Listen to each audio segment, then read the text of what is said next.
When Qin Tian awakened, he discovered that the world had transformed. At the very least, his bed had changed.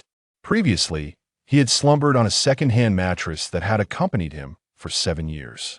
Though somewhat worn, it provided a comfortable respite, soft and resilient, occasionally producing a delightful squeak when he invited a female companion for some playful activities. However, now he found himself lying on a surface that was both cold and unyielding, rendering his repose exceedingly uncomfortable. What perplexed him further was the intolerable quality of the air, foul and rancid, reminiscent of a pigsty. He conceded that his own abode bore its own unpleasantries, yet it paled in comparison to this wretched atmosphere. As he endeavored to rise and ascertain his whereabouts, he was beset by excruciating pain throughout his body, escaping his lips a pained exclamation. "What in the world has happened to me?" Suddenly, he was struck by an odd realization. He was clothed. It was a peculiar sight, as he had always preferred to sleep in the nude. The garments he wore were of an unusual color and quality, prompting him to muse. Why did they resemble ancient attire? What on earth is going on? This makes no sense. While he lay on the bed, deep in contemplation, a sound emanated from the adjacent room. Hum, hum, hum. What is that noise? Is it the sound of a pig? Could it be that my neighbor is a pig? How could I have lived here for so long without realizing my neighbor is a pig? A pig? I thought it was merely the butcher girl who often returned late at night. Qin Tian lay motionless on his bed, seemingly struck by lightning, his gaze fixed vacantly upon the ceiling above. Soft beams of sunlight filtered through the cracks of the tiled roof, casting a gentle glow upon his face, rendering him momentarily dazed. An incredulous event had transpired, one he could scarcely believe. He harbored a profound disdain for his current existence, yet he was reluctant to confront the harshness of reality. Each day, he eked out a meager livelihood through gaming services. Just last night, while engaged in a session, he encountered a wild boss, which struck him as peculiar, for he was intimately familiar with this game. Wild boss encounters were simply non-existent. At that moment, he did not consider launching an attack. Then, an astonishing turn of events unfolded. The boss spoke, uttering the words, "Do not strike me, do not strike me. I have something to say." Something to say? What nonsense! If I do not defeat you, where will my gear come from?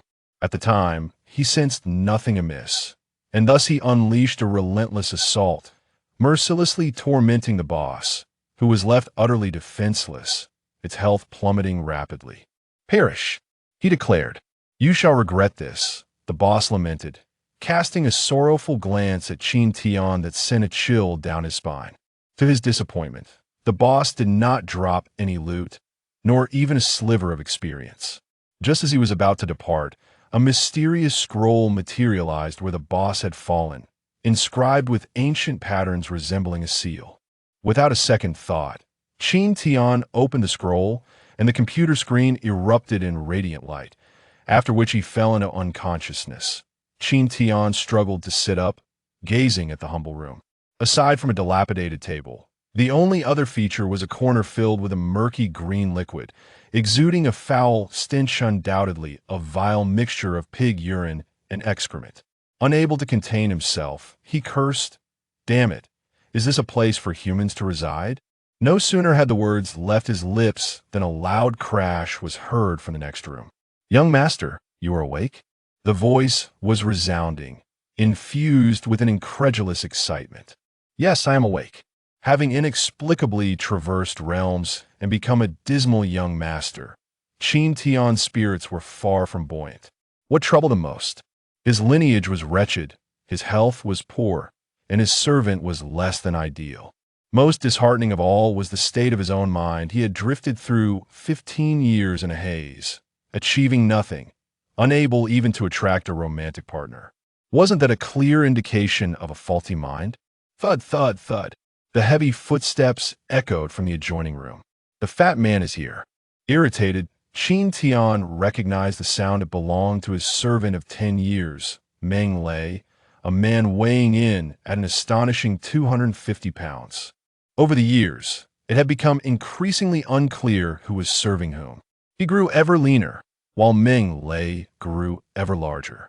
Nevertheless, the rotund fellow possessed a modicum of loyalty. When Qin Tian was cast aside by his family, Ming Lei could have easily chosen not to follow, but instead insisted on staying by his side, a gesture that stirred a flicker of gratitude within Qin Tian. "Young master, you have finally awakened. I was terrified within the remnants of this corporeal form. Although there exists a corpulent figure, the sheer sight of his robust physique leaves one in silent astonishment. One cannot help but ponder what sustenance has contributed to such growth. Standing an imposing 2 meters with sturdy limbs and an aura that commands respect without uttering a word, the visual impact is overwhelmingly formidable. Though his stature is tall and brawny, his prowess is merely that of a third-tier martial artist. Aside from possessing a modicum of strength, he is otherwise lacking, for a third-tier martial artist in this realm is akin to being deemed worthless. Nevertheless, he is undoubtedly superior to Qin Tian. Currently, the cultivation level of Qin Tian in this body is only that of a first-tier martial artist, rendering him inferior even to a 7-year-old child. It is hardly surprising that he finds himself in such dire straits, mercilessly bullied. In a world where the weak are preyed upon, he has known only the experience of being victimized, a fate he must endure due to his own frailty. Orphaned, devoid of a mentor, and lacking any support, the Qin family has shown him a modicum of kindness over the 15 years of his existence.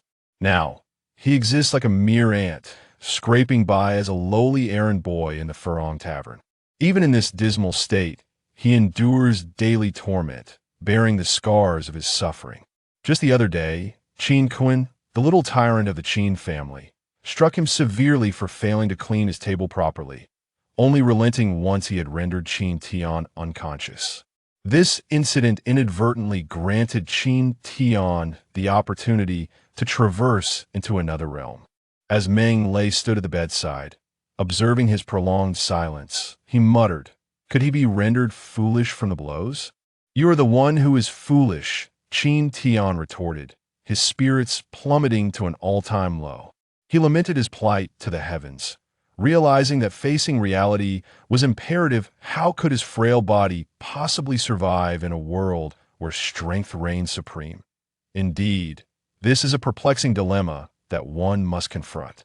From the depths of memory, it is revealed that the owner of this body is named Qin Tian, a scion of the esteemed Qin family, the third largest clan in Qinghe City. Orphaned at a young age, he was overlooked within his family. At the age of 10, he suffered from a peculiar illness that damaged his dantian, rendering him incapable of cultivating martial arts, leading to his eventual obscurity. It was not until last month that he was unceremoniously cast out from his home. The tribulations of his life have shaped him into a figure marked by timidity and inferiority, resulting in a passive acceptance of bullying. He has never retaliated, offering his right cheek when struck on the left. Nonetheless, one cannot help but admire his tenacity. The damage to his dantian meant that his pursuit of cultivation was akin to a death sentence. The prospect of mastering martial arts was forever beyond his reach. Yet, for 5 years, he has not faltered, dedicating his nights to solitary practice in the mountains. But despite his relentless efforts, he remains stagnant at the second tier of martial artists. His tragic life has come to an end, while Qin Tian's journey is just beginning. How might he gain strength or acquire even a modicum of wealth? The path of martial cultivation appears closed to him. Though he does not fully grasp the implications of a damaged dantian, the memories of his relentless training over 5 years with no progress lead him to understand that there is little hope for advancement. "O heavens, I am but a transmigrator. Grant me some semblance of fortune." After a period of contemplation, Qin Tian finds himself unable to discern any shortcuts to prosperity. He is merely a reclusive individual, lacking knowledge of commerce or the means to amass wealth. Were there an online game in this realm, it is likely he would quickly find himself living a life of ease. You're awake? The proprietor of the Hibiscus Tavern, Zhang Dafu, strode into the room. Noticing Qin Tian perched on the bedside, a hint of surprise flickering across his face, he mused to himself, to survive such a beating, this wretch must possess an extraordinary resilience. Indeed, Qin Tian responded, glancing up at Zhang Dafu. Awake and merely sitting there? Why aren't you toiling away for me?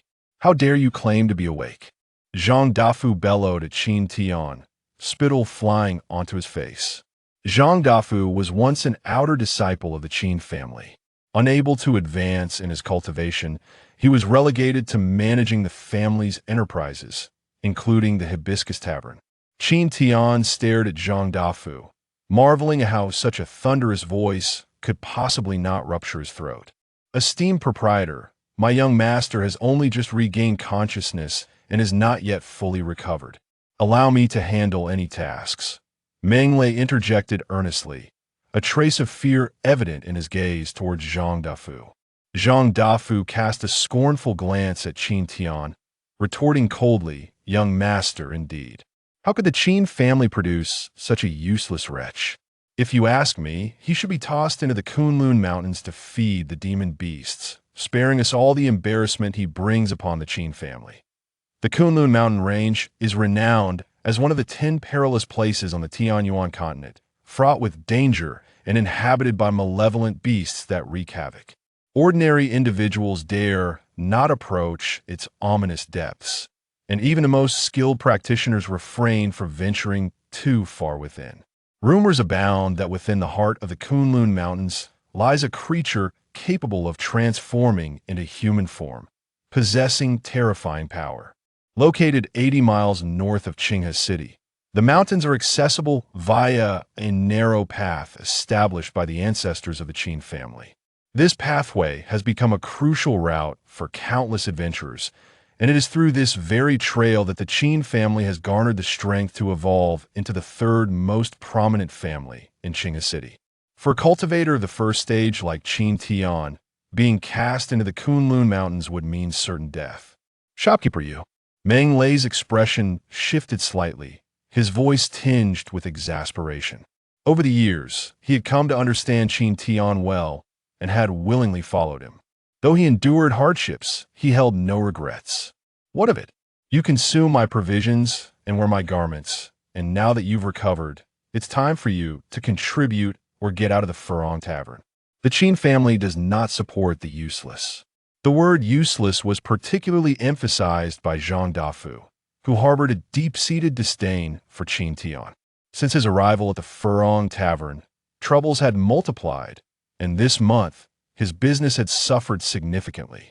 Witnessing Qin Tian's cowardly demeanor ignited a simmering rage within him. Very well, I shall work. Qin Tian struggled to rise, his head bowed as he exited the room. Look at you, a pitiful sight indeed. I truly wonder what purpose your existence serves. Zhang Dafu spat disdainfully, his tone icy. Beside him, Meng Lei clenched his fists, his teeth grinding audibly, consumed by a surge of anger. Chapter 2.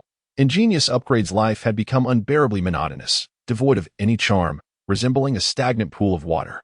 For Qin Tian, traversing dimensions should have been a source of joy. However, he found himself utterly incapable of feeling elated. Exiting the squalid confines of his room, he made his way to the back courtyard of the Furong Tavern, resolved to sweep the yard. He understood well the adage that under a roof, one must bow their head. Despite Zhang Dafu's corpulent appearance, he was indeed a formidable warrior of the 5th tier, capable of dispatching Qin Tian with the ease of crushing an ant. Nevertheless, as a scion of the Qin family, Qin Tian was afforded a modicum of protection. Zhang Dafu dared not escalate his aggression beyond verbal insults, and even the occasional physical reprimand was tempered. Moreover, Qin Tian's banishment from the Qin family was at the behest of the family's elder, which was perplexing considering he was only 15, an age at which the family's rules dictated one should not be cast aside until reaching 18, provided they had not achieved the 5th tier of martial prowess. Yet, for reasons unknown, the elder Qin Xiangtian had issued an edict, relegating Qin Tian to menial labor at the Furong Tavern, where he was tasked daily with washing vegetables, feeding pigs, sweeping floors, and wiping tables, leaving him no respite. Unable to fathom why Qin Xiangtian had treated him so unjustly, After all, he had committed no transgression against the family. He could not help but wonder if the elder had some unfounded grudge, perhaps stemming from a past indiscretion. As he swept the ground and organized his thoughts, Qin Tian resolved that he could not languish in such a state for the remainder of his days. Certain debts must eventually be repaid. At that moment, dawn had yet to break, and the tavern remained shuttered, eerily quiet. Yet it was precisely during this time that the laborers were most industrious. The tasks of wiping tables, mopping floors, washing vegetables, and slaughtering chickens, ducks, and fish awaited Qin Tian and his fellow servant, Meng Lei. Meng Lei was robust and somewhat clumsy in his endeavors, leaving most of the laborious tasks to Qin Tian. Qin Tian, go and slay those fire chickens, Zhang Dafu instructed, pointing to the bamboo chicken coop. Shopkeeper, allow me to handle it. The fire chicken is merely a low-tier demon beast, and the young master has yet to fully recover. It may be. Meng Lei interjected, hastily abandoning his work. This is not your concern. Attend to your own tasks, Zhang Dafu retorted, casting a glare at Meng Lei. He thought to himself, what good could come from offending the Grand Elder? If Meng Lei continued to enjoy his current comfort, I would surely face misfortune. The entirety of Qinghe City was aware of the reason behind Qin Tian's premature demotion.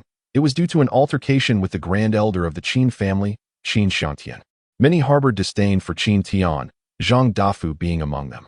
Consequently, he often sought to make things difficult for Qin Tian, assigning him challenging tasks such as slaying the fire chickens. Though classified as a low-tier demon beast, one should not underestimate the fire chicken, if caught by its talons. The pain could be excruciating, though it would not be fatal, merely a severe inconvenience. Qin Tian understood that the fire chickens posed a significant threat to him.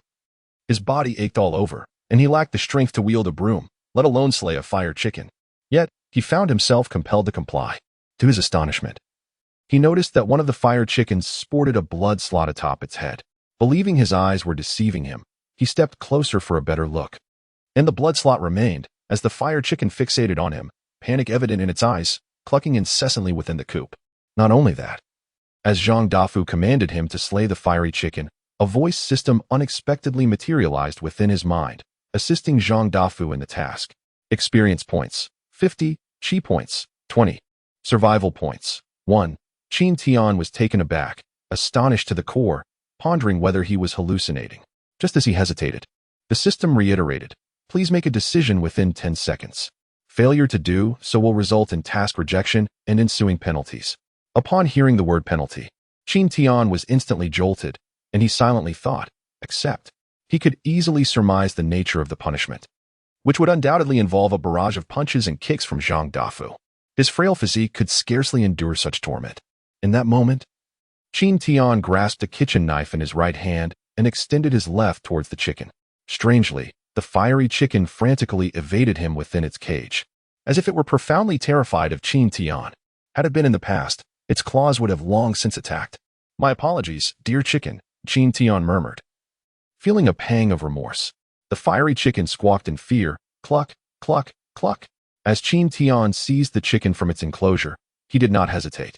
With a swift motion, he brought the knife down, severing the chicken's head, which fell to the ground, splattering blood upon him. Subsequently, the system's voice echoed in his mind. Task completed. Rewards granted. Experience points, 50, chi points, 30, survival points. 1. Congratulations, player Qin Tian has leveled up to level 2. Attribute points, 1, freely allocatable. Would you like to view your attributes? Yes.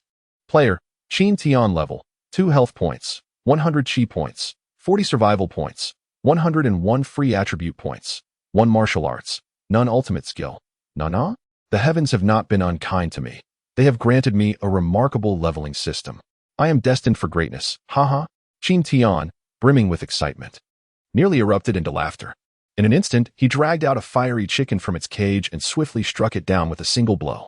The system promptly announced, you have slain the fiery chicken and earned 25 experience points, 15 chi points, and 0 survival points. Without hesitation, Qin Tian seized another fiery chicken from the coop and dispatched it with a swift strike, receiving experience that was still merely half of the task value. Although the experience and chi points were only a fraction of the task value, it was enough to thrill Qin Tian. Beside him, Zhang Dafu stood agape, silently astonished as he watched Qin Tian slay 3 fiery chickens in succession. Killing a single fiery chicken posed a significant challenge. Even the most skilled butchers approached such tasks with caution. Yet here was Qin Tian, effortlessly dispatching 3, with the fiery chickens failing to retaliate. Moreover, as he struck down the second fiery chicken, Qin Tian's strength surged unexpectedly, as if he had transcended to the second rank of martial prowess. What on earth has happened to this seemingly inept individual today? Could it be that he was beaten and his dantian merged? Young master, you have actually managed to kill a fiery chicken. How impressive. Meng Lei gazed at Qin Tian with admiration, utterly incredulous. Was it merely the act of killing a chicken that warranted such awe? In the past, you wouldn't even dare to wield a knife, let alone slay a fiery chicken. Am I truly that weak? Qin Tian couldn't help but shudder at the thought. Was this fellow really so cowardly back then? Zhang Dafu was in a foul mood. He had anticipated watching Qin Tian make a fool of himself, yet unexpectedly, he effortlessly dispatched 3 fiery chickens and appeared quite exhilarated, which greatly irked him. However, he could find no outlet for his frustration, leaving him feeling quite miserable. Shopkeeper, if there is anything else you need me to slay, just let me know. I shall do it for you. That pig in the pen looks rather fine. Shall I take care of it? He continued. Please don't look at me like that. I merely wish to lend a hand. Hey, don't walk away. Qin Tian was quite vexed. He had already killed all the fiery chickens in the cage, and the only remaining target in the yard was the old sow in the pig pen. Upon gazing at the old sow, a lascivious smile crept across his face. Chapter 3. The necessity of strengthening oneself naturally. Qin Tian wouldn't dare to do anything to the old sow. After all, she bore 2 litters of piglets each year, all intended for roasting. Should he slay her? He was certain Zhang Dafu would flay him alive. With the upgrade system now in place, Qin Tian envisioned a glorious future ahead, and his heart stirred with excitement. Young master, have you broken through to the second rank of martial artists? You seem quite different from before, Meng Lei inquired, puzzled. He had long known that Qin Tian's dantian was damaged, preventing him from advancing to the second rank. Yet just moments ago, he distinctly sensed a more formidable aura emanating from Qin Tian, clearly indicative of a breakthrough. In the realm of Tianyuan, martial practitioners are inextricably linked to the cultivation of energy within their dantian. Should the dantian sustain damage, the ability to consolidate energy becomes impossible, resulting in a perpetual stagnation in advancement. Even with relentless effort, any energy cultivated would dissipate instantaneously within the dantian, rendering any hope of breakthrough futile. In the Tianyuan continent, where martial cultivation flourishes, the occurrence of dantian damage is a rare phenomenon, perhaps only seen once in a millennium. Cultivation is predicated on innate talent and fortuitous circumstances. Even an ordinary individual, after a lifetime of training, may only attain the realm of a martial artist, never reaching the heights of mastery like Qin Tian, who remains perpetually at the first tier. Having endured 5 years of torment, Qin Tian is acutely aware of the anguish inflicted by a damaged dantian. Yet, fortune has smiled upon him, bestowing upon him an upgrade system that liberates him from the constraints of dantian integrity. From now on, his path involves leveling up, defeating monsters, and witnessing a permanent increase in energy values, impervious to the afflictions of dantian damage. Presently, his martial cultivation rank has ascended to the second tier, and with the accumulation of sufficient experience, transcending to the third tier is merely a matter of time. For him, arduous training holds no merit. The objective now is to vanquish more beasts, akin to a gaming experience, slay monsters, gain experience, level up, and grow stronger. This sequence is familiar to him, and since his future life resembles that of a game, he is determined to emerge as the strongest within it. As Qin Tian surveyed his surroundings, noting the absence of others, he exchanged a subtle smile with Meng Lei, nodding slightly in acknowledgement of his attainment of the second tier. In that moment of joy, tears welled up in Meng Lei's eyes. He was so overwhelmed with emotion that he wept for joy. Qin Tian placed a reassuring hand on Meng Lei's shoulder and consoled him, saying, "Why cry over something so joyous?" A twinge of bitterness surged within him. The burdens he had borne were indeed numerous. "No, I am simply elated, genuinely elated." Meng Lei wiped away a tear, grinning foolishly. Though their relationship was that of master and servant, they were akin to brothers, having supported each other throughout the years. This profound camaraderie was something Qin Tian could never fathom in his past life, yet he now felt it deeply. If he had truly advanced to the second level of martial arts, it indicated one significant point. With each level up within the system, his martial cultivation level would rise correspondingly. If this were indeed the case, how exhilarating it would be. While others toiled endlessly, he would merely need to slay a few more beasts. Especially when confronted with a bottleneck, his advantage would be even more pronounced. Haha. This could lead to great prosperity. As Qin Tian contemplated these thoughts, he could not help but feel a surge of excitement, banishing the troubles that had plagued him upon waking. The sun blazed overhead, and it was already noon. The patrons at the Furong restaurant had begun to multiply. In Qinghe City, there were no fewer than 100 establishments like the Furong restaurant, yet business remained thriving, with nearly every table occupied during meal times. Shopkeeper, why has our food not arrived yet? Waiter, bring us a pot of Zhuguo wine. Curse it, where is my beef? Upstairs and downstairs, the bustle was relentless. Qin Tian, with a white towel draped over his shoulder, flitted about energetically, never pausing for a moment. His humble demeanor pleased many, in their eyes. He was merely a lowly commoner, and no one would condescend to engage with such a person, for to do so would be to compromise their own status. Certainly, some individuals simply cannot endure him, such as Qin Kuan from the private room of the Tianzi. Allow me to introduce him. He is the foremost disgrace of the Qin family, a veritable waste of space for centuries. At the age of 15, he remains at the first level of martial arts. Brother Wang, how old were you when you reached the first level? I attained it at the tender age of 5. By the time I was 7, I had already reached the first level of martial arts, and now, at 13, I stand at the 5th level. Have you heard, you waste? You are bringing shame to the Qin family. How can you still bear to live? If I were you, I would have long since ended it. Haha. The laughter erupted in the private room. Qin Tian, with his head bowed, remained silent, as if the words were not directed at him. The last time he was beaten was by none other than Qin Kuan, the little tyrant of the Qin family, the youngest son of the elder Qin Xiangtian. In Qinghe City, he is considered a bully, yet he is also renowned as a prodigy. Possessing the strength of the 7th level of martial arts at merely 16 years of age, with a level of qi that far surpasses that of ordinary 7th level practitioners. He is a talent that the Qin family is keenly nurturing. Seeing that Qin Tian was unresponsive, Qin Kuan shot him a cold glare and spat a thick loogie onto Qin Tian's face, disdainfully commanding, "Get out." Haha. Qin Tian did not wipe it away. With his head lowered and teeth clenched, he slowly exited the private room, closing the door behind him. Standing outside, his body trembled with fury, the humiliation of that slap in the face an indelible mark upon his life. Wiping the spit from his face, Qin Tian narrowed his eyes, resembling a cunning old fox, muttering to himself, "Just you wait. Young master, has Qin Kuan bullied you again? I will not let this matter rest." Meng Lei stormed out of the private room, brimming with fury, resembling a wrathful deity. Upon noticing the remnants of spittle on Qin Tian's face, he comprehended the recent indignity. It was not the first time Qin Kuan had publicly spat on Qin Tian. Such affronts are intolerable. Fueled by rage, Meng Lei was ready to charge into the room. However, Qin Tian swiftly embraced him, saying, "Are you a match for them? Qin Kuan would relish your trouble, for it would grant him the pretext to act." Meng Lei, robust and somewhat simple-minded, would disregard all for Qin Tian.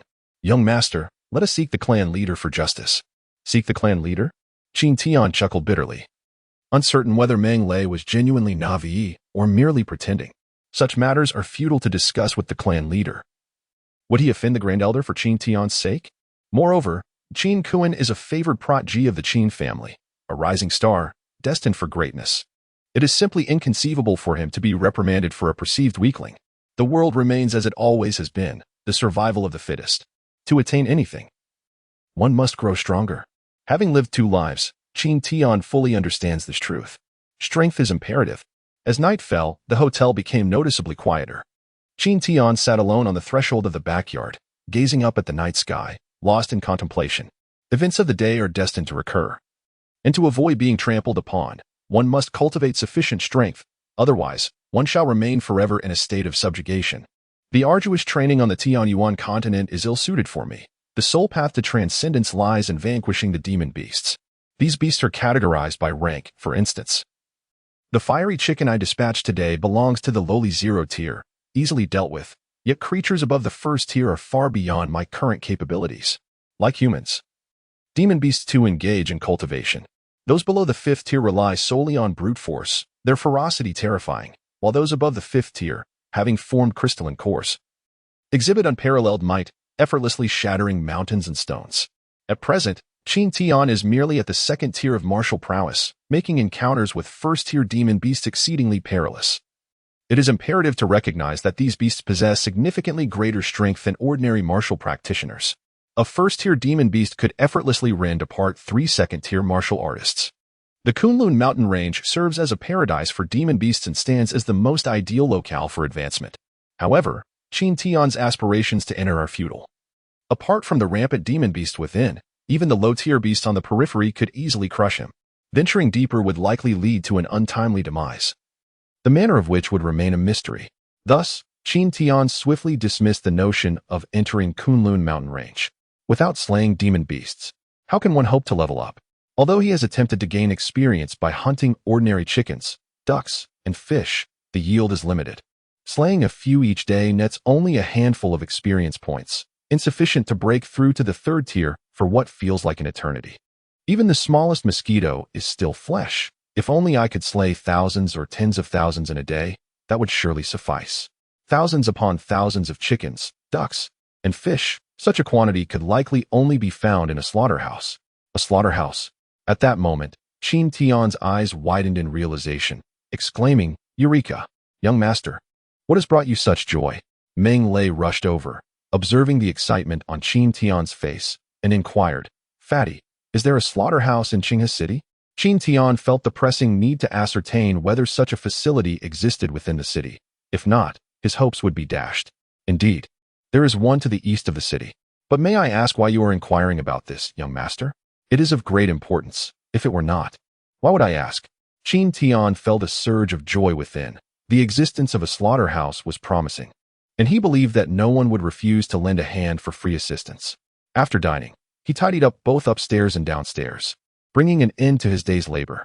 The exertion had nearly exhausted his very bones. Fortunately, his previous relentless training had fortified him, or he might have succumbed to fatigue within a mere 2 days. Today, Zhang Dafu had assigned him numerous tasks, seemingly intent on wearing him out. Yet by evening, he had to concede that Qin Tian was remarkably resilient, managing to endure despite recent illness. This suggested an increase in his workload for the morrow. After all, he was free labor. Why not make the most of it? Exhausting him would not be of concern to anyone else. Qin Tian had been relegated to the Furong Tavern by his family, receiving not a single penny beyond his daily meals. Here, laboring to the point of exhaustion merely ensured he would not starve. Any hope for advancement seemed utterly futile. He could not help but ponder the cruelty of his predicament. Who could be so relentless? Was it because they had witnessed his wife bathing, or perhaps discovered his impotence, that they treated him so harshly? Reduced to the status of a lowly serf, even the tavern's small errand boy was not spared. Could it be that someone felt threatened by him? Threatened by a worthless individual? It seemed utterly implausible. Qin Tian dismissed this notion. Who would ever feel threatened by a mere failure? Qin Shangtian, second only to the clan leader, is the foremost expert of the Qin family, having reached the realm of spirit gathering. In Qinghe City, he stands as a formidable figure. Would he harbor any trepidation towards Qin Tian? Qin Tian, disinterested in such thoughts, recognized that his immediate concern was to reach the slaughterhouse. "Fatty, lead me to the slaughterhouse."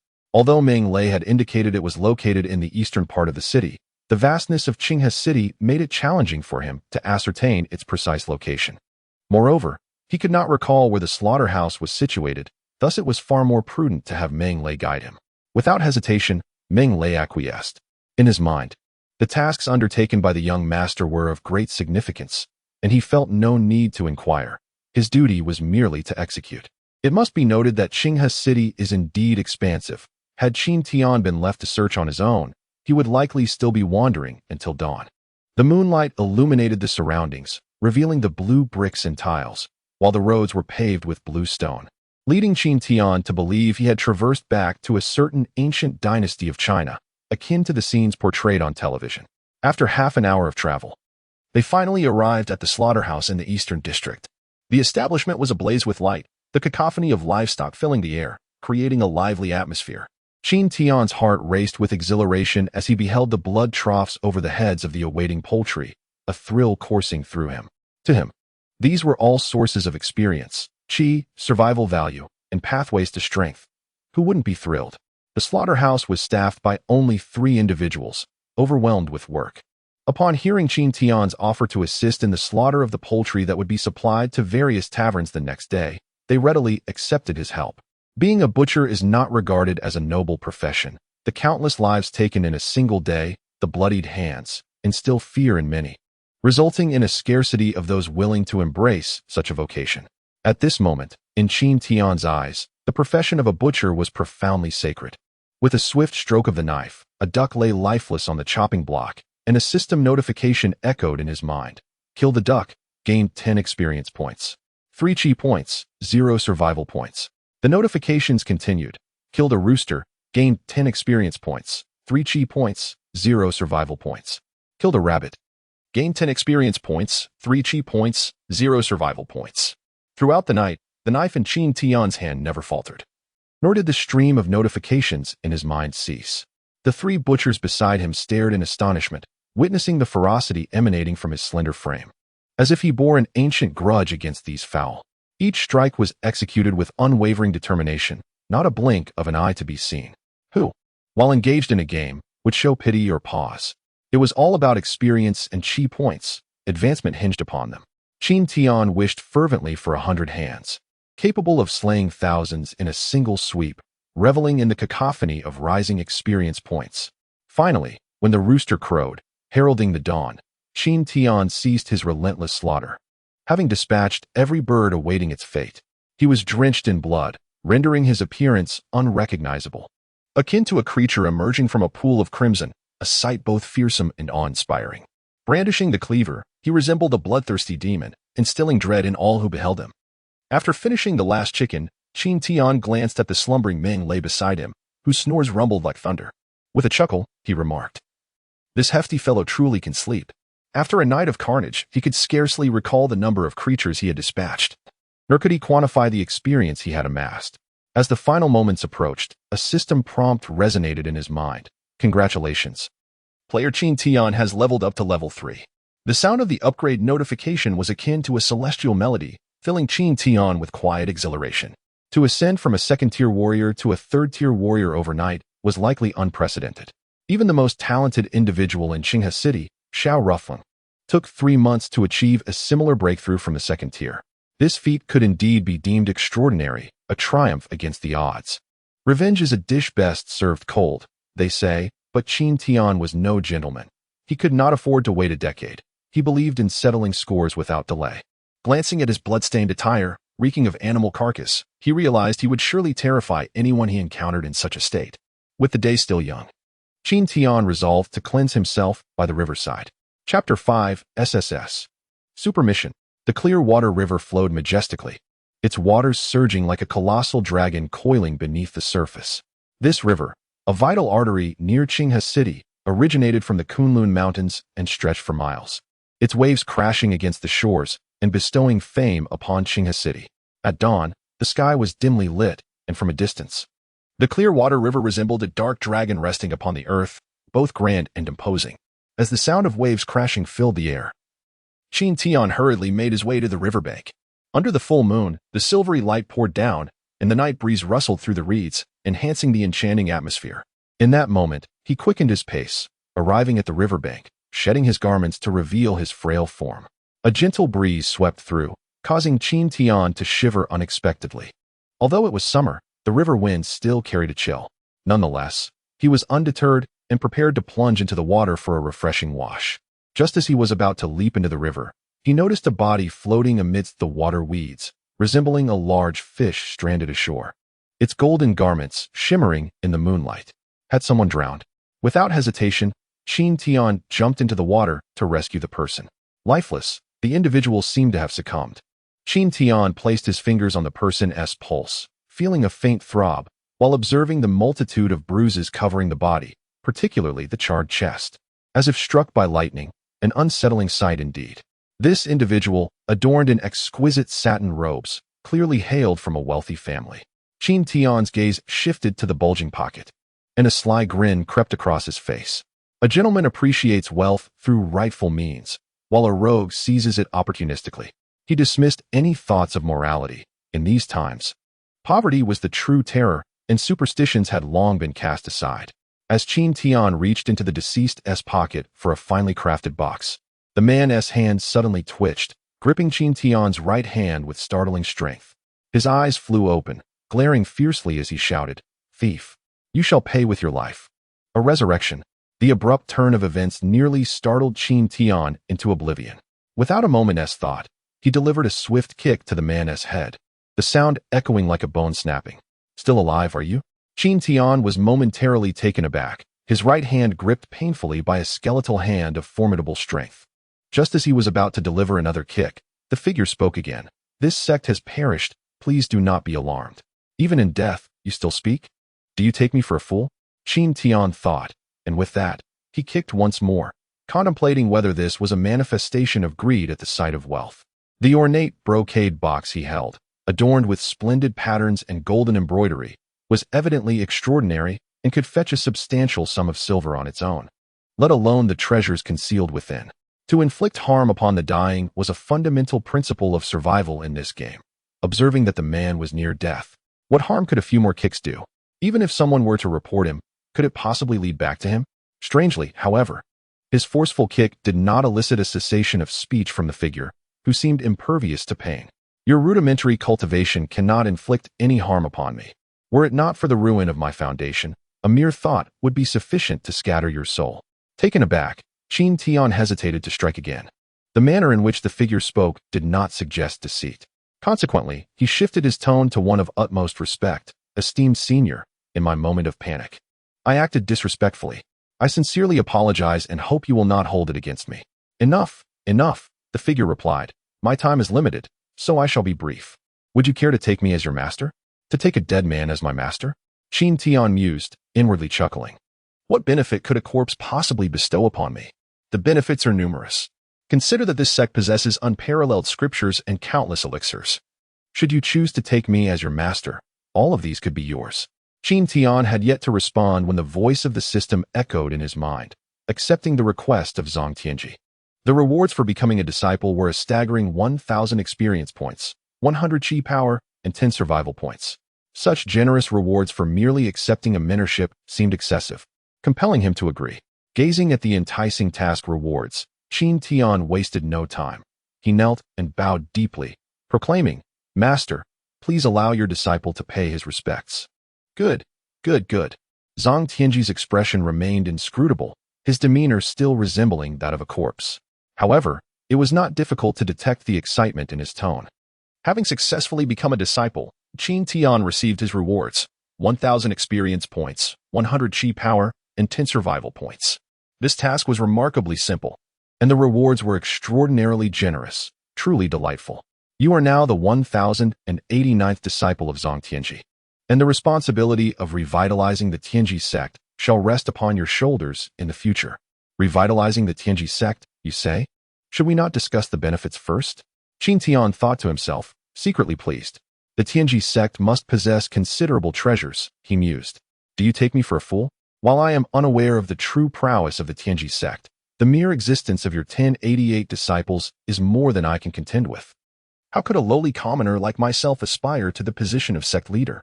As long as you cultivate the dragon elephant Tai Su Sutra and break through to the Qian Kuan realm, no one within the Tianji sect shall be your adversary. At that time, when you present the sect leader's token, I assure you, no one will dare to question your authority. What is happening? Qin Tian was suddenly filled with excitement. Without any forewarning, at that moment, a task emerged in his mind, the rank of which left him utterly bewildered. After 7 years of playing online games and having undertaken countless quests, he had never encountered an SSS super task. It is well known that an S-rank task is already considered to be of the highest caliber. Typically, the utmost level of quests set within games is SSS, and the likelihood of such a quest being triggered is almost negligible. Yet, here he was, faced with an SSS super task, the level of which he had never before witnessed, hinting at the extraordinary rewards it promised. Qin Tian dared not ponder further, fearing his heart could not bear the implications. He immediately recited his acceptance of the task in his mind. Meanwhile, an undercurrent of boundless hatred seeped into the voice of Zhang Tianji, calling for the assassination of Long Xiaotian and the annihilation of the Wanma sect. Long Xiaotian was a traitor of the Tianji sect, having colluded with the Wanma sect to seize the dragon elephant Tai Su classic. If he could accomplish these two feats, everything belonging to the Tianji sect would be his. Should he still possess a shred of conscience, He could use supreme divine powers to resurrect me, at which point I would reveal to him a monumental secret. In pursuit of the Dragon Elephant Taisu Classic, Long Xiaotian had conspired with the Wanma sect, laying a trap that nearly devastated Song Tianji. Yet, against all odds, he had managed to escape, and upon encountering Qin Tian again, entrusted everything to him. The SSS super task was, indeed, to eliminate Long Xiaotian and eradicate the Wanma sect. Qin Tian desired to avenge him, yet he lacked the necessary prowess. Even those at the peak of their sects could not contend with such might. Presently, he was merely at the third tier of martial arts. How long must he toil to ascend to the realm of Qiankuan? Some individuals may spend their entire lives confined to the martial realm, struggling to make a breakthrough. The masters of the Qiankuan realm on the Tianyuan continent are exceedingly rare, each having cultivated for hundreds, if not thousands, of years. Qin Tian was acutely aware of his limitations. He harbored doubts about living long enough to reach the Qiankuan realm. However, Qin Tian could not afford to dwell on such matters. He was unwilling to engage in endeavors devoid of benefit, and he felt a sense of dissatisfaction at the thought of not seizing some immediate advantage. Chapter 6. The Dragon Elephant Void Sutra. Dear friends, we are so close to breaking into the top 50 of our category. I humbly beseech you all to log in briefly. Perhaps consider becoming a member with just a click. It would mean the world to me. Achieving a place in the top 50 will grant us additional updates. The task has been accepted. Nevertheless, Qin Tian was indifferent to whether he could fulfill it, for there were no time constraints or penalties for failure. At that moment, his thoughts were consumed with how to extract some benefits from Song Tianji. At the very least, he aimed to procure the box, which undoubtedly contained valuable treasures. Song Tianji's voice grew progressively weaker, reminiscent of one on the brink of death. This box contained the Dragon Elephant Void Sutra, a treasure serendipitously acquired by his master, yet never fully comprehended before being discovered by the treacherous Long Xiaotian. Master, please share something of value. I see your time is limited. Bestow upon me whatever might aid my cultivation, secret techniques, elixirs, whatever you can offer, the more the better. I strive to cultivate diligently, so that one day, I may avenge you. Song Tianji let out a low cough, his voice resonating with a profound gravity. Qin Tian had to press his ear against Zhang's lips to discern his words, his demeanor imbued with utmost seriousness, fearful of mishearing anything vital. You must diligently cultivate the Dragon Elephant Taisu Sutra. This is a primordial technique bequeathed by ancient martial deities upon their ascension, possessing immense power. The day you master it, you shall undoubtedly dominate all realms, rendering you unmatched. Noticing Qin's frail condition, he continued, I shall also gift you a Dragon Tiger Pill. This elixir is exceptionally potent. Do not consume it until you have transcended the spirit movement realm. A moment's negligence could burden your body excessively and ruin your dantian. Is there anything else? Speak swiftly. Time is of the essence. He gestured towards the ring on his finger. Take it. This is the token of the sect leader and also a spatial ring. Within, you shall find the culmination of my life's research and all that pertains to the Tianji sect. As Song Tianji concluded, his lips sealed. His gaze lost the sharpness it once held, indicating that he had indeed succumbed to death. Qin Tian wasted no time. He swiftly removed the ring from Zhang's hand.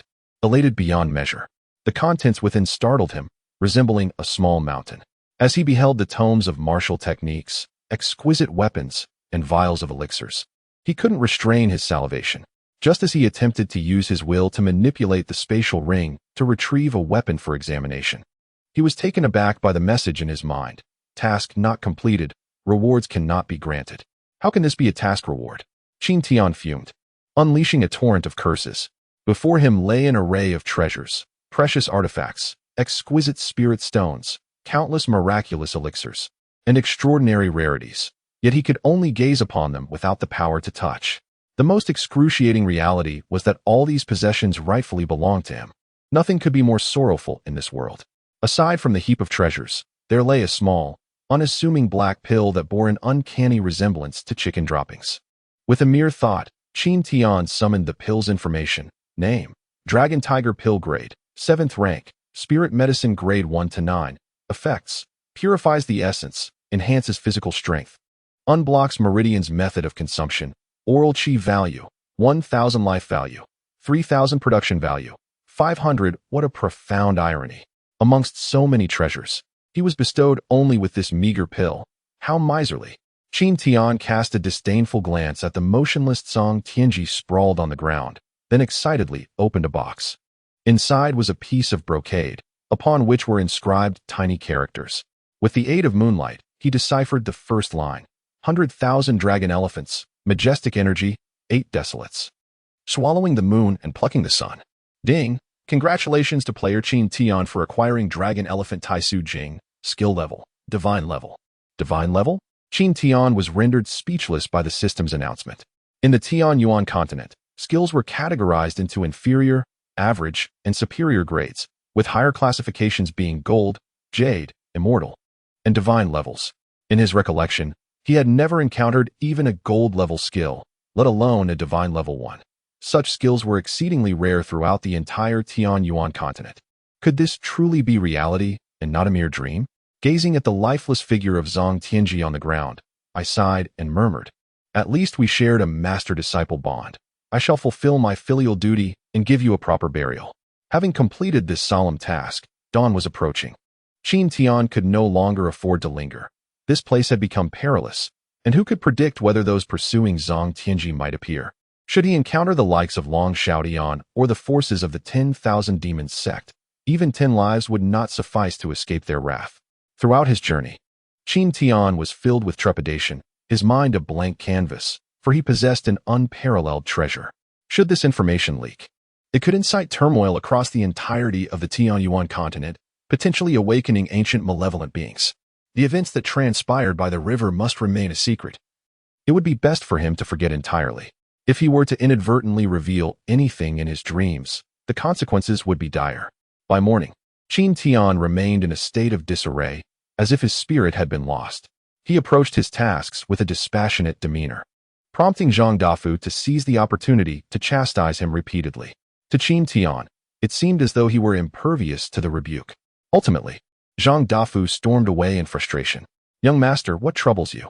Upon Zhang Dafu's departure, Meng Lei stepped forward with genuine concern. The previous day's peculiarities had left Meng Lei quite astonished. Not only had Qin Tian broken through to the second tier of martial arts, but his inexplicable slaughter of fowl throughout the night had bewildered him. He worried that his friend might have truly lost his senses. Qin Tian, having emerged from a life of orphanhood, had never witnessed grand spectacles. The body he now inhabited was a tragic vessel, having endured 15 years of abject poverty.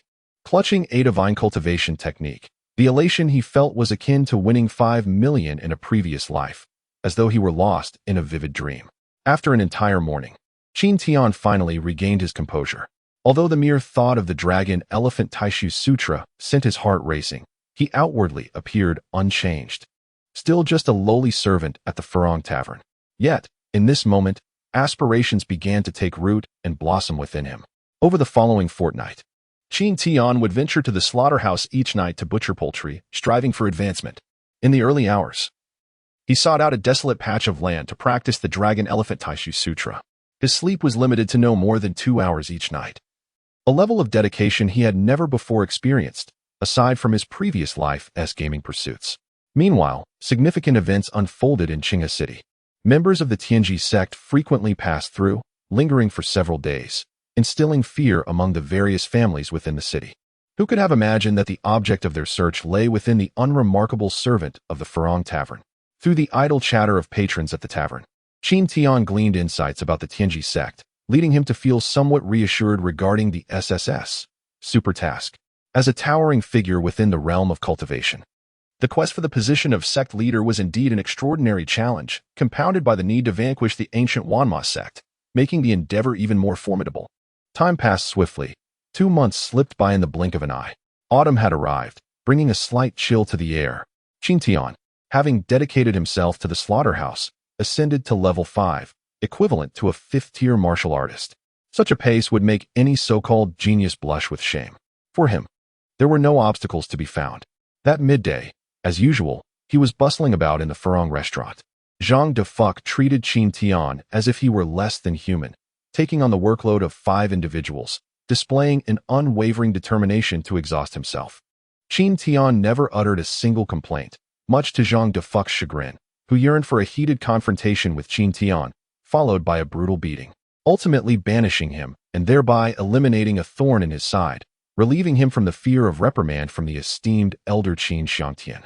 In the Tianzi private room, Qin Tian hunched over, his head bowed, enduring yet another round of harsh humiliation from Qin Kuan, yet he remained unyielding and silent. This routine became a daily lesson for Qin Tian. The mounting resentment did not suffocate him, but rather fueled his anticipation for the impending autumn hunt competition held by the Qin family.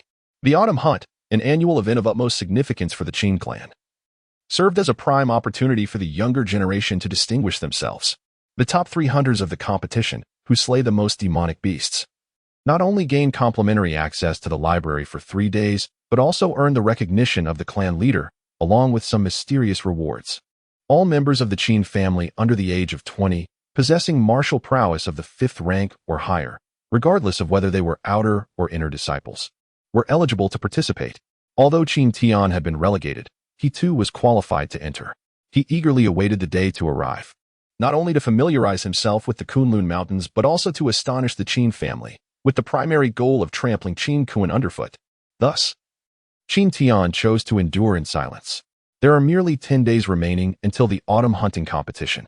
Just as Qin Tian was preparing to exit with his head bowed, Qin Kuan called out to him, saying, "Fool, do not leave just yet. Today, I wish to introduce you to someone, a person with whom we share a significant connection. It is likely that my aunt remains in seclusion at the Tranquility Chamber." Qin Tian recalled a bit about this aunt from his memories. A considerable part of the Qin family's enduring prosperity is attributed to Qin Shuang. The Tranquility Chamber is regarded as a prominent sect in the realm of cultivation, exclusively comprised of women and the only sect that admits females. The alliance between the Qin family and the Tranquility Chamber has significantly elevated their status in Qinghe City, and this enduring reputation over the years can be traced back to this relationship. Qin Tian stood quietly to the side, deep in thought, while Qin Kuan and his few sycophantic companions engaged in trivial chatter at the table. Occasionally, Qin Kuan cast a cold glance at Qin Tian, as if fearing he might flee. Before long, the door swung open, and a woman, resembling an ethereal being, entered. She donned a flowing white gown, exuding an air of elegance, yet her brow bore a hint of aloofness, presenting a demeanor that suggested she wished to keep others at bay. Upon noticing the woman's impolite entrance, Qin Kuan, instead of showing anger, was filled with delight. He promptly rose to greet her, a beaming smile on his face, saying, "Sister Ruqian, you have arrived." The woman was Xiao Ruqian, the sister of Xiao Rufeng, and Qin Tian recognized her at once, a wave of bitterness rising within him. 5 years prior, Qin Tian had basked in glory as the Qin family's prized prodigy, having attained the 6th level of martial arts, eclipsing the current reputation of Qinghe City's foremost talent, Xiao Rufeng. At that time, the Xiao family fervently sought to curry favor, aiming to betroth Xiao Ruqian to Qin Tian, and they were on the verge of formalizing a marriage contract. However, on the eve of the engagement, Qin Tian unexpectedly fell gravely ill. Upon his recovery, he discovered a troubling depletion of his internal energy, ultimately realizing that his dantian had been damaged. Consequently, Qin Tian's standing within the Qin family plummeted, rendering him the subject of disdain even among the family servants, and the betrothal to the Xiao family was never mentioned again.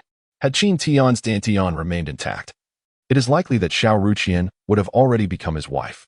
Yet now, Xiao Ruqian is engaged to Qin Kuan, a union recently established, with their wedding seemingly set to take place shortly after the autumn hunt competition.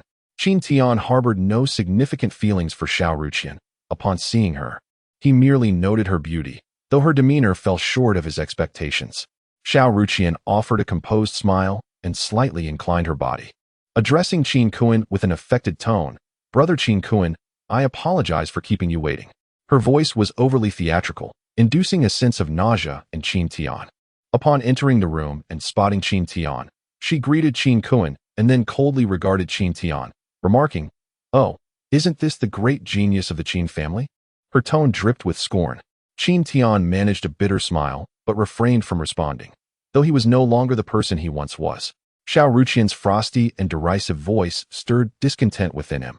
Qin Kuan approached Xiao Ruqian, mocking, "Now he is the greatest waste of the Qin family." Xiao Ruqian smiled gently, nestling softly in Qin Kuan's embrace, and remarked, "Brother Qin Kuan, had he not been a wastrel, I might have considered marrying him. Thankfully, he is indeed a wastrel." Haha. How could I ever bear to marry him?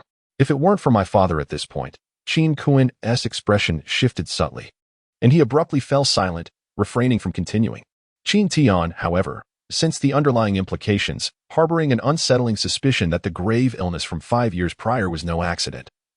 Undoubtedly linked to the eldest elder, Qin Shangtian. There are still numerous tasks awaiting my attention downstairs. Esteemed guests, please enjoy at your leisure, Qin Tian said, bowing respectfully before preparing to leave. Just then, Qin Kuan struck him sharply across the face with a resounding slap, his voice laced with anger. Did I tell you to leave? Brother Qin Kuan is truly formidable, Xiao Ruqian exclaimed, her gaze fixated on Qin Kuan as she clapped her hands in delight, utterly enraptured.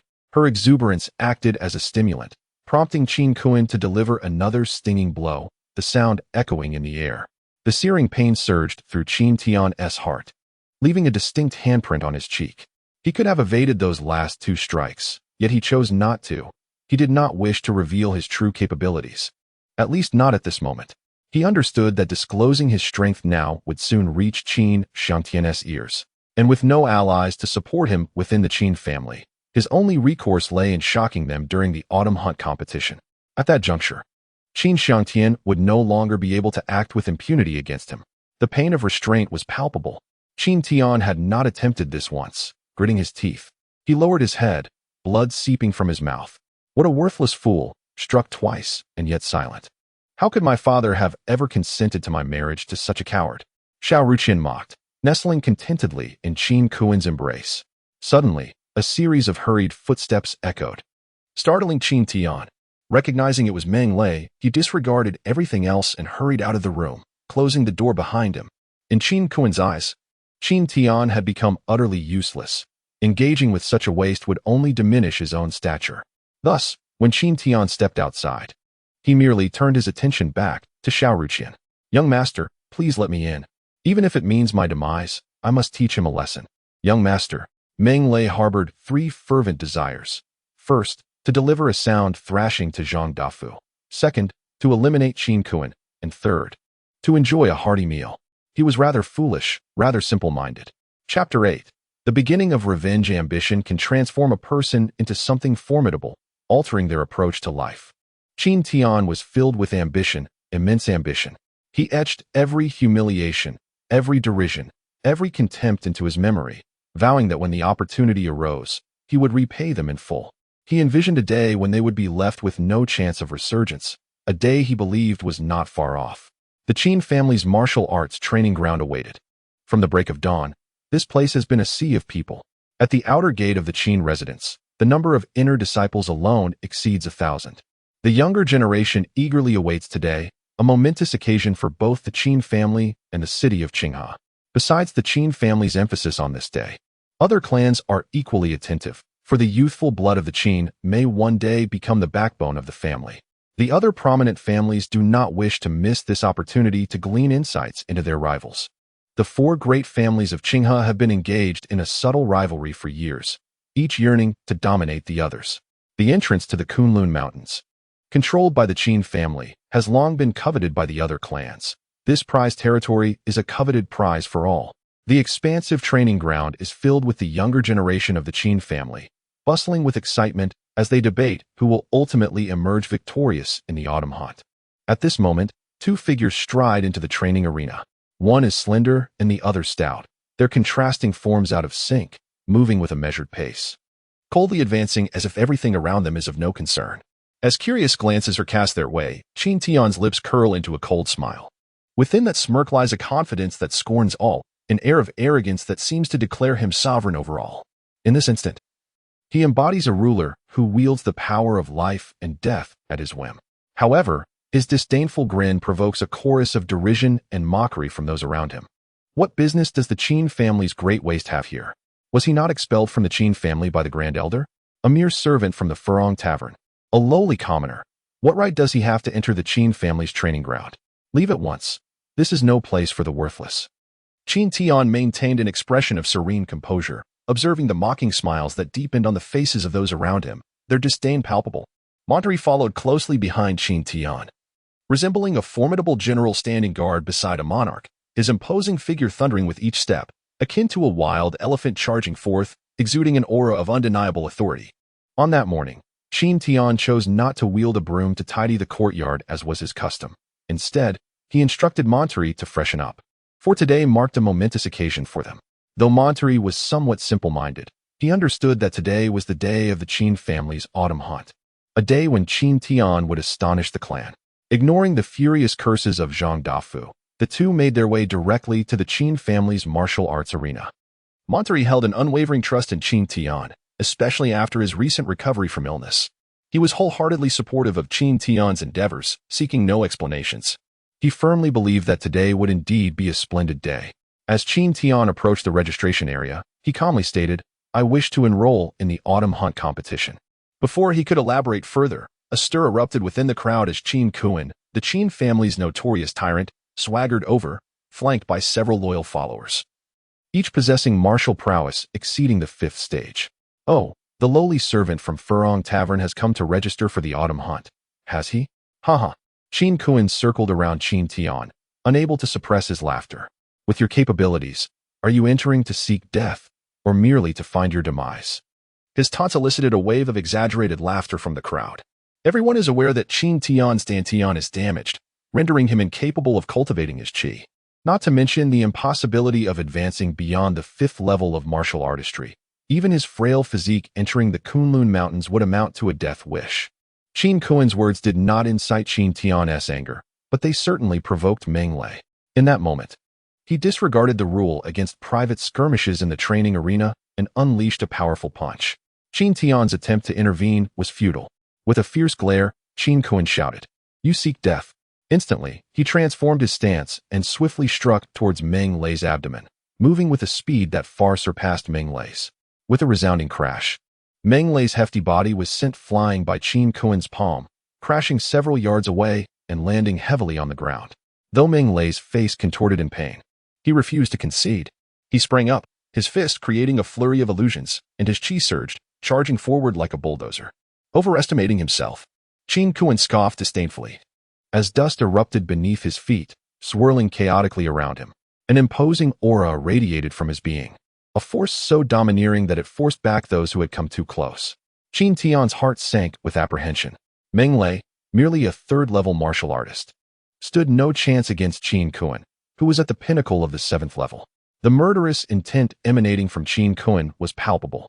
Initiating a confrontation in this training arena violated the rules, and even in death, no justification would be granted. In that instant, Qin Tian took a step forward, his qi swelling immensely, exuding a formidable energy akin to that of a dragon or an elephant. In the blink of an eye, he grasped Meng Lei's rushing body, halting his advance with determination. "Calm down, my friend," said the young master, unable to bear the sight any longer. As Qin Tian managed to pacify Meng Lei, Qin Kuan's simmering anger transformed into a fierce glare, and he lunged toward Qin Tian's back without hesitation. At that moment, with his back turned to Qin Kuan, Qin Tian sensed an ominous gust approaching. A sinister smile crept across his face as he thought to himself, "I knew you would act this way. Whoever strikes first is deserving of death." Even the clan leader would be unable to adjudicate his actions.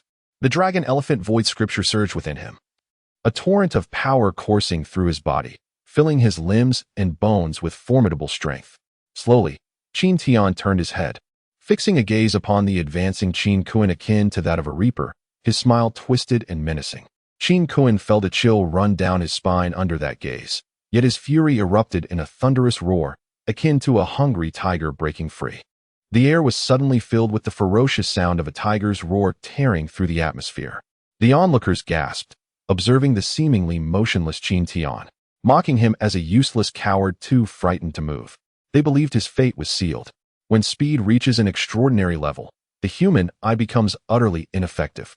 While everyone presumed Qin Tian was frozen in fear, he had already moved, his actions too swift for their eyes to perceive. After over 2 months of cultivating the dragon elephant void scripture, Qin Tian's reflexes had surpassed those of an ordinary person by 3-fold, his velocity further enhanced. This was merely the first stage of his cultivation. How terrifying would he be upon reaching perfection? Boom! Dust swirled chaotically across the vacant ground, leaving the onlookers in a state of confusion, their eyes unable to discern the unfolding events. Yet, they all believed that Qin Tian was destined for demise. How could a mere first-level warrior contend against a pinnacle 7th-level warrior? It seemed utterly implausible. As Qin Tian retracted his internal energy, the dust around him dissipated in an instant. There stood Qin Kuan, blood seeping from the corner of his mouth. His eyes wide with disbelief as he gazed at Qin Tian, his abdomen deeply concaved, suffering severe injuries. With a thud, Qin Kuan's legs buckled, and he knelt before Qin Tian, his gaze vacant. The subsequent updates will occur around noon at 12 p.m. and in the evening around 8 p.m. Should there be any changes, notifications will be provided. I sincerely hope for your continued support. Thank you. Chapter 9. The Resplendent Boss, A Solemn Promise. This book is currently ranked 46th in its category. If it can break into the top 30 by tomorrow, I shall reward you with 3 updates. If it reaches the top 20, there will be 4 updates.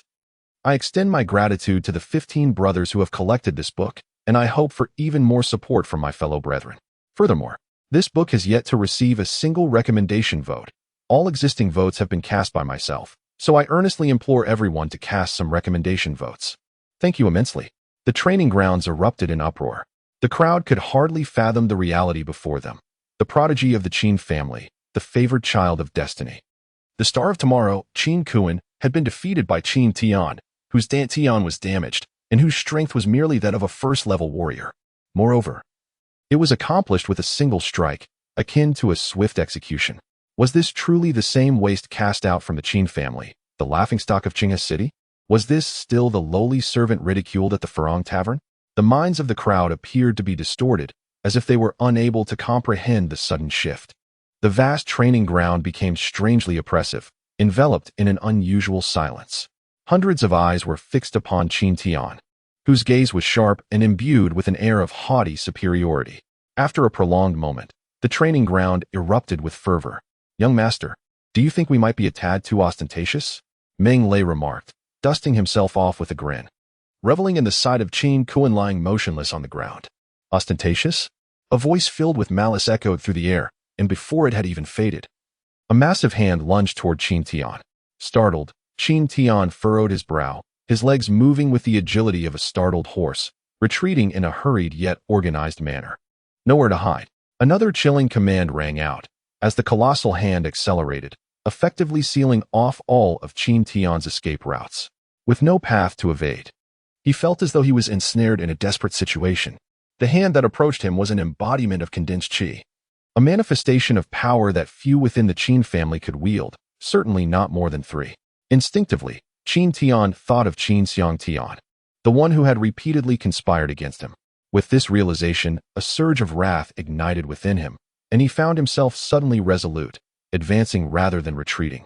He summoned the dragon elephant void scripture once more, unleashing a torrent of qi that surged violently, akin to a sword piercing the heavens, charging towards the colossal hand. Though the hand appeared as a mere wisp, it was as solid as steel. Those ensnared by it risked being crushed, a testament to Qin Xiang Tian's unrelenting malice. Showing no mercy, the might of the colossal hand was abundantly clear to Qin Tian. Recognizing the futility of evasion, he resolved to break through. In that moment, onlookers deemed Qin Tian overly ambitious, convinced he could not possibly contend with the formless giant's grasp, a formidable technique only attainable at the pinnacle of the spirit-gathering realm. How could he hope to shatter such power? In a place of despair, retreat was not an option. To falter now would leave him with no escape. The fierce winds that rushed towards him stung his face like 1,000 blades slicing through flesh.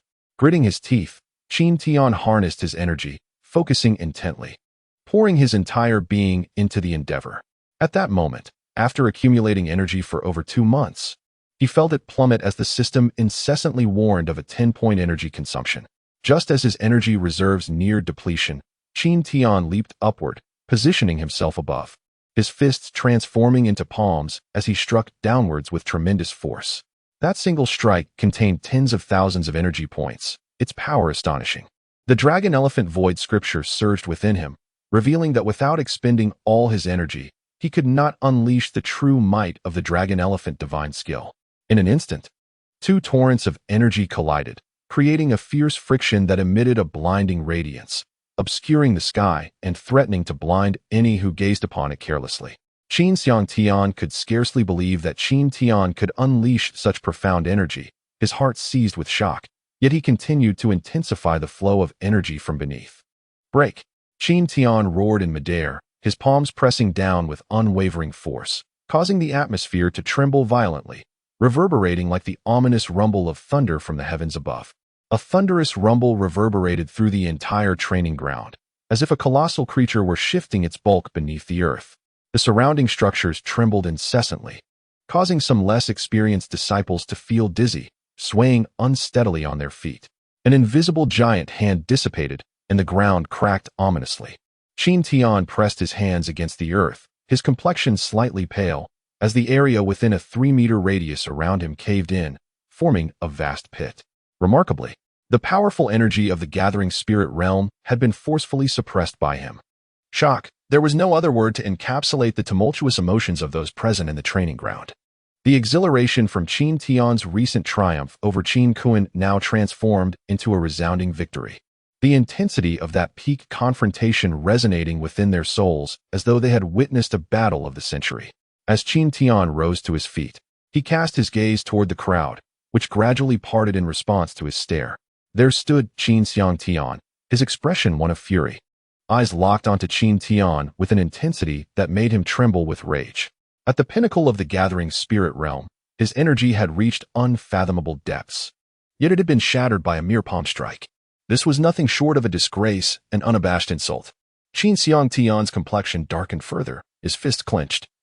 The sound of cracking bones echoing as he advanced toward Qin Tian with a peculiar gait, exuding an overwhelming aura of menace. He harbored murderous intent. Qin Tian was momentarily taken aback, his eyes widening in disbelief as he beheld Qin Xiang Tian's unexpectedly ecstatic expression. A surge of emotion stirred within him. Could it be that he was not rendered senseless by the impact? How could he be smiling at such a moment, unaware that the Grand Elder had already harbored thoughts of murder? Young master, young master. In Qin Tian's eyes, Qin Xiangtian had ceased to be human. He had transformed into a formidable boss, radiating with a dazzling golden light. At that moment, a luminous aura enveloped Qin Xiangtian, his entire being shimmering like a boss from a video game. Qin Tian could hardly fathom that, apart from the demon beasts, a human could also embody such a boss. This led him to ponder, if slaying demon beasts could lead to level-ups, could killing humans yield the same result? The profound shock elicited an inexplicable smile from Qin Tian. It was undeniable that he was concerned. After all, he was merely at the 6th level of martial arts, and how could he possibly contend with Qin Xiangtian? However, upon releasing several tens of thousands of points of energy, he sensed not just one, but multiple experts in the gathering spirit realm present. Their auras were even more formidable than that of Qin Xiangtian. In the Qin family, there was only one person who could surpass Qin Xiangtian, the family patriarch, Qin Zhantian. At this moment, Qin Tian's energy points dwindled to mere hundreds, insufficient to activate the Dragon Elephant Void Sutra. He stood still, unyielding, placing his bets on the certainty that Qin Zhantian would emerge. The fact that he could defeat Qin Kuan in a single strike and withstand the colossal hand produced by Qin Xiangtian's shadowless divine skill indicated his extraordinary talent. He was a once-in-a-century genius of the Qin family. Faced with such exceptional talent, profound energy, and boundless potential, would Qin Zhantian allow Qin Xiangtian to act unchecked? It was highly improbable. Chapter 10, Refusal. Just a step away from breaking into the top 30 of the classification, with 20 brothers rallying to support my ascent. I extend my heartfelt gratitude to the brothers who cast 4 recommendation votes for me this morning. I am immensely thankful. Once again, I hope everyone can cherish this book and cast a few votes for me. Thank you. Encountering a frustrating incident while gaming.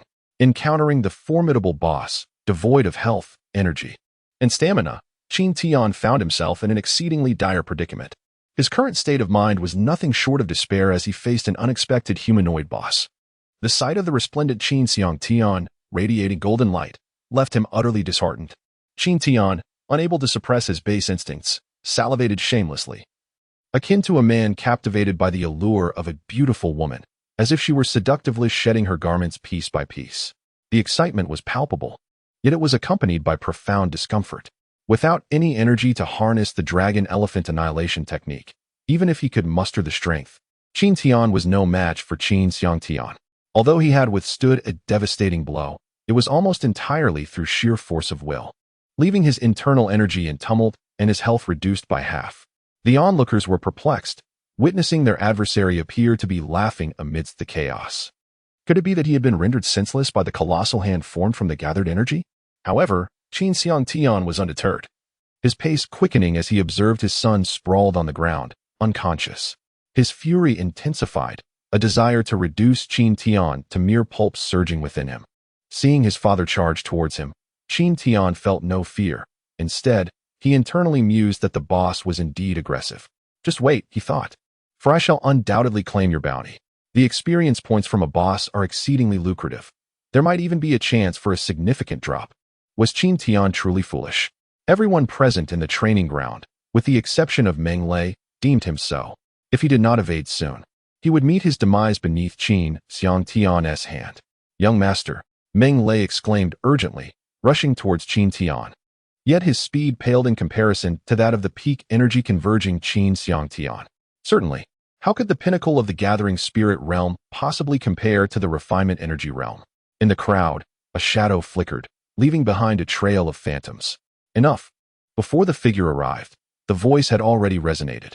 Clad in a black long robe, with brows sharp as swords protruding, he emanated a faint luminescence.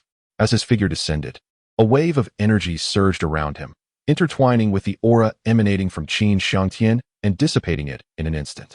Qin Xiangtian stood proudly before Qin Tian, hands clasped behind his back, facing Qin Xiangtian.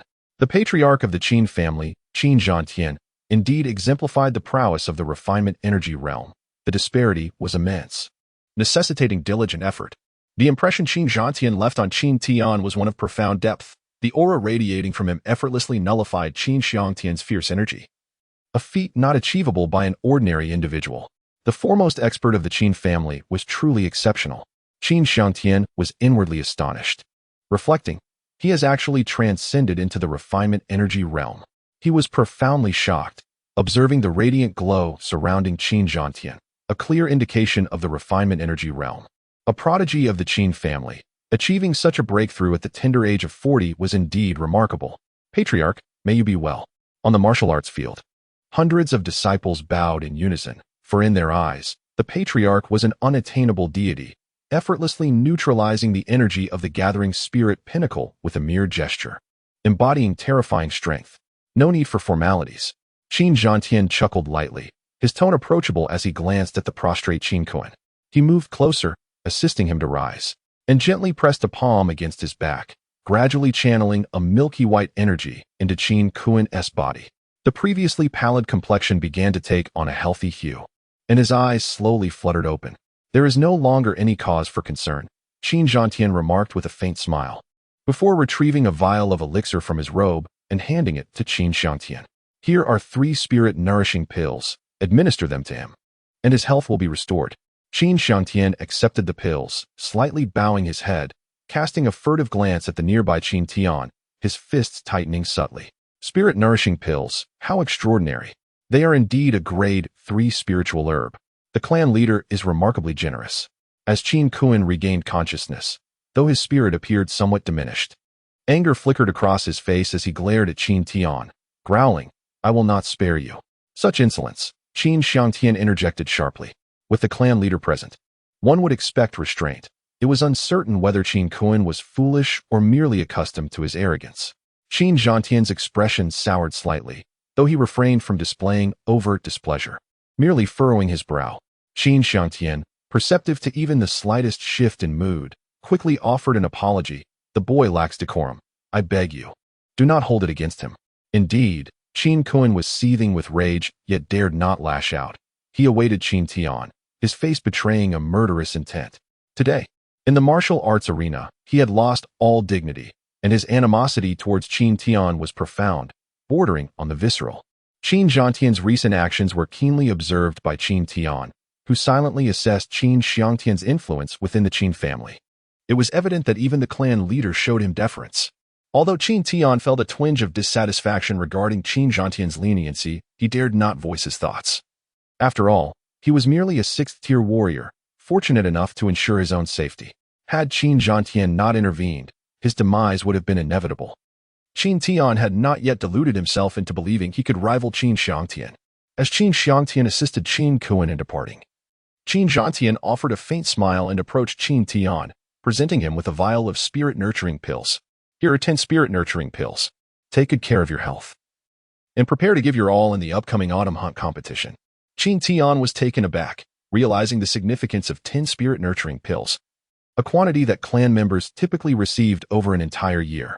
Such generosity was indeed remarkable. Without a second thought, he accepted the pills and tucked them away, reasoning that one should seize every opportunity. Moreover, he was in urgent need of these pills to replenish his energy. After discreetly examining the properties of the spirit-nurturing pills, he felt a surge of pleasant surprise. Spirit-nurturing pill grade, 3rd tier effects, clears the mind, replenishes stamina, unblocks meridian's health points, 500 chi points, 300 survival points, 50 in comparison to the attributes of the Dragon Tiger pill. The spirit-nurturing pill seemed rather inferior. Qin Tian was astonished to discover the formidable nature of the Dragon Tiger pill left to him by Tsang Tianji, which he had previously dismissed as insignificant. He felt a wave of relief that, in a moment of anger, he had not discarded the Dragon Tiger pill. He simply does not comprehend the significance of elixirs to martial practitioners. Low-grade elixirs are typically in short supply, while high-quality ones are even rarer. With the nourishing spirit pill in Qin Tian's possession commanding no less than 1,000 taels of silver per unit in the market, and often proving impossible to acquire. The Tianyuan continent is home to countless martial practitioners and numerous cultivators, yet alchemists remain exceedingly scarce.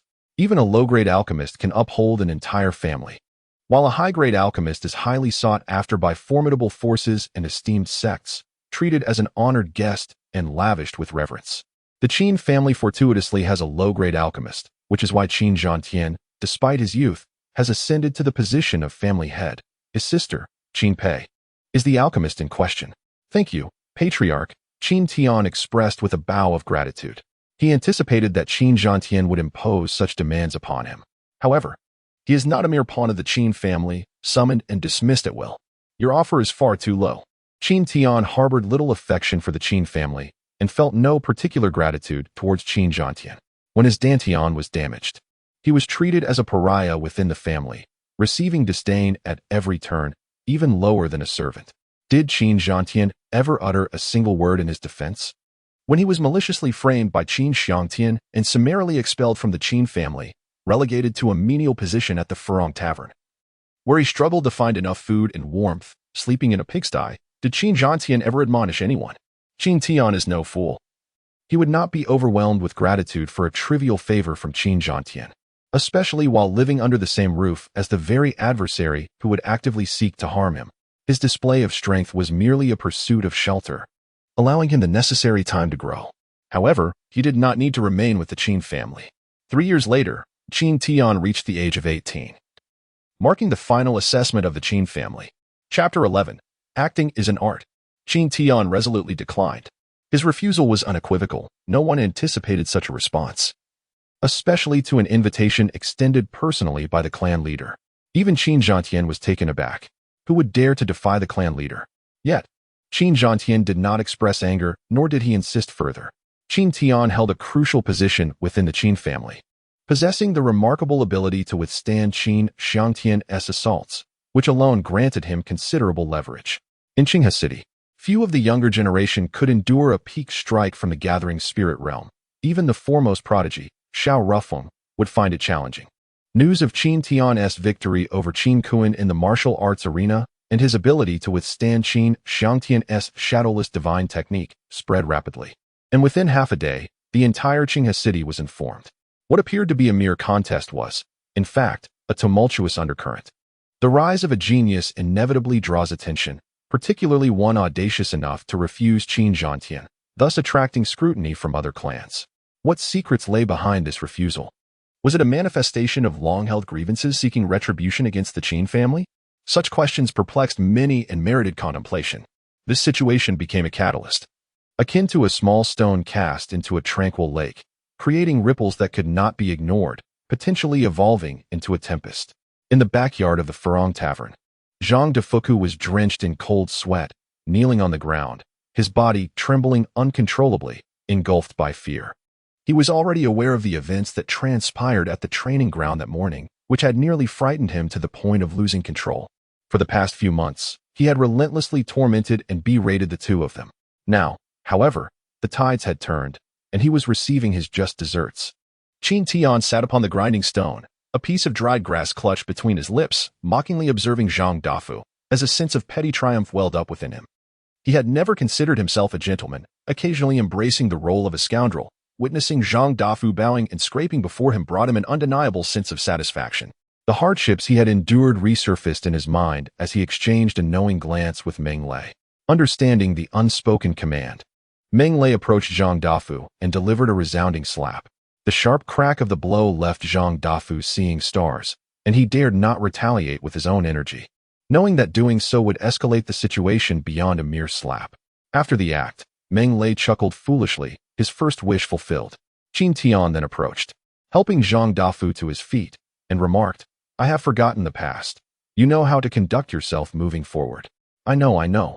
Zhang Dafu replied, hunched over, nodding submissively, unable to lift his gaze to meet Qin Tian's. "This is none of your concern. Attend to your own matters." "Ah, young Master Qin. Then I shall take my leave." Zhang Dafu departed in a hurry, his heart racing with trepidation. He was merely a servant of the Qin family, tasked with managing some properties. With Qin Tian's return to power, his status was now significantly superior to Zhang Dafu's. With a single word from him, the Qin family would swiftly expel him from Qinghe City, or worse, condemn him to death. "Young master, shall we truly let him go just like that? In the past, he treated us in such a manner, but alas, it is not worth our while to quibble with a mere lackey. Life is arduous for everyone. Young master, what shall we do next? Qin Shangtian will undoubtedly not let us off easily. Perhaps we should leave Qinghe City?" Qin Tian narrowed his eyes, recalling the fury in Qin Shangtian's gaze from the training grounds. After a moment of contemplation, he replied, "Fatty, we will leave Qinghe City, but not just yet. Certainly, we cannot depart without first vanquishing this formidable boss, for how could we bear to leave without achieving that?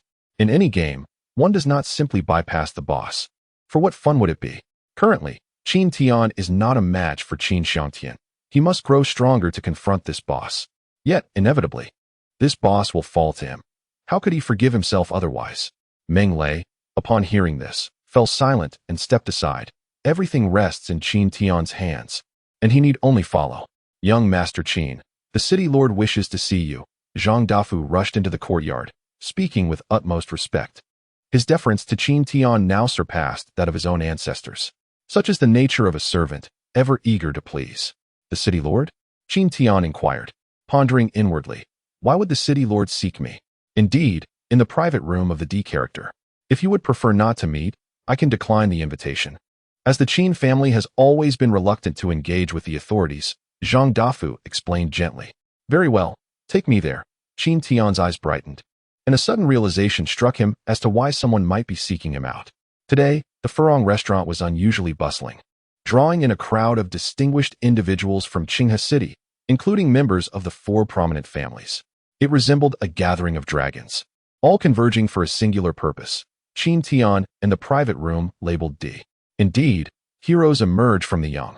As Qin Tian stepped inside, a middle-aged man, appearing to be in his 40s with a resolute face and a somewhat dazed gaze, approached him with a beaming smile.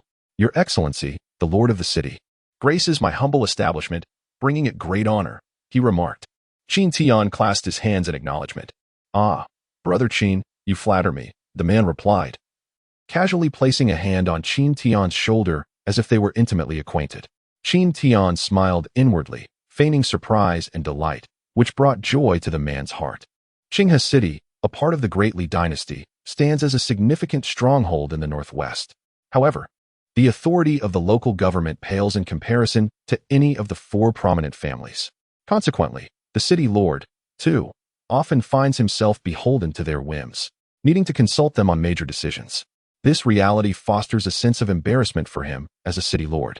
He has petitioned the court multiple times, advocating for a strong military presence in Qinghe City, yet inexplicably, he is met with failure each time, with the garrison's numbers dwindling year by year. In light of this, he feels compelled to cultivate his own power base, aspiring to establish his authority and systematically eliminate the four families. He is an ambitious man, albeit one whose grand aspirations lack the requisite strength to realize them. Upon learning of Qin Tian's audacious rejection of the Qin family patriarch, Tu's keen intuition recognized this as an opportune moment to attract a prodigy. Qin Tian has always harbored disdain for dealings with officials. Yet he approached Tu with the understanding that to curry favor with someone, one must possess certain conditions. Qin Tian was exceedingly avaricious, leaving no opportunity for gain unexploited. As he anticipated, after some pleasantries, Tu indeed produced a vial of elixirs from his pocket and lowered his voice, saying, "Here are 5 guardian pills. They serve to protect the heart's pulse and alleviate pain. Though not many, they are a token of my sincerity." "Why such generosity, my lord? One should not receive rewards without merit." Qin Tian feigned reluctance, yet had already surreptitiously grasped the pills. A seasoned veteran in the political arena, Tu understood the nuances of the exchange, and with a hearty laugh, regarded it as a brotherly gift to a younger sibling, deeming it acceptable. "Oh, this is quite embarrassing," he stammered, as the guardian pills were swiftly concealed within Qin Tian's garments, betraying no semblance of disinterest. At that moment, Qin Tian assessed the properties of the guardian pills. Guardian pills rank, 2nd grade function, safeguard the mind, dispel malevolence, alleviate pain. Health points, 400 chi points, 80 survival points, 20 only a 2nd grade elixir. How miserly. Qin Tian inwardly scoffed, while outwardly expressing delight, adopting a humble demeanor and utmost politeness. Tu smiled with satisfaction, thinking to himself, "Qin Tian truly knows the game." "My dear Qin, what are your plans for the future?" Qin Tian smiled inwardly, recognizing that the moment of truth had arrived. Tu felt a surge of joy, thinking, "It seems these 5 guardian pills were not wasted. They were indeed worth it. What are your thoughts on holding an official position?" "As for being an official, I dare not even entertain such an idea. I am but a lowly commoner, unworthy of such aspirations. I truly cannot imagine it." Qin Tian feigned a naive and foolish demeanor, amusing Tu greatly. "The defenses of Qinghe City are rather weak, and I am currently in the process of selecting a group of talents. I wonder if you might be interested? If you are, the position of captain of the city guard shall be reserved for you." "Really?" "Certainly. However, I cannot leave. The clan leader would never permit it." A look of difficulty crossed Qin Tian's face. "Qin Zhantian is indeed too oppressive. One day, I shall personally eliminate him. I shall confront him and persuade him to release you." In a moment of anger, Tu let slip these words. If Qin Zhantian were to hear this, he would be in for trouble. Currently, Tu holds the title of city lord, yet he is merely a figurehead, lacking any real power. Were it not for the concessions of the 4 great families, who provide him some semblance of respect and pay a token tax, his situation would be far more dire. After enjoying a meal under false pretenses and receiving 5 guardian pills, Qin Tian seized the opportunity to make his escape. Tu is nothing more than an armchair strategist, devoid of any actual strength. After that meal, his ears were practically calloused from listening. The private conversation between the city lord and Qin Tian seemed to take flight, and in less than half an hour, the other families were aware of it. Subsequently, Qin Tian donned various expressions, performing one act after another, resulting by day's end in the acquisition of 13 nourishing pills, 25 guardian pills, for 1,000 taels of silver, and countless promises from each family. In the quiet of the night, Qin Tian sighed and remarked, "Acting is indeed a skillful endeavor." Chapter 12, The Lowly Man. Qin Tian's sudden rise to prominence astonished many and incited anger in others. In a courtyard of the Qin residence, candlelight flickered. This elixir, known as the Sunfire Pill, possesses the ability to instantly double one's strength upon consumption. Keep it close at hand. Father, rest assured, I shall ensure he does not emerge alive from the autumn hunt competition. Kuner, this pill should only be taken in dire circumstances. I understand, Father. Qin Shangtian's gaze flickered with uncertainty. He pondered whether it was a grave mistake to entrust the Sunfire Pill to Qin Kun. While the elixir could indeed amplify power swiftly, it bore dire side effects, namely the depletion of one's lifespan. Once the effects waned, the user would be left utterly exhausted. Thus, it was imperative to eliminate the opponent swiftly, lest the consequences be dire. For Qin Tian, the motivation to kill was compelling. However, he had now become a key target for protection within the Qin family, making any attempts on his life nearly impossible. The only hope lay in the upcoming autumn hunt competition. From what he understood, Qin Tian had attained the 6th level of martial prowess, while Qin Kun was at the pinnacle of the 7th. With the aid of the Sunfire Pill, the task of eliminating Qin Tian seemed manageable.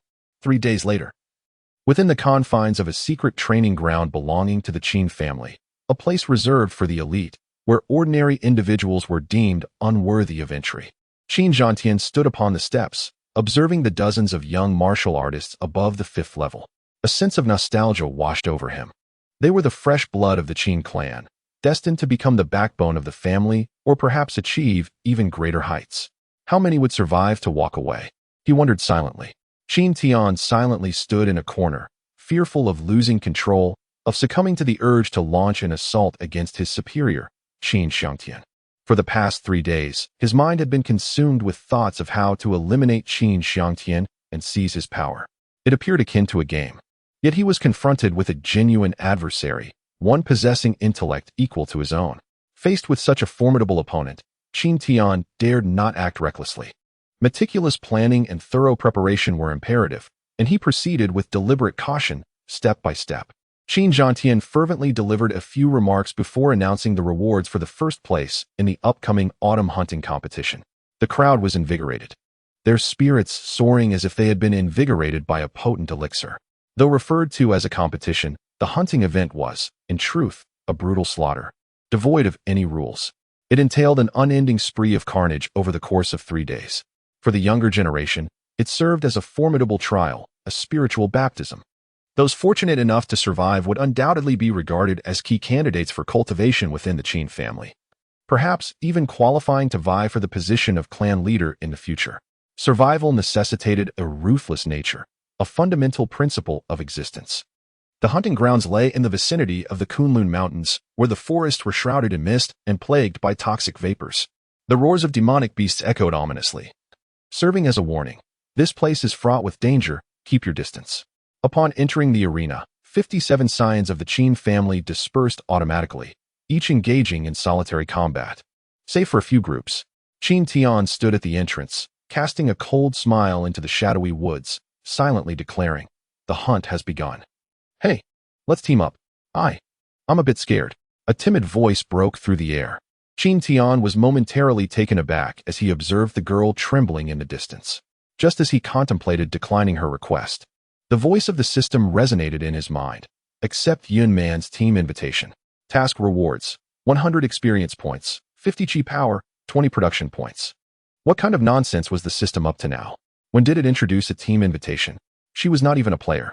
Qin Tian felt perplexed. Having a girl by his side would only serve as a burden, hindering his hunting speed and potentially exposing his secret of cultivating the dragon elephant great void scripture. However, refusing would incur a penalty from the system. Reluctantly, he silently muttered, "Accept," while also saying, "All right." Yun Man leaped with joy, her innocent voice chiming, "Really? That's wonderful." Qin Tian sighed and shook his head, yet as he gazed at Yun Man's delicate face and slender legs, he felt a sense of relief. Amidst the vastness of peril, having a charming companion was indeed a delightful experience. Since they were on the outskirts of the Kunlun Mountains, there were few demonic beasts around, allowing them to traverse the path with ease. Occasionally, Yun Man would burst forth with exuberance, causing Qin Tian a moment of exasperation. Her actions, though childish, exuded an endearing quality. In his previous life, Qin Tian might have sought a picturesque spot to nurture their relationship, engage in discussions about life, and share dreams and aspirations. Yet, the present was different. No one could predict what might transpire in the next moment.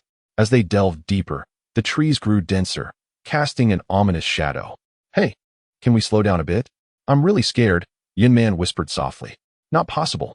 A deep, ragged gasp pierced the air, followed by several anguished cries. Qin Tian's eyes flickered, and he immediately halted his advance, straining to listen before turning to Yun Man. "Stay close to me. Do not lag behind." "What are you doing?" Yun Man's words were cut short as Qin Tian darted forward, moving through the forest with the grace of a leopard, effortlessly leaping and landing. Yun Man was momentarily taken aback, her large eyes glistening with unshed tears. With a determined stomp of her little foot, she glanced at the surrounding darkness, fear propelling her to pursue Qin Tian. His pace, though swift, was not overly rapid. Those permitted entry into the hunting grounds were all martial artists of the 5th tier, and he was confident that Yun Man would easily catch up to him. Indeed, it was simple, albeit requiring a touch of time. However, Qin Tian was taken by surprise when, Within just a few breaths, Yun Man had closed the distance, her movements remarkably elegant and ethereal, as if she were a celestial being treading upon clouds. What are you staring at? Qin Tian felt a slight jolt within, silently acknowledging the girl's impressive prowess. The fierce king tiger, a second-tier beast, measured a full yard in length, adorned with fiery patterns across its body, its strength formidable. Its hide was tougher than steel, and the only way to slay it was to strike its head. Yet, its speed was astonishingly swift, making it a difficult target. Qin Shan, Qin Yo, and Qin, who formed a triangle around it. At this moment, the fierce king tiger had lost one eye and was cornered. Joy radiated from their faces as Qin Yo chuckled foolishly, exclaiming, "A second-tier beast is nothing extraordinary." "Ha, indeed. Brother Shan, we have a second-tier demon beast worth 5 points. How shall we divide it among the three of us?" "Division? Let us first slay it," came the response. At that moment, the trio launched their attacks simultaneously, yet their strikes lacked the ferocity displayed moments prior. Concealed in the shadows, Qin Tian discerned their true intentions. They were holding back, plagued by mutual distrust. It was merely a matter of time before they turned on one another. "Dainyu, why aren't you exerting your strength? Your bull strength barely reaches a third of its potential. What are you truly aiming for? Damn it, stop picking on me." Dashin is no different. Suddenly, the fierce king tiger let out a thunderous roar, clawing furiously at the ground before pouncing towards Qin Hu. The latter's expression changed dramatically as he cried out, "Save me." At that moment, Qin Shan and Qin Yo exchanged sinister smiles. "Save you? Dream on." With a swift motion, the fierce king tiger bit through Qin Hu's neck, blood splattering everywhere. "Dainyu, I take 2 points, you take 3. Finish it off." "Ha. Very well." Qin Yo harnessed his energy, unleashing the full force of his bull strength, his fist striking down upon the fierce king tiger's head like a mountain crashing down. The beast was instantly toppled, struggling for breath on the ground. "Ha. Dainyu, the power of your bull strength at full capacity is indeed formidable." Qin Shan approached Qin Yo with his hands clasped behind his back. In the shadows, Qin Tian smirked coldly, secretly thinking, "What greed." As Qin Shan approached, he suddenly thrust both hands forward, unleashing a formidable wave of energy. Qin Yo, with a cold smile, remarked, "You are still far from my level." Just as Qin Shan drew near, he channeled his energy, preparing for a decisive strike. When their fists met, both men were violently thrust backward, their blood surging within them as they coughed forth crimson liquid. Ha. Truly splendid. Chapter 13. Overcome with fear, from behind a towering tree emerged a figure, clapping his hands and sneering, his gaze filled with disdain. It was Qin Yang, the sole heir of Qin Kuang, one of the 8 elders of the Qin family, aged 18 and a 7th-tier martial artist. He was one of the contenders for power in the upcoming autumn hunt. Though he appeared innocuous, he was, in truth, treacherous and cunning, often engaging in underhanded schemes, earning the favor of the Elder Council. "What do you intend to do, Qin Yang?" Qin Shan managed to shield his chest with one hand while bracing himself against the ground with the other, slowly rising to his feet, fear creeping into his heart. He had heard whispers of Qin Yang's exploits, akin to a mantis stalking a cicada, unaware of the lurking sparrow. Little did he know that he would find himself ensnared in such a trap. At that moment, Qin Yo coughed several times before laboriously standing up, secretly gathering his energy. "Poised for action. Perhaps you should reconsider. Given your current condition, do you truly believe you can contend with me?" Qin Yang taunted, walking over to the corpse of the fierce king tiger, observing the still-breathing fiery tiger with a chilling smile. "This 5 points I shall claim." With that, he drew a gleaming steel blade from behind and delivered a swift, decisive strike. With a faint smile, he grasped the severed head of the fierce king tiger and subsequently produced a spatial wooden token. With a mere thought, the head vanished into the confines of the token. This spatial wooden token, the most rudimentary form of storage in the Tianyuan continent, offers a minuscule space, crafted in a rather crude manner. It does not require blood to bond with its owner, allowing anyone to utilize it freely. Each disciple participating in the autumn hunt competition is bestowed with one, facilitating the storage of beast heads and making it easier to claim victories. By slaying an opponent and seizing their token, all contents within become the property of the victor. The token bears no identification or signature, alleviating concerns of external vendettas. Qin Shan and Qin Yo stood in stunned silence, observing Qin Yang accumulate 5 points effortlessly. Akin to a mere inspection, igniting a simmering anger within them, blaming their own greed. After securing his points, Qin Yang did not hasten to depart, but instead approached Qin Shan, his expression morphing into a smile reminiscent of the Grim Reaper. The Qin family has no need for the worthless, he declared. What do you intend to do, Qin Yang? Aren't you afraid? Before he could finish his sentence, Qin Yang swung his blade, the edge imbued with potent energy, decisively severing Qin Shan's head. Following this, he turned to Qin Yo, who was frantically scurrying about. His cultivation merely at the 5th rank of martial artist, and heavily wounded. He stood no chance against Qin Yang. Please, spare me. If you let me go, I will withdraw from this competition immediately, I beg you. Beg you? Qin Yang laughed derisively. You lack even the qualification to plead. Qin Yang leaped forward, momentarily suspended in the air before propelling himself off a branch, utilizing its elasticity to launch again. In midair, he grasped the hilt of his blade, his eyes bulging with a maniacal gleam as a cold, arrogant smile spread across his face. With a sickening sound, Qin Yo's body was cleaved in two, blood gushing forth, intestines spilling onto the ground, creating a gruesome spectacle that made Qin Tian's stomach churn in the shadows. Haha, I have stated before. The Qin family has no need for the inept. Qin Tian licked the blood from the blade, revealing a sinister grin, and in an instant, he leaped onto a branch, swiftly darting into the depths of the forest. This is utterly monstrous, Qin Tian could not help but exclaim. The preceding scene reminiscent of something only witnessed in films during his past life. While he had been unfazed by such perverse actions then, experiencing it firsthand now nearly made him lose his stomach. Why is this girl not terrified? Initially, she had been petrified by the vividly colored insects, yet now, in the face of this blood-soaked massacre, she displayed not a hint of fear. As he turned to glance at Yun Man, he was taken aback. Yun Man had buried her head in her knees, remaining utterly still, akin to an ostrich hiding its head in the sand when confronted with danger. Hey. Qin Tian called softly a couple of times, but Yun Man remained unresponsive. Reluctantly, he nudged her, and her entire form toppled to the side, losing consciousness. No way. Has she fainted from fright? No wonder there is not a sound. She has fainted from fright. Qin Tian stared blankly at the unconscious Yun Man, inwardly cursing under his breath. How perplexing the system is to require me to bring her along. Is this not merely a burden? Perhaps it is to increase the challenge of the game? Bringing along a novice? Damn it. Qin Tian had little inclination to ponder these thoughts. Since he was in a team mode, he had no choice but to keep Yun Man by his side, observing her dazed appearance, which held a hint of innocence. He shook his head, lifted her onto his back, and proceeded toward the edge of the Kunlun Mountains.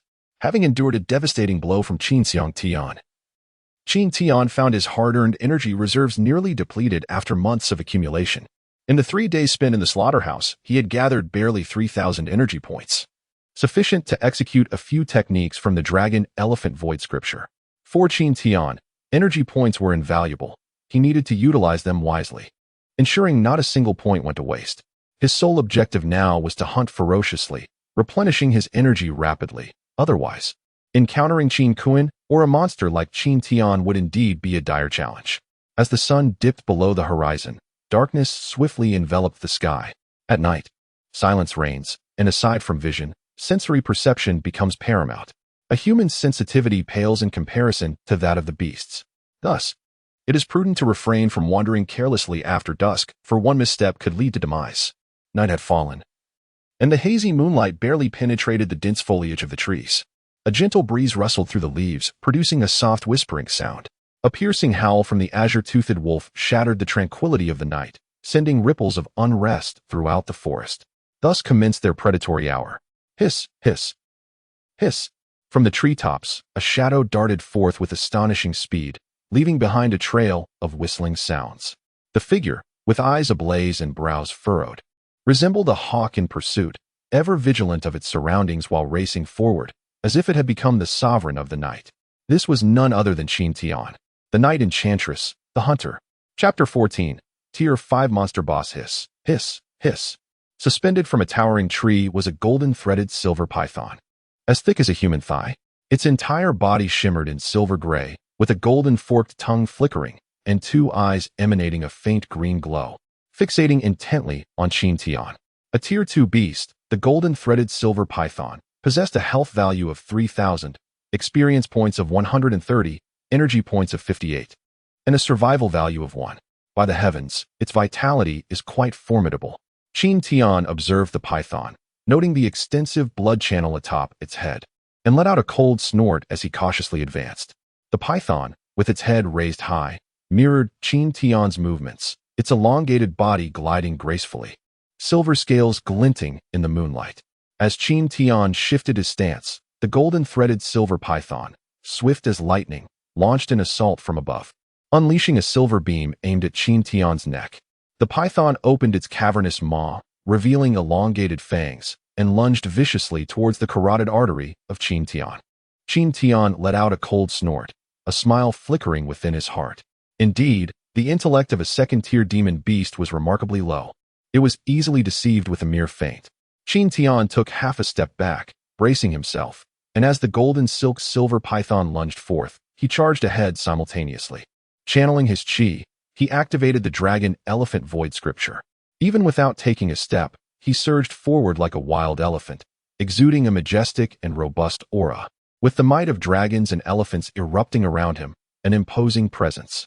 With a thunderous impact, his punch, infused with the strength of 10 elephants, obliterated the golden silver python's head. What a thrill! Under the influence of the dragon elephant void scripture, his entire skeletal structure felt rejuvenated, brimming with power. As he unleashed that punch, it was akin to the force conjured by 10 wild elephants, crashing forth with lightning speed. A second-tier demon beast, dispatched in a single strike. Qin Tian sensed a modest increase in his qi value, revealing a faint smile as he severed the python's head and stowed it within a spatial wooden token. Before leaping into the darkness, booming sounds resonated as a third-tier demon beast, the long-armed diamond, emerged, possessing immense strength. It uprooted a thick tree and swept it across like a divine general commanding legions. Qin Tian snickered coldly, leaping into the air, channeling his qi and pausing momentarily. With hands like blades, he struck down fiercely, severing the long-armed diamond's arm cleanly in half. Despite its grievous injury, rather than retreating, it erupted with fury, sweeping its remaining arm in an attempt to reduce Qin Tian to a mere pulp. Observing the blood pool atop the long-armed diamond's head, Qin Tian chuckled coldly. In its desperate plight, did it still dare to retaliate? The blood pool was reduced to a mere thin line, even if Qin Tian refrained from taking action.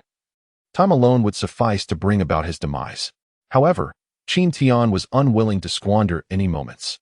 As the long arms swept towards him, he met them head-on with a direct assault of his fists. In a contest of strength, Qin Tian harbored no fear of any beast, no matter how formidable the creature. Could it possibly surpass the might of the dragon in elephant power? Within his battered Dantian, the dragon elephant void scripture cycled in relentless succession, embodying the regal essence of a wild elephant galloping alongside the roar of a dragon soaring through the heavens. The fusion of these forces surged within him like a tempest, a potency that no low-tier beast could rival. With a series of anguished cries, the long-armed golden ape lay motionless upon the ground. Observing the blood pool above its head dissipate, Qin Tian withdrew his fists and offered a faint smile. At that moment, a notification resonated in his mind. Congratulations. Player Qin Tian has gained 190 experience points, 73 energy points, and 1 production point. The average experience from a beast was approximately 150. Thus, a night of hunting could elevate him by nearly half a level. Qin Tian pondered this quietly. Since ascending to the 6th tier of martial artists, he had derived little experience from slaughtering livestock at the slaughterhouse, a realization he was acutely aware of. The higher one ascends, the less experience one gains from low-level monsters, while defeating stronger foes yields significantly more. The slaughterhouse had ceased to be of substantial aid. In the future, he would have to venture into the Kunlun Mountains. Within those mountains, beasts thrived, providing enough opportunity for slaughter over a span of half a month within a 10-kilometer radius. Such a locale was indeed a sacred ground for leveling up. Qin Tian severed the head of the long-armed golden ape and stowed it within his spatial wooden plaque, then made his way towards the boundary of the Kunlun Mountains. On the journey, Qin Zhantian cautioned against approaching the Kunlun Mountains due to the perilous nature of the region. Although it lies on the periphery, one can never predict when a formidable 5th-tier beast might emerge. Such beasts, having cultivated their core, possess intelligence and can unleash formidable powers through their innate demonic energy. Even those who have attained the gathering spirit realm find it exceedingly challenging to contend with a 5th-tier beast, underscoring the sheer terror of creatures that have refined their cores. Nonetheless, these core-bearing beasts are prime targets for numerous adventurers, as the value of cores within the Tianyuan continent is beyond imagination. Even the exalted practitioners of the cultivation realm hold a profound need for them, as cores serve as currency within the spiritual world, with the worth of any item being measured in cores. It takes decades, even centuries, for a fifth-tier beast to cultivate a single core, which has a myriad of applications. When infused into weapons, the energy within a core can grant ordinary weapons unimaginable power, potentially transforming them into high-grade artifacts. When incorporated into elixirs, cores are coveted materials for countless alchemists. Elixirs refined from advanced cores possess extraordinary energies and can even yield pills of celestial quality. Consumed directly, the energy within the core can be fully absorbed by the body of the consumer, which may lead to mutations, causing the individual to take on the appearance of a beast. Some of the most formidable beings on the Tianyuan continent have attained their strength through the consumption of cores, with some even undergoing transformations into beast-like forms, retaining only their appearance while their other attributes remain unchanged. The exorbitant value of crystalline cores has compelled numerous adventurers to take perilous risks, venturing into the treacherous Kunlun Mountains with the hope of slaying a beast possessing such a core, thereby harnessing its energy to ascend to greatness. Along his journey, Qin Tian has vanquished countless foes, sparing no monstrous creature in his path. By midnight, he has amassed over 4,000 points of energy, nearing the halfway mark of his 6th-tier warrior advancement.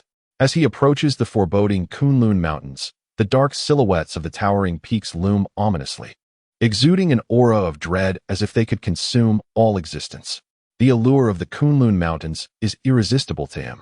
Qin Tian halts, gazing at the shadowy giants, a land ripe for leveling up and accruing experience. Just wait, he muses, it won't be long before I embark on my conquest. After a considerable pause, as he prepares to depart, a thunderous roar erupts not far from his position. The cacophony sends flocks of birds scattering from the dense, shadowy woods, and colossal trees begin to topple one after another, sending clouds of dust swirling into the air. Startled, Qin Tian thinks to himself, could it be that a boss has gone berserk? He dares not linger any longer, hastily fleeing. The frenzy of a 5th-tier beast is far too terrifying for him to confront. He would not be so foolish as to challenge such a creature. It would be akin to striking a stone with an egg. This is not a mere game. Death in this realm signifies eternal oblivion, unlike in games where one can respawn. If he does not flee, he awaits only his doom. Moreover, the frenzied beast was charging towards him. Chapter 15. Coward, Angel, Glutton. Within the cavern, Qin Tian's mind was unsettled, his ears attuned to the sounds around him, as the once tumultuous night gradually fell into tranquility, allowing him to exhale with a slight sense of relief. The beast that had erupted from the Kunlun Mountains possessed terrifying strength. Had he not fled swiftly, he would likely have become its meal. How could such a monster emerge from the Kunlun Mountains? This was merely the periphery, surely. There should not be any 5th-tier beast here? From the horrific cries just moments ago, it seemed to have been attacked. If this were indeed the case, perhaps an adventurer team would enter this hunting ground. If so, it would certainly be entertaining. The sudden upheaval shattered the stillness. The creature that had burst forth from the Kunlun Mountains was indeed a 5th-tier beast, the violent diamond ape. Not only had it crystallized a core, but it had also cultivated a divine ability, frenzy. In its state of frenzy, all its strength, speed, and defense were doubled. With the allowance of its demonic energy, it could unleash this frenzy 3 times in succession, its mountainous form wreaking havoc in an unimaginably terrifying manner. Divine abilities transcend ordinary techniques, relying on one's innate conditions or capabilities to innovate, comprehend, and manifest formidable powers. They are unique. Mastering a supreme divine ability is exceedingly difficult. Even for those of the Qinkuan realm, or even the consummate realm, such superlative beings often find it an arduous endeavor throughout their lives. The cultivation of divine abilities is significantly more challenging than that of standard techniques, necessitating immense fortitude to break through. The violent King Kong ape possesses a frenzied divine ability, derived from its inherent strength and comprehension of the laws of power. However, it remains a mere rudimentary divine skill, capable of momentarily doubling its power. Yet, this enhancement is sufficient to contend with the pinnacle masters of the gathering spirit realm. Qin Tian sat cross-legged, regulating his internal breath, having not rested throughout the night. He was exceedingly fatigued and gradually succumbed to slumber. In the early morning, a shrill scream echoed within the cave, piercing and sharp, causing one's ears to tingle with discomfort. Qin Tian opened his eyes to find Yun Man, clutching her chest in alarm, gazing at him with evident terror. A bit annoyed, he remarked, "What are you screaming about? You, how come you were covered in blood?" Yun Man stammered, crouching nervously to one side, clearly frightened. Qin Tian glanced at the darkened bloodstains on his clothing and touched the back of his head, contemplating that he had been too preoccupied with fleeing to clean himself yesterday. Upon finishing his thoughts, he rose and approached the cave entrance to survey his surroundings. Finding no signs of any demonic beasts, he decided to wash himself in the small stream at the foot of the mountain. Just as he stepped out of the cave, Yun Man hurriedly followed, albeit keeping her distance as though she feared him. Trailing behind him, she whispered to herself in a soft murmur, reminiscent of a timid girl. Upon reaching the base of the mountain, Qin Tian refreshed himself and then called out to Yun Man, who stood a short distance away, "Wash your face, you coward." "You are the coward," she retorted. Yun Man, feeling indignant, glanced at the numerous stains adorning her attire, shot a glare at Qin Tian, and made her way towards the stream. The memory of Yun Man fainting from fright the previous day elicited an uncontrollable chuckle from Qin Tian, who exclaimed, "Do you realize you fainted from fear yesterday?" I did not," Yun Man retorted, her cheeks flushed crimson, embodying the essence of being caught red-handed. Yet she feigned composure and attempted to argue her case. However, the image of Qin Yang slaying Qin Shan resurfaced in her mind, igniting an involuntary fear within her. As a martial practitioner, taking a life is a commonplace occurrence. The law of the jungle prevails, and survival is reserved for the fittest. Yet, Yun Man could not fathom the act of killing, let alone bear witness to such a gruesome spectacle, which had caused her to lose consciousness on the spot. Qin Tian splashed his face with the icy, crystalline water from the mountain spring, feeling rejuvenated. He perched himself on a rock, observing Yun Man as she crouched by the stream, slightly bending forward, her delicate hands cupping a handful of water, gently splashing it against her face. The soft sunlight cascaded down, illuminating her features. The droplets glistened like jewels, radiating brilliance and evoking a moment that felt eternal. Her purity surpassed that of the stream itself, and Qin Tian had never beheld such an innocent girl. Her beauty captivating to the core. "Hey, what are you staring at?" Yun Man turned her head to meet Qin Tian's gaze, her heart racing, and she instinctively touched her slightly warm cheek, feeling a surge of embarrassment as she muttered in irritation. "With such timidity, how do you dare to participate in the autumn haunt?" "I am not timid. Yun Man, fear neither heaven nor earth. There's a snake behind you." "Ha!" Qin Tian burst into exaggerated laughter, relishing the moment of teasing her, secretly reveling in the thrill of charming her for the first time. Yun Man stood in the stream, sunlight cascading upon her back, a stray lock of hair falling delicately. She gently flicked it with her pinky finger, resembling an angel descended to earth, capturing Qin Tian's gaze with a hint of obsession. Following the flow of the water, Qin Tian's eyes suddenly brightened, a smile gracing his lips as he remarked, "Breakfast is secured." "What do you mean by that?" Yun Man inquired with curiosity. "Don't move," Qin Tian urged, rising swiftly to approach her. His eyes fixed intently on her delicate feet submerged in the stream, his expression revealing delight. Startled by his sudden intensity, Yun Man hesitated to move. Yet she could feel something slippery and slightly ticklish brushing against her feet, inciting a wave of fear. "What is it? What is touching my feet?" "Whatever you do, do not look down. Please," Qin Tian cautioned, worried that if Yun Man spotted the large catfish beneath her, she might leap in fright, causing it to flee. "For the sake of breakfast, do not move." Seeing the trepidation etched on Qin Tian's face, Yun Man trembled slightly. She was certain there was something beneath her feet, and it was no small creature. She felt a soft, gentle motion gliding between her toes, akin to a snake. The mere thought of a snake drained the color from her face, and she stammered, Is it not a snake?" Meanwhile, Qin Tian was cautiously wading into the water, oblivious to Yun Man's growing distress. Noticing her trembling intensify, he silently mused, "She truly is remarkably timid." With a swift motion, his hands darted towards the area beneath her feet.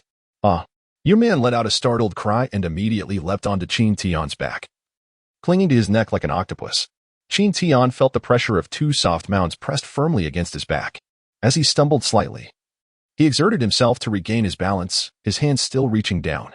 In a swift motion, he hoisted a large catfish onto the bank. Feeling a sense of relief wash over him, he playfully smacked Yunman's pert and taut backside, teasing, "All right, you coward." Seeing a dark fish thrashing on the ground by the riverbank, Yunman exhaled in relief. However, the realization that she was still clinging to Qin Tian, her arms wrapped around his neck, made her acutely aware of the firm slap she had just received, causing her cheeks to flush a deep crimson. It was the first time in her life that she had embraced someone of the opposite sex, and her shy visage appeared as if it could drip with water. In an instant, she sprang off Qin Tian and dared not to meet his gaze. Qin Tian, indifferent to her embarrassment, felt his stomach rumble insistently. He prioritized satisfying his hunger, eyeing the plump catfish with salivation. Grilling fish was his specialty. In his previous life at the orphanage, he had been the leader among the children, adept at both climbing hills and swimming in waters, capable of anything. Before long, he skillfully gutted the fish, gathered dry twigs, constructed a wooden framework, and kindled a fire. Soon, the air was filled with a tantalizing aroma of grilled fish. Yunman stood shyly to the side, watching Qin Tian bustle about, the enticing scent of the fish wafting into her nostrils. Her stomach rumbled twice, and she couldn't help but salivate at the corners of her mouth. Unable to resist the allure of the food, she approached Qin Tian, who squatted by the fire. His head bowed as the savory fragrance of the catfish intensified, awakening his insatiable appetite. At this moment, Yunman paid no heed to anything else and swiftly approached. Squatting beside Qin Tian with a playful smile, "Are we ready? It's almost done. It smells so good." "That's for sure," he replied. "Why don't you catch another fish? I want to eat this one." Qin Tian gazed at Yunman, his eyes wide with astonishment, thinking to himself, "This girl certainly has the audacity to make such a request." "Oh dear, don't look at me like that. You're making me shy," she teased. Qin Tian remained silent. "All right then, you shall have the fish head and tail, while I enjoy the body." "Hee, it's decided." The enticing aroma of grilled fish wafted through the air, but suddenly, a grave realization struck Qin Tian. He had forgotten that they were in the perilous mountains bordering Kunlun, a place rife with ferocious beasts. A wave of danger surged through his mind. "Thank you all for your support. Today, I received the signing information, and the contract will be sent out tomorrow. This achievement would not have been possible without your encouragement. I sincerely appreciate it.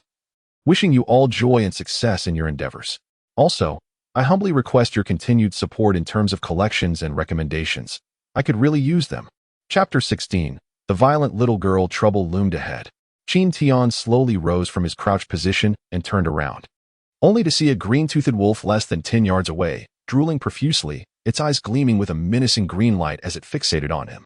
Not only the green-toothed wolf, but across the stream, a fierce king tiger gracefully approached Qin Tian with a predatory stride.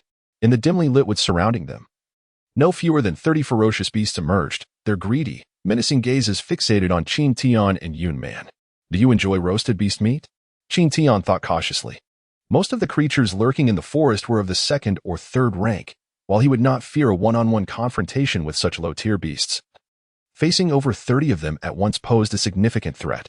If they coordinated an attack, flight would be his only recourse, especially since he had to look after the timid Yunman. At that moment, Yunman also sensed the impending danger. Rising to her feet, she cast her gaze toward the advancing king of beasts, a fierce expression suddenly crossing her face. "How dare you interrupt my breakfast? You shall pay dearly for this."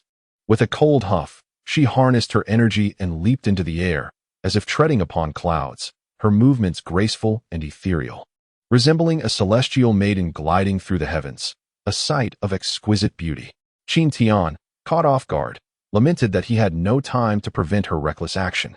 With dozens of beasts surrounding them, her impulsive strike could easily provoke a collective assault from the creatures. They needed to formulate a strategy, otherwise they would find themselves ensnared, making escape nearly impossible. As Yunman soared above the ground, Qin Tian's heart raced with concern. He summoned his energy and charged forward. However, just as he took his first step, he witnessed Yunman unleash silk ribbons from her sleeves midair. The ribbons darted forth like agile serpents, fierce and powerful, resembling 2 iron darts as they struck directly at the king of beasts' head.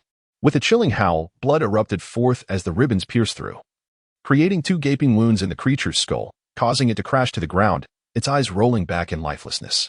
It was dead. The second-tier demon beast, the fierce king tiger, was unexpectedly vanquished by her with a single strike. How astonishing. Qin Tian was utterly shocked, his gaze fixed on the fallen fierce king tiger. While Yun Man floated in midair, her expression one of fury, akin to a child deprived of their candy, clearly displeased. With the fierce king tiger now lifeless beneath her feet, Yun Man swiftly drew forth a silk ribbon and struck down once more, as if venting her frustrations. My goodness. This little girl is excessively violent, isn't she? Quite gruesome indeed. Staring in disbelief at the unfolding scene, Qin Tian found it hard to reconcile this with the same girl who had previously fainted from fright. She seemed like a different person altogether. A ruthless fiend who slaughtered without a flicker of remorse. It is no wonder that it is said a woman's heart is as inscrutable as the depths of the ocean. She bore the appearance of a sweet little girl, yet harbored the heart of a violent maniac. As Qin Tian observed her, he felt as though he were gazing upon a monster. Having dispatched the fierce king tiger, a certain intimidation was instilled in the surrounding demon beasts. As Yun Man's ferocity managed to frighten some of them several paces away. Satisfied, she glanced around and, with a playful grin, exclaimed, "Time to eat some fish. It smells so delightful. It's absolutely delectable. Don't just stand there, come sit down and eat. I'll save the fish head for you." Disregarding her demure image, Yun Man indulged heartily, her face smeared with remnants of her feast, resembling a little calico cat. Occasionally, she would glance up at Qin Tian with a cheeky smile, embodying an innocent charm, as if the recent events had never transpired. Qin Tian was left utterly dumbfounded, observing her savoring her meal with great delight. I could not help but swallow several times, my stomach growling audibly. Yet, gazing at the remnants of the fish head she had left behind, I suppressed my hunger, moistening my parched lips before plunging into the forest, embarking on a relentless hunt. I must endure the pangs of hunger. Such invaluable experience cannot be squandered. A ninth-tier warrior? Just a step away from the realm of agility.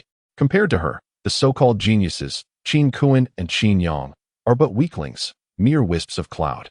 What a revelation it was for Qin Tian, overwhelming and utterly unexpected. Hey, don't leave. I'm scared, Yun Man. With a half-eaten roasted fish in her mouth, hurriedly chased after me, her steps slightly frantic, embodying sheer terror. Qin Tian silently lamented, if anyone should be afraid, it was certainly him. At this moment, he had no time for distractions, leveling up through monster slaying to precedence.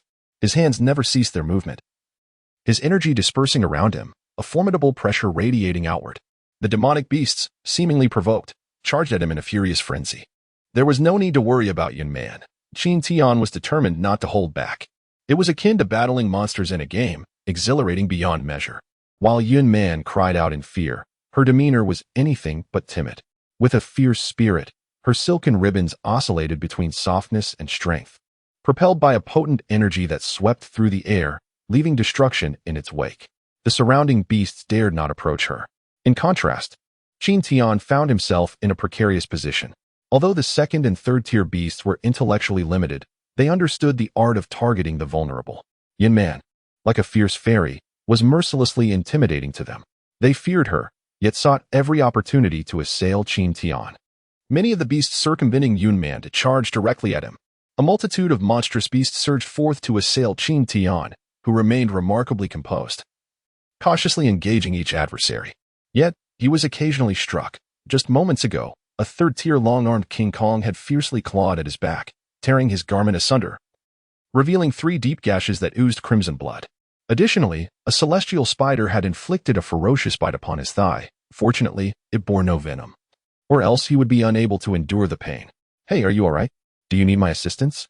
Yun Man observed Qin Tian, encircled by the beasts, her concern mounting as she witnessed the blood seeping from his back and thigh, igniting a sense of dread within her. The silken ribbons in her sleeves became increasingly menacing. Inching closer to Qin Tian, just take care of yourself, Qin Tian replied with a cold smirk, suddenly feeling grateful for the system, which, indeed, boasted a team feature. He could share the experience points earned from the beasts slain by Yun Man, albeit in smaller quantities, yet still substantial enough to enrich him. Unfazed by the surrounding horde, Qin Tian moved steadily, his energy coursing throughout his body, liberating him entirely. As a pack of azure-toothed wolves lunged at him, he clenched his fists tightly and executed a sweeping strike, delivering a crushing blow to the head of an airborne wolf, dispatching it instantly. One after another, he felled the beasts, his spirits lifted with each kill. Though he sustained minor injuries, they were of no consequence. After half an hour, he had slain over 30 monsters, leaving their carcasses strewn about the brook's edge. The accumulated points from these beasts likely surpassed 100, marking a significant bounty. Anyone who laid eyes on such a fortune would feel envy, especially someone as avaricious as Qin Yang. Upon catching a whiff of the delectable aroma wafting from the grilled fish, he sensed the presence of others nearby. Observing the restless movements of the surrounding demonic beasts, he quietly followed, concealing himself among the dense foliage of a nearby tree, scrutinizing the scene meticulously. Noting Qin Tian's formidable demeanor and Yun Man's extraordinarily sharp silken ribbons, he chose to remain silent. This was certainly not the opportune moment for action. He resolved to wait, to bide his time until Qin Tian and his companions had exhausted their strength and energy. Like a mantis stalking a cicada, with the yellow bird lying in wait. As an experienced old bird, he understood precisely when to make his appearance. Chapter 17. Who is the yellow bird? During the autumn hunt competition, the objective was to slay demonic beasts and score points based on their severed heads. A first-tier beast earned 3 points, a second-tier 5 points, a third-tier 10 points, and a fourth-tier 50 points. Should one manage to slay a fifth-tier beast and extract its crystal core, it would yield a staggering 1,000 points. However, since the Qin family instituted the autumn hunt, no one had ever succeeded in hunting a fifth-tier beast. In the span of half an hour, Qin Tian and Yun Man had dispatched 36 demonic beasts, the majority being second-tier, accumulating nearly 150 points in total, a substantial score that would ignite envy in any observer. Yet, Qin Tian appeared unfazed. Glancing at Yun Man, he remarked, "You may take all of these." "I would rather not," she replied, retreating shyly to the side, her voice barely above a whisper. "Severing their heads is too bloody, too cruel. It frightens me." The fierce demeanor she had displayed moments before seemed to vanish, transforming her into a completely different person. Qin Tian scrutinized Yun Man, discerning from her expression that she truly did not require these things. Consequently, he shed any reluctance and severed the head of the green-toothed wolf, raising it aloft as blood pooled on the ground, before stowing it away in a spatial wooden plaque. How cruel, how violent, how sanguinary. Yun Man pinched her nose, retreating a few steps as the gruesome scene evoked memories of the previous day's slaughter of Qin Shan, causing a sudden surge of fear within her heart. As Qin Tian continued his grim harvest, he remained vigilant of a nearby dense leaf tree, coldly contemplating the tenacity of the hidden presence. While encircled by the ferocious beasts, he had discerned a shadow concealed within the foliage of the tree. Though it was well hidden, it had not escaped his notice. Beneath the dense leaf tree, several beasts raised their heads, revealing glimmers of ferocity, and Qin Tian was acutely aware that someone was lurking above, although their identity remained a mystery. After he had collected the heads of over 30 beasts, Qin Tian suddenly collapsed onto the ground, his complexion paling as beads of cold sweat formed on his forehead. Gasping for breath, he beckoned to Yun Man, stating, "I was just bitten by a celestial spider, and my entire leg has gone numb. Do you happen to have any antidote pills on you?" Half reclining on the ground, pain etched across his face. He grasped his thigh with one hand while the other pounded rhythmically, black blood oozing from the wound as if the poison had penetrated deeply. "It has become unbearable. My legs have completely lost all sensation." Qin Tian gasped like a wounded beast, his complexion as pale as parchment, his eyes vacant, embodying sheer agony. This sight nearly brought tears to Yun Man's eyes. Faced with his torment, she was at a loss. Having no antidote and utterly unaware of the perilous nature of the autumn hunt, had she known, she would never have come. "Help me guard against any disturbances while I expel the poison with my qi," Qin Tian said breathlessly, his gaze furtively fixed on the dense foliage of the tree. Without delay, he settled into a meditative posture, channeling all his focus. "All right, swiftly expel the poison. I will stand guard for you." Yun Man dared not waste a moment, immediately rising to remain vigilant of their surroundings. Truly, fortune favors me." Qin Yang leaped down gracefully, landing with a chilling smile, drawing forth a gleaming steel blade from behind as he advanced toward Qin Tian. You. Yun Man's face drained of color upon seeing Qin Yang, fear gripping her as visions of bloodshed flooded her mind, causing her body to tremble uncontrollably. The mere thought of witnessing murder was enough to terrify her, and encountering someone as deranged as Qin Yang was beyond comprehension. He licked his lips with a lascivious grin, fixing his gaze on Yun Man. "Who would have thought you could conceal such depths for so long?" A mere outer disciple with such profound mastery of qi, your concealment has indeed been remarkable. If you were to align with me today, I would recommend you to the Elder Council after the autumn hunt, and you would ascend to become an esteemed member of the Qin family. What say you? Follow me, and you shall no longer need to live in fear. Within the Qin family and throughout Qinghe City, no one would dare to bully you. Qin Yang approached step by step, observing Yun Man's trembling form, and his lewd smile grew ever more pronounced. Whatever transpired at the autumn hunt venue, the Qin family would remain indifferent. They would not intervene even in cases of murder, let alone in instances of assault. Moreover, he was a favored individual of the Elder Council, the son of the Grand Elder. Who among the Qin family would dare to oppose him? Do not come any closer. If you do, I shall take action. Yun Man declared with all the courage she could muster, her gaze shifting anxiously to the side where Qin Tian sat, frowning deeply, his heart racing in distress. At that moment, Qin Tian was seated cross-legged, his eyes slightly closed, emanating a faint aura of qi, as if he were engaged in a critical battle against poison.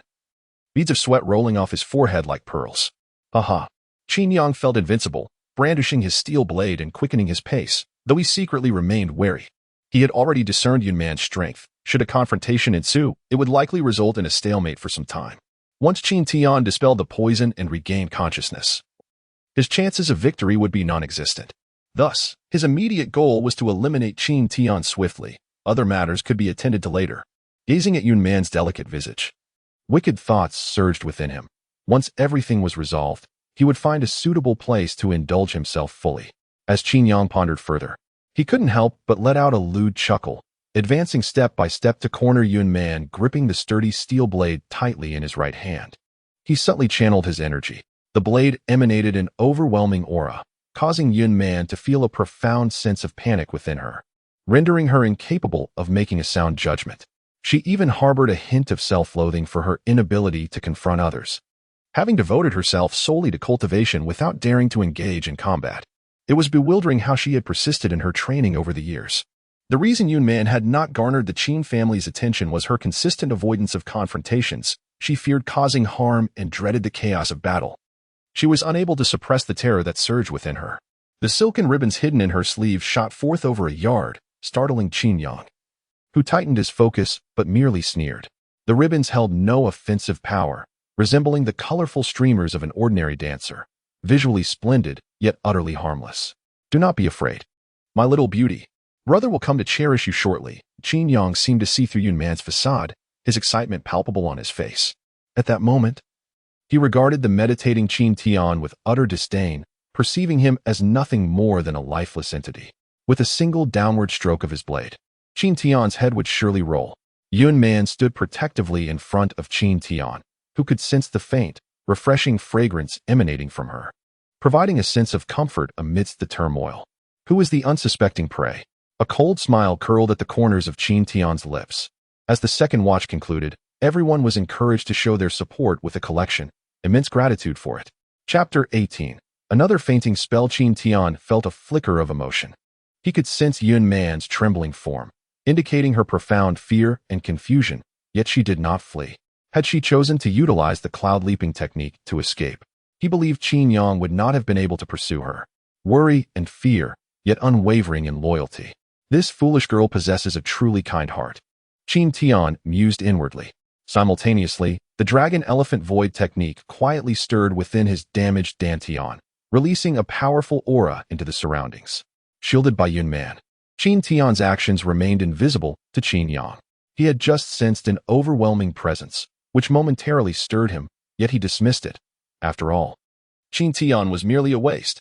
Even if he had defeated Qin Kuan in the martial arts arena with a single strike, he was not Qin Kuan and would afford Qin Tian no opportunity to retaliate.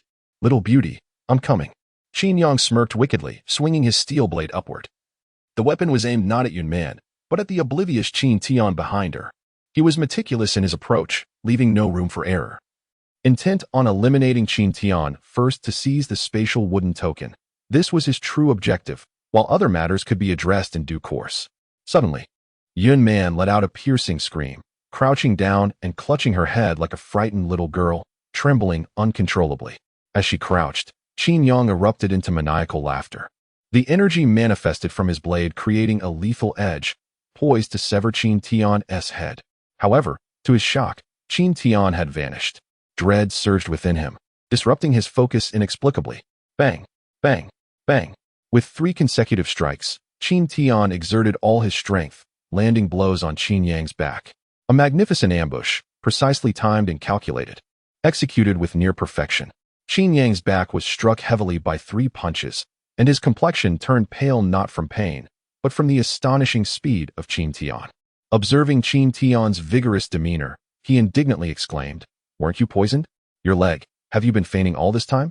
Surprised, are you?" Qin Tian chuckled, patting his thigh that had been bitten by the heavenly spider. Black blood continued to ooze from the wound, saturating his leg and pooling on the ground, a mix of his own blood and that of the demonic beasts. Little did they know, Qin Tian had intentionally retained some of the beast's blood while harvesting their heads, a detail that even Yun Man had failed to notice. How could Qin Yang, hidden in the trees, perceive it? A shiver ran through Qin Yang. He had not anticipated someone more cunning than himself. His anger simmered as he watched Qin Tian, who had always been the one to scheme against others. When had it ever been his turn to be outmaneuvered? The feeling of being outwitted was exceedingly unpleasant, and his eyes blazed with fury. He retrieved a medicinal pill from his pocket and swallowed it with a tilt of his head. Immediately, his formidable steel blade sliced through the air, creating a flurry of dazzling arcs as it surged forward. Savage 8 blades. Qin Tian dared not underestimate him. The 3 punches had already inflicted damage on Qin Yang, having his blood gauge with the previous strike. Yet, upon consuming the pill, the gauge was restored to full.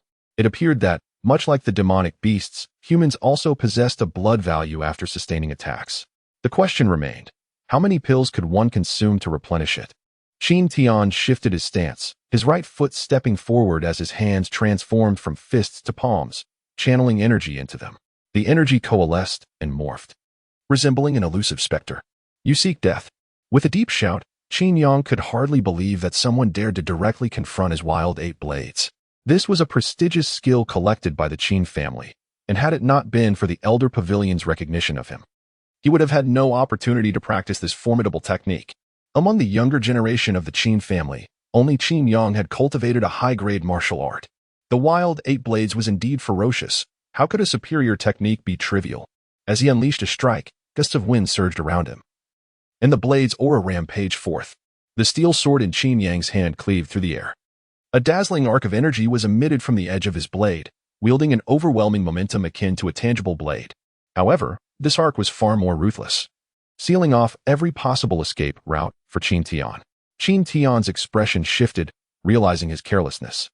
It was as if the dragon-elephant Taishu Sutra within his dantian sensed the impending danger, suddenly spinning at an accelerated pace, resembling a miniature whirlwind raging within him. The dragon-elephant roared, causing the heavens to tremble. In his palms, it felt as though he wielded 2 colossal hammers, crashing down with immense force. The air erupted with a thunderous sound, deafening to the ears. The immense blade aura was shattered, echoing like the sound of iron fracturing, scattering debris across the ground. This was not mere evasion. It was a shattering, an utter humiliation, a blatant affront. In retaliation, Qin Yang was consumed by a singular thought, to viciously strike down Qin Tian. Otherwise, the twisted resentment within him would remain unquenchable. Qin Yang was not foolish. He knew his energy had been completely expended and would take several hours to recover. Observing Qin Tian's overwhelming aura, he recognized he was no match. Glancing at the trembling Yun Man crouched on the ground, a sinister smile crept across Qin Yang's face. The gleaming steel blade suddenly pointed forth as the figure lunged ahead, targeting Yun Man. In the blink of an eye, Qin Yang, disregarding the powerful force surging from behind, let out a wild laugh, declaring, "I shall cleave her in 2. Qin Tian, consumed with fury, realized that Yun Man was in imminent peril. Should Qin Yang's blade descend, it would undoubtedly sever her head from her shoulders. In a state of desperation, Qin Tian found himself momentarily at a loss, his chest swelling with rage as he propelled himself forward with increased speed, multiplying his pace in an instant. Should I pursue? I harbor no sympathy for the delicate. Qin Yang's maniacal laughter echoed, his eyes bulging with a ferocious intensity. Yun Man, there's a snake behind you. In a moment of panic, Qin Tian recognized that it was futile to catch up, but in a fit of desperation, he shouted, knowing her profound fear of serpents. A snake? Yun Man's eyes widened in shock, and with a sudden cry, she unleashed the silken ribbons hidden in her sleeves. Qin Yang stood frozen, taken aback. The ribbons shot forth like arrows, piercing directly towards his shoulders, leaving him with no escape. With a sickening sound, 2 sprays of crimson blossomed into the air as the ribbons penetrated Qin Yang's shoulders, blood gushing forth. Gritting his teeth against the pain, Qin Yang's face turned pale. Summoning the last remnants of his internal energy, he leaped into the air, vanishing into the shadowy woods with a few swift movements, quickly disappearing from sight. Qin Tian found himself unable to pursue his intentions, for Yun Man had fainted once again. Grateful for the support received, he noted with excitement that 13 new brothers had collected this book overnight. With a surge of enthusiasm, he aimed to rally his 70 heroes to lend their strength and charge forth. In Chapter 19, titled Alliance, he expressed his appreciation as the number of brothers who had collected the book rose to 76. The support was overwhelming, and he encouraged everyone to continue their efforts with a light-hearted laugh. Later that afternoon, within the confines of the cave, Yun Man awoke to find Qin Tian seated at the entrance, a sigh of relief escaping her lips. "You're awake," Qin Tian remarked with a smile. Yun Man's cheeks flushed a deep crimson, a pang of embarrassment washing over her as she inwardly chastised herself for her perceived weakness. It was merely a duel, merely a drop of blood, yet she found herself unable to suppress the fear that gripped her heart. Each confrontation left her anxious about the possibility of inflicting harm on others. Witnessing injury stirred an inexplicable pain within her, a sentiment that had plagued her since childhood, the origins of which remained a mystery. In a world where strength reigns supreme, mercy is a rare commodity, yet she found herself incapable of striking back. Her thoughts consumed by the desire to avoid harming others, even in the face of death. After spending a day in her company, Qin Tian discerned that Yun Man was not haunted by past traumas. Rather, her inherent nature was one of empathy, perpetually concerned for the well-being of others. The reason behind her disposition eluded him, yet one thing was certain: he could trust that she would never betray him. "Let us venture forth to hunt the demonic beasts," Qin Tian declared, rising to stretch his arms and cracking his neck with a series of crisp sounds before stepping out of the cave. "Wait for me." Yun Man swiftly rose to follow. Huh, Qin Tian, I shall not let you off. Just wait. I will ensure you meet a fate most gruesome to satiate my wrath. Qin Yang leaned against a tree stump, breathless and drenched in cold sweat. His shirt soaked through with blood, appearing utterly disheveled. His eyes glinted with a ferocity that seemed capable of igniting flames of fury. He fled relentlessly, daring not to pause, blood gushing from his wounds, exposing the white of his bones, until he expended the last vestige of his vital energy to come to a halt. In that moment, he resembled a stray dog, unparalleled in his disarray. Never had he felt so utterly defeated. The fire in his chest nearly overshadowed the agony of his wounds, leaving only profound hatred in his heart. Qin Yang retrieved a healing elixir from his pocket, consumed it, and began meditative recovery, striving to restore his energy. In this forest, rife with monstrous beasts, being without energy was akin to a bird devoid of wings, utterly powerless. Is that not Qin Yang? Suddenly, Qin Yang's eyes widened, a jolt of realization coursing through him. He bore the pain of his wounds and stood, coldly declaring, "Qin Kuan." The newcomer was indeed Qin Kuan, who had tirelessly sought Qin Tian for vengeance. Accompanying him were 5 outer disciples of the Qin family, whom Qin Kuan had bribed prior to their arrival. If they succeeded in slaying Qin Tian, each would be rewarded with a low-grade cultivation technique and eligibility to join the elite faction of the Qin family. This was a significant temptation for the outer disciples of the Qin family, and the 6 of them were confident that vanquishing Qin Tian would pose no challenge. Upon catching a glimpse of Qin Yang's disheveled appearance, Qin Kuan couldn't help but chuckle. It was a rarity to witness him in such a state of disarray. Who could he have encountered? Surely not that perverse Qin Feng? Both of their fathers held esteemed positions as elders within the Qin family, yet their interactions were infrequent, maintaining a delicate balance of indifference. Observing Qin Yang, covered in blood, Qin Kuan felt an irresistible urge to mock him. Intriguingly, while others may remain oblivious, he was acutely aware that Qin Yang's cultivation and martial prowess surpassed his own. Furthermore, Qin Yang was cunning and ruthless, never leaving room for error in his endeavors. Throughout his life, he had never suffered a setback, making his current predicament utterly baffling. It seemed that only Qin Feng, among those participating in the hunting competition, possessed the capability to inflict such harm upon him. Could it be that Qin Yang had truly crossed paths with that aberration? Qin Yang remained silent, unable to discern Qin Kuan's true intentions, fearing that he might be in danger. In the autumn hunting competition, fatalities were not uncommon. Even if his father were to learn of it, there would be no recourse, as the ancestral rules forbade any interference in matters arising during the event. Rest assured, I shall not take your life, Qin Kuan remarked, sensing Qin Yang's apprehensions. Until he had dispatched Qin Tian, he would not exhaust his own energy. After all, who could say if this was merely a ruse on Qin Yang's part? A devious individual could resort to any means necessary. Despite Qin Kuan's assurance, Qin Yang did not lower his guard. Instead, he became increasingly cautious, determined to avoid repeating past mistakes. I shall not disturb you further, Qin Kuan stated, casting a disdainful glance at Qin Yang before commanding, let us depart. Wait, Qin Yang interjected. Qin Yang felt a sense of relief. It was now certain that Qin Kuan would not take his life. With this assurance, they could temporarily unite as allies, bound by a shared objective. He was already aware of Qin Tian's defeat at the hands of Qin Tian on the martial arts arena, and he knew that Qin Kuan would not easily swallow this humiliation. Furthermore, with Qin Xiang Tian constantly creating obstacles for Qin Tian, it was evident that their sole aim in entering the autumn hunt competition was to eliminate Qin Tian. Clearly, Qin Yang harbored a resentment toward Qin Tian that was no less than that of Qin Kuan. Turning to Qin Yang, Qin Kuan inquired, "Do you have anything else to discuss?" "I possess knowledge of Qin Tian's whereabouts," Qin Yang replied, revealing a sinister smile that betrayed his excitement. With Qin Kuan's current strength combined with his own, vanquishing Qin Tian seemed a trivial endeavor. Initially, he had intended to recover and seek an opportunity for a stealthy attack, but now it appeared unnecessary.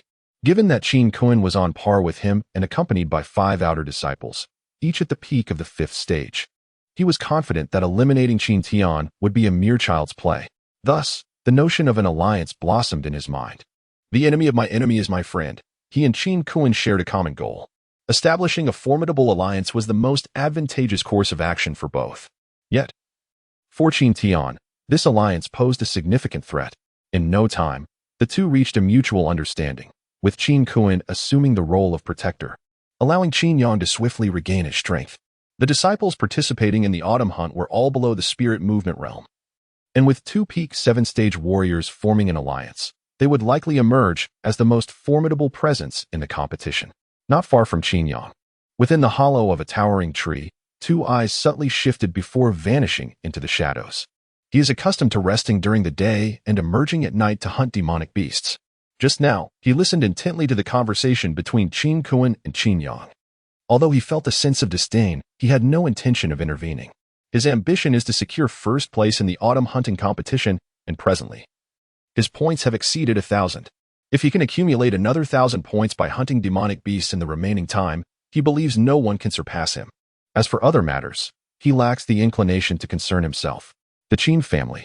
In the darkness, Qin Feng helplessly shook his head and revealed a bitter smile.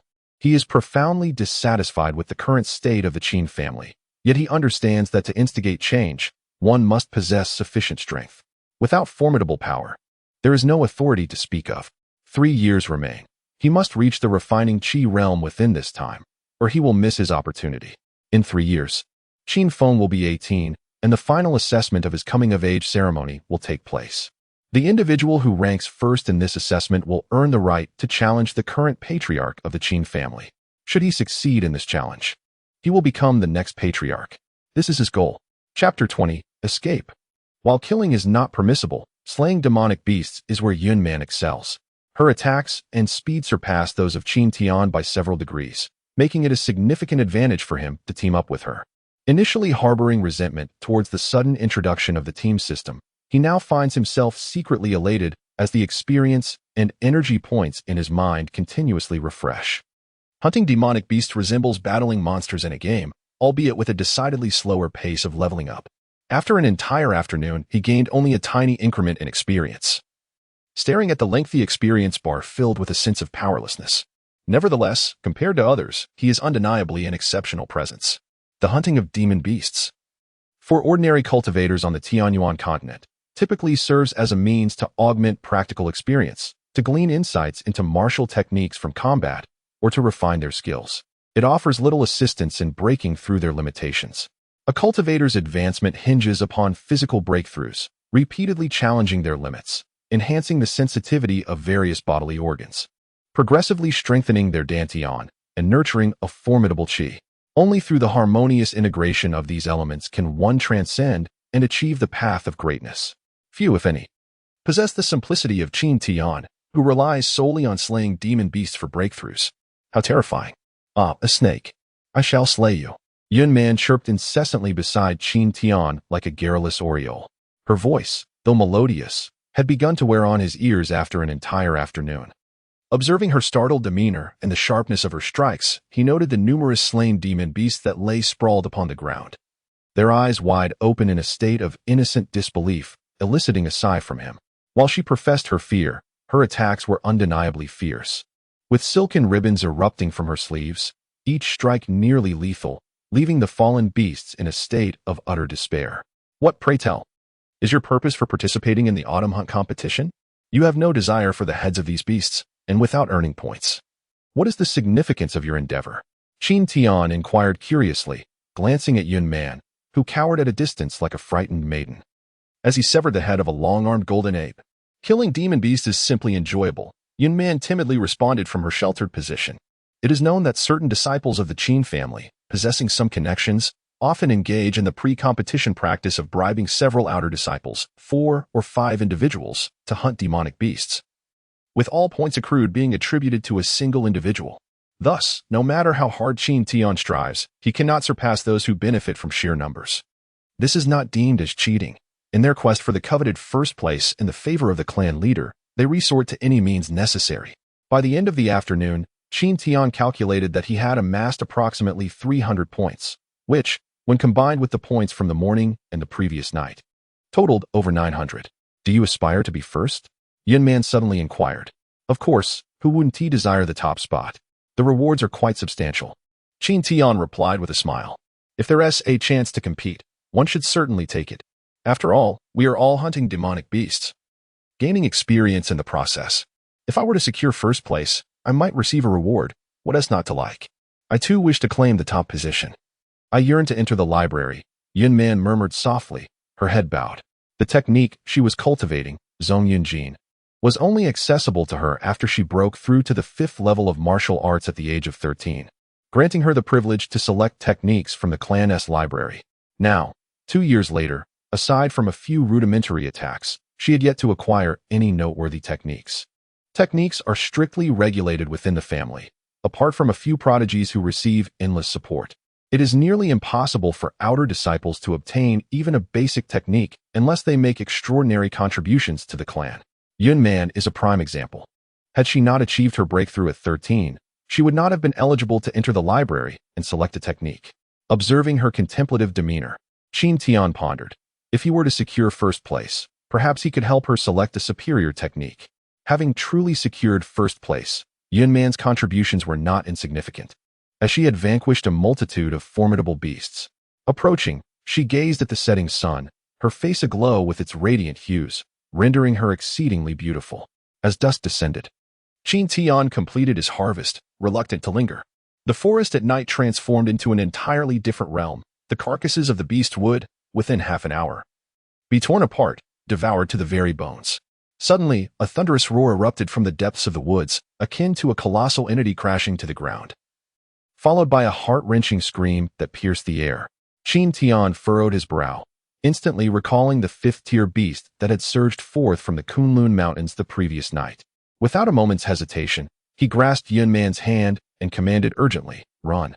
Yun Man, caught off guard, felt a surge of terror. The sound was overwhelmingly shocking, surpassing any beast she had previously encountered. Could it be a beast of greater than 4th tier? The autumn hunt competition was held at the border of the Kunlun Mountains, predominantly featuring low-tier beasts, with 4th-tier creatures being a rare occurrence and 5th-tier beasts entirely absent. The Qin family had never deemed it necessary to worry about the likelihood of a 5th-tier beast appearing. It was crucial to understand that a 5th-tier beast, possessing a crystallized core, could effortlessly obliterate all competitors, a terrifying prospect indeed. The forest erupted in a cloud of dust, reminiscent of the aftermath of an explosion. A powerful wave of dust surged forth, and Qin Tian, clutching Yun Man's delicate hand, sprinted onward, the ominous sounds growing ever nearer. The presence of the fifth-tier beast was overwhelmingly formidable. Qin Tian silently pondered. Even from several kilometers away, he could perceive the furious energy emanating from the beast, as if it were right beside him. What could possibly be behind them? Yun Man, too, felt the overwhelming shock and, with lingering fear, inquired. It is likely a fifth-tier beast that has crystallized a core. A fifth-tier beast? It is probable. Let us not dwell on that. We must escape first. Qin Tian, anxious about Yun Man's fear, began to feel urgency. They were facing a fifth-tier beast, powerful enough to easily crush someone at the gathering spirit stage. While they were merely at the martial realm, akin to ants. If they did not flee, death was certain. Booming sounds echoed. It has become enraged. Everyone scatter and remember to keep your distance. A burly man, gripping a massive hammer, leapt onto a towering tree, soaring effortlessly several yards away. As if he were flying through the air, his formidable energy enveloping him completely.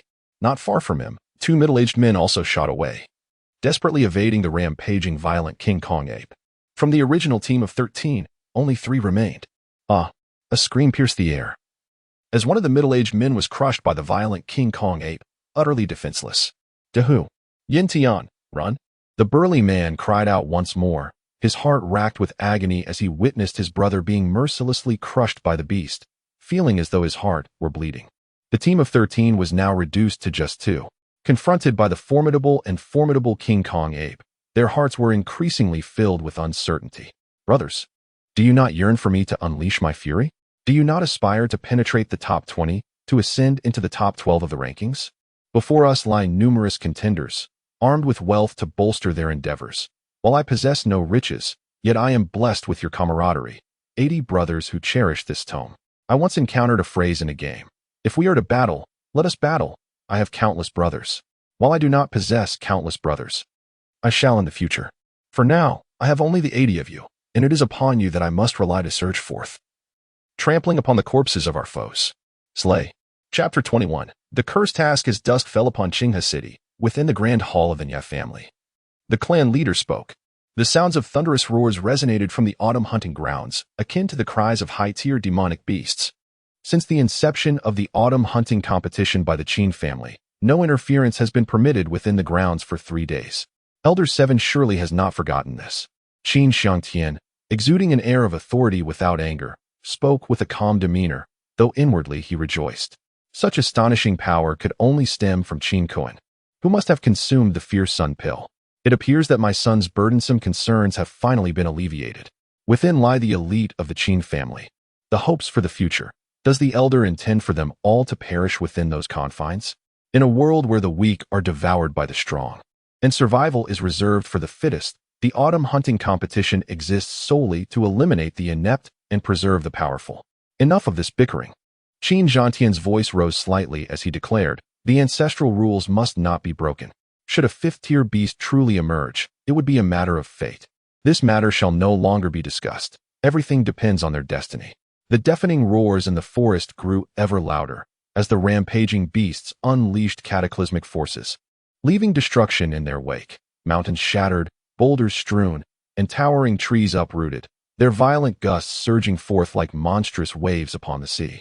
Its arrival resembled that of a wolf entering a sheepfold, mercilessly sweeping across the land. What transpired?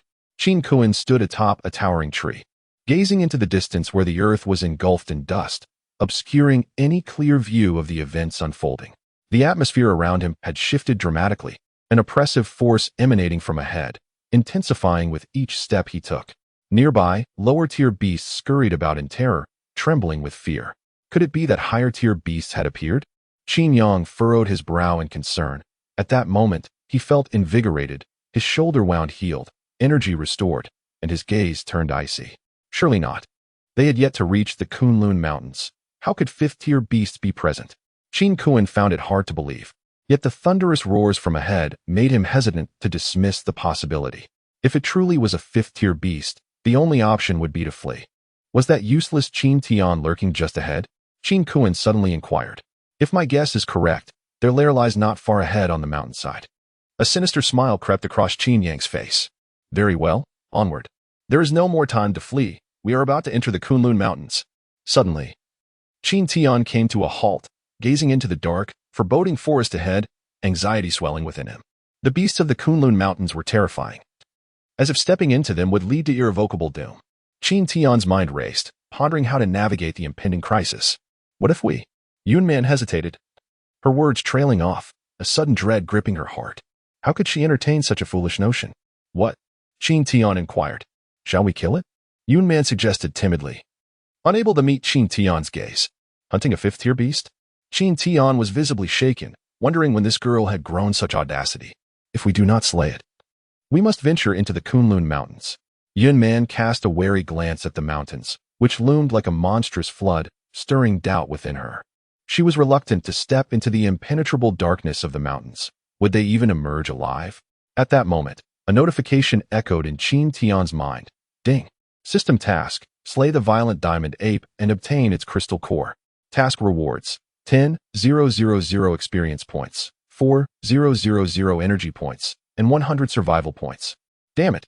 Qin Tian cursed under his breath, frustration boiling over. The task's demands were overwhelming. He thought to himself, why didn't the system take on the task itself? His face contorted with anger. If the system were a person, he would undoubtedly crush them beneath his heel and cast them aside.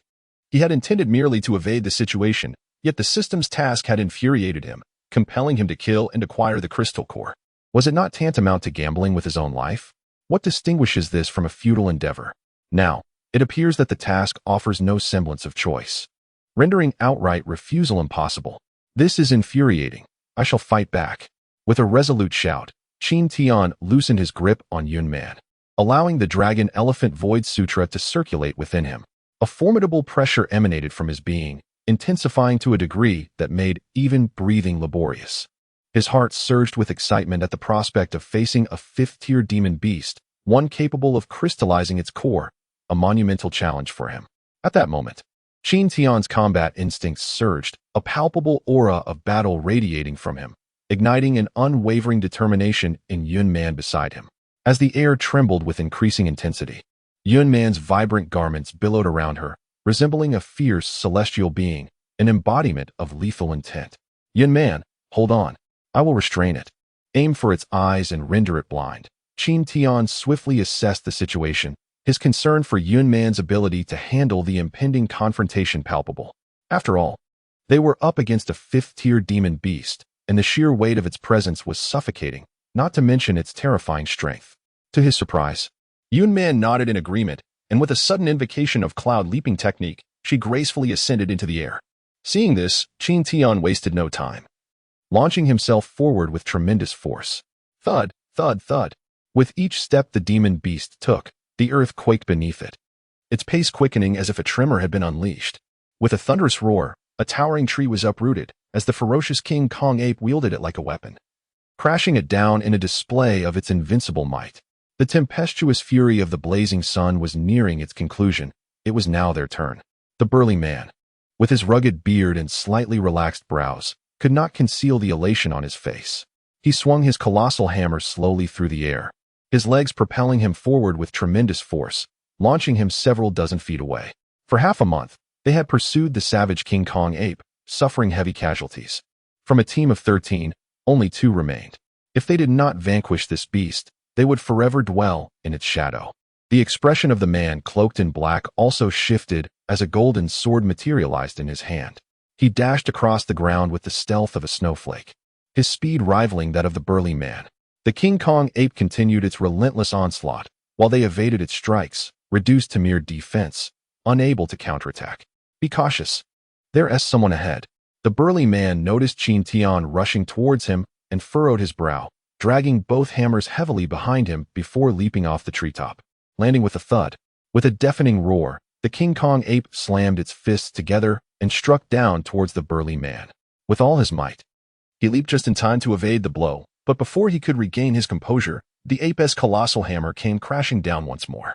A tremendous pit formed in the ground as the burly man, forced to abandon one of his hammers, watched in horror as it disintegrated into dust upon impact. A fifth-tier demon beast, it was truly terrifying. For the first time, Qin Tian felt the immense and terrifying power of the beast. The first chapter unfolds with a surge of dust and debris, forming a wave that rushed towards him, as the forest was whipped into a frenzy by a fierce wind. Trees swaying violently and rustling ominously. As darkness enveloped the sky, the woods became a realm devoid of light. With unwavering determination, Qin Tian surged forward, the pressure intensifying, his complexion growing pale. Even from a distance, the overwhelming force was palpable, and one could only imagine the intensity upon closer proximity. He found himself with no choice. Failure to complete the mission assigned by the system would lead to punishment. What form this punishment would take remained a mystery to him. However, he understood that should he fail to vanquish the violent gorilla, escape would be impossible. He had already entered its range of attack.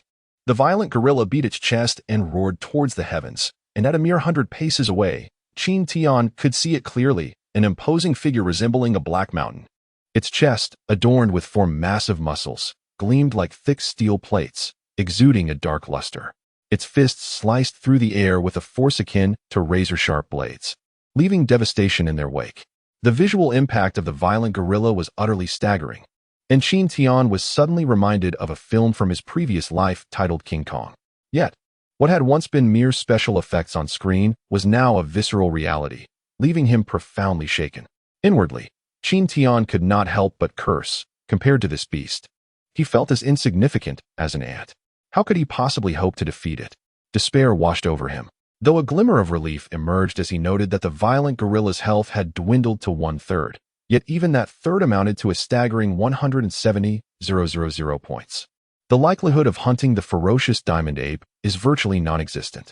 The pressure is immense, an insurmountable task, System Master. Are you truly intent on leading me to my demise?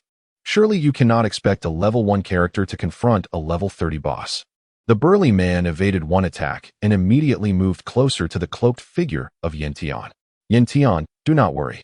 He is merely at the martial realm and poses little threat to us. You restrain the beast while I deal with him. Without waiting for the burly man's response, the shadowy figure darted forth, accelerating to the utmost limit, and in an instant, stood before Qin Tian, the diamond sword slicing through the air like a brilliant blossom. Thrusting fiercely towards him, Qin Tian was acutely aware that there must be others nearby, for the diamond ape would not erupt in fury without provocation. However, he did not anticipate that they would disregard the beast and attempt to eliminate him, a mere practitioner of the martial realm. As the fierce sword bloom approached, Qin Tian did not dare to underestimate it. He channeled his energy to its fullest extent, his speed surging forth as he launched himself, leaving a trail of shadows behind. I'm just passing through, he shouted. He wished to add that he was merely a bystander, but before he could finish, Yin Tian's longsword had already pursued him. The expression beneath the black cloak shifted to one of shock. He was acutely aware of the sword's speed, yet Qin Tian had evaded it.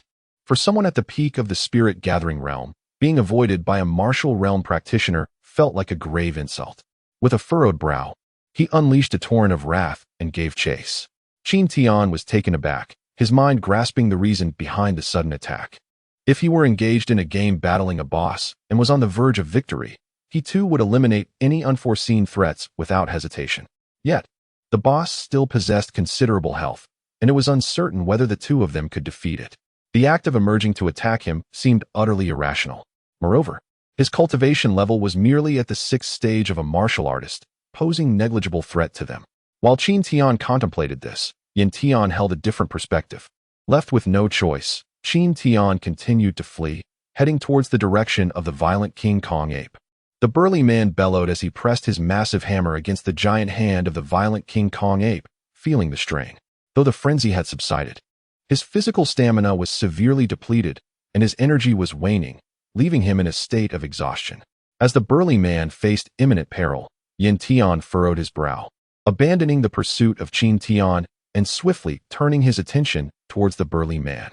This was the right course of action. Qin Tian exhaled softly, contemplating his strategy on how to seize this boss. A direct confrontation was out of the question. He could only rely on wit.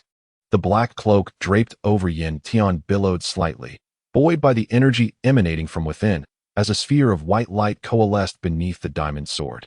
With a commanding shout, he unleashed a powerful strike.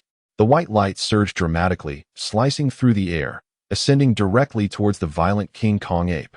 With a resounding roar, the violent King Kong ape received a devastating blow to its arm, skin splitting and blood gushing forth, eliciting a pained grimace and a furious roar. The swordsmanship was formidable. A single strike had drained over 5,000 health points. At this rate, death was imminent. Goodness! The practitioner from the gathering spirit realm was extraordinarily powerful. It was fortunate that I had resisted the urge to act rashly. Otherwise, I would have met an untimely demise without even comprehending how it transpired. Suddenly, Qin Tian's thoughts turned to Qin Xiangtian, and a wave of apprehension washed over him. Buzz! The violent golden ape emitted a radiant aura, resembling a white ripple that spread outward. Frenzy? The burly man exclaimed in disbelief, discarding his massive hammer and charging forward, shouting, "Yintian, flee." Just moments before, that sword had drained Yintian's internal energy, leaving him feeling as if he had been completely depleted. His body reacted sluggishly. That mere fraction of a second was all it took for the violent golden ape to unleash a devastating blow with one arm. Yintian was doomed. With a thunderous crash, a crater the size of a hand formed in the ground, and Yintian's body was reduced to a mass of flesh, sinking into the earth. He was dead. A single strike had obliterated him. Good heavens, how ferocious! Qin Tian leapt repeatedly, evading the attack zone. The burly man's eyes blazed with an intensity akin to fire. He bellowed in rage, "I shall fight you to the end." With a thunderous roar, he concentrated his energy into flames, trailing a long tail of fire as he leapt into the air, aiming a heavy strike at the violent golden ape's head. His fists seemed to possess the strength of 10,000 pounds, propelled with the speed of a cannonball, and the momentum was overwhelmingly powerful. This was the first level of energy refinement, formidable indeed. Qin Tian felt an overwhelming surge of excitement. The might of the strong, embodied by the burly man, left an indelible impression upon him. With a thunderous crash, the colossal, mountain-like violent golden ape was struck by a single punch, teetering on the brink of collapse, momentarily dazed. It swayed in midair before crashing to the ground with a resounding thud. The burly man landed heavily, breathing heavily, his eyes burning with intensity. And a flicker of exhilaration finally graced his countenance. Buzz! The violent golden ape erupted once more in a dazzling display of white radiance. In that instant, the burly man's gaze turned vacant, and despair washed over him as the third wave of divine powers surged violently. The violent golden ape unleashed its divine abilities in a magnificent triple explosion, unparalleled in its ferocity. Chapter 23. I will annihilate you. The art of divine powers, steeped in profound mysteries, revealed the essence of fury as harnessed by the violent golden ape in its full glory. The triple explosion was nothing short of spectacular. The violent golden ape had likely reached the pinnacle of the 5th tier, on the cusp of ascending into the realm of 6th-tier demonic beasts. The mere ability to sustain 3 waves of divine fury attested to the immense demonic energy contained within it, further underscoring the formidable power of the radiant crystal core nestled within its skull. Demonic energy, akin to the qi cultivated by humans, flows within the bodies of these beasts, empowering them to unleash formidable attacks capable of splitting mountains and parting rivers, limitless in their potential. At this moment, though the violent golden ape was drained of its demonic energy, in its state of fury, it looked down upon all martial practitioners beneath the refinement realm with utter disdain. Qin Tian concealed himself in the shadows, his brows furrowed in deep thought. The only ally he could rely upon, the burly man with a thick beard, was now on the brink of collapse. Observing his desperate attempts to evade the imminent peril, it became painfully clear that death was drawing near. Should the bearded giant succumb, Qin Tian's aspirations to vanquish the ferocious golden ape would be nothing more than a fanciful dream, utterly unattainable. He was left with no choice but to devise a strategy to stall the golden ape, granting the burly man a moment to recuperate. Should he fail to neutralize the beast, not only would the mission remain unfulfilled, but he might also face the grim prospect of losing his own life, perhaps even jeopardizing Yunman's fate as well. Such an outcome was one Qin Tian refused to contemplate. In a moment of desperation, he resolved to act decisively. He retrieved a vial of spirit-reviving pills from his pocket and shouted, "I shall distract it. You retreat from the fray and recover your energy. Here are 5 spirit-reviving pills. Take them." The burly man shuddered slightly, unable to suppress the thought that Qin Tian was jesting. How could a martial artist of his caliber hope to contend with a 5th-tier beast? It seemed utterly implausible. Yet, Qin Tian did not indulge in further discussion. He tossed the vial towards the bearded man and charged forward with fervor, unleashing the dragon elephant void scripture within him. The burly man narrowly avoided a devastating blow and caught the spirit-reviving pills, raising his head to swallow them down. As he watched Qin Tian launch himself into battle, a flicker of gratitude stirred within him. The value of the spirit-reviving pills was considerable, and to part with them so readily was undoubtedly an act of great generosity. Boom, boom, boom. Qin Tian leaped into the attack zone, channeling a surge of energy through his fists. The dragon-elephant void scripture surged around his body, as if tangible dragons and elephants were dancing in his vicinity. The wild elephants charged forth, and the dragon roared across the heavens. The oppressive aura of the violent diamond ape suddenly dissipated, replaced by an overwhelming fury. The violent diamond ape was incensed, its anger palpable, with a furrowed brow and a face shrouded in darkness. Its eyes, resembling black holes, radiated boundless rage. After being relentlessly pursued for 15 days, even the most docile of beasts would be stirred to primal fury, let alone a creature renowned for its violence like the diamond ape. The emergence of Qin Tian was akin to pouring oil on flames, inciting a roar that escalated in ferocity. Not even a martial artist dares to approach it. Where lies the ferocity of a fifth-tier beast? In an instant, the violent diamond ape ceased its assault on the burly man and turned its wrath upon Qin Tian. The evasive maneuvers of Qin Tian only served to further provoke it. Bang, bang, bang. The successive strikes of the violent diamond ape caused the earth to groan heavily as the ground cracked under the weight of its powerful blows. Within moments, enormous craters surrounded Qin Tian. A single hit from it could potentially spell instant doom for him. The pressure was unimaginable. Energy depletion notifications echoed incessantly in his mind, each announcement buzzing like a relentless swarm, igniting a quiet fury within him. Continuing in this manner was not a viable strategy. He needed to devise a means to counterattack. Qin Tian leaped into action, swiftly retrieving 2 spirit-enhancing pills from his bosom and consuming them. Instantly, his chi value surged back to 1,000. A gentle wave of energy manifested above his palms, ascending like ethereal flames. As he vaulted, he deftly evaded the ferocious strikes of the violent King Kong ape.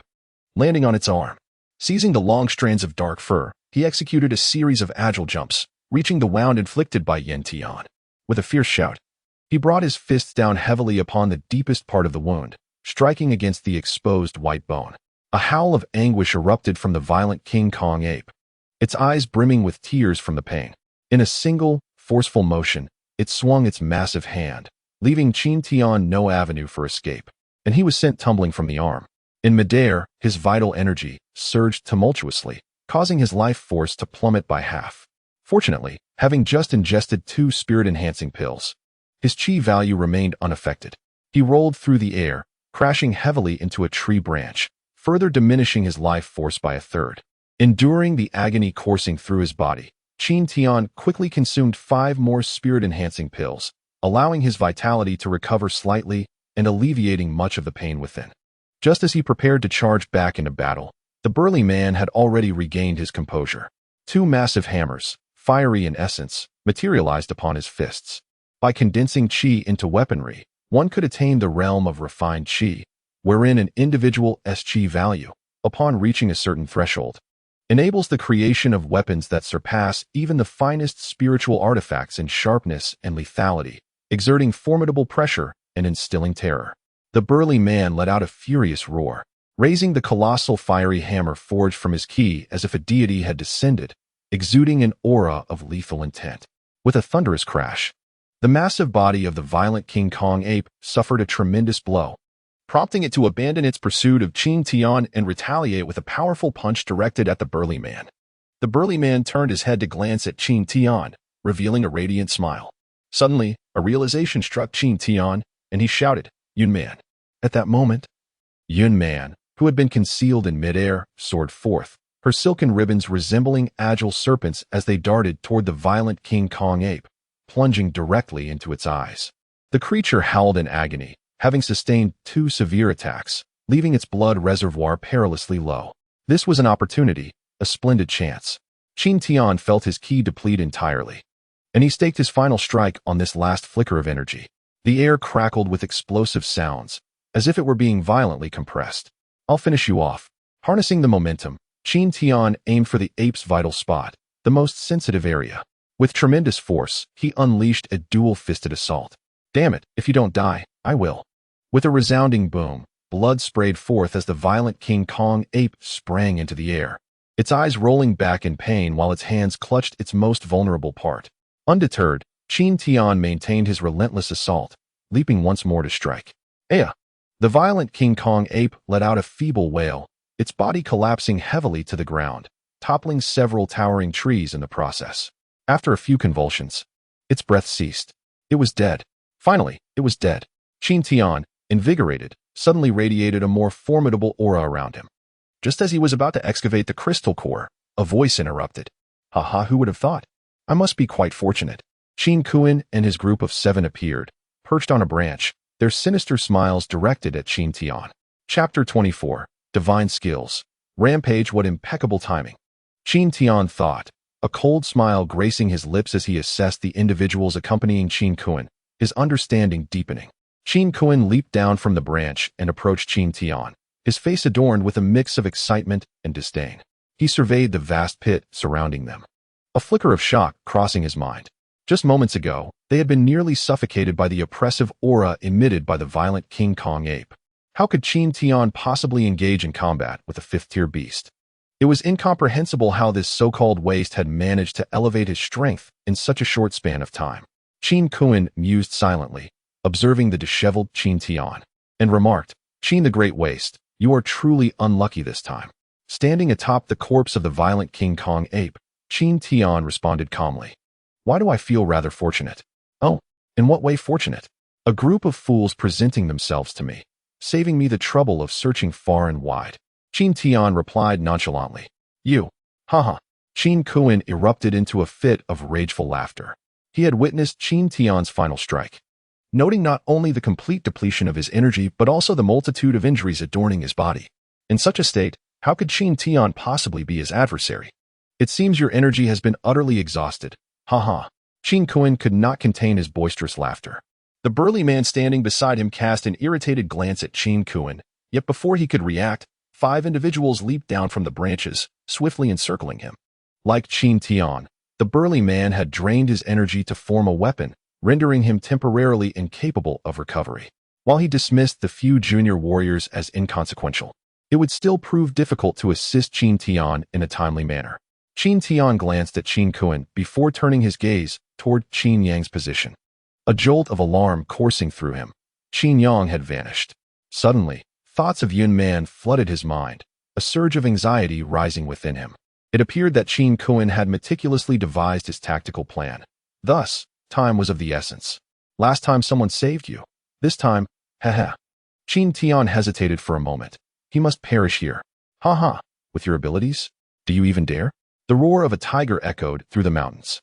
Qin Kuan shot a cold glare, his palms morphing into claws as he unleashed a powerful surge of energy, the sound of a tiger's roar erupting abruptly. Overreaching.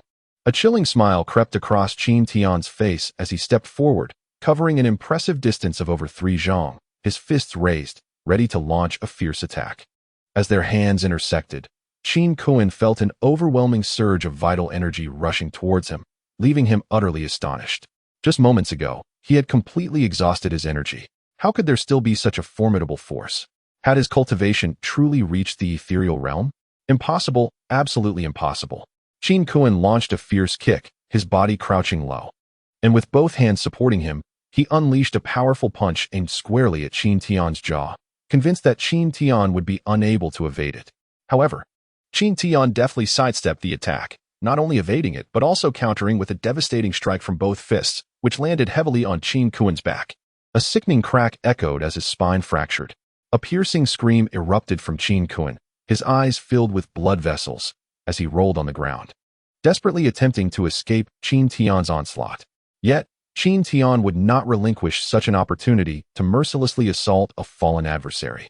Enduring the pain, Qin Kuan rolled several times, believing he had eluded Qin Tian's grasp. However, just as he attempted to rise, Qin Tian's fist struck his right cheek with relentless force, igniting a searing pain that made him spit blood, sending him hurtling through the air. Qin Tian's body surged once more, doubling his speed as he charged towards the point where Qin Kuan would land, and before Qin Kuan could touch the ground, both of Qin Tian's fists came crashing down upon his abdomen. A wretched howl akin to a slaughtered pig rang out. Thud!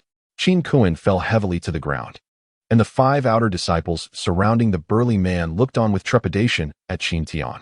A chill ran down their spines as they realized that Qin Kuan, a 7th-tier martial artist, had exhibited no resistance against him. Could they possibly stand a chance against Qin Tian? You're Qi Gong. Qin Kuan lay on the ground, gasping like a wounded beast, his eyes wide in disbelief as they fixed on the distant figure of Qin Tian. A surge of uncontainable fury rising within him. Qin Tian responded with a cold smile. My Qi Gong has astonished you, hasn't it? The slaying of a 5th-tier demon beast had propelled Qin Tian to an instantaneous elevation, his cultivation reaching the 7th stage of martial arts. Not only that, but both his life force and Qi energy were instantly replenished. The benefits of this upgrade ensured that his life force and Qi energy would be fully restored under any circumstances. Qin Kuan was indeed unfortunate to encounter such a moment. The advantages of defeating a demon beast endowed with supernatural abilities extended beyond mere astonishment. However, Qin Kuan, lying on the ground, let out a chilling laugh. He swiftly retrieved a medicinal pill from his robe and consumed it. Suddenly, vibrant, wolf-like patterns erupted across his body, transforming his pale visage. The wounds upon him began to heal at an astonishingly visible rate. The Liang pill, a 6th-grade elixir, possessed formidable potency. Upon ingestion, it temporarily mended his injuries. Yet once the medicinal effects waned, the wounds would revert instantaneously, forcing him to endure thrice the agony. Furthermore, it granted a momentary doubling of the user's strength. With the pill in his system, the 7th-stage martial artist Qin Kuan experienced the full effect of the elixir, equating his power to that of a 4th-stage spiritual adept, thereby enhancing his Qi energy, speed, strength, and mastery of techniques. With a swift motion, Qin Kuan propelled himself off the ground with a single hand. His eyes, now blood-red, revealed a sinister grin. As he clenched his hands, an overwhelming aura radiated from him, sending a thick layer of dust spiraling away from his form. Such formidable Qi energy. Qin Tian's gaze shifted dramatically as he observed the blood gauge above Qin Kuan's head gradually replenishing itself, and even doubling in value. Unable to suppress his astonishment, he exclaimed inwardly, "What?" Reviving on the spot. This power was formidable, indeed. Let us test the same technique once more. The fierce tiger roars in the forest. In an instant, Qin Kuan vanished from his original position, reappearing before Qin Tian in the blink of an eye. Qin Tian had no time to react as a swift punch struck his abdomen, sending him hurtling through the air. Minus 1,200? Damn. That one blow took over 1,000 points of my health.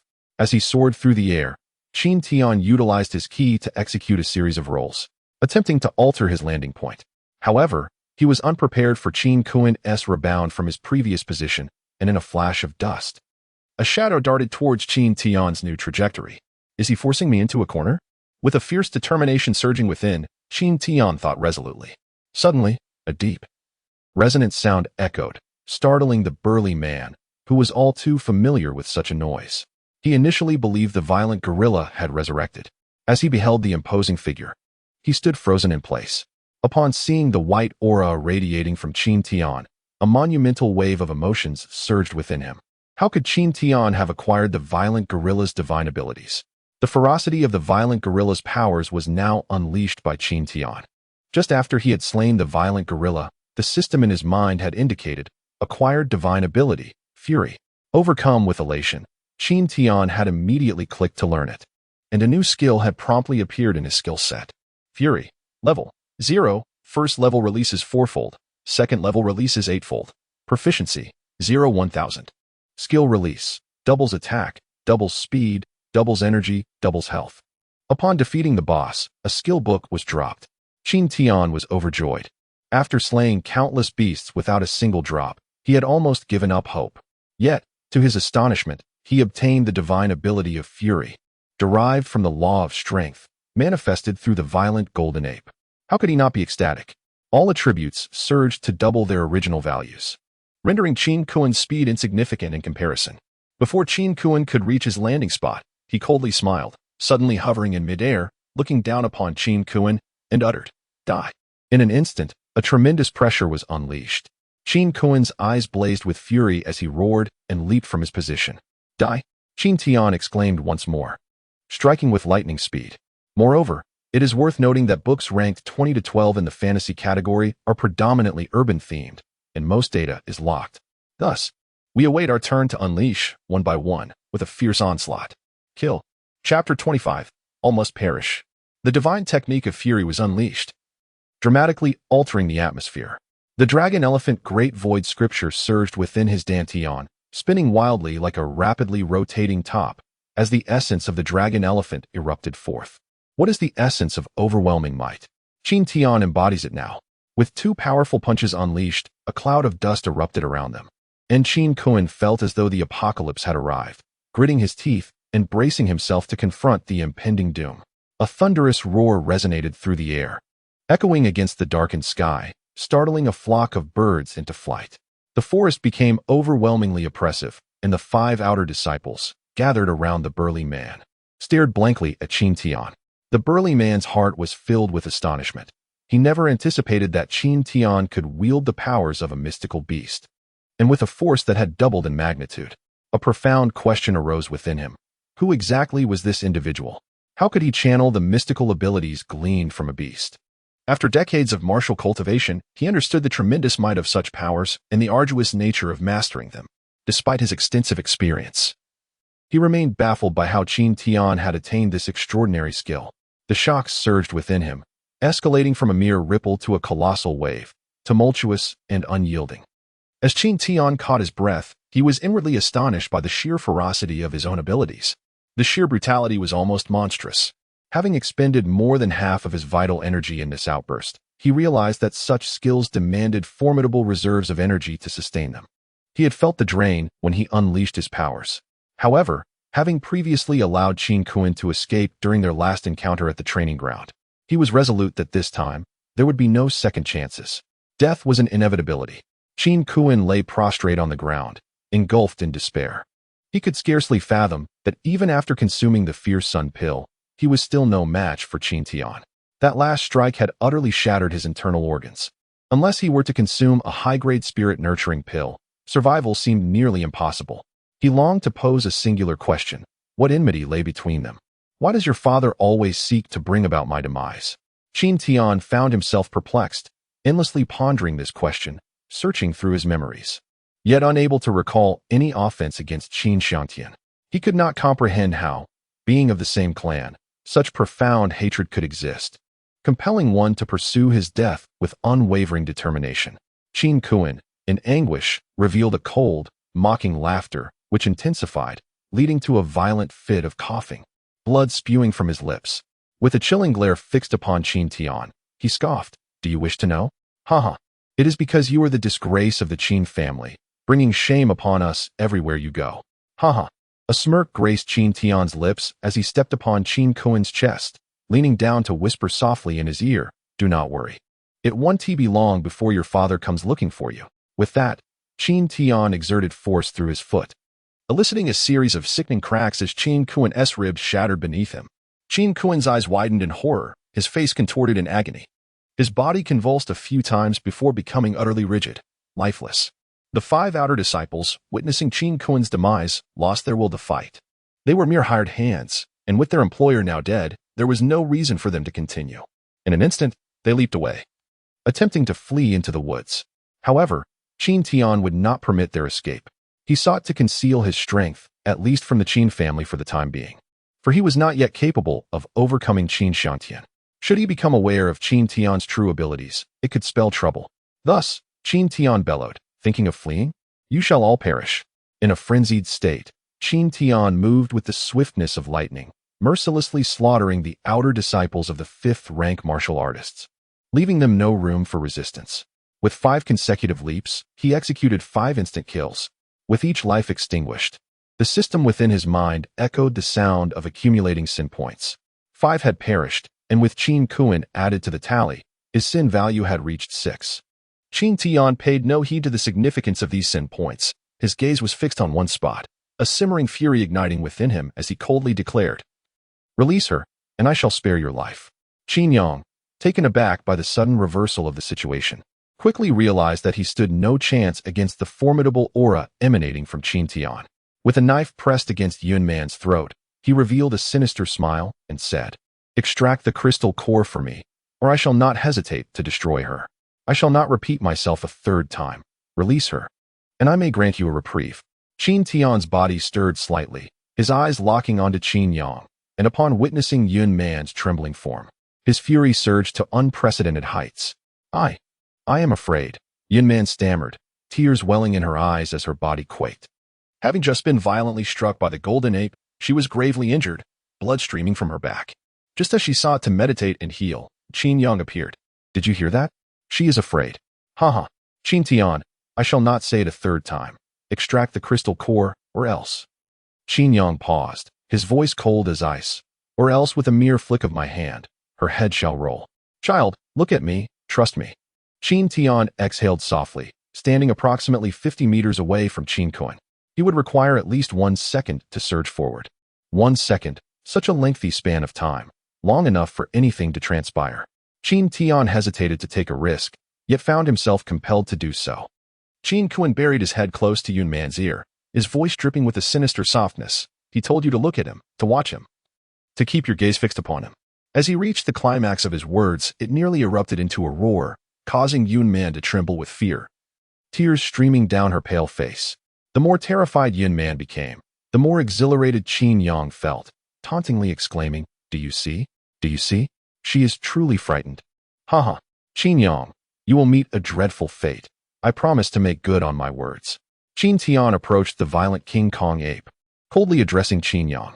At that moment, an aura of lethal intent radiated from him, enough to even cause the rugged, battle-hardened man to shudder slightly under its weight.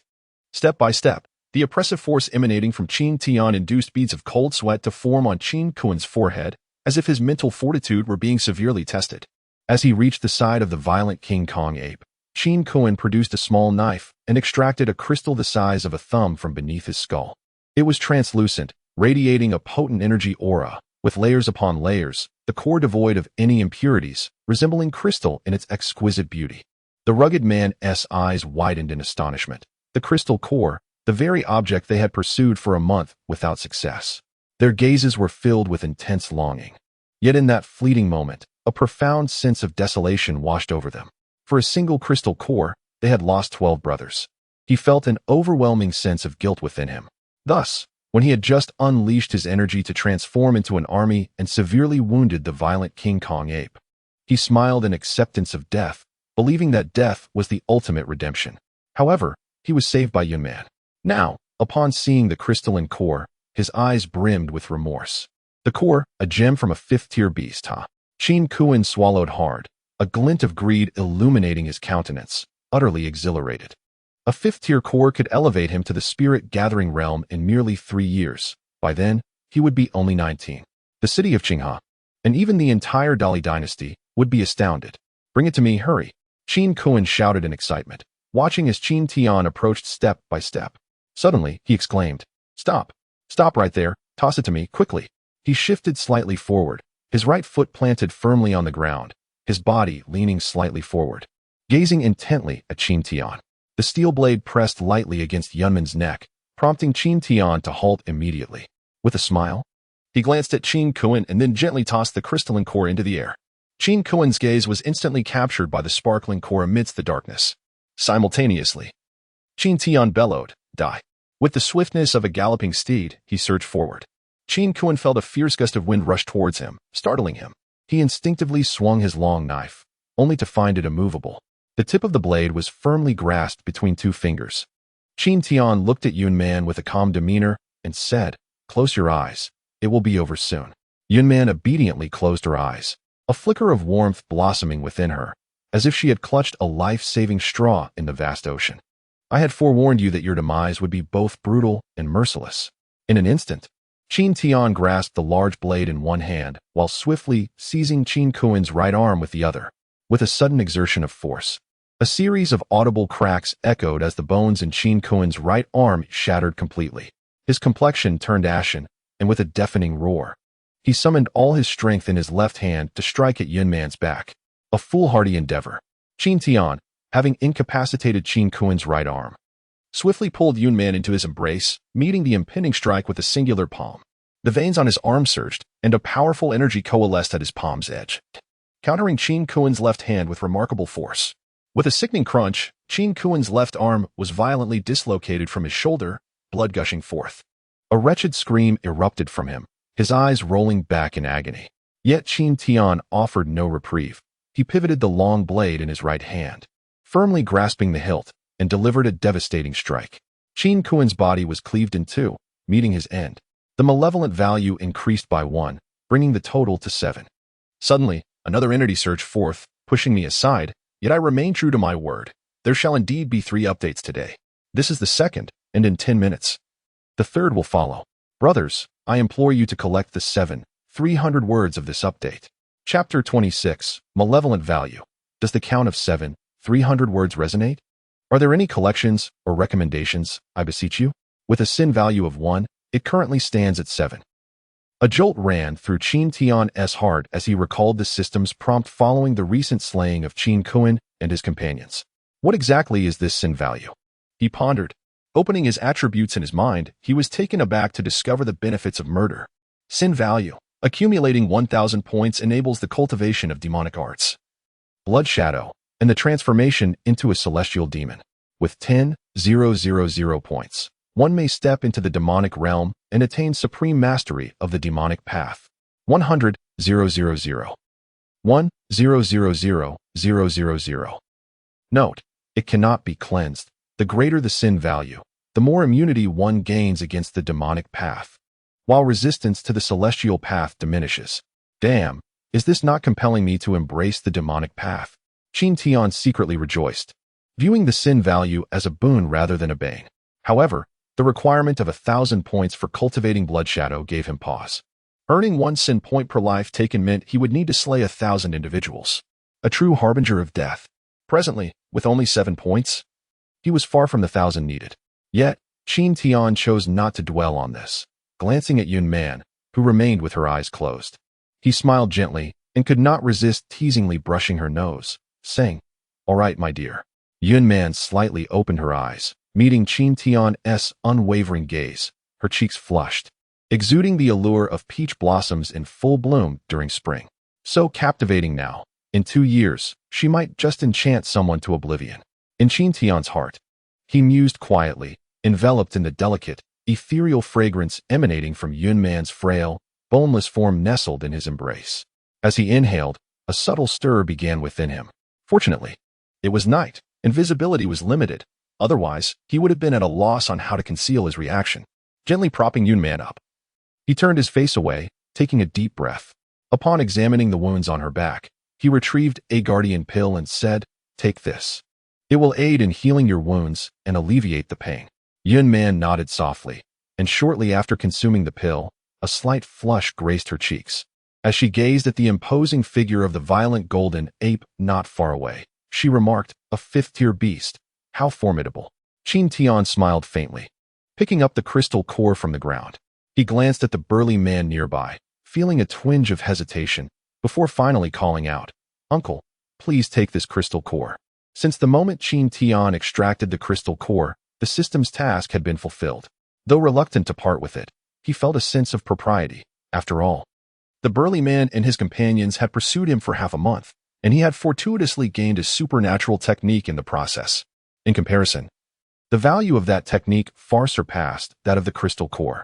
The burly man's expression shifted in astonishment. He had never witnessed such generosity. This was a crystal core, capable of enabling a martial artist to break through to the gathering spirit realm within 3 years. For an ordinary martial artist, it was akin to a heavenly grade elixir. The Qin family, the 3rd most powerful clan in Qinghe City, could scarcely afford 10 such crystal cores, underscoring the immense value of this treasure.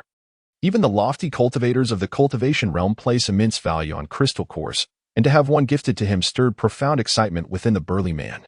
He was in desperate need of this crystal core, an urgent necessity. When Qin Tian declared it was a gift, an unmistakable thrill and greed flickered in his eyes. However, upon glancing at the lifeless body of Yin Tian in the deep pit, his expression swiftly turned cold and detached. After hunting fierce beasts for half a month, he was the sole survivor among his brethren. Should he accept the crystal core, he would bear the weight of all their sufferings. If that were the case, he would be unable to focus on his cultivation, living a life steeped in regret. After a long moment grappling with the temptation of the crystal core, he resolutely declared, "Thank you, but I cannot accept it." His tone was firm, leaving no room for doubt. Qin Tian was taken aback and stowed the crystal core into his spatial ring. He looked at the burly man and introduced himself. "My name is Qin Tian. I am He Yin." The burly man replied with a faint smile. He was unaware of the extraordinary abilities Qin Tian possessed, which allowed him to absorb the insights of the violent diamond ape. However, judging from the recent battle and Qin Tian's composed demeanor, it was evident that he was far from ordinary, his potential achievements unfathomable. Perhaps it was indeed better for the crystal core to remain with him. With a sense of relief, He Yin grinned heartily and said, "Brother Qin, may we meet again by fate." "Uncle, where are you headed?" Qin Tian inquired as he took a couple of steps to catch up. He needed to glean all there was to know about the Kunlun Mountains, and He Yin was undoubtedly the best guide. He planned to break through to the spirit movement realm within half a month and then enter the Kunlun Mountains for cultivation. Thus, he required an experienced guide, or rather, a partner. How could Qin Tian, a powerful practitioner of the refinement realm, easily let go of someone like He Yin? It is precisely for this reason that the crystal core was to be bestowed upon him. One must be willing to sacrifice in order to gain. However, He Yin declined the offer, yet Qin Tian remained undeterred and pursued him. "Qinghe City? Are you a disciple of the Qin family?" "Indeed. I entered the borders of the Kunlun Mountains to hunt ferocious beasts as part of the autumn hunting competition organized by my family," Qin Tian replied candidly. The burly man nodded slightly, contemplating for a moment before saying, "Very well, it matters not where I go, for I am a wanderer at heart." "Agreed." He Yin responded with enthusiasm. He found Qin Tian to be exceptionally unique, reminiscent of his dearest brother, Yin Tian. There seemed to be an unspoken connection that offered him solace in Qin Tian's presence. Moreover, he held Qin Tian in high regard, despite not having encountered countless individuals. He had met a fair number of scions from various families, yet Qin Tian was the one who brought him the greatest sense of comfort. As Qin Tian roasted the beast meat, he and He Yin feasted heartily, akin to old friends reveling in their camaraderie. As darkness enveloped the night, the forest resumed its usual restlessness, with low-tier beasts beginning to wreak havoc. A figure wielding a long knife, bloodied and battered, fought fiercely amidst the throng of beasts. Like a divine reaper, each strike he executed resulted in the demise of a creature. A ninth-tier warrior, he was a king among those beneath the realm of spirit. At this moment, Lin Feng was as cold as the icy depths of the netherworld, his blade cutting through the chaos with relentless fury. The anguished cries of the beasts pierced the night sky, driving the remaining creatures into a frenzy. To transform the Qin family, one must possess unparalleled strength. This was the conviction that took root within his heart. The only path to his breakthrough lay in relentless cultivation. Chapter 27. The pain of losing a child over the course of a single night. Qin Tian and He Yin grew remarkably close, referring to each other as brothers. He Yin, having lost 12 brothers in one fell swoop, found himself in a melancholic state. With Qin Tian becoming his new brother, he held him in high regard. Upon learning that Qin Tian aspired to secure the first place in the autumn hunt competition, He Yin unhesitatingly pledged his assistance. For a powerhouse at the refinement level, hunting these lower-tier beasts was akin to a mere walk in the park. Qin Tian's mind was inundated with the system's notifications. 50 experience points gained, 20 chi points acquired. 1 survival point. When He Yin offered his help, the system automatically prompted a team invitation, which Qin Tian accepted without a second thought. Drawing from his prior experience with Yin Man, He Yin bulldozed through everything like a steamroller. The might unleashed by the refinement level astonished Yin Man, igniting a deep yearning within her. Qin Tian felt similarly, yet the refinement level was notoriously difficult to cultivate. In Qinghe City, it was regarded as a pinnacle of strength. Aside from the 4 prominent families who possessed refinement-level experts, such individuals were exceedingly rare in the city. Qin Tian's path to cultivation was paved with the extermination of beasts, a prodigious endeavor. The extent of beasts he would need to slay to break through to the refinement level remained an enigma to him. The time required to level up was excessively prolonged. After a day's worth of slaying hundreds of beasts, he had only progressed halfway through the 7th stage of martial arts. Such a pace would be deemed monstrous by others. Yet Qin Tian was far from satisfied. He was profoundly dissatisfied. Every day, as he gazed at the treasures accumulating like a mountain within the spatial ring left to him by the enigmatic Zhanianji, a sense of frustration gnawed at him. It was as if he were captivated by a seductive dancer, her eyes beckoning and her body enticing, yet he could do nothing but sit idly, unable to touch or to grasp, leaving him ablaze with unquenched desire. Qin Tian was deeply resentful. As dusk settled and the sun dipped below the horizon, a voice broke the silence. "All right, brother, I await your call." He laughed heartily before taking a different path. "Let us proceed," Qin Tian remarked, casting a glance at Yun Man, who nodded and followed closely behind him. Occasionally, vibrant insects would dart from the grass by the roadside, startling her anew. Qin Tian smiled knowingly, gently taking Yun Man's hand. In Qinghe City, at the Qin family's martial arts arena, the atmosphere was electric with excitement. The annual autumn hunt competition was of paramount importance to the Qin family, and the results were about to be revealed. Those emerging from the competition wore proud smiles. For merely surviving the ordeal was a mark of recognition from the Qin family, an accolade they held in the highest regard. On the arena's platform sat the 8 elders of the Qin family alongside the current patriarch, Qin Zhantian. Their gazes were piercing, exuding an unspoken authority as they observed the stream of Qin disciples entering, their expressions unwavering. Only Qin Xiangtian exhibited a flicker of anxiety in his eyes. Suddenly, amidst the crowd, someone shouted, igniting a frenzy of excitement. Among those below the spirit realm, Qin Feng stood out as an unparalleled presence, earning the admiration and envy of many. At this moment, even Qin Zhantian slightly rose, a rare smile gracing his face. Qin Feng respectfully bowed and then stepped aside. "Do you think Qin Feng can secure the first place? As a 9th-tier warrior, he is undoubtedly the strongest contender in this autumn hunt competition. If he does not claim victory, who else could? However, one cannot be too certain, for Qin Kuan's prowess is also formidable, and he enjoys significant popularity among the younger generation. Indeed, Qin Yang might also be a contender, being the son of the Grand Elder.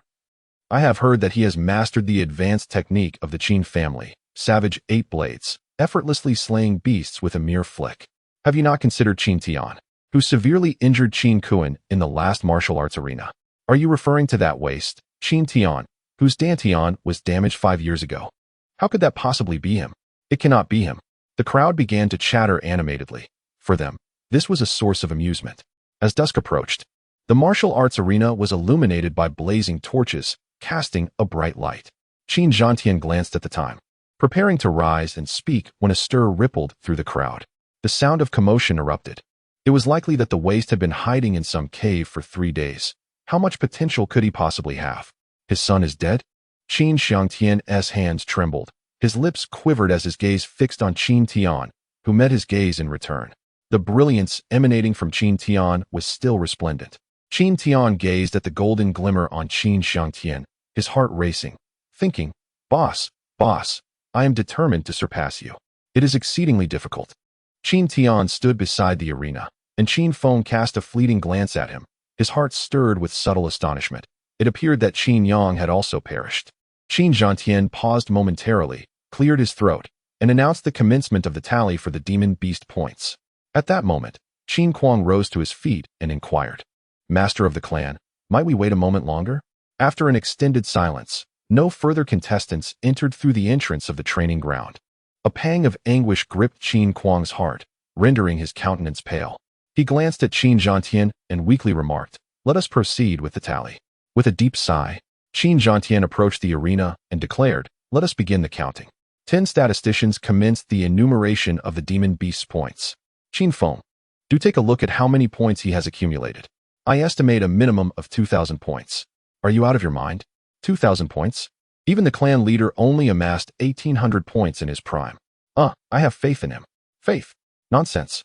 Ignoring the murmurs, Qin Feng stepped into the center of the training ground, addressing the crowd with a calm demeanor. "Everyone, kindly take a step back. Seriously? Is there not enough space for him to display the heads of the demon beasts? Isn't he a bit too arrogant?" Undeterred by the idle chatter, Qin Feng reached into his spatial wooden token, and one by one, the severed heads of demon beasts soared into the air, prompting the statisticians to swiftly tally the points. 1089 points.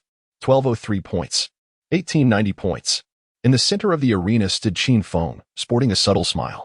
Suddenly, he produced a colossal head from the spatial wooden plaque, the 4th-tier demon beast, the Azure Fang Wolf King. A resounding roar erupted from the crowd. Could it truly be a fourth-tier demon beast? The sheer might of such a creature was staggering. And for a ninth-tier warrior to slay one was akin to scaling a mountain. Qin Feng's strength was indeed formidable. Qin Zhantian felt a jolt of astonishment. Qin Feng's performance left him deeply impressed, and he silently resolved to prioritize Qin Feng's training in the future. The upcoming invitation from the four great families would surely see him participating. He believed that aside from Xiao Ruffling, no one could rival him. The statistician finally tallied Qin Feng's points for slaying demon beasts, 2,879 points, shattering records and surpassing history, igniting a fervor in the training grounds. Chapter 28, Shock. Today, the A grade was signed. Little Nyo boldly sought a maiden's favor. Just 100 starting coins would suffice, a gesture to seek good fortune. 2,879 points. Having transcended history and broken records, Qin Feng basked in unparalleled glory, a faint smile breaking through his icy demeanor. Qin Zhantian approached, patting Qin Feng on the shoulder. Nodding in approval, well done. The surrounding disciples of the Qin family gazed at him with envy. Receiving commendation from the clan leader was an honor beyond compare. One that would incite jealousy among countless disciples. All but Qin Tian, who, observing the satisfied smile on Qin Feng's face, scratched the back of his head and whispered to Yun Man, "Is 2879 points a lot?" Yun Man cast a glance at Qin Tian. A playful smile gracing her lips as she remarked, "You've shattered the historical records of the Qin family. In the past, the clan leader barely scored 2,000 points in the autumn hunt competition." With a mischievous glint in her eyes, she squinted at Qin Tian and inquired, "How many more points do you think you will accumulate than he did?" Observing the crescent-shaped sparkle in Yunman's eyes, Qin Tian couldn't help but smile to himself, eagerly anticipating the unfolding events. The entire Qin family was convinced that the first place in the autumn hunt would undoubtedly belong to Qin Feng, who was expected to have hunted nearly 1,000 magical beasts within 3 days, including several formidable fourth-tier creatures. This achievement stirred considerable excitement, prompting the clan leader to personally commend him. One by one, disciples retrieved the severed heads of magical beasts from their spatial tokens, yet none surpassed the 1,000-point mark. The surrounding disciples hardly paid any attention, with some even vocally declaring Qin Feng the undisputed victor. Who could possibly surpass him? With the strongest prowess at the 9th rank, it was evident he would have the highest kill count, especially considering that several of his capable competitors had perished. Yun Man, acting as the statistician, called out loudly. Presenting herself as a delicate young woman, she timidly approached, lowering her head and glancing at Qin Tian, her lips forming a pout as she stood motionless in the center of the square. Qin Tian let out a sigh and stepped forward, asking, "May I assist her?" Yun Man hesitated to retrieve the bloodied heads of the magical beast from her spatial token, as all of them had been collected with Qin Tian's aid. Initially, Yun Man was reluctant. Yet due to the fact that Qin Tian's spatial wooden plaque was filled to capacity, she had no choice but to utilize her own spatial wooden plaque, which would indeed count towards her points. Qin Zhantian nodded slightly, and the statistician refrained from further commentary. "Stand back. Be cautious of the blood splattering," Qin Tian advised with concern, prompting Yun Man to swiftly retreat. The surrounding crowd erupted in laughter, mocking the notion that someone of her timid disposition could possibly slay a beast. Among the thousands of Qin family disciples, none exhibited such cowardice. She had never dared to confront others and would silently withdraw even when bullied. Qin Tian chose not to elaborate, casting a glance at the jeering crowd before retrieving the severed head of a beast from the spatial wooden plaque. As the vast square gradually accumulated the monstrous heads into a towering pile, the crowd began to retreat, their laughter extinguished. Those who had just mocked her felt the heat rush to their faces, akin to having been struck. The final tally revealed that Yun Man had amassed an impressive score of 217 points from her hunt. Qin Feng's expression grew increasingly grim. His brows furrowed without his notice, the smile that once adorned his face replaced by a scowl reminiscent of someone owed a debt, reeking of displeasure. His fists clenched tightly to suppress the fury bubbling within. At that moment, Qin Feng's mood plummeted from the heights of elation to the depths of despair. The disciples of the Qin family at the training ground gaped in astonishment, their mouths agape like eggs, staring at the monstrous heads piled high like hills. Once the tally was complete, the Qin family disciples swiftly set about clearing the scene of the beast heads. Qin Zhantian gazed upon the delicate Yun Man with a kind smile and softly said, "Good, good, good." Next, Qin Tian. As the statistician called out Qin Tian, Qin Xiangtian's expression shifted dramatically. His brows knitted together as he fixed his fierce gaze upon Qin Tian, a surge of furious energy igniting within him. Qin Tian immediately sensed the tension and thought to himself, is the boss about to erupt? Damn it. I've been on edge every day, just waiting for this moment. The death of Qin Kuan was undoubtedly intertwined with Qin Tian, and as he stared at him, Qin Xiangtian could hardly suppress the urge to strike him down with a single blow. Suddenly, Qin Xiangtian froze, retracting his energy as his chest heaved with intense breaths. Gradually regaining his composure, Qin Xiangtian also collected himself, observing Qin Tian with keen interest. He wondered if Qin Tian would surprise him once more. After all, to cultivate martial arts despite having a damaged Dantian was a testament to his extraordinary talent. Furthermore, Qin Tian's rate of growth was astonishingly rapid, almost beyond belief. As Qin Tian stepped into the center of the square, Yunman looked at him with a playful smile. Fully aware of the countless beast heads he had collected, enough to fill half of the training ground.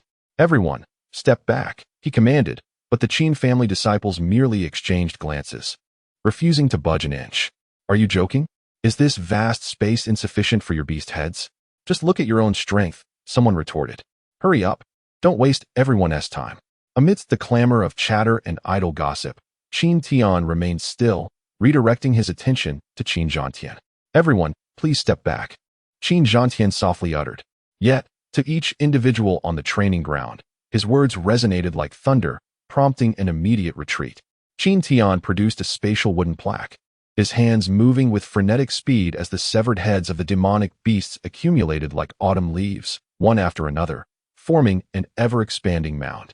The disciples surrounding the square continued to withdraw, their movements swift and deliberate. In the preceding days, the harvest of beast heads had been modest, but on the third day, the formidable expert Haiyan from the refinement realm joined the fray, turning the slaughter into a veritable gale sweeping away fallen leaves. Within just one morning, Qin Tian's spatial wooden plaque was filled to capacity. Moreover, the beast heads harvested for Yunman only required an afternoon's effort. With Yunman and Haiyan engaged in a relentless rampage, Qin Tian focused on collecting the heads, working in harmony as they increased their pace to an extraordinary degree. Anything less than first place would feel like a disservice to himself. 3197 points, 3,467 points, 4,129 points, 4587 points, the statistician announced. At this juncture, Qin Tian paused, moving to a slightly larger area before gesturing for everyone to retreat yet again. This time, silence enveloped the crowd as they obediently stepped back 3 paces. Qin Tian waved his hand once more, signaling for an additional retreat. Although the onlookers were perplexed, they complied, casting bewildered glances at Qin Tian, pondering whether he had lost his senses. Turning his gaze towards Qin Xiangtian on the arena, a sinister smile crept across Qin Tian's face. Suddenly, the veins in his right arm bulged as he issued a low, commanding shout. A colossal head was wrenched from the celestial wooden plaque. Chapter 29. I have reserved my strength. My heartfelt gratitude goes to the brothers I am just a scoundrel Lin Feng Xiong, Hua Ji for their generous contributions. I am immensely thankful. After a week of relentless effort, we ascended to the 15th position, merely a step away from the 12th. Brothers, could you lend me your strength and help us surge forward? All individuals in the training arena gazed at the immense head, utterly silent, breath held, as if struck by lightning. The previously bustling training ground fell abruptly into hushed stillness, where even a pin drop could be heard. Qin Tian clapped his hands and approached the statistician, feigning ignorance, and inquired, "How many points does this accumulate?" The statistician swallowed hard, his lips trembling slightly. After a moment of hesitation, he stammered, 5. Tier, demon beast. Accumulates 1,000 points. With a resounding clang, the statistician's voice acted as a fuse, instantly igniting the bomb of chaos. The training arena erupted in a cacophony of screams, disbelief etched on every face. As if caught in a surreal dream. A 5th-tier demon beast? Even those at the refinement stage would hesitate to confront it. Just how formidable is Qin Tian's strength? The shock was unparalleled, utterly terrifying. A 5th-tier demon beast? Suddenly, Qin Zhantian's body swayed, and he appeared beside the head of the violent golden ape. A fierce energy igniting around him akin to a battle flame. Visible energy ripples surged from his form, pressing down on Qin Tian, causing him to feel a tightness in his chest, beads of cold sweat forming on his forehead. So, the refinement stage is indeed impressive, is it? Do not await my rise to prominence. When that time comes, you shall witness the consequences. Qin Tian silently cursed a few times within, as Qin Zhantian sensed an involuntary shift in the atmosphere around him. He promptly withdrew his energy, turning his gaze toward Qin Tian and inquired, "Did you do it? If I were to affirm that, would you believe me?" Qin Tian replied with a faint smile, having already made up his mind. Qin Zhantian scrutinized him, his brow furrowing in contemplation, as if he could penetrate the very essence of Qin Tian's soul. Ultimately, he shook his head and declared, "I do not believe you." Haha. Qin Tian laughed heartily a few times before continuing, "The clan leader is indeed a master of the refinement realm. It seems I cannot deceive you." On the previous night, a group of formidable individuals had hunted a fifth-tier beast, which, in its fury, charged out from the Kunlun Mountains. How could I possess the strength to slay it? I barely managed to escape. Many disciples of the Qin family perished beneath its colossal hammer. I felt a deep resentment, lamenting my lack of power, for otherwise, I would not have allowed it to wreak havoc upon my brethren. "Clan leader, can we consider this in our points tally?" Qin Tian spoke passionately, weaving his narrative with such intensity that it captivated some listeners. Regardless, the rules of the autumn hunt are immutable, and the lives of men are fragile. Should Qin Xiangtian suffer another loss, one cannot guarantee he would refrain from extreme measures. Even if Qin Kuan fell to the fifth-tier beast, Qin Xiangtian would undoubtedly hold Qin Tian accountable. The Qin family finds itself in a state of transition, with few outstanding disciples among the younger generation. Nevertheless, Qin Tian currently stands as the most remarkable among them. With the family invitation competition looming in a fortnight, the Qin family cannot afford to languish in mediocrity. As these thoughts raced through his mind, he discreetly observed Qin Tian. Qin Zhantian clapped Qin Tian on the shoulder and said, "Of course, it counts." Startled, Qin Tian felt a powerful surge of energy permeate his body, prompting an inner reflection. "Are you trying to test me?" In an instant, Qin Tian retracted his energy, offering no resistance as Qin Zhantian's power explored within him. Qin Zhantian was searching for the crystal core. Doubting Qin Tian's words, he scrutinized the wound on the head of the violent golden ape, understanding that such damage could not have been inflicted by an inexperienced hand. The head bore numerous dents, clearly the result of several deep excavations to extract the core. Thus, he remained skeptical of Qin Tian. After lingering within Qin Tian's dantian for a brief moment without uncovering anything, he withdrew his energy, feeling a slight sense of relief. He then announced loudly, "I hereby declare that the first place in this autumn hunting competition goes to Qin Tian." A thunderous applause erupted from the crowd. Qin Tian smiled outwardly, yet his mind was a tumult of thoughts. Brother He had indeed spoken the truth. The allure of the crystal core was simply overwhelming. It appeared that none within the Qin family were genuinely trustworthy, all seeking to pry into his crystal core. Did they think he would simply devour it? Thankfully, he had retained a measure of caution. The results of Qin Tian's performance in the autumn hunting competition once again sent shockwaves through Qinghe City. In just a few short days, a new star has risen brilliantly in the city of Qinghe, leaving the Shao family feeling quite discontented. With Qin Kuan now deceased, Xiao Ruqian finds herself a widow before even marrying into the Qin family. Xiao Lai paces the hall, deep furrows etched upon his forehead, contemplating how to forge a connection with Qin Tian. After much deliberation, only his daughter, Xiao Ruqian, comes to mind. Recalling Qin Tian's previous fondness for Xiao Ruqian, a cold smile crosses Xiao Lai's face as he calls her to his side. At the Furong Tavern, Qin Tian enters with exuberance, only to be met by the tavern keeper, Zhang Dafu, who stumbles out with a nauseating grin, exclaiming, "Congratulations, young master. Congratulations on securing first place in the autumn hunt competition. You truly are a dragon among men. Enough with the flattery. Where is the fat one?" Qin Tian waves his hand dismissively, noticing the tavern is closed and not seeing the familiar figure of his friend. Zhang Dafu steps closer, whispering in Qin Tian's ear, "That big fellow is in the Tianhao private room, drinking with a robust man. I suspect his strength has reached the spirit-gathering realm." A knowing smile spreads across Qin Tian's face as he swiftly ascends to the upper private room. There, he finds Meng Lei and He Yin, their faces flushed, each gripping a barrel of aged liquor, neither willing to back down. Meng Lei stands to the side, grinning foolishly. Ever since Qin Tian entered the autumn hunt venue, Zhang Dafu has taken to calling Meng Dage with increasing enthusiasm, A title that once felt awkward now brings him delight. He Yin laughs heartily, declaring, "What a joy. It has been ages since I've encountered someone who can drink like this. How about another barrel? Are you afraid? Let us do it." Qin Tian found himself in a state of perplexity as two barrels collided. Under the serene moonlight, with stars scattered across the sky, Yun Man stood by the window, gazing at the moon suspended in the heavens, lost in contemplation. Occasionally, a soft chuckle would escape her lips, and after each laugh, her face would radiate a gentle happiness.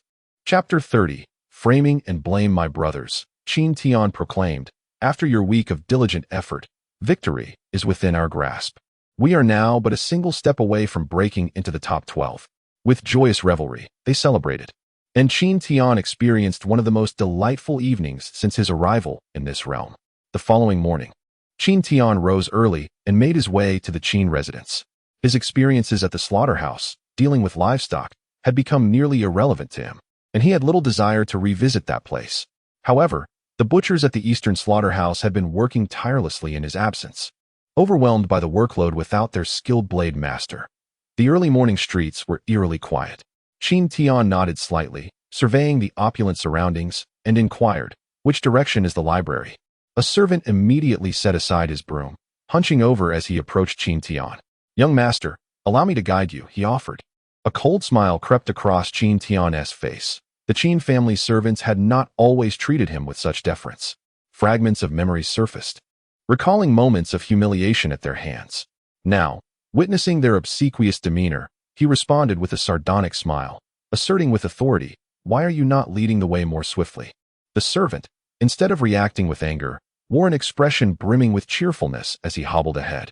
Qin Tian followed leisurely, overhearing the hushed whispers of other servants. Alas, little San has taken the lead. Young Master Qin Tian is now regarded as the most esteemed genius of the Qin family.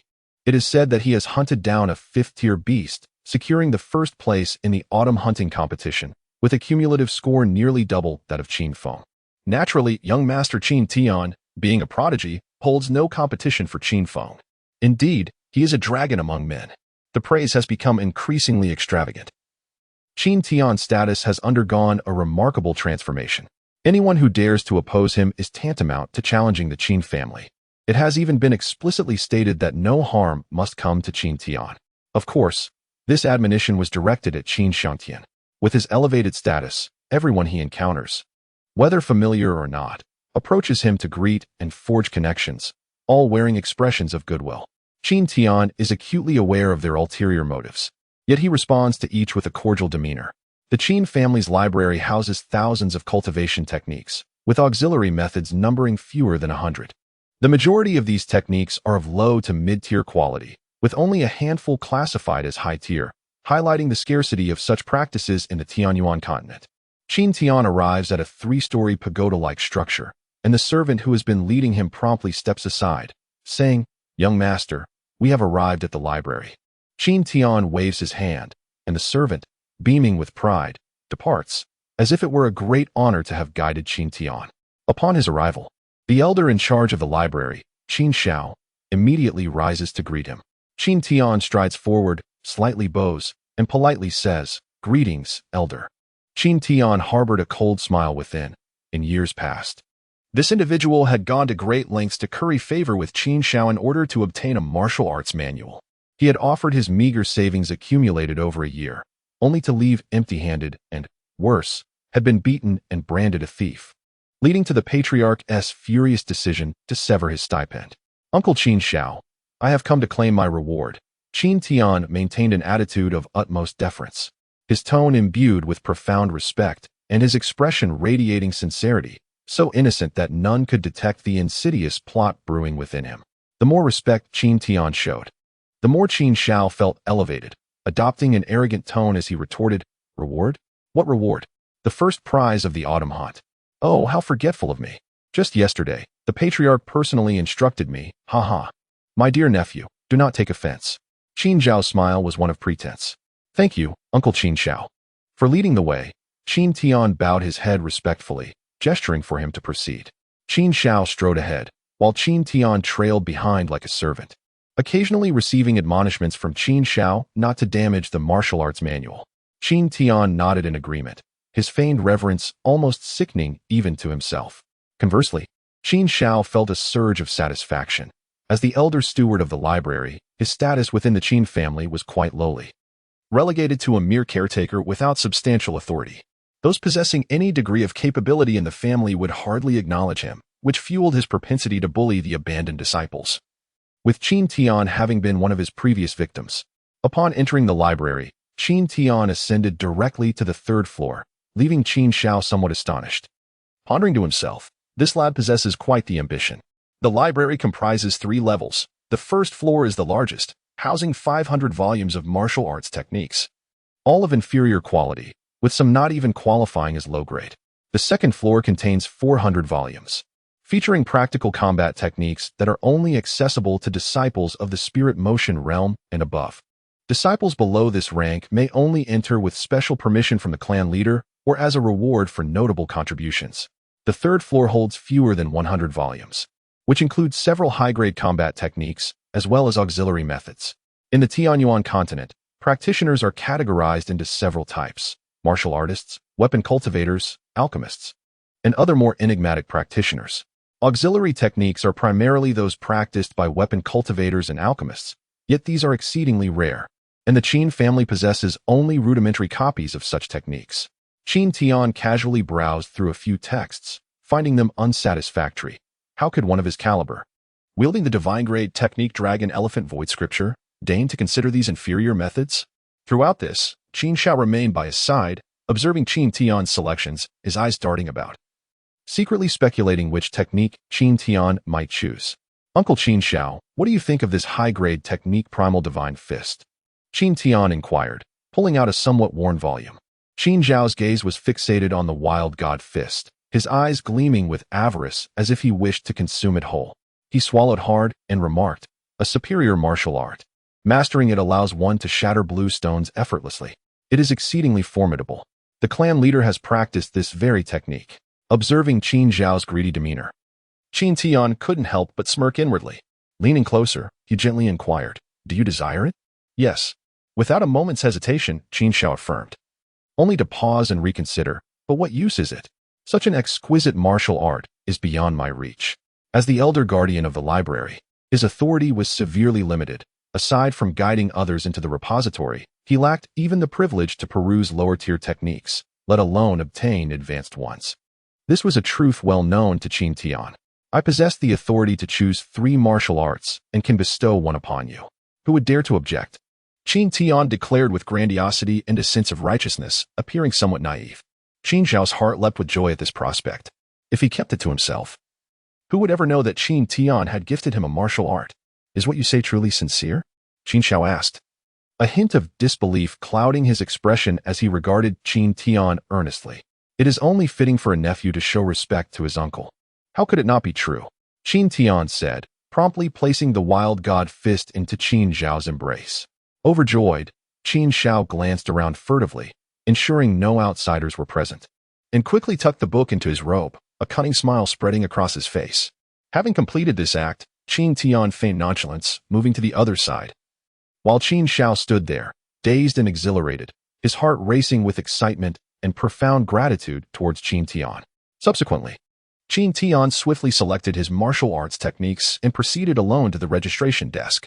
After completing the registration, he promptly exited the library. Once Qin Tian departed, Qin Shao felt a surge of delight within him. He casually perused the techniques that Qin Tian had just registered, and his mind seemed to explode with realization. The registration ledger contained the titles of 3 techniques. Wasn't he only entitled to select 3? If he took one for himself, that would leave Qin Tian with just 2. Now, he was carrying 3, which meant there was still 1 unaccounted for. Oh no.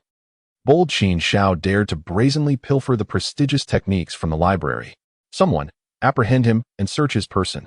Yes, Qin Shao, with merely the strength of an 8th-tier warrior, found himself utterly outmatched by any member of the patrol team. As he beheld the patrol, his legs weakened, and he exclaimed, I did not steal. It was Qin Tian, it was Qin Tian. In a matter of moments, the patrol team discovered the wild god fist hidden in his possession. Without uttering a word, the patrol leader, Qin Yin, advanced and delivered a heavy kick, bellowing, to steal esteemed techniques, is unforgivable. Seize him at once and confine him to the cliffs at the back mountain to await the clan leader's judgment. Yes, at that moment, Qin Shao was so frightened that he fainted. Meanwhile, Qin Tian was filled with immense joy, humming a tune incomprehensible to passers-by as he sauntered away. Chapter 31. Alchemy. I wish to say little else but this. My brothers, you are the mightiest. Today, I present to you 3 updates without reservation. In gaming, one must possess not only formidable strength, but also cunning. It is believed that with Qin Tian's intervention, Qin Shao may never see the light of success in his lifetime. Such is the manner in dealing with petty individuals. This fellow, once accustomed to poverty and ridicule, has garnered the disdain of many. However, the tables have turned. Qin Tian now enjoys widespread admiration, even earning smiles and nods of approval from influential elders. Qin Tian is astute enough to discern the motivations behind such flattery. Returning to the courtyard of the Furong Tavern, it was already morning. He Yin and Meng Lei were absent from the establishment. After inquiring with Zhang Defu, he learned that they had gone to the banks of the Clearwater River to cultivate. A surge of joy filled Qin Tian's heart as he mused. The chubby one's opportunity has arrived. The refinement realm undoubtedly represents a formidable existence, and with He Yan's guidance, Meng Lei is bound to experience a breakthrough. Qin Tian believes that Meng Lei possesses innate divine strength and will inevitably soar to great heights. He merely lacked the opportunity until now, which has finally presented itself, promising a transformative evolution.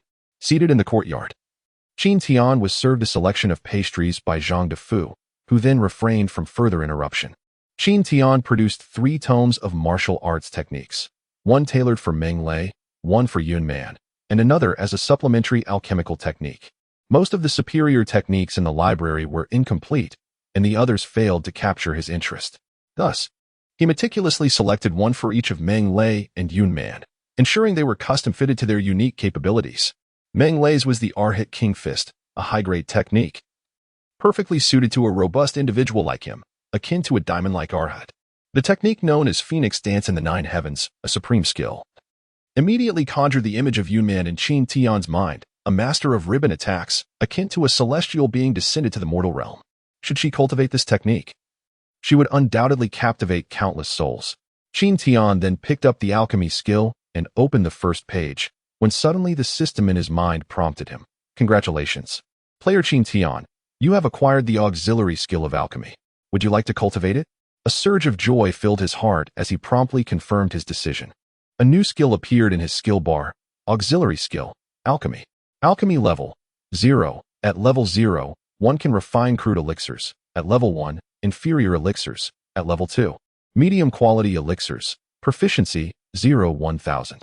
Note: achieving perfection in alchemy allows for the refinement of supreme elixirs. The phrase supreme elixir instantly captivated Qin Tian. He was already aware of the scarcity of elixirs in the Tianyuan continent, and it was likely that supreme elixirs were exceedingly rare even within the realm of cultivation. The thought of being able to refine such elixirs ignited a fervor within him, and he yearned to elevate his alchemy skills to perfection without delay. Through days of diligent study, Qin Tian had developed a profound understanding of elixirs. To him, they represented vitality and energy, with the consumption of these elixirs enhancing one's power and life force. Thus, he felt an urgent need for quality elixirs, which was why he had chosen to select an auxiliary skill in alchemy that had languished for decades, untouched in the library. Amidst his excitement, Qin Tian managed to regain his composure. The proficiency in alchemy is cultivated through the accumulation of spiritual herbs. In this era, the scarcity of elixirs is primarily due to the extreme shortage of these herbs. Even the most skilled alchemists cannot produce superior elixirs without high-quality spiritual herbs. The Qin family's ability to nurture an alchemist is largely attributed to their advantageous position in the Kunlun Mountains, where entry incurs a fee, as does exit. Typically, spiritual herbs are used as payment.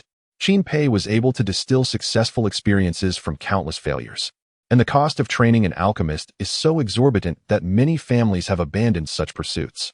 Alchemists are not concerned with talent. Their skills are forged through the accumulation of spiritual herbs. Qin Tian pondered how many spiritual herbs he could procure with the several thousand taels of silver he had received, and without further deliberation, he called out. Zhang Dafu promptly rushed to the backyard, standing respectfully beside Qin Tian, bowing as he inquired, "Young master, what is your command?" Is there a place in Qinghe City that sells spiritual herbs? Qin Tian asked gently. There is a shop in the south of the city, but the prices are rather steep.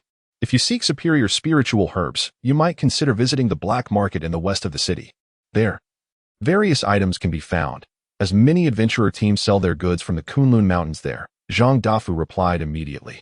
The western black market? Qin Tian murmured softly. Shall I escort you personally, young master? No need. It is nearly noon, and if you leave, who will manage the tavern? Qin Tian stored away 3 volumes of techniques, inquired about the specific location of the black market, and then set out towards the west of the city. Passers-by and vendors alike pointed and whispered as they caught sight of Qin Tian, their remarks laced with admiration, speaking of his remarkable transformation. Uninterested in their chatter, Qin Tian was solely focused on experimenting with alchemy, curious to discover what concoctions could be produced with his rudimentary skills. With nothing pressing to occupy his time, he decided to venture out for a leisurely stroll. West of Qinghe City lies the most intricate part of the town, a melting pot of various factions. This area is a hub for numerous adventuring parties who arrive from all corners, eagerly embarking on expeditions into the Kunlun Mountains. Some individuals strike fortune, soaring to great heights, while others venture in only to vanish without a trace. However, for those merely seeking modest gains without delving deep into the mountains, survival is generally assured. Though 5th-tier beasts lack crystallized cores, their pelts and bones still hold significant value, essential for crafting armor and forging weapons. Thus, these adventuring teams can sustain themselves through such means. The black market in the western part of the city serves as the prime venue for trade, making it a favored gathering spot for these adventurers. As Qin Tian approached the black market, he was greeted by a cacophony of sellers hawking their wares, reminiscent of a bustling marketplace where vendors haggle passionately over the price of vegetables. Teeth from a 4th-tier beast, the patterned spider, fetching 500 silver coins, one seller proclaimed. Ribs of the 4th-tier beast, the flame tiger king, offered at only 200 coins each, another shouted. 3rd-tier spirit herb, iron orchid, priced at 1,000 coins apiece, rang out amidst the clamor. The familiar atmosphere stirred a sense of nostalgia within Qin Tian, reminiscent of trading markets and games he had played. A knowing smile graced his lips as he stepped into the vibrant scene. Brother, do you require beast bones for weapon crafting? Boss, I present to you exquisite beast pelts, impervious to blades and spears. Would you care to take a look? As Qin Tian stepped inside, he was immediately surrounded by numerous vendors eager to promote their wares. With a smile, he politely declined their offers and observed a group gathered around a stall ahead. Among them, a burly middle-aged man bellowed, "Little girl, I advise you to sell it to me." Your offer is far too low," a frail voice replied. Qin Tian felt a jolt in his heart upon hearing it, and promptly approached. Chapter 32. I care not who you are. This is the second update. There will be another later tonight. Brothers, could you perhaps bolster the collection a bit more? Far too low? The middle-aged man scoffed coldly, then his expression shifted. He summoned his inner strength, the veins on his neck bulging, and with a furious tone declared, "Do you know who we are? How dare you claim our offer is insufficient? If it were not for my young master's interest in you, I would have overturned your stall long ago." The crowd observed the man, then turned their gazes to Yun Man, their expressions betraying a mix of intrigue and amusement. Such confrontations were common in the black market. "Oh, Ma-san, you ought to speak to the young lady with more courtesy and gentleness," remarked a figure in the midst of the throng, adorned in opulent silks, his handsome visage exuding an air of affluence. Yet, the smile upon his lips bore an unsettling, lewd quality. Yun Man gazed at him with trepidation, at a loss for words. The throng encircling her stall had become impenetrable, and she felt a rising anxiety, realizing that attempting to close up shop and leave might be futile. During the autumn hunting competition, she quietly gathered some spiritual herbs, intending to sell them at a shop in the southern part of the city. However, the offered price was exceedingly low, leaving her no choice but to venture into the black market of the western district. Unexpectedly, not long after setting up her stall, she found herself surrounded by Zhao Jianan, the notorious young master of Qinghe City. The Zhao family, being the foremost among the 4 prominent families, boasted 3 formidable practitioners of the refining energy realm. The current head of the family, Zhao Wudi, had terrifying prowess, having reached the 7th level of refining energy, making him nearly unmatched in the Qinghe City vicinity. Yun Man was naturally acquainted with Zhao Jianan and was well aware of his nefarious deeds. Bolstered by his family's immense power, he wreaked havoc throughout Qinghe City, embodying the very essence of a rogue bully. Little girl, are you selling? A middle-aged man named Ma suggested, a lewd grin plastered across his face. Just as Yun Man was about to refuse, Qin Tian stepped forward, exclaiming, I will pay double the price. The crowd turned to Qin Tian, disbelief etched on their faces, silently pondering the absurdity of someone daring to challenge Zhao Jiannan. Qin Tian's words landed like a resounding slap, striking Zhao Jiannan squarely on the face. In the Western black market, who did not know of the Zhao family's heir, Zhao Jiannan, as the sole son of the current head, Zhao Wudi? Who would dare to offend him? Qin Tian's declaration ignited a smoldering fury within Zhao Jiannan, his face shifting from green to white with rage. Beside him, Ma San, ever the opportunist, strode forward with an air of authority, bellowing, Who dares to compete with my young master? Are you courting death? Qin Tian cast not a glance at Ma San, entirely disregarding his presence. He strode directly to Yun Man's side and inquired, What bid did he make? I shall offer double. This blatant disregard was akin to an insult, igniting Ma San's fury. Without hesitation, he launched a fierce punch aimed at Qin Tian's head, a blow so powerful that it could potentially be fatal. However, Qin Tian had anticipated Ma San's aggression. As a servant, he was bound to defend his master's honor. The moment Ma San's aura shifted, Qin Tian was already prepared, his peripheral vision keenly observing him. At the instant of the punch, a cold smile graced his lips, and he moved with swifter agility than Ma San, meeting his attack with a decisive strike. With a resounding thud, Ma San was sent flying, collapsing to the ground, blood seeping from the corner of his mouth as he fell unconscious. Qin Tian dusted off his hands and scoffed, overestimating oneself, daring to launch a sneak attack. Merely a fool. Without a glance at Zhao Jiannan's expression, he turned his attention back to Yun Man. She gazed at him with a gentle admiration, her heart swelling with emotion. Before breaking into an endearing smile, the two engaged in lively conversation, completely oblivious to Zhao Jiannan's presence, as if the 10 or so individuals surrounding them were mere specters. Suddenly, Qin Tian's brow furrowed. He sensed a wave of murderous intent rising subtly. Yun Man's expression shifted, her body trembling slightly, fear creeping into her heart. Who dare strike me? Do you know who I am? Today, I shall make you aware of the consequences of provoking me, Zhao Jiannan. An intense aura of menace emanated from Zhao Jiannan, with an ethereal energy subtly manifesting around his hands. His expression was exceedingly grim, and his eyes, fixed upon Qin Tian, brimmed with fury as he enunciated each word with clenched teeth. Throughout his life, no one had ever dared to touch those close to him. Having dominated Qinghe City for so long, who was unaware of him being the son of Zhao Invincible? Who did not recognize the Zhao family's preeminence in Qinghe City? Even the elders of other clans would pay their respects to him. When did an inconspicuous individual have the audacity to trample upon him? Gazing at Qin Tian was akin to looking upon a lifeless corpse. To him, Qin Tian was destined for demise.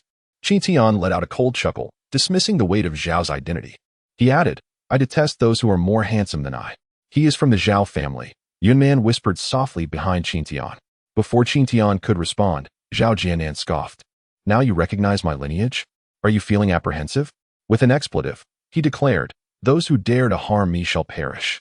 Suddenly, the crowd parted as Zhao Jiannan's presence shifted dramatically. The energy surrounding him intensified, and with a thunderous shout, he unleashed the illusory divine palm.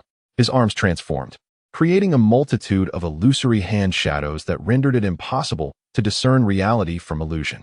As the name suggests, the illusory divine palm dazzled the eyes, making it challenging to evade, as one would not know where to flee from the enveloping shadows of his palm. Curse it, is this the shadowless hand? As Qin Tian beheld a dazzling array of movements, reminiscent of the elusive hands often depicted in martial arts films, the turbulent energy within his damaged dantian surged forth. The Dragon Elephant Void Sutra erupted with ferocity. Against divine-level martial arts, even superior techniques seemed trivial, almost inconsequential. A wicked smile graced Qin Tian's lips as he remained steadfast, prompting onlookers to believe he had been rendered speechless by fear. The force of the palm winds intensified, stirring dust into a swirling tempest.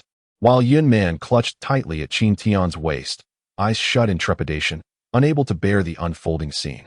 In her heart, a wave of self-reproach washed over her. Why did she always cower in the face of such spectacle? Why was she incapable of safeguarding herself? Do not worry, Qin Tian murmured gently. As a multitude of palm shadows surged toward him, he suddenly moved his hands, producing a sharp crack. In an instant, the myriad shadows vanished, restoring tranquility to the surroundings. Zhao Jiannan's face contorted in agony, disbelief clouding his eyes as he regarded Qin Tian. With a single move, Qin Tian had shattered his illusory divine palm. Could it be that he was a superlative master of the refinement realm? The crowd stared in astonishment at Qin Tian, who effortlessly launched a powerful punch that struck Zhao Jiannan's palm, causing the illusory figures to dissipate entirely. Zhao Jiannan staggered to the side, his expression twisted in pain, eyes blazing with intense hatred directed at Qin Tian. Had the illusory divine palm been executed by someone of the spirit movement realm or a higher level, Qin Tian would not have been able to dismantle it so easily. I shall remember you, Zhao Jiannan thought, his astuteness allowing him to recognize that he was no match for Qin Tian. Yet, this realization did not instill fear. Rather, it ignited a fierce anger within him, further solidifying his belief that Qin Tian was doomed. No one has yet emerged from their mother's womb daring to offend him. Chapter 33. Purchasing Spiritual Herbs. Arrogant, overbearing, and a dandy young master. Indeed, within Qinghe City, no one dared to confront Zhao Jiannan. After all, the Zhao family wields substantial influence, and as the sole heir of Zhao Wudi, he possesses ample reason for his haughty demeanor. Although the Western black market is a chaotic em-lang of various powers, no one has yet dared to challenge Zhao Jiannan, which emboldens him further, akin to a crab scuttling sideways upon reaching dry land. Upon encountering Qin Tian, he received no courtesy whatsoever. Qin Tian had a modicum of knowledge regarding the Zhao family's power. However, he felt no trepidation. He is currently the focal point of the Qin family's attention, and such matters would undoubtedly be handled on his behalf. The impetus for Qin Tian's disregard and immediate confrontation was largely due to this fact. The Qin family had grown too complacent, and he felt a twinge of guilt for not stirring some trouble. He harbored little sense of belonging to the Qin family. Aside from his aunt residing in the Jingxin studio, there was no one within the Qin clan whom he felt compelled to care about. After Zhao Jiannan departed, the crowd erupted in laughter, their faces illuminated with joy, as if celebrating a festival. Their gazes towards Qin Tian shifted, and some well-meaning individuals approached to advise him to leave promptly, as Zhao Jiannan was surely seeking assistance. Qin Tian exchanged a knowing smile with them, expressing his gratitude for their concern, yet he was in no haste to depart. He had come to procure spiritual herbs, and how could he leave without acquiring even one? Thank you. Xie Yuman stepped out from behind Qin Tian, her face slightly flushed, avoiding his gaze as she spoke softly. Silly girl. What are you thanking me for? Qin Tian exhibited a remarkable generosity as he gazed at the spiritual herbs on her stall, inquiring, Are these spiritual herbs all yours? Yes, she replied. However, it should be noted that while Qin Tian possessed considerable prowess, he could not possibly contend with the formidable experts at the refining essence stage, particularly given that the Zhao family boasted several such masters. The possibility of their emergence loomed ominously. Thus, Yunman wished to swiftly conclude her business and depart from the black market. Bending down, Qin Tian picked up a spiritual herb, and at that moment, the system in his mind promptly displayed its attributes. Silver Lotus Herb Grade, second rank note, primary spiritual herb for the concoction of the Guardian Pill. As he lifted another herb, the system simultaneously revealed its properties. The materials for crafting that particular elixir were detailed, and the system functioned like a manual, filling Qin Tian with elation. With these herbs in hand, the process of pill refinement would surely be effortless. How much are you selling these spiritual herbs for? He inquired. Yunman's background was far from fortunate. She had lost her father at a young age, and her mother had toiled tirelessly to raise her, earning a meager income by washing clothes for others. Over time, this relentless labor had taken a toll on her health, and recently, her mother had fallen gravely ill, bedridden, and unable to work. In desperation, Yunman resorted to foraging for spiritual herbs to sell. Yet, the prices offered by the shops in the southern part of the city for these herbs were abysmally low, compelling her to seek refuge in the black market. I wish to purchase some spiritual herbs. Are you able to sell these to me? Qin Tian asked once more. Yunman regarded Qin Tian with a tumult of emotions, wondering if he truly understood her predicament. What purpose could a martial practitioner have for these low-grade herbs? She concluded that he was, in essence, offering her assistance, and her heart swelled with gratitude. Tears glistened in the corners of Qin Tian's eyes, as if they might spill forth at any moment. Feeling a pang of sympathy, he inquired, What troubles you? I truly require these spiritual herbs, he continued. The The more he spoke, the more Yun Man became convinced that he was subtly offering her assistance. In dire need of funds, with her ailing mother awaiting money for medicine, she hesitated for a long while before gently proposing. "Could you give me 50 taels of silver? Such a low price?" Qin Tian exclaimed, astonished. He surveyed the stall, noting at least 100 spiritual herbs, which surely could not be so inexpensive. Observing Yun Man's silence, he surmised her predicament and smiled. "I will offer you 2,000 taels. From this point on, all the herbs you gather will belong to me. What do you say? 2,000 taels?" Yun Man gazed at Qin Tian in disbelief, exclaiming, "That is far too much." "Foolish girl," Qin Tian chuckled, playfully ruffling her delicate nose. Without further ado, he retrieved a banknote for 2,000 taels from his spatial ring and pressed it into her hands. Having arrived in this world, Qin Tian had little concept of money, and he was uncertain of the true value of 2,000 taels. However, for Yun Man, it represented the largest sum she had ever encountered, overwhelming her with uncertainty. As Qin Tian carefully stored the spiritual herbs in his spatial ring, he silently rejoiced that the ring left behind by Tsang Tianji was still functional. Otherwise, he would have been at a loss for where to place his belongings. Yun Man remained rooted in place, dumbfounded, while passers-by gazed at her with envy. 2,000 taels was indeed no trifling amount, sufficient to sustain a middle-class family for a decade. Zhao Family Martial Arts Hall. Zhao Jiannan strode in with an imposing presence, his gaze landing on Zhao Yi, who was engrossed in his arduous training. A smile broke across his face as he approached. "Zhao Yi, have you not always yearned to master the illusionary divine palm?" Zhao Yi's expression shifted momentarily. He glanced at Zhao Jiannan, wiped the sweat from his brow, and replied nonchalantly, "Speak your mind. What trouble do you need assistance with?" Each time Zhao Jiannan sought him out, he sensed business on the horizon. To his astonishment, the mention of the illusionary divine palm sent a jolt of excitement through him. Zhao Jiannan smirked ominously, stating, "I need you to eliminate someone for me, and I want his demise to be excruciatingly painful. That is not a problem. I am curious about the illusionary divine palm." Zhao Yi's face lit up with avarice as he regarded Zhao Jiannan, his heart racing with anticipation.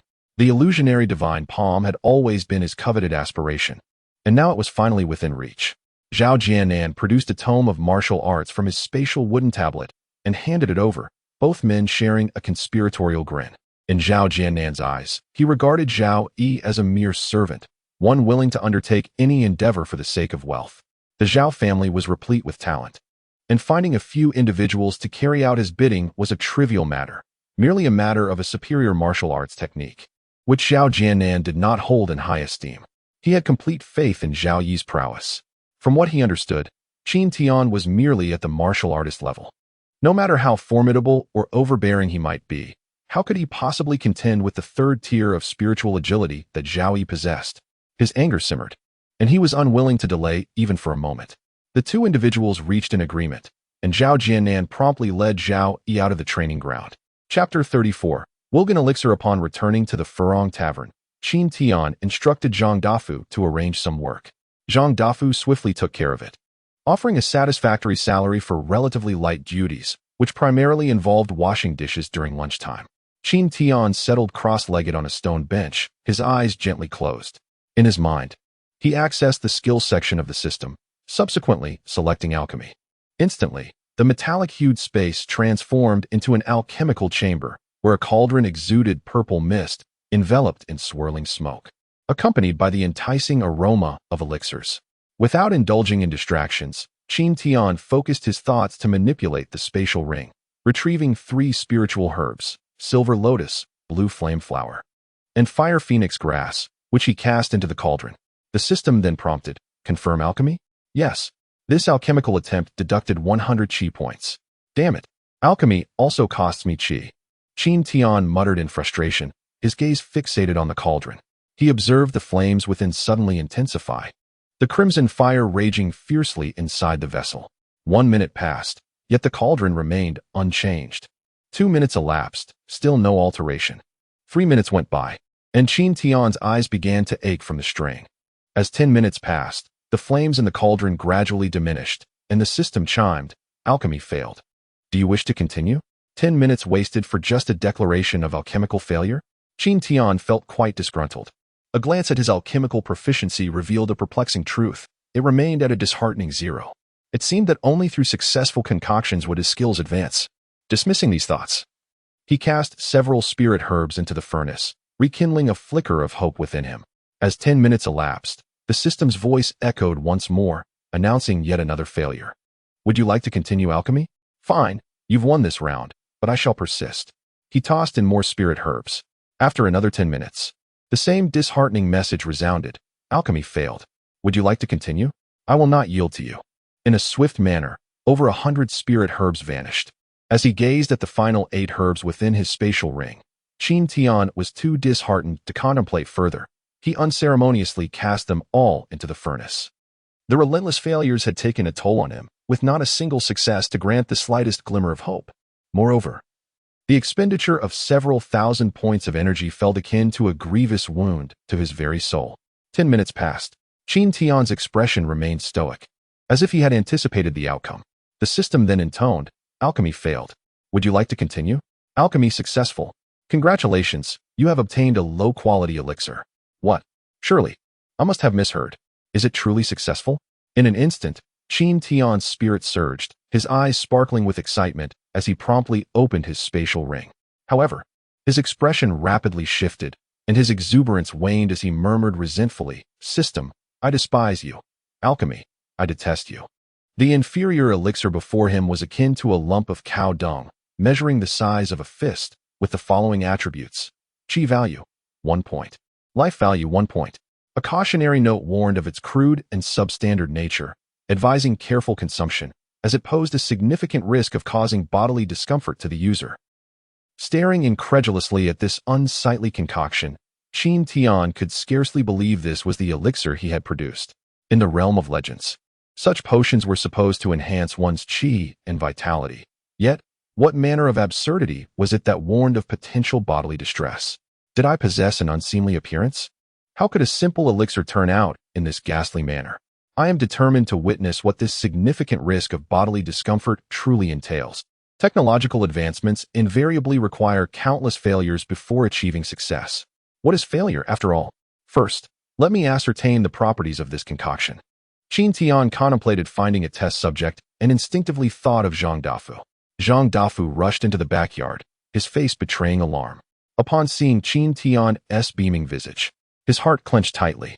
Before Qin Tian could speak, he blurted out, Young master, trouble is brewing. Zhao Jiannan from the Zhao family has come to confront us. Zhao Jiannan. Qin Tian furrowed his brow, pondering who this Zhao Jiannan might be, when Zhang Dafu quickly added, he is the son of Zhao Wudi, that notorious bully who spares no one. Suddenly, Qin Tian recalled the events that had transpired at the black market in the western part of the city. A faint smile gracing his lips as he murmured, Ah, I see. Just as he was about to rise, he was halted by Zhang Dafu, who urged anxiously, Young master, Zhao Jiannan has brought company, one of the most distinguished figures among the younger generation of the Zhao family. Even Xiao Ruffer holds him in some regard. It would be prudent for you to retreat. Even someone Xiao Ruffing fears. Qin Tian replied with a chilling smile. I am rather curious to meet this individual. Young master, please. Zhang Dafu grasped Qin Tian's arm, worry etched across his face. Qin Tian gently patted Zhang Dafu's chubby cheek and reassured him, Do not fret. I am not the Qin Tian of old. As he stepped into the bustling tavern, Zhang Dafu murmured in the courtyard. What does it mean to not be the Qin Tian of old? Ah, a rare guest indeed.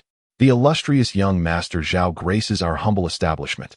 It shines with your presence. Qin Tian greeted with a broad smile.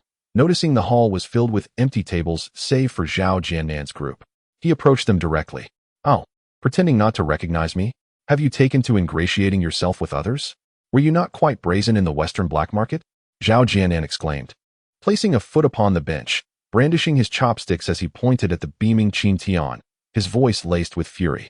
Zhao delicately picked up a slice of beef and gently placed it in his mouth. After chewing a few times, he cast a cold glance at Qin Tian, then raised a cup of wine and downed it in one gulp. The energy within his palm began to subtly circulate, releasing a faint aura of menace. The atmosphere around him grew slightly oppressive as the murderous intent spread, startling Qin Tian, who thought to himself, such formidable energy, both at the third tier of agility. This presence is indeed powerful. The only one who could rival Xiao Rufeng is Zhao Yi. However, Both had previously been defeated by Qin Tian. Upon seeing Qin Tian, Zhao Yi felt a surge of anger brewing within him. Zhao Jianan secretly chuckled, determined to eliminate Qin Tian swiftly. What a coincidence, young Master Zhao. I wasn't aware of your identity until now. As the saying goes, no fight, no acquaintance. To express my sincere apologies, I have decided to make amends. Zhao Jianan listened with great interest and subtly signaled Zhao Yi to refrain from acting just yet. He wanted to see how Qin Tian intended to make amends. Qin Tian, adopting a submissive demeanor, approached Zhao Jianan, his eyes darting around anxiously. Cautiously, he extracted a subpar elixir from his bosom, grinning as he said, "Young Master Zhao, this is a little something I just acquired, Viagra. Once taken, even the most fierce of women will find you irresistible. If consumed a day in advance, the effects are remarkably pronounced." The inferior elixir, freshly concocted, still emanated a fragrant aroma. As a waft of its scent entered Zhao Jianan's nostrils, he chuckled with a hint of mischief, pleasantly surprised. Observing the colossal pill in Qin Tian's hand, he felt a surge of delight. His recent decline in bedroom prowess had prompted him to seek a restorative. Zhao Jianan feigned indifference, taking the elixir into his hands, and casually inquired, "Does it truly possess the effects you claim? How could I dare to deceive you, esteemed sir? This elixir must be consumed immediately after its creation. Its potency is exceptionally vigorous, enduring 7 days and nights of fervor without issue," Qin Tian replied, his tone imbued with reverence. Zhao Jianan's demeanor could not escape Qin Tian's scrutiny. He noted the weariness in his frame, likely a consequence of excessive indulgence in feminine charms. Thus, he exaggerated the pill's merits further, leaving Zhao Jianan no room for skepticism. "Young Master Zhao, this elixir was just forged. It is indeed the most opportune moment for consumption. Should you miss this window, its efficacy may diminish," Qin Tian insisted respectfully. Zhao Yi observed silently, his ignorance of the elixir's intricacies evident. While Zhao Jianan had a rudimentary understanding of such aphrodisiac potions, he was taken aback by its fist-sized form. Casting a glance around, he bit into the pill, its fragrance wafting through the air, further solidifying his belief. Without hesitation, he swallowed it whole. Qin Tian stepped back several paces, attentively watching him. Chapter 35. A slap in the face to deliver a stinging blow. Qin Tian retreated further, observing Zhao Jianan closely, eager to witness the ensuing reaction. Despite being the first elixir he had crafted, Qin Tian secretly hoped for an adverse effect, if only to validate his efforts. Zhao Jianan swallowed the elixir, followed by a hearty belch. He blinked and shook his head, but suddenly his expression shifted. A deep gurgling emanated from his stomach. Cold sweat adorned his forehead as he glanced at Qin Tian and inquired, "What precisely is this elixir?" "Viagra, a remedy to restore a man's vigor," Qin Tian replied. Observing Zhao Jianan's pained visage, "Is the reaction perhaps too intense?" Zhao Jianan's pallor deepened, his body shivering uncontrollably as he stammered, Where's the restroom?" Curse it. His body was indeed reacting adversely, but the onset was alarmingly swift, swifter than any laxative. Qin Tian felt a surge of delight. This could serve as an effective means of reprisal in the future. However, upon witnessing Zhao Jianan's desperate and contorted expression, Qin Tian hastily remarked, "Young Master Zhao, my establishment is humble. Regrettably, we have no restroom. You. Zhao Jianan's complexion grew increasingly ghastly. Zhao Yi instantly realized the deception. This was not an aphrodisiac, but very likely a poison. In that moment, the qi he had subtly gathered beneath the table erupted forth. With a swift motion of his leg, a stool hurtled towards Qin Tian, while his body launched an assault simultaneously. Qin Tian snorted coldly, fully prepared for the confrontation. He deftly evaded the stool and met the attack head-on, his fist striking with unadorned ferocity. "You seek your own demise," Zhao Yi coldly exclaimed, a slight furrow appearing on his brow. Suddenly, his fists transformed, and the energy surged forth, manifesting as a colossal and tangible fist that descended with overwhelming force. The prowess of his energy at the spirit realm was indeed extraordinary. Qin Tian's speed doubled as he swiftly altered his direction, launching an assault towards Zhao Jianan, who stood behind Zhao Yi. Zhao Jianan, with a face of utter despair, could only stare blankly at the impending punch from Qin Tian. It was not that he lacked the will to retaliate, but rather, he found himself utterly drained of strength. As if he had battled fiercely with a ferocious middle-aged woman for 3 days and nights, unable to muster any semblance of power. To make matters worse, A tempestuous force within him surged like a wild stallion, causing turmoil and threatening to erupt uncontrollably. Should he relax even slightly, the consequences would be catastrophic. Especially with a crowd of onlookers gathered at the entrance of the tavern. How could he possibly maintain his standing in Qinghe City after such an incident?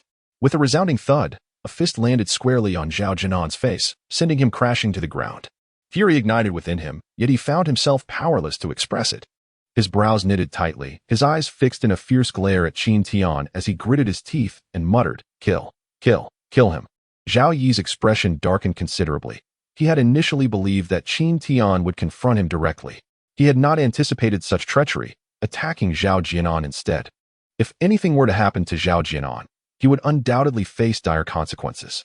With a swift push of his right foot, his body soared like a sharpened sword. Qin Tian offered a faint smile, choosing not to pursue his attack on Zhao Jianan.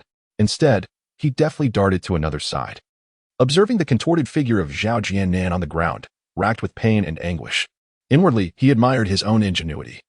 Realizing that he had inadvertently concocted a purgative from the medicinal pills, a stroke of genius indeed. It seemed that henceforth, one must diligently peruse the instructions before consuming any elixir. Zhao Yi hastily assisted Zhao Jianan to his feet, his expression tinged with concern, uncertain of the nature of the pill Qin Tian had administered. He noted Zhao Jianan's pallor and the shivers coursing through his frame, stirring a sense of unease within him. With one hand desperately guarding his vulnerable spot, Zhao Jianan pointed a trembling finger at Qin Tian, exclaiming, "Kill! Kill him first."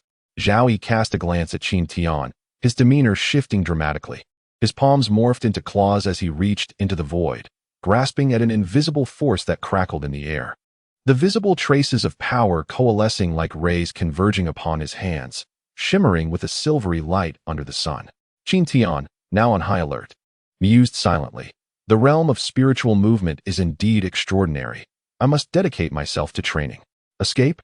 I shall ensure there is no refuge for you. In an instant, Zhao Yi radiated an overwhelming aura, his robe billowing without wind, and his long hair danced about him. With a cold glare directed at Qin Tian, he gripped tightly into the air, producing a series of sharp, crackling sounds, before unleashing a furious onslaught towards Qin Tian. With astonishing speed, he closed the distance in the blink of an eye. As he clawed at the air, a cold smirk adorned Zhao Yi's face as he bellowed, "Run if you can, let us see where you shall hide." The resistance formed by pressure felt akin to being submerged in deep waters. With every movement, an overwhelming force surged forth, and Qin Tian let out a cold snort. He had never feared anyone in the face of such power. A formidable force erupted from his dantian, akin to a volcanic eruption. Retreat? The thought had never crossed my mind. A faint dragon's roar suddenly resonated, and Qin Tian's expression shifted, his heart swelling with joy at the realization that the dragon's roar had indeed been unleashed. Concurrently, he brought his fists down with the might of the heavens upon Zhao Yi. Zhao Yi's countenance transformed dramatically, his face reflecting disbelief as he exerted even greater force with his claws. The invisible resistance in the air intensified, clashing against Qin Tian's fists with furious resolve. The two forces intertwined, collided, and produced a cacophony of low, resounding crackles, stirring a sense of unease among the onlookers. As the crowd outside the tavern grew, they fell into a hushed silence, their eyes widening in astonishment as they beheld the fierce battle within. The intangible resistance gradually dissipated, and the force behind Qin Tian's fist surged with newfound intensity. With a resounding crash, Zhao Yi was forcefully brought to the ground, his expression exceedingly grim. With both hands braced, he prepared to counterattack, only to feel a gust of wind sweep past as Qin Tian's figure vanished from sight.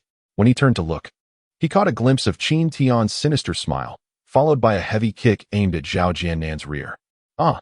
The shriek that followed was not one of pain, but rather a release of pent-up frustration.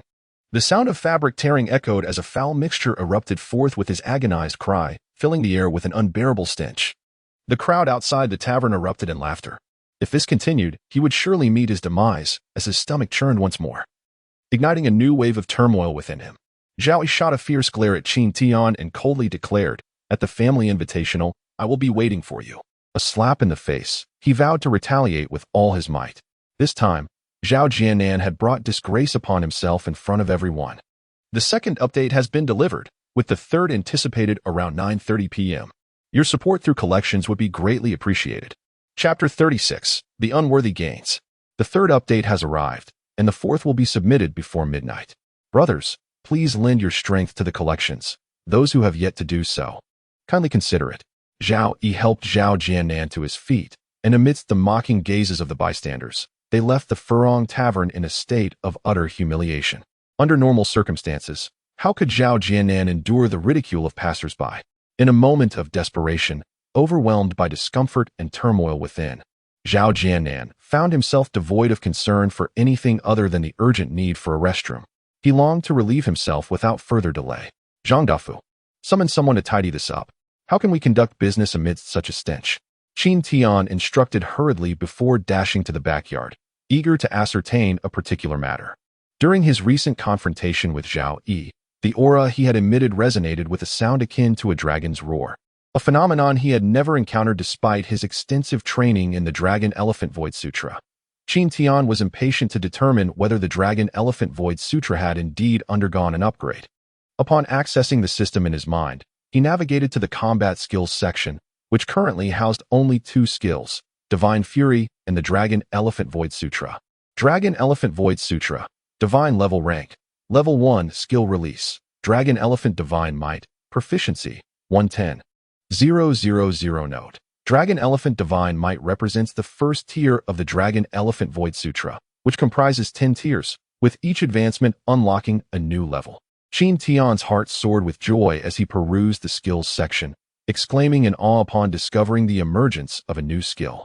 The ability to unleash the power of the dragon's roar suggested that the Dragon Elephant Void Sutra was indeed a divine level skill. Following the roar, a surge of strength coursed through him. Otherwise, he would have merely endured Zhao Yi's assaults and could not have overcome him. Although Qin Tian had emerged victorious in their encounter, it came at a cost of over 3,000 energy points, as the consumption of energy for the Dragon Elephant Divine Might was exceedingly steep. Moreover, the technique of divine prowess was exceedingly taxing, consuming an astonishing 5,000 points of energy with each invocation, which left Qin Tian in a state of considerable distress. Fortunately, there was no upper limit to the accumulation of energy points, allowing for infinite reserves. However, the expenditure today was excessive. Merely concocting elixirs had already cost over 3,000 points, and with the recent application of Dragon Elephant Divine Might, he had depleted more than 6,000 energy points in a single day, making Qin Tian feel as though he were being flayed alive. As he retracted the system from his mind, he prepared to venture into the forest near the Kunlun Mountains to hunt demonic beasts. At that moment, Zhang Dafu approached with a beaming countenance. Young master, Xiaoruqian has arrived. Xiaoruqian? Qin Tian paused, observing Zhang Dafu's exuberant expression with disdain. What are you so pleased about with Xiaoruqian's arrival? A glance from Zhang Dafu caused his smile to vanish instantly. He meekly stood behind Qin Tian, inwardly lamenting it, not knowing who once held her in such high regard. Indeed, he had once harbored a deep infatuation for Xiaoruqian. Yet, Qin Tian was no longer the same person.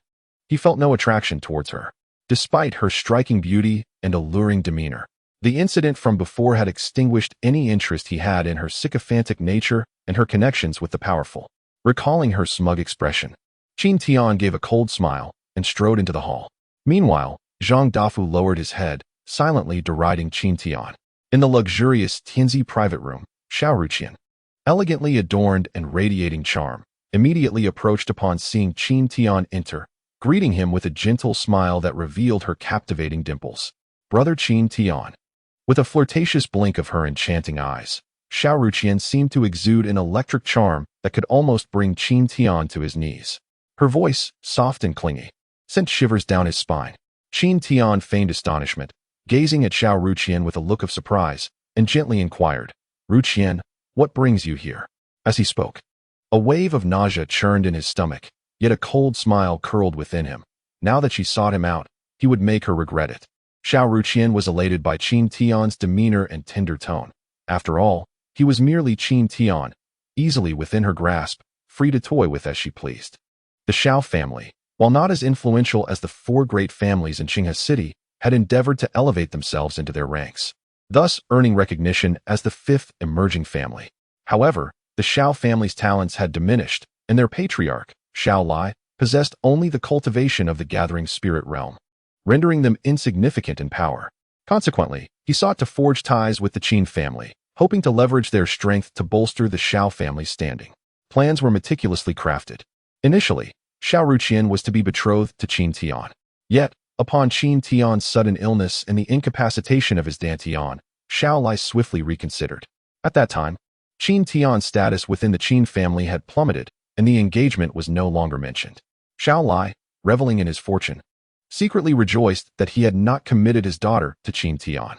However, upon discovering that Qin Kuan had long harbored feelings for Xiao Ruqian, he intentionally sought to facilitate their union. To his dismay, Qin Kuan met his demise at the autumn hunt competition. Reflecting on these events, Xiao Lai decided to employ the same tactics once more, urging Xiao Ruqian to rekindle her connection with Qin Tian. Qin Tian holds a position of great significance within the Qin family. If his daughter were to marry him, Xiao Lai is convinced that before long, Qinghe City would no longer be home to the 4 great families, but rather the 5 great families. The true intention of Xiao Ruqian is unbeknownst to Qin Tian. However, it is not difficult to discern from her flattering gaze that she wishes to reconcile. Reconcile? A cold smile creeps upon Qin Tian's lips. The last time he encountered her in this room, he felt nothing but disgust. Now that Qin Kuan is deceased and he has assumed a position of strength, she seeks him out again. Does she take him for a fool? Xiao Ruqian furrowed her brow, revealing a hint of displeasure, yet she did not impede Qin Tian. Once seated, she poured a glass of wine for him, presenting it with a hint of intimacy, saying, "Brother Qin Tian, I have always held you in my thoughts. Were it not for Qin Kuan leveraging his father's status as the elder of the Qin family to coerce me, I would never have agreed to the engagement." Qin Tian raised the wine glass, taking a small sip while smiling. His hand gently slid to Xiao Ruqian's waist, gradually ascending. One cannot help but marvel at Xiao Ruqian's exquisite figure. Her skin is remarkably delicate and smooth to the touch, evoking a sense of nostalgia in Qin Tian. Xiao Ruqian let out a sweet giggle, leaning softly against Qin Tian, her body half reclining in his embrace, her ample bosom prominently displayed. Without hesitation, Qin Tian pressed a large hand against her, applying a slight pressure as he needed. Xiao Ruqian emitted a soft, sultry moan, her words barely discernible as she asked, "Brother Qin Tian, will you marry me?" Qin Tian remained silent, a smirk forming within as he thought, "Those who fail to seize opportunities are fools." Xiao Ruqian, noticing Qin Tian's lack of response, shifted her body deliberately, brushing against him with a feigned pout of anger. "Will you marry me or not?" Yet, Qin Tian remained unresponsive, his hand slipping beneath her garment, his pulse racing as he gazed down at her smooth, fair skin and curvaceous form. Suddenly, his expression shifted. "What the hell, black dates?" Xiao Ruqian, previously ignited by Qin Tian's advances, found herself enveloped in a haze of desire, her cheeks flushed as she sweetly proposed, "Shall we get re-engaged?" Re-engaged? Was she out of her mind? Qin Tian turned away, frustration simmering within him. After all this time, he discovered it was merely 2 black dates. He felt utterly disillusioned. Xiao Ruqian stared blankly at Qin Tian, as if her mind had yet to catch up. Qin Tian's voice cut through the air once more. "You want to get re-engaged now? Have you lost your senses?" With that, he shot a cold glare at the still dazed Xiao Ruqian and departed, leaving her motionless, gazing at the door. Chapter 37. Negotiating terms. The 4th update is here, totaling 9,000 words. Brothers, do you have any collections? Are the recommendation votes abysmally low? In the future, let us refrain from casting urgent update votes. The strain is unbearable. My hands are cramping. I implore everyone. Let us wait until the release before pressing for updates. Haha. Within the private chamber, Xiao Ruqian's gaze became vacant. After a prolonged moment, her expression began to shift slowly, ultimately turning a deep shade of purple, her eyes radiating fury as she roared, "Qin Tian, you shall regret this." By the time she uttered these words, Qin Tian had already departed. Regret? Any man would lament marrying such a woman. At merely 16, she has already indulged in dubious liaisons. Who knows how many green hats might be in store for him in the future? It is indeed too arduous to bear. Suddenly, recalling that he had expended over 6,000 points of energy today, Qin Tian felt another pang of regret. He resolved to venture into the fringes of the Kunlun Mountains to hunt demon beasts. Accumulating more energy points could never be detrimental. After exchanging a few words with Zhang Dafu, he proceeded toward the northern part of the city. Qin Tian, unwilling to waste energy in a frantic dash, opted to rent a horse at the station. Just as he mounted, a breathless servant from the Qin family approached him, panting heavily. Qin Tian, young master. The clan leader requests your presence. What does he want with me? Qin Tian mused inwardly before inquiring. Did the clan leader mention any specific matters? Asking was futile. How could Qin Zhantian divulge information to a mere servant? Not pondering it further, he dismounted and followed the servant toward the Qin residence. Although he disapproved of Qin Zhantian's actions, he recognized the necessity of showing some respect, for he intended to leverage the Qin family to his advantage. On the road, Qin Tian pondered silently about the true purpose behind Qin Zhantian's summons. What could possibly require discussion? Was there any matter of such significance that he would be called to deliberate? Surely, he was not in a position to dictate terms on pressing issues. Could it be that the Zhao family had sent someone to confront him? Recalling Zhao Jiannan's mortified expression, Qin Tian couldn't help but chuckle. Such humiliating matters were unlikely to be brought forth by the Zhao family, as no one wishes to trumpet their own disgrace. The Qin family resided in the northern part of the city, and soon enough, Qin Tian arrived at their abode. Upon his arrival, the servant escorted him to Qin Zhantian's private quarters, respectfully announcing, reporting to the clan leader, young Master Qin Tian has arrived. After a brief moment, Qin Zhantian opened the door, greeted Qin Tian with a warm smile, and said, Xiao Tian, do come in. Observing the amiable smile of Qin Zhantian, Qin Tian instinctively sensed that there were no pleasant tidings in store. He respectfully offered a slight bow and stepped into the room.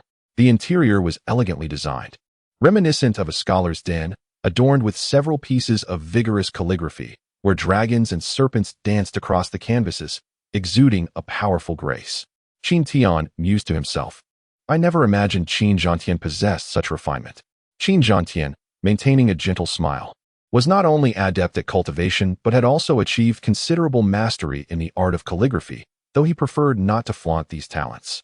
After taking his seat, Qin Zhantian gestured for Qin Tian to sit as well, casually remarking, we must thank you for uncovering the pests in the library.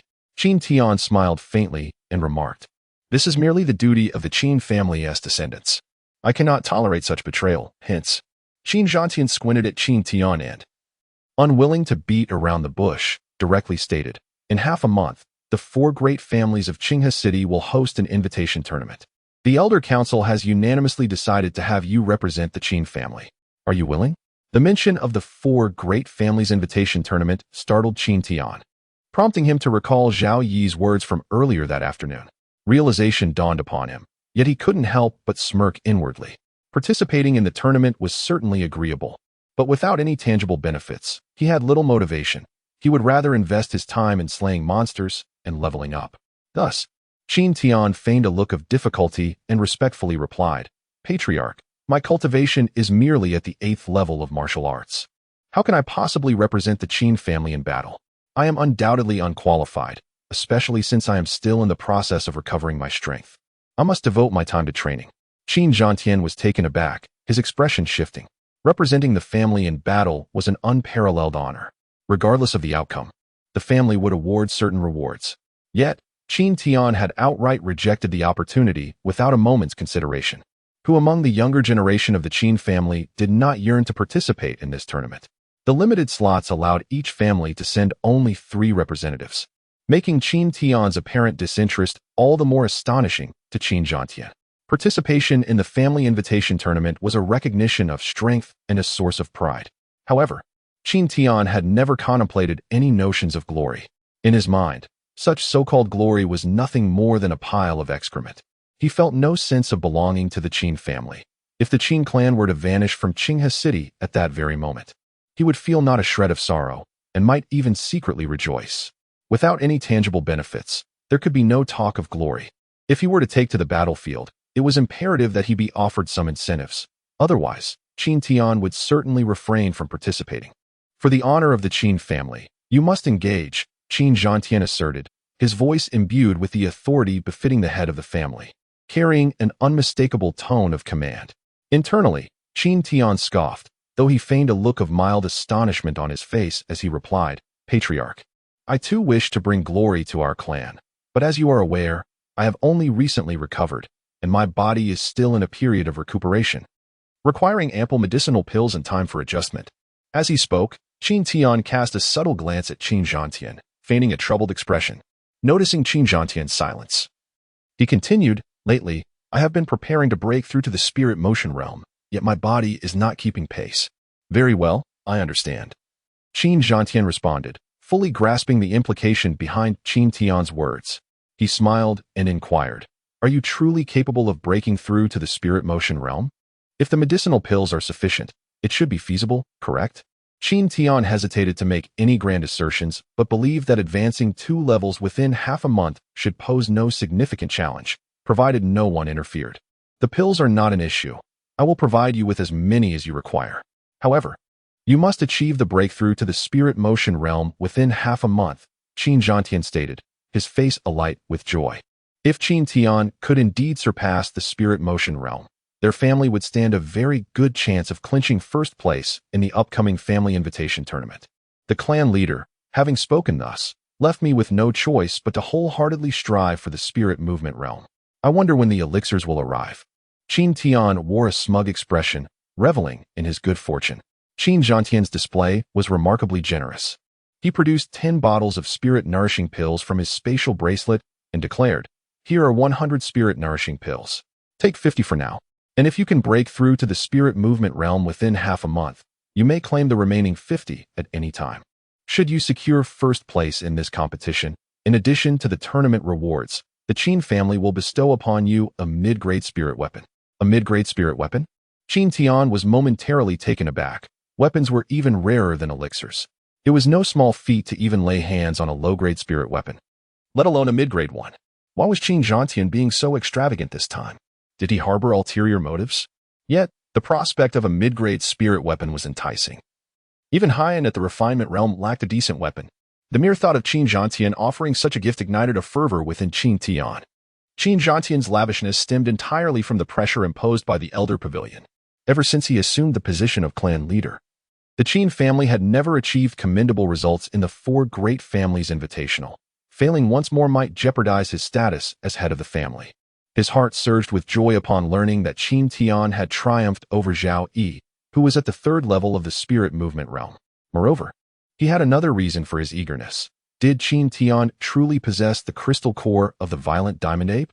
If Qin Tian had consumed the core, his rise within 3 years would be astonishingly swift. It was imperative for him to ascertain this matter, for he could not allow anyone to threaten his position as clan leader. Qin Zhantian possessed a narrow-mindedness that prevented him from accommodating anyone. In the 38th chapter, the foremost genius of Qinghe City, elixirs were of utmost necessity for Qin Tian.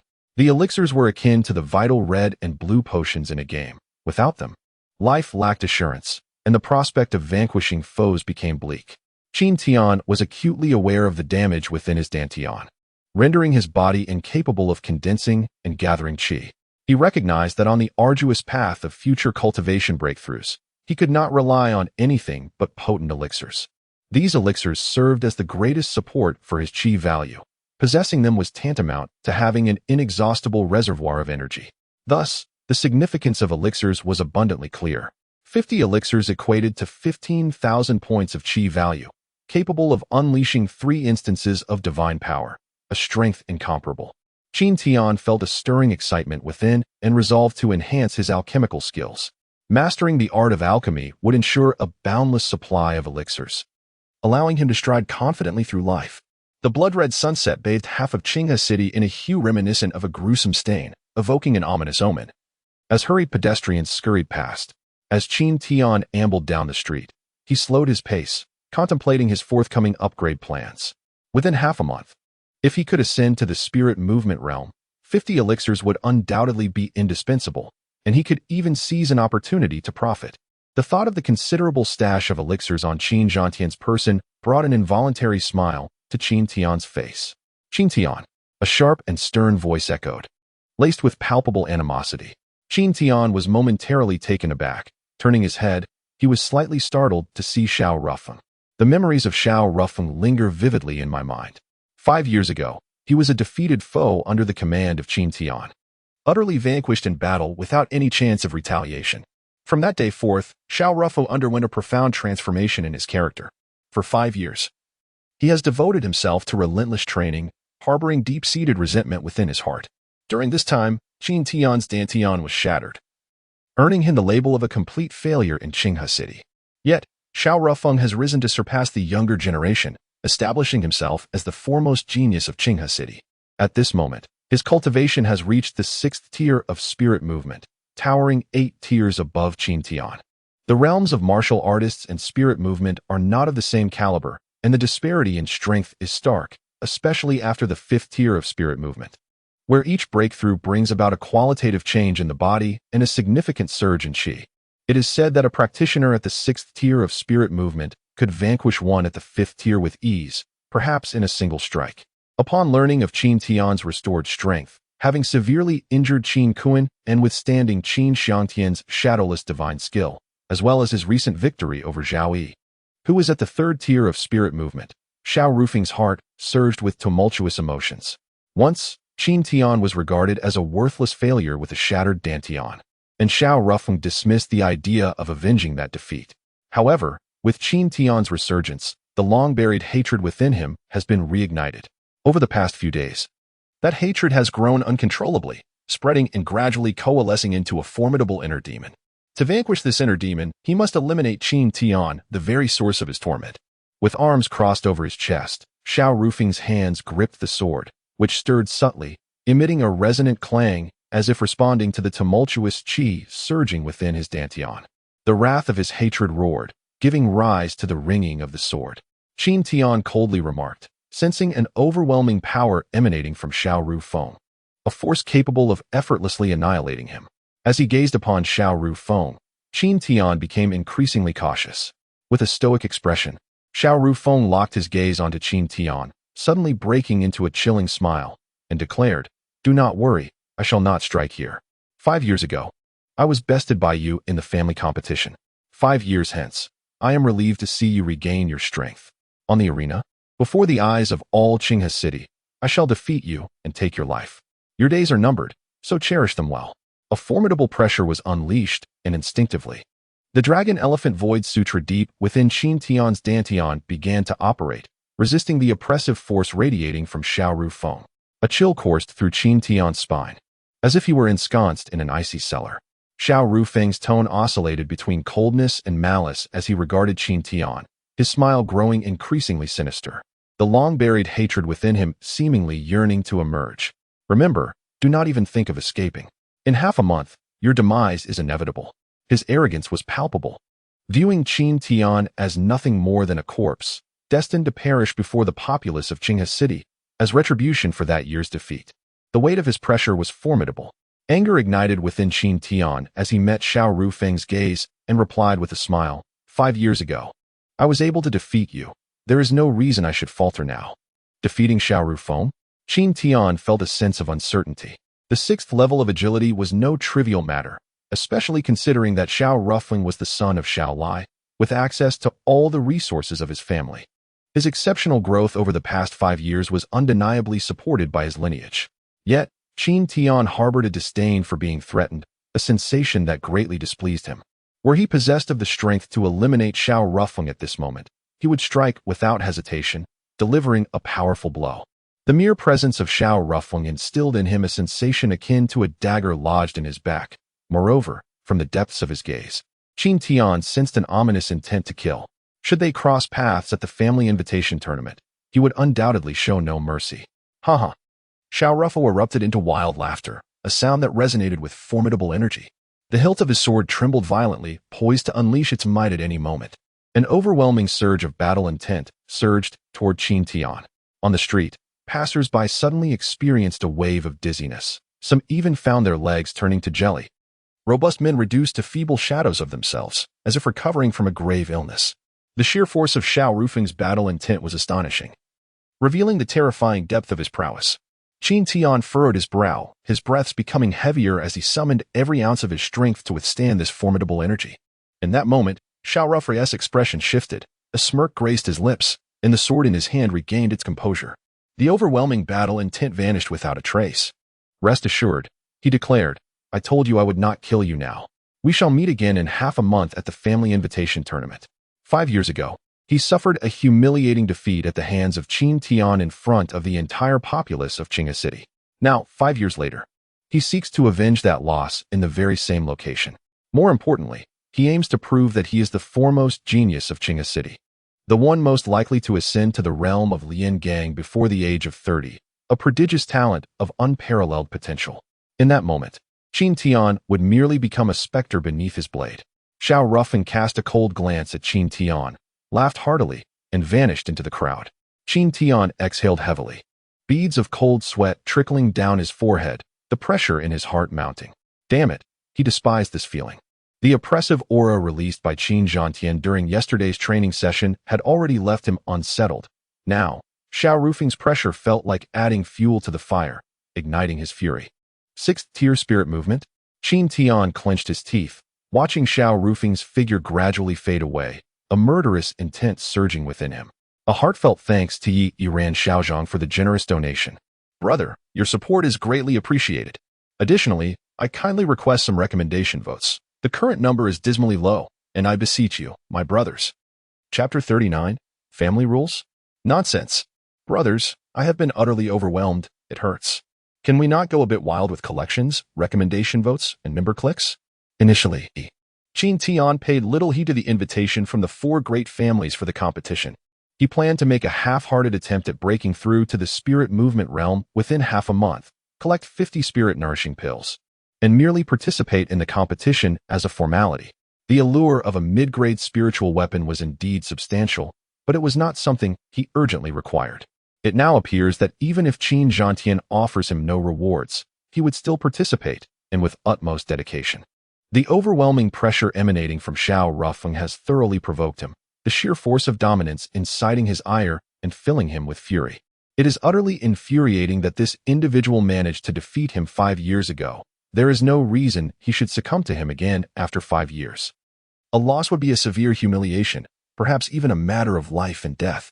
One can discern from Xiao Rufeng's aura that should they truly encounter each other in competition, one of them is destined to perish. I shall ensure you get your wish. Qin Tian spat on the ground, a profound hatred igniting within his heart. The strong prevail while the weak are devoured. He has come to a complete understanding of this harsh reality.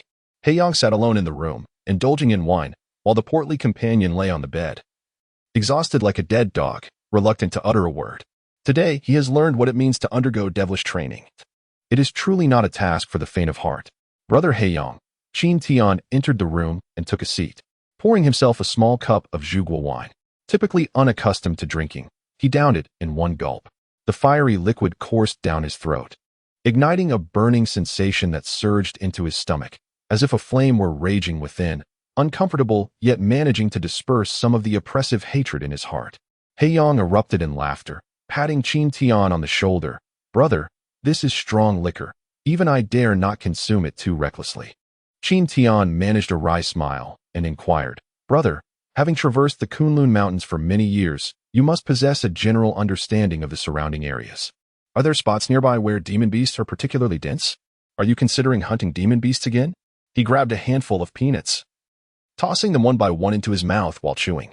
Observing Qin Tian's wry smile, he earnestly inquired, Brother, is something troubling you? Speak to me, and I shall help you resolve it. No, Qin Tian replied as he poured a glass of wine for Blackrock. He preferred to tackle his own issues, if Xiao Rufeng could not manage them. It was futile to expect assistance from the formidable figures of Long Xiaodian or the 10,000 Demons sect in the realm of cultivation. There were certain matters that Qin Tian felt compelled to confront personally. Blackrock gazed at Qin Tian, hesitating for a moment before taking a deep breath and saying, 30 kilometers west of our last meeting point lies a valley known as Wolfstenver.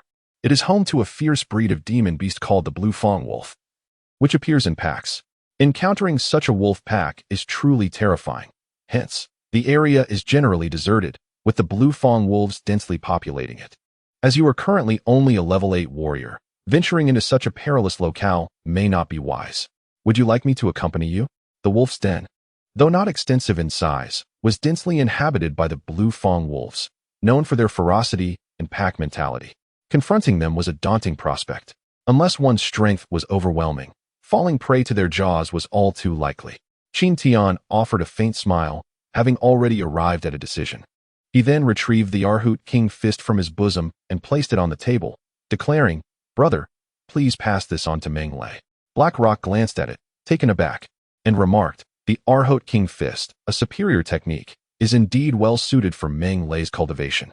Such consideration for his servant only heightened Blackrock's esteem for Qin Tian. Within Meng Lei's physique lies an immense reservoir of energy, an innate divine strength akin to a rough gemstone, which, once polished, shall transform into an unparalleled treasure. Blackrock provides little guidance in Meng Lei's training, merely overseeing basic exercises, as he feels unworthy and fears that Meng Lei's potential might be squandered under his tutelage. In his heart, he believes that Meng Lei's opportunity has yet to arrive. Once it does, and he encounters the right mentor, the unleashed power will be boundless, a thought that stirs exhilaration within him. However, Blackrock does not intend to share this with Qin Tian, for each individual's fortune is unique. This selection was made specifically for him, and it should suit him perfectly. Qin Tian chuckled, envisioning the tall and imposing Meng Lei, reminiscent of a descending dragon Arhat, merely from the name of the technique. Blackrock, having received the Arhot King Fist, stated, "Tomorrow, I shall have him practice it. Brother, do rest early. You've had quite the day," he added. "Surely, you do not wish to venture to the Wolf Valley at this hour?" Qin Tian chuckled softly, offering no reply. Blackrock grinned foolishly, reminding himself to take care. He then poured a full cup of Zhuguo wine, downing it in one gulp, the fire within his chest igniting, yet a pained smile graced his face. As Qin Tian exited the Furong Tavern, he encountered Yunman. A look of urgency was etched upon her features. Upon seeing Qin Tian, she hurriedly approached, pulling him aside. With great care, she retrieved the Phoenix Dance Nine Heavens technique from her bosom, her expression one of astonishment as she exclaimed, "Did you secretly leave this at my house?" Qin Tian was momentarily taken aback as he observed Yunman's anxious demeanor. With a playful scratch of his head, he remarked, "Today, I selected this for you from the library. It is a superior combat technique, particularly suited for your cultivation." In truth, Qin Tian was eager to witness her dancing gracefully in midair, a scene reminiscent of a celestial being descending to the mortal realm. Yunman's eyes shimmered with gratitude. Qin Tian's generous assistance filled her heart with appreciation, yet the thought of this technique was one she dared not entertain. She had long been aware of the existence of such a manual within the Qin family library and had yearned for it deeply. However, now that it was offered to her by Qin Tian, she found herself unable to accept it. The reason was simple: it would violate the family rules. Feng Wuju Tian was a reward for Qin Tian, bestowed upon him for securing first place in the autumn hunt, and it was exclusively his to cultivate. No one else was permitted to practice it without the patriarch's express consent. To cultivate it without permission would constitute a breach of family rules. And Qin Tian's act of privately gifting the superior technique to Yunman was already a transgression. Should the patriarch discover this, Qin Tian might even face grave peril.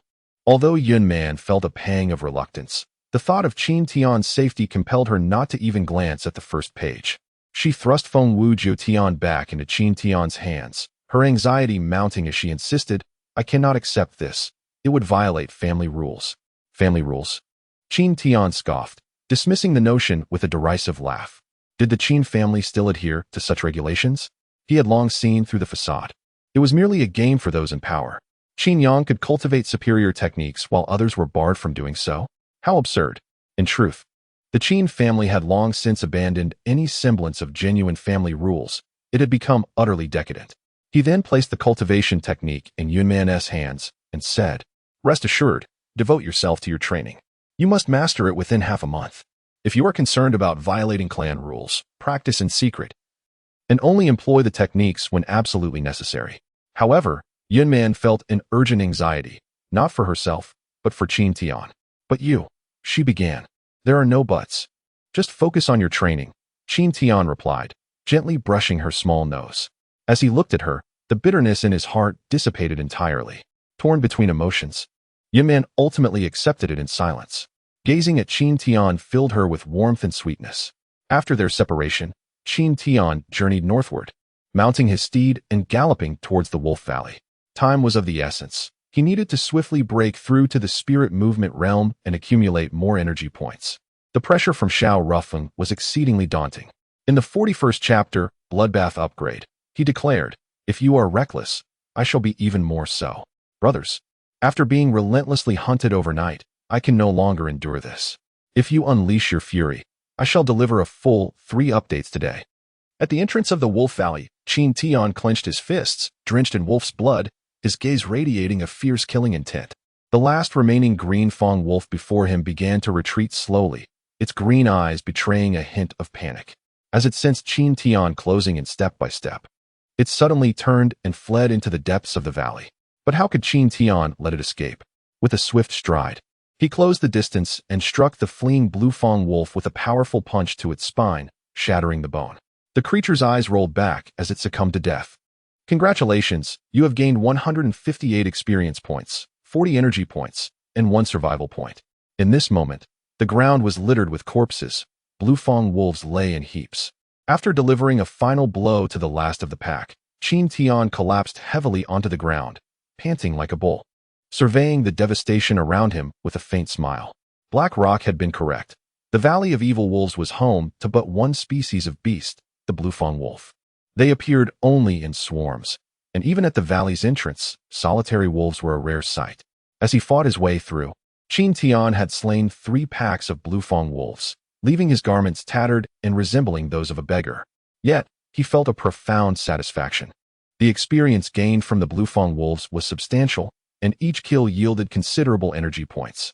In the Tianyuan continent, martial practitioners undergo intense transformations with each breakthrough, enhancing their strength, speed, and energy. Due to the damage to his dantian, Qin Tian's energy points remained unchanged, but his strength and speed were on the rise. After months of rigorous training, his body had become as resilient as steel, glistening with a dark sheen under the moonlight, as if forged through countless trials into a flawless form. Qin Tian rested for a moment, wiping the wolf's blood from his face before consuming a guardian pill. Slowly, his wounds began to heal, and as he observed them mending, he couldn't help but marvel once more at the alchemical arts, which, despite consuming vast amounts of materials, were essential for advancement. After a brief respite, Qin Tian exhaled deeply and set forth towards the valley. The entrance was densely populated with wolves, and the interior would undoubtedly be even more heavily infested. It was a veritable haven for leveling up. Observing the rapid accumulation of experience points, he felt a surge of joy despite the trials and tribulations he faced. Achieving a breakthrough would yield immense benefits. Should he ascend to the spirit motion realm, he would no longer suffer under the oppressive aura emanating from Xiao Ruffin. The spirit motion realm represents a critical threshold, a pivotal juncture for martial cultivators. Stepping into it, the essence of power transforms entirely, and the techniques of energy cultivation undergo profound changes. From the overwhelming presence of Xiao Ruffin, Qin Tian sensed that once he attained the spirit motion realm, he could withstand that pressure, even harnessing the first level of the Dragon Elephant Void Sutra to counteract the oppressive force. A breakthrough was imperative. The mere thought of the pressure released by Xiao Ruffing ignited a quiet fury within him. Clenching his fists tightly, he strode purposefully into the Wolf Valley. Atop the mountain, a colossal azure-toothed wolf howled at the moon. Beneath the night sky, the entire valley began to tremble as countless pairs of dark green eyes flickered like ghostly flames, exuding ferocity and a bloodthirsty hunger. After taking just a few steps, Qin Tian halted, a cold smile gracing his lips. In an instant, he found himself encircled by no fewer than 50 pairs of menacing green eyes, each emitting deep growls, their mouths dripping with saliva as they fixated on him, as if he were a sumptuous feast awaiting their indulgence. Suddenly, one of the wolves in the pack emitted a low growl, which was soon followed by a dozen leading wolves lunging forward. A horde of over a dozen third-tier demonic beasts charged at him. The Azure Feng wolves were particularly aggressive and, compared to other lower-tier beasts, possessed a higher level of intelligence, effectively sealing off Qin Tian's escape routes as they attacked from all directions. Yet, Qin Tian remained composed, unperturbed by the chaos around him. With a clasp of his hands, he summoned a modicum of vital energy, and in an instant, his aura transformed. His eyes widened as he exploded forth with remarkable speed. With each punch, he felled a wolf, every strike targeting a vital point. Like autumn winds scattering leaves, within the span of a mere half a tea break, over 50 Azure Feng wolves were vanquished, leaving Qin Tian with several claw marks upon his body. After dispatching this pack of wolves, he did not slow down, swiftly charging deeper into the valley. The atmosphere within the Valley of the Bloodthirsty Wolves became tumultuous. Qin Tian's eyes glowed a blood red, as if he had entered a realm devoid of humanity, his fists stained dark with the blood of the wolves. By the end of the night, He had slain an unknown number of wolves, and his experience bar had surged by nearly a quarter. Despite this, Qin Tian was not satisfied with such speed. Pushed to his limits, he was consumed by a singular thought: to kill. With a sudden roar, he unleashed a violent surge of divine power in the face of the massive wolf pack. Suddenly, a dramatic transformation enveloped him. Facing an immense pack of nearly 1,000 wolves, Qin Tian had no choice but to activate Berserk. Although this would deplete 5,000 points of his chi energy, the prospect of slaying the entire pack of azure-tooth wolves promised substantial experience, turning what seemed like a loss into a significant gain. Moreover, Qin Tian's ultimate goal was to break through, necessitating an abundance of experience. In an instant, he became like a ravenous wolf, while the throngs of azure-tooth wolves appeared as feeble lambs, utterly at his mercy. It was a massacre. Once Berserk was unleashed, Qin Tian could not be restrained. His mind was flooded with system notifications congratulating him for acquiring 158 experience points, 40 chi energy points, and 1 survival point. Experience points surged wildly. Chi energy escalated rapidly, and survival points accumulated incessantly. Madness prevailed. Everything was sheer madness. On the first day, the corpses of the slain azure-tooth wolves piled high, igniting Qin Tian's fervor. By the 5th day, the carcasses he had previously vanquished had decayed into mere skeletons, while the living wolves tore apart their deceased brethren. Qin Tian relentlessly continued his slaughter, the mountain of wolf corpses ever growing. On the 10th day, he ventured deep into the valley, ensnared by a multitude of wolves. For an entire day, he fought amidst the chaos, the sky above seemingly stained red with the blood of his foes, as the valley became saturated with a foul, pungent odor of carnage. On the 12th day, the three-headed wolf king of the evil wolf valley, a 4th-tier demonic beast, was slain by him, leaving him gravely injured. He consumed 10 divine protector pills before gradually regaining his strength. By the 14th day, there were no longer any green-toothed wolves to be found in Evil Wolf Valley. Mountains of wolf carcasses, crawling with maggots, emitted a putrid stench. Henceforth, Evil Wolf Valley transformed into the Valley of Dead Wolves. At night, the darkness was as dense as ink, rendering visibility non-existent. As Qin Tian emerged from Evil Wolf Valley, he bore no semblance of humanity. His body was encrusted with coagulated black blood, resembling a blood-red armor that was both grotesque and terrifying, instilling fear in all who beheld him. His eyes radiated a wolfish ferocity. The family invitation competition? Xiao Rufeng, here I come. Chapter 41. You think you can act so brazenly? In the dead of night, within the chambers of Elder Qin Kuang of the Qin family, the flickering candlelight cast shadows. Is what you say truly the case?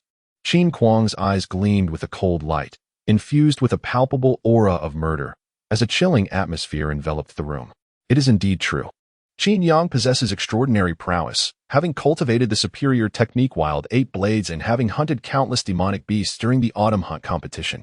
Qin Tian, envious and harboring ill intentions, resorted to underhanded schemes to eliminate Qin Yang. Otherwise, with his mere 6th-tier martial artist status, how could he possibly secure first place in the autumn hunt?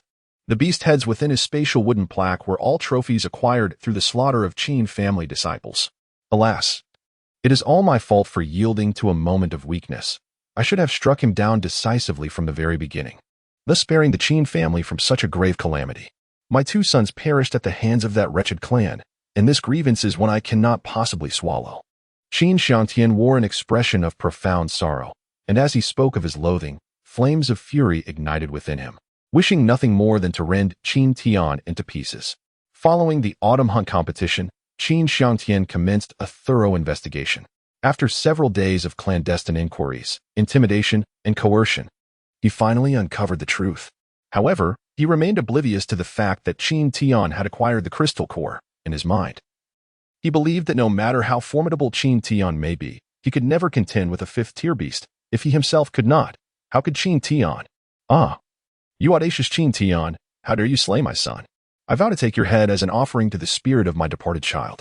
Qin roared in rage, his hand crashing down upon the rosewood table, which shattered into countless splinters in an instant.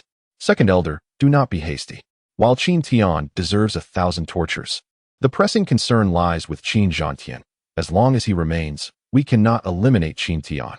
A cold smile flickered across Qin Xiangtian's face, reveling in the success of his deceitful scheme. The head of the family? Humph. Qin Kuang uttered a cold snort, declaring, this time, If we fail to secure first place in the Four Great Families Invitational, I shall unite with the other elders to force him to abdicate. At that point, I will seek to claim the head of Qin Tian as a sacrifice for my son's spirit. At this moment, Qin Xiang Tian's heart was filled with unrestrained laughter. Qin Kuang, the only son of the former clan leader, held an exceptionally high status within the family, often surpassing even Qin Zhan Tian. 4 of the 8 elders in the Elder Hall were disciples personally trained by his father, making it all too easy to rally Qin Kuang and undermine Qin Zhan Tian. Should the Qin family fail to secure first place in the family invitational, a crisis would surely ensue. Recently, Qin Zhan Tian had also sensed the growing discontent within the clan, regrettably. His contribution since assuming the role of clan leader had been minimal. If they did not achieve first place this time, his position would likely be at risk. The calm before the storm, the longer the pressure builds, the more powerful the eruption will be. When Zhang Dafu opened the door, he nearly lost his soul from fright. Qin Tian was simply terrifying. After freshening up and donning a clean outfit, he noticed that He Yin and Meng Lei had both awakened. "Young master, where have you been lately? I have been so worried about you," Meng Lei exclaimed, his face brimming with excitement. Upon seeing Qin Tian, he realized that his aura was entirely transformed. In just half a month, such a monumental change had occurred, filling him with joy for Qin Tian that surpassed even his own delight at his own breakthrough. For half a month, the air around Qin Tian was still thick with a palpable aura of lethality, signifying a considerable transformation in his state of mind. As he gazed at Meng Lei, a knowing smile crossed his lips. "Why worry? You ought to be more concerned about those extra pounds you've accumulated. It seems you have gained quite a bit since we last met." Meng Lei scratched his head and responded with a foolish grin. Indeed, he had reached the dynamic realm. He Yin chuckled softly, his heart filled with astonishment. To advance from the 8th tier of martial artists to the dynamic realm in merely half a month was an astonishing feat that defied belief. How had Qin Tian achieved such rapid progress? With a smile, Qin Tian then addressed He Yin, "Brother He, after the family invitation tournament, please take me into the Kunlun Mountains." "You wish to enter the Kunlun Mountains?" He Yin paused momentarily, thoughts drifting to the deceased brothers, which caused a pang of sorrow in his heart. Yet, steeling himself, he displayed a resolute expression and replied, "Very well. By the way, young master." Meng Lei suddenly recalled something, his face breaking into a peculiar smile. "Over the past half-month, Yun Man has been inquiring about your well-being daily. Young master, she is truly enchanting, akin to a celestial being." He Yin chimed in, agreeing that the girl possessed a delightful charm and an ethereal quality. Qin Tian smiled, relishing the warmth of being cared for. As night fell, there was little conversation. The following morning, the city of Qinghe erupted into a cacophony of drums and cheers, bustling with activity. The streets were alive with throngs of people converging on the central square of Qinghe City, where a grand arena stood. Typically, anyone could practice there. But at this moment, it stood vacant, imbued with a solemn and sacred atmosphere. Early in the morning, Yun Man felt a sense of relief upon seeing Qin Tian at the Furong restaurant, her adorable smile dispelling the heavy weight on her heart. After sharing breakfast, the group made their way towards the central square. However, they had not ventured far when a few individuals obstructed their path. A disciple from the Zhao family cast a disdainful gaze at Qin Tian, spitting to the side as he sneered, "Are you the waste of the Qin family?" Meng Lei was momentarily taken aback, ready to charge forward and deliver a thrashing, but was restrained by Qin Tian's hand. Qin Tian regarded Xiao Ruqian with a cold smile, retorting, "And where did this beast emerge from?" Zhao Feng felt a surge of anger simmer within him. At that moment, Xiao Ruqian began to embellish her tale, her voice sultry as she leaned against Zhao Feng's robust chest. "Brother Zhao, it was him who bullied me last time, laying hands on me." Her tone was almost intoxicating, and she cast a contemptuous smirk at Qin Tian, as if to convey, "Those who offend me will meet a dire fate." To provoke a woman is to awaken a fury that can incite countless men to seek vengeance on her behalf. A vixen of chaos, Xiao Ruqian epitomized such a woman. Following that day, her hatred for Qin Tian had deepened, but her cultivation was insufficient to confront him directly. Yet, her stunning beauty and alluring figure rendered her capable of sacrificing anything, including her own body, to exact revenge and assist her brother in reclaiming the championship title. Though Zhao Feng was not blessed with good looks, he possessed formidable strength, being a 4th-tier spirit master and a representative disciple of the Zhao family, as well as one of her brother's rivals. In her pursuit of vengeance, she endeavored to entice him, showering him with attention. successfully ensnaring Zhao Feng in her web of charm. Early in the morning, a group came to confront Qin Tian, vowing to strip him of his life. Is it truly manly to lay hands on a woman? Zhao Feng, in a fit of rage, clenched his fists and provocatively challenged, "Dare to lay a hand on me, and I swear I will reduce you to pulp with a single blow." His henchmen erupted in raucous laughter at his words. A woman who has been desecrated countless times can leave you utterly enchanted, yet you still consider yourself a man? Qin Tian merely smiled faintly, casting a look of profound disdain at Xiao Ruqian. It is indeed a rarity for a woman to wield such influence. Zhao Feng's expression shifted, his face contorting with anger.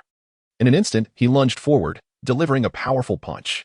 Xiao Ruqian, filled with fury, was satisfied. After all, how could Qin Tian, who had merely been at the warrior level a fortnight ago, possibly stand a chance against Zhao Feng? In her heart, she wished for nothing less than for Zhao Feng to obliterate him with a single strike. Qin Tian's cold smile suggested he was prepared for this.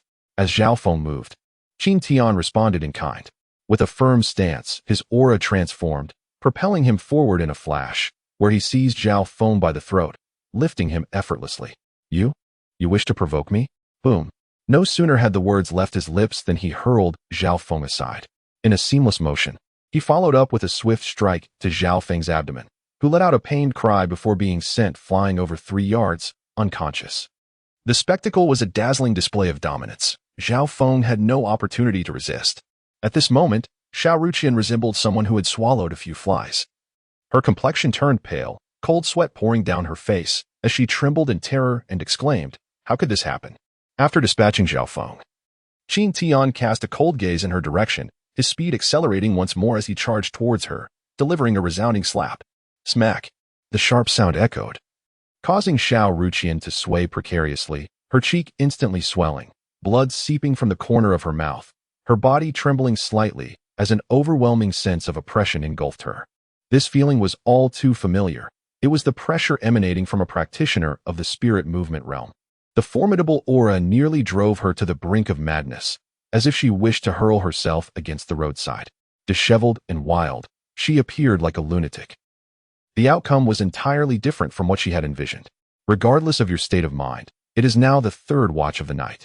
There remains one more update before midnight. As for collections and recommendations, I leave that to your discretion. Chapter 42, Another Great Boss. The 3rd update is delivered.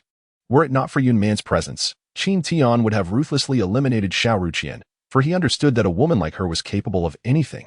If she could seduce Zhao Feng, a practitioner of the 4th tier of spirit movement today, she could just as easily ensnare a master of the gathering spirit realm tomorrow. It was only a matter of time before someone met their demise at her hands. After a fortnight of slaughter, his mindset underwent subtle shifts, rendering him indifferent to the act of killing. Observing the disheveled Xiao Ruqian, Qin Tian declared coldly, "Be a decent person." What? Zhao Feng was gravely injured? Who is responsible for this? Once again, it is Qin Tian. The Qin family seems to hold the Zhao family in contempt. The patriarch of the Zhao family, Zhao Wudi, with his striking crimson hair and eyes that blaze like torches, exudes an aura so powerful that it forcibly pushes back those around him by more than a yard. His flowing robe billows without wind, and beneath his feet, rings of fiery red light emanate softly.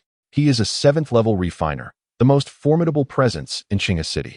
The invitation tournament of the 4 great families is not merely a contest among the families of Qinghe City. It is a competition that encompasses all clans within the city. Initiated by the 4 great families, this event has, over decades, evolved into the most significant celebration in Qinghe City. The tournament employs an elimination format, where the defeated are ousted, and those who reach the top 10 receive rewards, with the top 3 being particularly generous. The first prize is exceptionally lavish. All rewards are predetermined before the competition, funded by the 4 great families. This year's prizes are more abundant than in previous years, with the first-place winner receiving a 6th-grade medicinal pill, along with a spiritual artifact. The 6th-grade pill, the tiger-suppressing pill, has the remarkable ability to transform the body, equating to a decade's worth of cultivation achievements, an unparalleled boon for disciples of the spirit movement realm.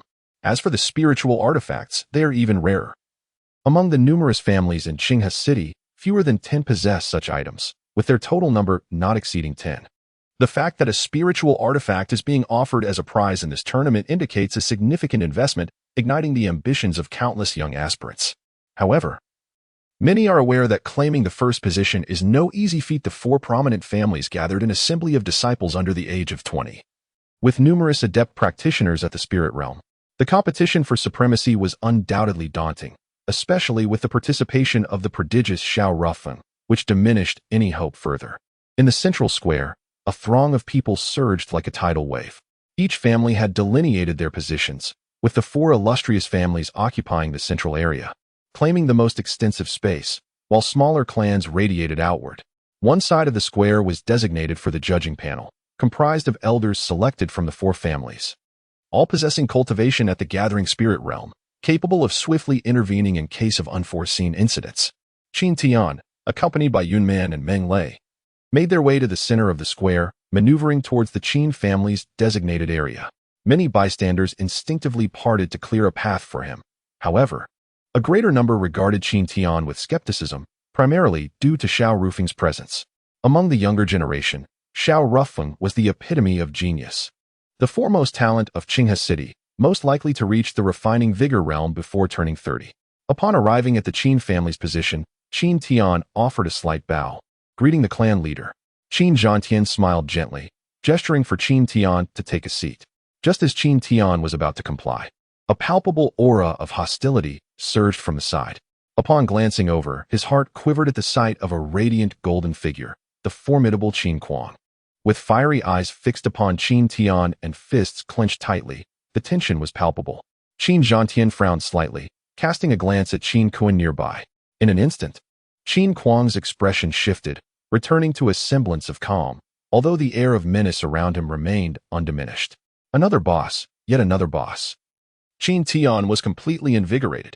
Gazing upon the golden radiance emanating from beneath Qin Kuang's feet, a fervor surged within him, and he could hardly restrain himself from rushing forth to slay Qin Kuang, eager to claim an abundance of exquisite equipment. However, after the initial excitement waned, Qin Tian regained his composure, his mind already speculating the reasons behind Qin Kuang's transformation into a boss. It seemed evident that he was aware of the events that transpired during the autumn hunt competition. Having killed his son, Qin Kuang was undoubtedly filled with deep-seated rage. Qin Tian believed that Qin Kuang was well-versed in the rules of the autumn hunt competition. Once events unfolded within the arena, external interference was strictly prohibited, especially given that Qin Yang had met his demise.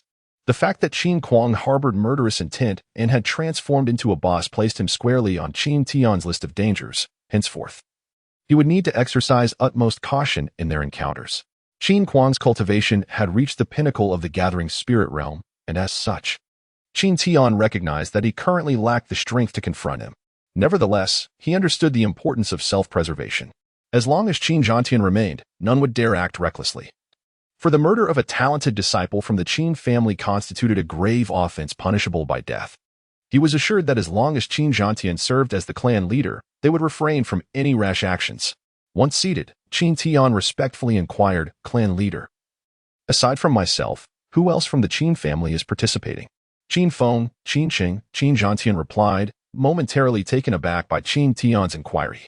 A smile spread across his face, his mood brightening considerably. "Excellent, excellent.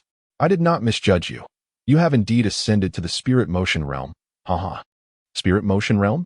What? He actually broke through to the spirit motion realm?" A ripple of astonishment swept through the disciples of the Qin family, their disbelief palpable as they gazed upon Qin Tian. Merely half a month prior, he was but a martial artist, even with diligent training and exceptional talent.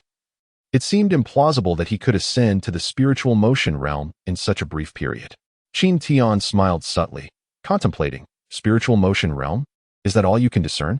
Through relentless effort over the past fortnight, Qin Tian's cultivation had soared to the 4th tier of spiritual motion, and he was on the verge of achieving the 5th tier.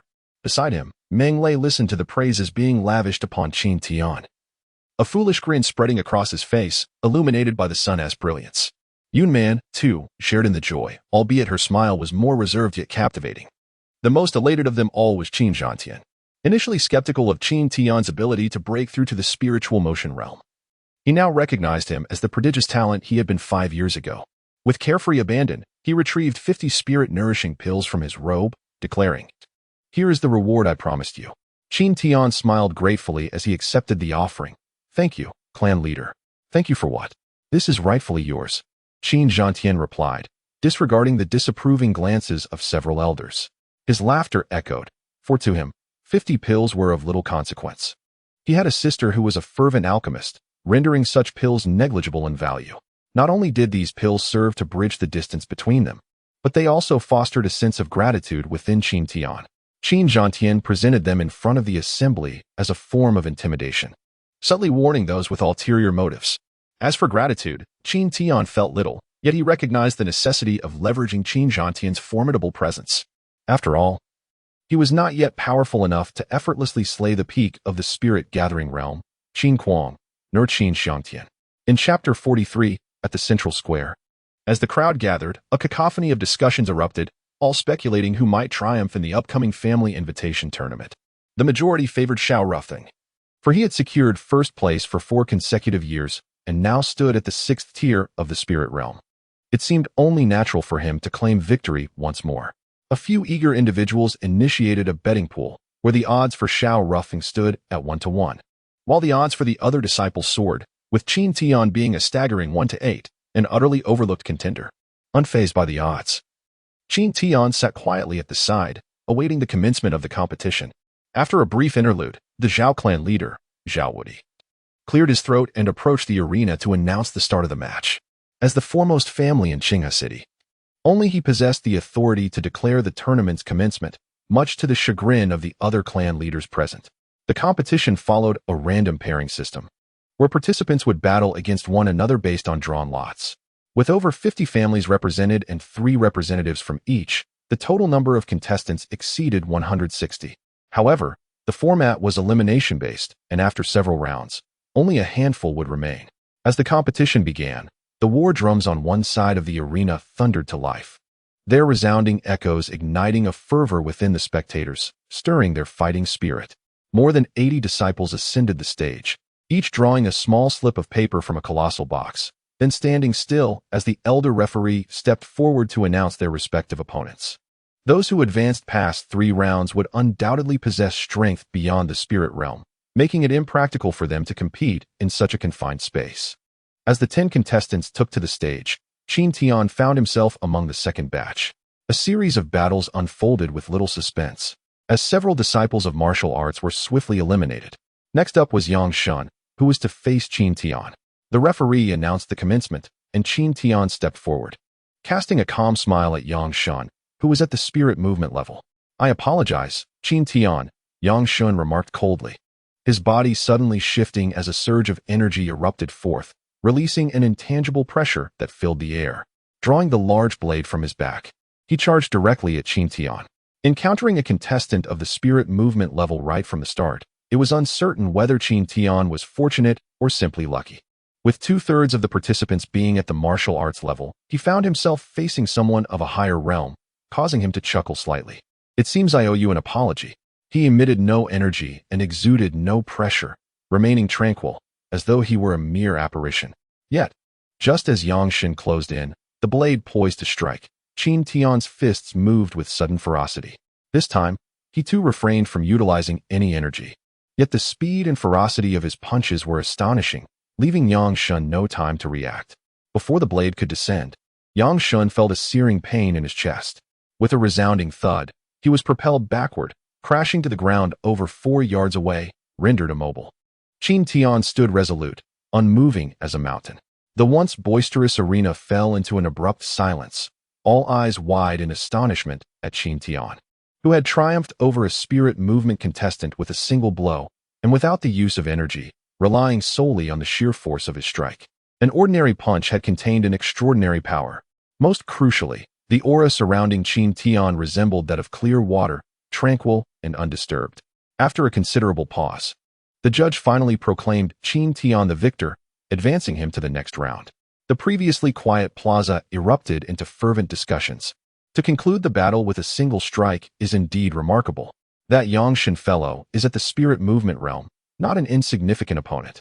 It is astonishing that he was dispatched by Qin Tian with just 1 punch. Amidst the murmurs, Qin Tian made his way down from the stage. Noticing several pairs of eyes fixed upon him, brimming with hostility, yet he maintained an expression as calm as a mountain, betraying no hint of turmoil. This punch served to establish his authority, and the momentum would surely continue. Xiao Rufeng, I hope no unforeseen events arise. Indeed, to defeat an opponent of the spirit movement realm with such a straightforward strike signifies a mastery-level achievement. Qin Zhantian's eyes narrowed in a smile as he regarded Qin Tian's unflustered demeanor, his confidence in securing the first position growing stronger. In contrast, Qin Kuang and Qin Xiangtian appeared visibly unsettled. Their smiles were mere facades, lacking genuine mirth. They were profoundly astonished, acknowledging that Qin Tian's recent punch indeed matched the mastery level described by Qin Zhantian. A singular thought arose within them. This youth must not be allowed to remain. In just a few months, he had transformed from a mere first-tier martial artist, a target of ridicule in Qinghe City, into a formidable force at the fourth tier of spirit movement. This is no ordinary talent. Xiao Rufeng took over 2 years to reach the fourth tier, while he accomplished it in less than 3 months. Should this trajectory continue, eliminating him would become increasingly challenging. In Qin Xiangtian's eyes, a profound transformation occurred. He yearned to witness Xiao Rufeng's sword swiftly ending Qin Tian's life. Indeed, it was remarkable that he could defeat Yang Shun, who was at the spirit motion realm, with a single blow. Zhao Wudi's expression mirrored astonishment, internally acknowledging the emergence of such a monstrous talent from the Qin family. Father, it was he who defeated me last time. Zhao Jianan expressed his dissatisfaction, his gaze towards Qin Tian imbued with deep-seated hatred. Rest assured, young master, should I face him, I shall show him no mercy, Zhao Yi remarked coldly from the side. Zhao Wudi let out a snort, stating, you are still no match for him. Zhao Kong, you will inevitably encounter him. When that time comes, do not hesitate, eliminate him. One of Zhao Wudi's disciples, his eyes glinting with a crimson light, revealed a chilling smile as he replied, as you command. Zhao Jianan involuntarily smiled. If Xiao Kong were to intervene, Qin Tian's demise would be certain. After 5 years of seclusion, his strength was extraordinarily formidable. Zhao Wudi had personally trained this disciple with the intent of eliminating the talented heirs from rival families. This year, he initially aimed to eradicate Xiao Rufeng, but now, his desire to slay Qin Tian had intensified. The repeated provocations from the Qin family in recent days were all instigated by Qin Tian. Thus, his death would serve as a necessary warning to the Qin family, demonstrating to the people of Qinghe City that the Zhao family remains the foremost lineage. Seated in his position, Qin Tian awaited the next match with serene composure. After half a month of rigorous training, he had not only broken through to the 4th stage of spirit motion, but had also gained profound insights during the course of his battles. This competition serves as a crucible for testing these elements. The individuals on the stage are merely stepping stones for him, with a staggering 100,000 words behind. A climax approaches, and I require energy. Collections and votes are the essence of that energy, so let them all come forth. Chapter 44. The Unity of Heaven and Man. Kill. There are myriad ways to comprehend the laws, and gaining insight through combat is one of them. After a relentless fortnight of slaughter in the Wolf Valley, Qin Tian seems to have grasped something from the essence of his surroundings, yet it remains elusive, like a delicate veil of fog that obscures clarity and comprehension. The ensuing matches unfold with unstoppable momentum. Each encounter is a decisive strike against the opponent, executed without the use of qi, akin to a grand master, towering like a mountain. Among the crowd, his acclaim grows ever louder every time he competes. Spectators widen their eyes and hold their breath, unwilling to miss a single moment. The disciples of the Qin family become increasingly exhilarated, showering Qin Tian with resounding cheers upon his entrance. Qin Zhantian wears a subtle smile, thoroughly pleased with Qin Tian's performance, while Qin Xiangtian and Qin Kuang display expressions of deep displeasure, their faces nearly ashen from the effort of restraint. After 3 rounds, Qin Sheng of the Qin family is eliminated, leaving only Qin Tian and Qin Feng in contention. Qin Feng's spirit is high. It is indeed a remarkable feat for a 9th-tier martial artist to reach the 4th round, yet he seems intent on breaking through to the ethereal realm amidst battle. Clearly, Qin Feng is not one to easily submit to others.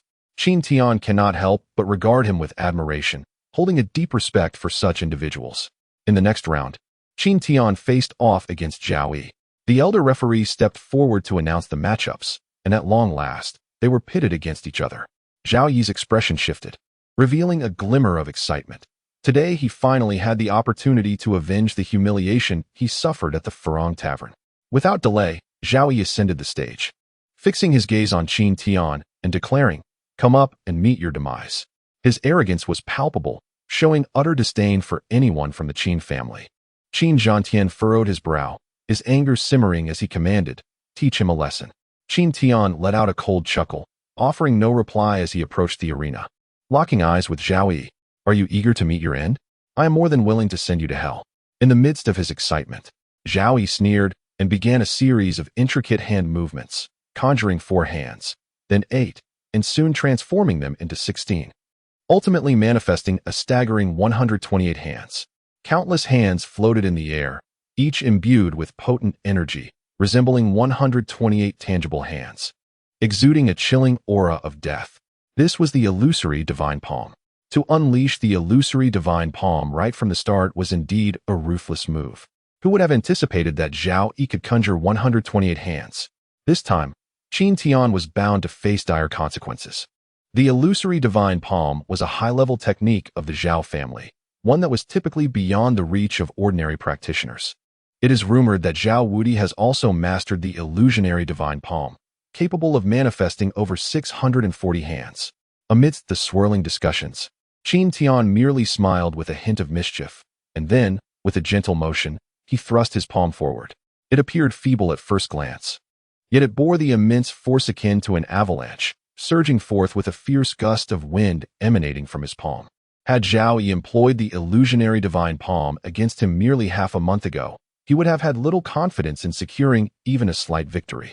However, the situation was markedly different now. He could effortlessly perceive the subtle fluctuations of Zhao Yi's aura. Every inhalation and exhalation laid bare before him. Although the energy was faint and almost imperceptible to others, Qin Tian could distinctly sense the rhythm of Zhao Yi's breath and the undulations of his body. At that moment, he had achieved the realm of unity between man and heaven, a state attainable only by masters of unparalleled skill, which Qin Tian had remarkably reached. Observers who could discern the truth were utterly astonished. They had dedicated half their lives to cultivation, some even spending decades honing their techniques.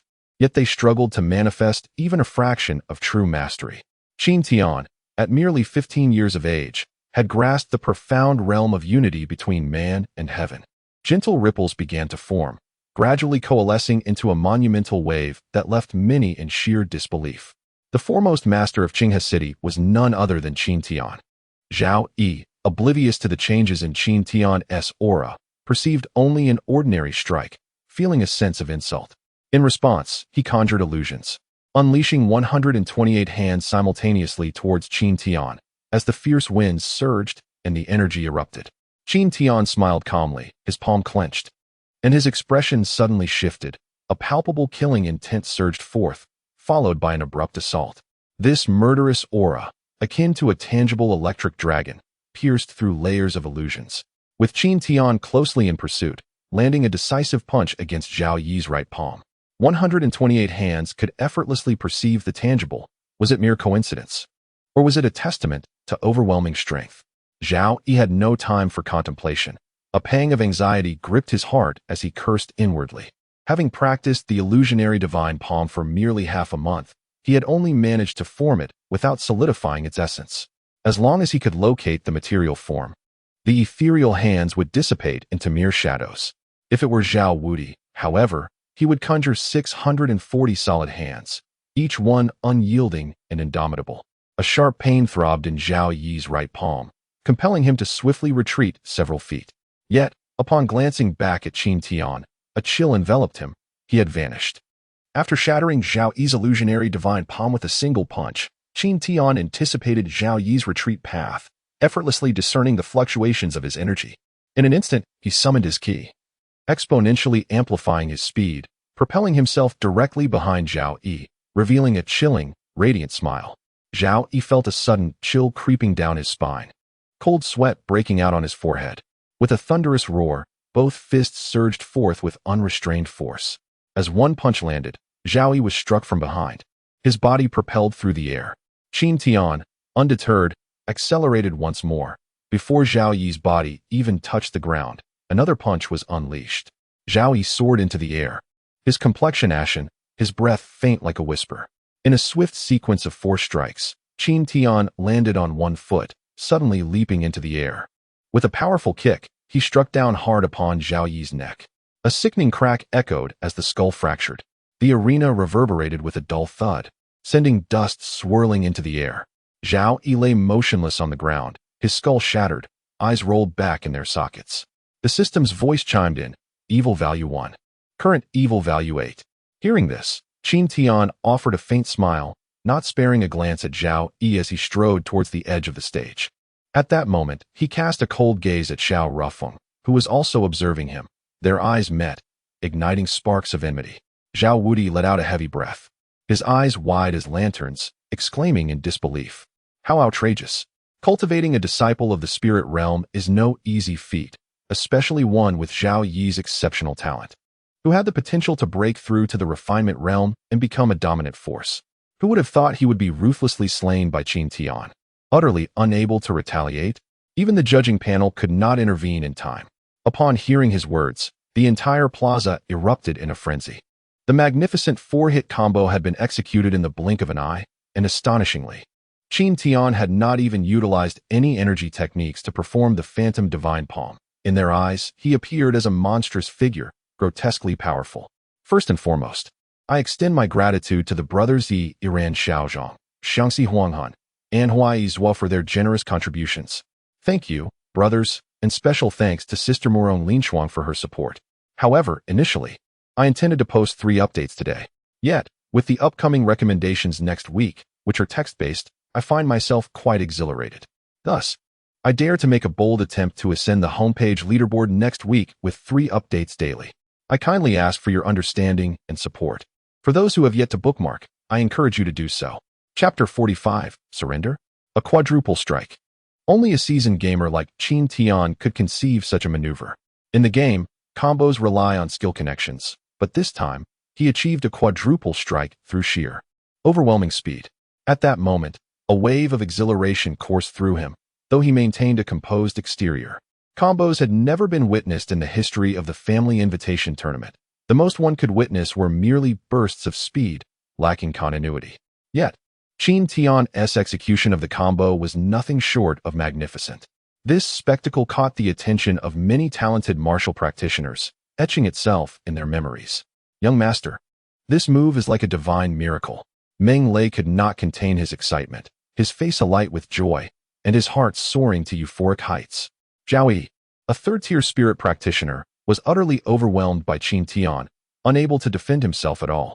The difference of merely 1 tier manifested as an enormous chasm in power, and it was evident to all that Qin Tian had not exerted his full strength.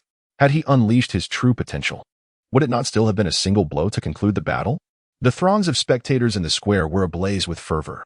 Having never witnessed such a breathtaking instant elimination, they exclaimed in delight, and the odds in the betting pools shifted dramatically, adjusting to 1-2 in favor of Qin Tian. He now stood as the frontrunner for the championship, with many harboring great expectations for him. Qin Tian smiled, settled into his seat, and gazed intently at the match of Xiao Rufeng on the stage, his eyes focused, determined not to miss a single moment. Xiao Rufeng, armed solely with a sword, commenced his ascent onto the arena, causing his blade to unsheath itself with an echoing clangor that resonated through the air. The atmosphere around him seemed to shimmer with the presence of a myriad of swords, poised to strike from any direction. His prowess was nothing short of terrifying, and his arrogance reached staggering heights. He did not deign to regard his opponent, instead casting a cold gaze upon Qin Tian below, as if the true adversary was he alone. Such audacity! Lu Changshao flicked his sleeve, and a finely crafted dagger materialized in his grasp. The crowd was momentarily taken aback, while Qin Zhantian inhaled sharply, remarking with a hint of disdain, "The Lu family certainly spares no expense, even offering a mid-grade spiritual weapon," unperturbed by the risk of it being seized. Upon hearing Qin Zhantian's words, Qin Tian scrutinized the dagger, finding it rather ordinary, albeit with a slightly refined craftsmanship. Yet, as Lu Changshao summoned his inner energy, the dagger underwent a remarkable transformation. A long azure flame trailed behind it, reminiscent of a lightsaber from an interstellar battle. A luminous weapon? Could a superior spiritual weapon resonate with inner energy? Qin Tian was momentarily taken aback, eager to witness how Xiao Rufeng would contend with Lu Changxiao. In the arena, Xiao Rufeng stood proudly, a sword hovering 3 feet from him, vibrating ominously. He cast a dismissive glance at Lu Changxiao and scoffed, "A mid-grade spiritual weapon? It is merely wasted in your hands." No sooner had the words left his lips than the sword, like a supple whip, twisted and vanished into thin air, cutting through the void. Lu Changxiao felt a jolt of alarm. He swiftly turned, but the sword was already hurtling towards him. An ambush? Did he truly believe he was worthy of such a challenge? The azure flames upon the dagger surged forth, sweeping across the expanse. However, the long sword that sliced through the air vanished once more, disappearing in the blink of an eye. Lu Changxiao, caught off guard, suddenly felt a chilling presence behind him. Before he could react, he was struck heavily on his back, sending him tumbling off the arena. In a single move, Lu Changxiao was defeated. Xiao Rufeng's martial spirit erupted, directing its intensity towards Qin Tian. The sword at his side resonated with an even more potent clangor, humming and booming like distant thunder. "Audacity!" Qin Zhantian bellowed, his aura swelling, instantly shattering the martial spirit that Xiao Rufeng had unleashed. His gaze, icy and penetrating, fixed upon the distant Xiao Lai as he admonished, "Lack of upbringing." Xiao Lai's expression shifted, his teeth clenched in silent fury. He had already learned of his daughter's defeat and realized that the Xiao family could not vie with the Qin clan. Henceforth, he would show no mercy. Should he encounter a disciple of the Qin family, he would strike to kill. Eliminating Qin Tian would not only serve his vengeance, but also curry favor with the Zhao family, a splendid opportunity to offer a gift. A cold smile crept across Xiao Lai's face as dark currents swirled beneath the surface. Meanwhile, a subtle smile began to adorn Zhao Wudi's face. The innate talent of Qin Tian had already sparked a sense of threat within him, one he habitually quashed in its infancy. Now, with someone willing to act on his behalf, he was more than willing to accept the assistance. Observing the hatred etched on Xiao Rufeng's face, he was reminded of the humiliation he had suffered at the hands of Qin Tian 5 years prior on the same arena. With animosity intensifying, a confrontation between the two would undoubtedly lead to one's demise. This turn of events was, indeed, a monumental boon for the Zhao family. What he needed to do next was merely to manipulate the competition process, ensuring that Zhao Kong would face one of them in the final round.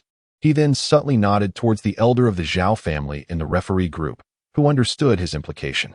After the 4th round, 12 competitors remained, among whom only Qin Feng was a 9th-tier martial artist. The others were all at the spirit movement realm, with 8 of them being disciples from the 4 prominent families. After a brief respite, the 5th round of the contest commenced, and the opponents would prove to be considerably more formidable. Qin Tian maintained an air of calm, his expression inscrutable. In contrast, Qin Feng was panting heavily, having sustained minor injuries in the previous match. For him, merely reaching the 5th round was already a significant achievement. It would be best to forfeit if he faced Xiao Rufeng, Qin Tian remarked quietly, turning to look at Qin Feng. Taken aback, Qin Feng furrowed his brow as he met Qin Tian's gaze, his eyes reflecting a subtle change, yet he remained silent. Deep down, he understood that Qin Tian was concerned for him. Xiao Rufeng had shown mercy to the Lu family's disciple, but might not extend the same courtesy to those from the Zhao family. On the arena, fatalities were not uncommon, and unless there was malicious intent, the referees would not intervene. Just moments ago, Xiao Rufeng had effortlessly defeated Lu Changxiao, a 3rd-tier spirit movement practitioner. Could he withstand such a varied and unpredictable style? Qin Feng was filled with uncertainty. The 5th round commenced. This time, as Qin Tian drew his opponent from the box, he felt a tinge of disappointment upon discovering it was not Xiao Rufeng. The opponent, a disciple from a lesser family, stood on the platform, smiled at Qin Tian, and declared, "I have faith in you. I concede." After speaking, he descended from the arena, and the crowd erupted in a cacophony of voices. However, none looked down upon him. On the contrary, many offered their commendations. Surrender? Qin Tian chuckled softly before also stepping down from the platform. While fortune smiled upon Qin Tian, Qin Feng found himself less fortunate, as his opponent was Xiao Rufeng. On the stage, Qin Feng stared at Xiao Rufeng, who regarded him with disdain, fury bubbling within him. His fists clenched tightly, but ultimately, he released them and turned away, descending the platform. Though he felt a deep sense of resentment, he recognized that he was no match for his opponent. Should he engage, he might not withstand even a single blow, perhaps even risking his life. As Qin Feng quietly exited the arena, Xiao Rufeng sneered, calling him trash. The word trash was pronounced with particular emphasis, and even Qin Tian in the audience heard it clearly. Naturally, Qin Feng caught the insult as well. Yet he merely smiled faintly, his teeth gritting audibly. Qin Tian, in contrast, responded with a cold smile, a flicker of indifference crossing his eyes, accompanied by a palpable intent to kill. Chapter 46. The excitement has just begun. As Qin Feng left the stage, Qin Zhantian's expression darkened, though he refrained from casting blame. However, several elders nearby engaged in heated discussions, their words dripping with censure. The notion of conceding before a fight struck them as an affront to the Qin family, particularly in front of the entire city. They all understood that Qin Feng had no chance of victory, yet they could not accept the spectacle of a disciple from the Qin family surrendering. The murmurs of reproach grew louder until Qin Zhantian coughed heavily, prompting a gradual hush to settle over the crowd. At this moment, Qin Kuang, who had remained silent, furrowed his brow and bellowed in anger. To concede before the battle even begins is to disgrace the Qin family. As Qin Kuang spoke, several elders around them murmured their agreement, disregarding the stern countenance of Qin Zhantian, the family head, showing no regard for his authority. Internally seething with rage, Qin Zhantian dared not express his fury. He merely felt a twitch at the corner of his eye, a glint of coldness flashing through him as he declared, "Qin Feng, a man of the Qin family fights to the death. We have yet to see one who surrenders. Given your performance today, you are sentenced to reflect upon your actions at the Back Mountain Cliff for 3 years. Do you have any objections?" The Back Mountain Cliff was notorious as a place where the Qin family imprisoned offenders, characterized by its harsh conditions. Surviving 3 years there would indeed be a miracle. Effectively a death sentence for Qin Feng. Yet he remained stoic, his heart bleeding, and nodded in acceptance. "I am willing to accept the punishment. Head of the family, is this punishment not excessively severe?" Qin Tian interjected, unable to bear the injustice. Everyone could foresee the outcome of Qin Feng's battle against Xiao Rufeng. Yet the elders of the Qin family, oblivious to Qin Feng's exceptional talent, dared to pass such a heavy sentence. The weight of their authority forced Qin Zhantian into such a harsh decision, and Qin Tian felt a bitter mockery rise within him, lamenting the complete decay of the Qin family. Before Qin Zhantian could respond to Qin Tian's gentle protest, Qin Kuang erupted again, his voice thunderous. "Since when did it become your place to speak for the Qin family?" His brows knitted tightly in anger. A palpable aura of murderous intent emanated from him, as if he would strike down Qin Tian should he utter another word. "Enough," Qin Zhantian calmly stated, and the murderous aura emanating from Qin Kuang immediately sank into the mire, gradually dissipating until it vanished completely. The aura of the refinement realm far surpassed that of the pinnacle of spirit gathering. Qin Feng turned his head to glance at Qin Tian, his eyes filled with gratitude, accompanied by a faint smile. Suddenly, Qin Kuang declared, "Anyone who surrenders will have their internal energy crippled and be expelled from the Qin family." This statement was clearly directed at Qin Tian, completely severing his escape route. The hatred in Xiao Rufeng's eyes was evident to all, and they understood that Qin Tian and he would fight to the death. Qin Tian was merely at the 4th level of spirit movement, while Xiao Rufeng had been at the 6th level for over 6 months. No matter how one looked at it, Qin Tian could never be a match for Xiao Rufeng. It would be ideal for Qin Tian to perish, allowing Qin Kuang to refrain from taking action himself, should Qin Tian choose to surrender at the last moment. Qin Kuang would strike without hesitation. All of this was clear to Qin Tian, who understood the peril he faced. Were it not for Qin Zhantian's ability to counterbalance Qin Kuang and Qin Shangtian, he might very well have met his demise at their hands. Nonetheless, in his heart, he believed that both of them would ultimately fall. Qin Kuang's warning elicited no response from Qin Zhantian. He remained silent, not even a grunt escaping his lips. Though his gaze had shifted, the 5th round concluded, leaving 6 participants.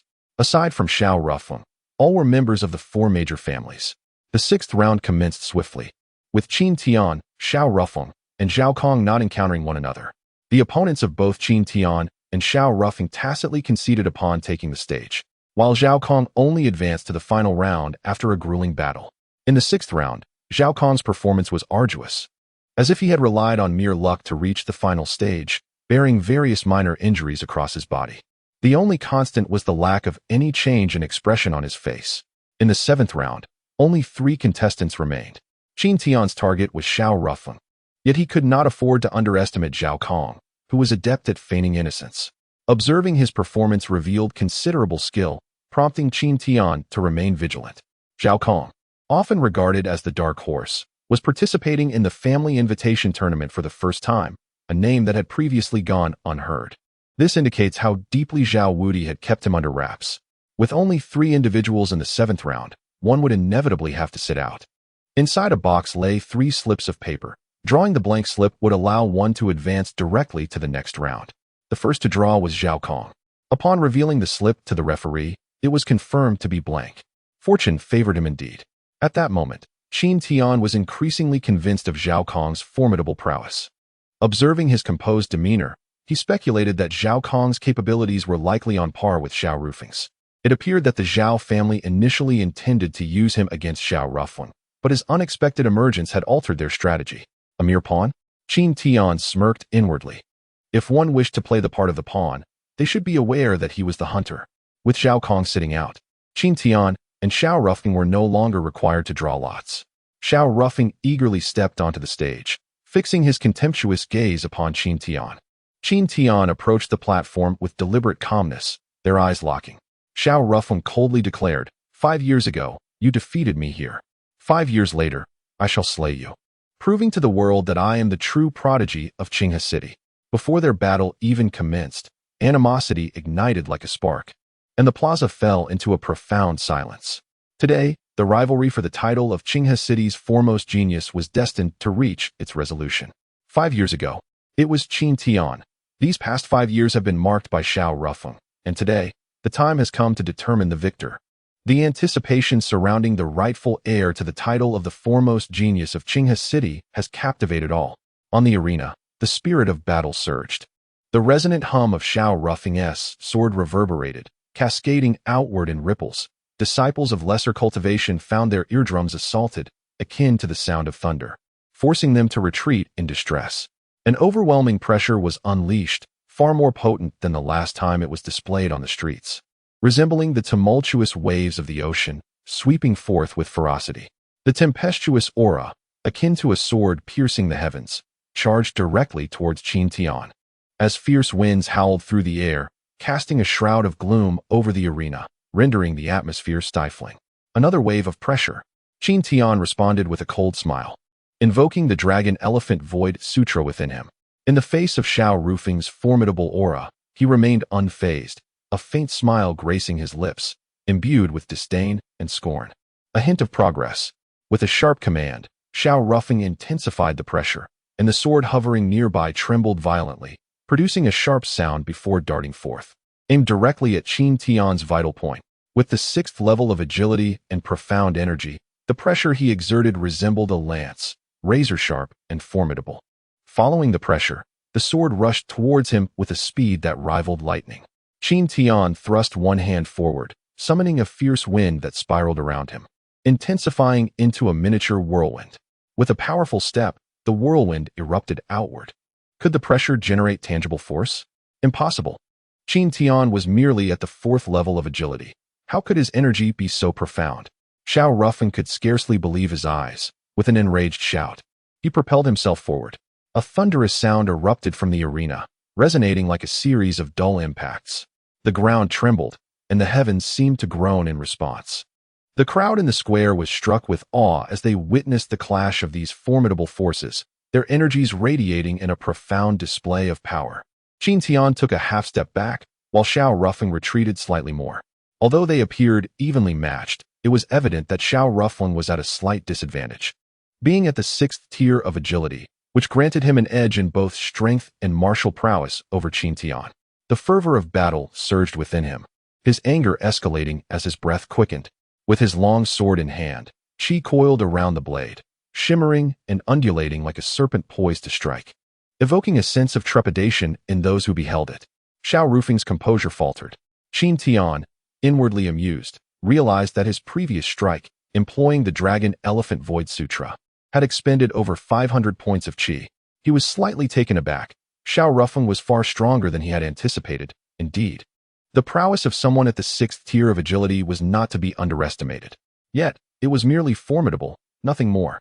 In a fleeting moment, Qin Tian unleashed his qi, creating a subtle stir around him, as an overwhelming pressure descended upon the arena. Fixing his gaze upon Xiao Ruffling, he spoke with a tone of indifference. You are but a tragic figure. 5 years ago, you faced defeat. Today, you shall taste it once more. Moreover, death is imminent. With that, the energy surged once more, and the air around became visibly rippled with powerful waves of energy, fierce and unrelenting. Such formidable energy. Possessing a cultivation level of the 4th tier, his energy was unexpectedly on par with that of the 6th tier. Had he truly attained the standards of the 6th tier? In just a few short months, this young man's latent talent had erupted, astonishingly remarkable. Given time, he could very well become the foremost master of Qinghe City. Amidst the chorus of admiration, veins bulged on Xiao Rufeng's forehead. For this battle, he had endured 5 years of arduous training and concealed his prowess for 5 years. All with a singular purpose, to redeem himself. Deep energy? Attempting to wield pressure? You are but a waste, with a damaged Dantian. Xiao Rufeng's expression gradually steadied, his body slowly rising into the air as his long sword vanished into the void. Subsequently, a massive sword aura formed in the sky, with Xiao Rufeng transforming into a sword embryo, his entire being embodying the form of a blade, sharp and formidable, exuding overwhelming dominance. Across the square, a symphony of swords resonated, each blade trembling violently, ready to leap from their sheaths and merge into the colossal sword that Xiao Rufeng had conjured. Many elders from the 4 great families rose to their feet, channeling their energy. They feared that this strike could obliterate the arena and possibly endanger those nearby. It was unimaginable that Xiao Lai had such an exceptional son. Zhao Wudi's eyes glimmered with envy, a fleeting expression soon replaced by a fierce intent to kill. Beside him, Zhao Kong's gaze shifted, a shiver ran through his heart. How could this move be countered? This sword has been prepared for you over the span of 5 years. You should feel honored. Qin Tian, let my sword reveal to you who truly is the foremost genius of Qinghe City. In midair, Xiao Rufeng's laughter echoed like thunder as the intense energy he cultivated coalesced into a blade of extraordinary sharpness. Suddenly, he ceased his raucous laughter, and with a deep, resonant shout, unleashed a cataclysmic strike. The sword energy summoned boundless power from the heavens, causing the very sky to tremble as if it might tear apart. Such was the might of creation itself. As Xiao Rufeng propelled the colossal sword energy downwards with fervor, Qin Tian's heart surged with a primal roar, the might of the dragon and elephant. From the depths of his shattered Dantian, a dragon and an elephant emerged from the annals of antiquity. The azure dragon and the colossal elephant, their forces intertwined, roared ferociously within him. A dragon's roar erupted behind Qin Tian, followed by the echoing cries of an ancient divine elephant. The might of the dragon and elephant birthed a chaotic power, erupting violently, countering the overwhelming pressure exuded by Xiao Rufeng. Faced with the sword energy that manipulated the very forces of nature above him, Qin Tian let out a wild laugh. As he did, the chaotic power surged forth from within, ascending directly upward. The entire square resonated with the sounds of dragon roars and the thunderous bellowing of divine elephants. As if it were an ancient battlefield, the sheer majesty of it instilled a sense of trepidation even in the formidable Zhao Wudi, who summoned his energy to resist. Astonished by such divine prowess, which had never before graced Qinghe City, what extraordinary encounters has Qin Tian experienced? Power, an overwhelming force that crushes all in its path. The remnants of chaotic energy from the ancient continent possess a might that subdues everything. As Qin Tian unleashed his power, a sensation akin to standing triumphantly atop a mountain, gazing down upon the mortal realm, enveloped him. Xiao Ruofeng, merely a 6th-tier spirit, possessed no merit to contend with the ancient dragon elephant. Die! Qin Tian bellowed, the chaotic force surging once more, transforming into a colossal dragon that shattered the immense sword energy conjured by Xiao Ruofeng. The sword energy disintegrated in an instant, and once again, a furious roar erupted from the heavens, a sound that crushed all in its path, rendering Xiao Ruofeng's ears bloodied and his chest battered by the overwhelming force, causing him to plummet heavily from the air. The might of the dragon elephant was insurmountable. It was Qin Tian's inaugural application of the first layer of the Dragon Elephant Taishu Sutra, and he was profoundly awed by this surge of power. Though an undercurrent of concern flickered within him, prompting him to seek a pretext to conceal his own cultivation of the Dragon Elephant Taishu Sutra. A massive crater formed upon the arena. At its center, Xiao Ruofeng's eyes widened in disbelief as he gazed skyward, as if questioning the very fabric of reality. The ground around the pit cracked incessantly, threatening the collapse of the arena itself. Ruofeng, brother. Xiao Lai's pallid complexion reflected his dread as he rushed onto the stage. Casting a fierce glare at Qin Tian before turning his gaze to the pit where Xiao Ruofeng lay, his heart extinguished. Moments later, a notification resonated in Qin Tian's mind. Sin value 1, current sin value 9. Xiao Ruofeng had perished. The first genius of Qinghe City had fallen. Qin Tian descended from the arena, each step resonating with the authority of a sovereign.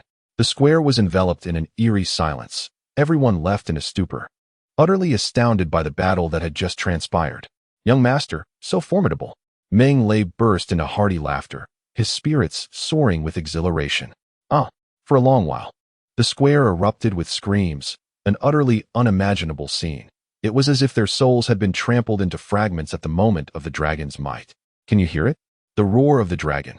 Qin Tian was extraordinarily formidable. The disciples of the Qin family, emboldened and invigorated, exhaled a breath of frustration.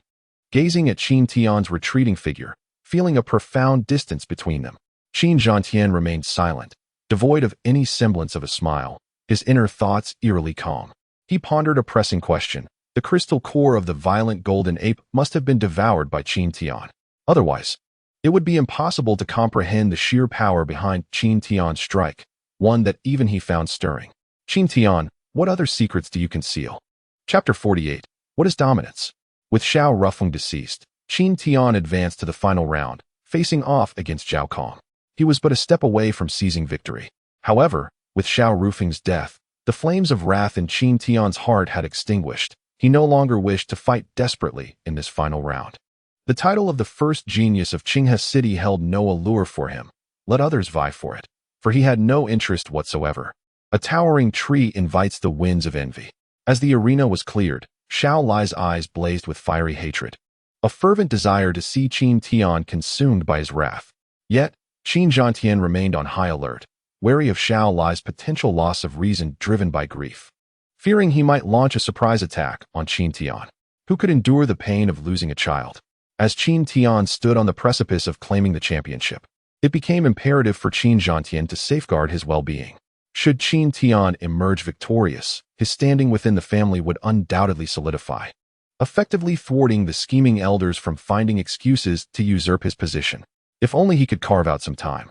It would not be long before the discontent within the Qin family dissipated entirely. In the arena, Qin Tian maintained an air of composure as he regarded Zhao Kong. Zhao Kong squinted, contemplating the unveiling of a cunning fox, a subtle smile gracing his lips as he regarded Qin Tian. His fists were already enveloped in a fiery aura, thin tendrils of energy rising in the scorching sunlight. Crimson energy? Could it be that the old ghost Zhao had imparted the crimson flame scripture to him? A wave of dread washed over Qin Zhantian as he glanced at Zhao Wudi, his expression shifting dramatically. A heavy sigh escaping his lips. It seems Qin Tian's hopes are extinguished. Among the four prominent families of Qinghe City, the Zhao family reigns supreme for a significant reason: the Crimson Flame Scripture. This is a prestigious martial art, the only one in Qinghe City that exceeds the upper tier of golden quality. It was a fortuitous discovery of the Zhao family's ancestor within a mountain cave. Those who cultivate it unleash a crimson aura, imbued with a potent fiery essence, radiating an intense heat akin to the flames spewed forth by a fire dragon, making it nearly impossible to approach. Furthermore, when integrated with other martial arts, it doubles the damage inflicted. Zhao Wudi's crimson eyebrows and hair are a testament to his mastery of the Crimson Flame Scripture, having reached the pinnacle of its cultivation. Although Zhao Kong has not attained the same level as Zhao Wudi, his ability to emit a crimson aura signifies that he has already reached the zenith of the spirit realm. After years of concealment, the unparalleled genius of the Zhao family finally emerges. The elders of the clan engage in hushed discussions. Once convinced of Qin Tian's potential victory, now none hold that belief. Zhao Wudi, resembling a cunning old fox, squints his eyes, a smile spreading across his face. This time, he is determined to claim victory in the family invitational. Your luck is rather unfortunate, Zhao Kong remarks nonchalantly. Originally, my target was Xiao Ruofeng, but alas, he has perished. Now, I have no choice but to contend with you. In Zhao Kong's eyes, Qin Tian seems like a mere specter. Rest assured, I shall show you mercy. However, I must eradicate your cultivation. After all, your existence poses a significant threat to the Zhao family. Zhao Kong's crimson fists cross coldly, and in an instant, countless fists explode forth, creating a multitude of illusions that continuously overlap. The searing energy escalates, as if one were standing at the mouth of a volcano. The potent aura, with each breath, approaches perfection. His body rises and falls, tranquil as a mountain. Only those endowed with immense confidence can achieve such composure, affirming Zhao Kong's concealed prowess. Qin Tian, realizing this, becomes increasingly cautious as he observes the myriad of fist shadows, immediately recalling the illusory divine palm. Yet, he perceives no distinction between the real and the illusory. Every fist shadow appears genuine. Kill him, hollers Zhao Jiannan from the audience, his eyes gleaming with excitement as he bursts into laughter. Who can survive beneath the might of the crimson flame fist? Zhao Kong, unwilling to waste further words, forcefully swings his fists, trailing behind him a multitude of shifting fists that envelop Qin Tian in 128 lethal angles. There is no escape from this strike. Reluctantly, Qin Tian hastened his retreat, striving to evade the onslaught. Yet, no matter where he sought refuge, the shadow of the fist pursued him relentlessly, the scorching aura intensifying with each moment. His garments were drenched, sweat cascading down his body. Damn it, must you unleash such formidable attacks right from the start? Qin Tian seethed inwardly, activating the Dragon Elephant Void Sutra. Instantly, a whirlwind of dust erupted around him, his energies surging to counteract the oppressive heat emanating from the barrage of fists. Futile efforts, Zhao Kong taunted. You are merely at the 4th tier of spirit movement, while I stand at the 8th. You are no match for me. You have already depleted your energy in the previous encounter. It is impossible for you to endure much longer. I advise you to forfeit your cultivation to spare yourself the agony of flesh and blood. With each step Zhao Kong took, the pressure upon Qin Tian mounted, a formidable mental oppression coupled with a searing heat that ignited his ire. To withstand this punch would mean either death or severe injury. In that case, he would become a mere plaything. Damn! Qin Tian cursed inwardly as he watched Zhao Kong draw closer. His eyes widened suddenly, and a resounding dragon's roar echoed in the air, reverberating thunderously. The ancient dragon surged forth, accompanied by the titanic force of a primordial elephant. The two powers intertwined, coalescing and shaking the very heavens, obliterating the myriad shadowy fists in the void. The oppressive heat dissipated in an instant, replaced by a cacophony of explosive sounds. Zhao Kong's expression shifted, yet he remained unperturbed, swiftly retreating as his crimson aura intensified. With a thunderous roar, he unleashed a punch towards the sky, the crimson flames erupting forth. In an instant, Zhao Kong's entire being ignited with an explosive surge of energy, akin to a cataclysmic eruption of qi. No sooner had the words left his lips than his form vanished from sight. Qin Tian stood momentarily stunned, feeling a wave of intense heat descending upon him from above. He instinctively gathered his strength, channeling the residual power of the Dragon Elephant Divine Might to confront the impending force. The atmosphere reverberated with a thunderous roar. The sky blazed crimson, as alluring as blood. Beneath Qin Tian's feet, the stone arena began to fracture rapidly, the sound of splintering echoing in the ears of the onlookers. Weaker disciples were rendered unconscious by the shockwave, while several clan elders hastily summoned their own qi to withstand the onslaught of energy. The collision of these two formidable forces unleashed an overwhelming tempest. Waves of energy cascaded outward in concentric rings, resembling an endless series of ripples. As the dust settled upon the arena, Qin Tian found himself surrounded by a cloud of powder, his complexion pale, blood trickling from the corner of his mouth, his gaze fixed coldly on a particular spot. Damn, the prowess of an 8th-stage qi practitioner is truly terrifying. Elsewhere, Zhao Kong's garments lay in tatters, revealing a chest plate enveloped in spiritual energy, yet his expression betrayed a sense of triumph. Compared to Qin Tian, his injuries were considerably less severe. A protective armor artifact? Zhao Wudi, what is the meaning of this? Qin Zhantian erupted in fury, pointing an accusatory finger at Zhao Wudi. Humph. Zhao Wudi scoffed, bursting into laughter. I merely presented the prize to the champion ahead of time. Zhao Old Ghost, you have gone too far. The competition has yet to conclude, and Zhao Kong has already received rewards. Where is the fairness in this grand tournament? Where are the rules? The patriarch of the Liu family also rose to his feet. The reward for this competition is a mystical artifact, the nature of which is known only to the patriarchs of the 4 prominent families. The armor worn by Zhao Kong is indeed this prize, a mid-grade spiritual armor capable of safeguarding the heart meridian and neutralizing 3 layers of energy attacks, representing the pinnacle among mid-grade artifacts. It grants an undeniable advantage in combat against opponents of equal strength. Fairness? Rules? Suddenly, Zhao Wudi soared into the air, his fiery red hair cascading like an ancient titan, heedless of all, proclaiming, "I am fairness, I am the rule." At the 7th stage of the refinement realm, there was none in Qinghe City who could rival him. Instantly, the atmosphere in the square became intensely oppressive, the scorching aura exuding formidable pressure. Even Qin Zhantian, at the refinement stage, could only muster his breath to resist, daring not to utter another word. What defines tyranny? What embodies arrogance? In an instant, a surge of enlightenment erupted within Qin Tian, his mind and body undergoing a profound transformation. After half a month of relentless slaughter, having slain thousands, the gateway to the laws of energy perception quietly opened. At that moment, Qin Tian seemed to transcend into another realm, an incredibly tranquil world, one that he alone could command. Just then, the system's voice resonated, congratulating player Qin Tian for comprehending the laws of energy perception. Brothers, Little Nyo promises 3 updates daily from next week. This week shall not see a surge. Moreover, I seek your support. Can we reach 700 collections tonight? We are still short by 44 brothers. Where are you? Chapter 49, Explosive Kill. Congratulations to player Qin Tian for grasping the laws of energy perception. A sudden clarity dawned upon Qin Tian as the powerful aura of the laws began to emanate. With his eyes gently closed, he reveled in this exquisite moment, rendered speechless by sheer comfort.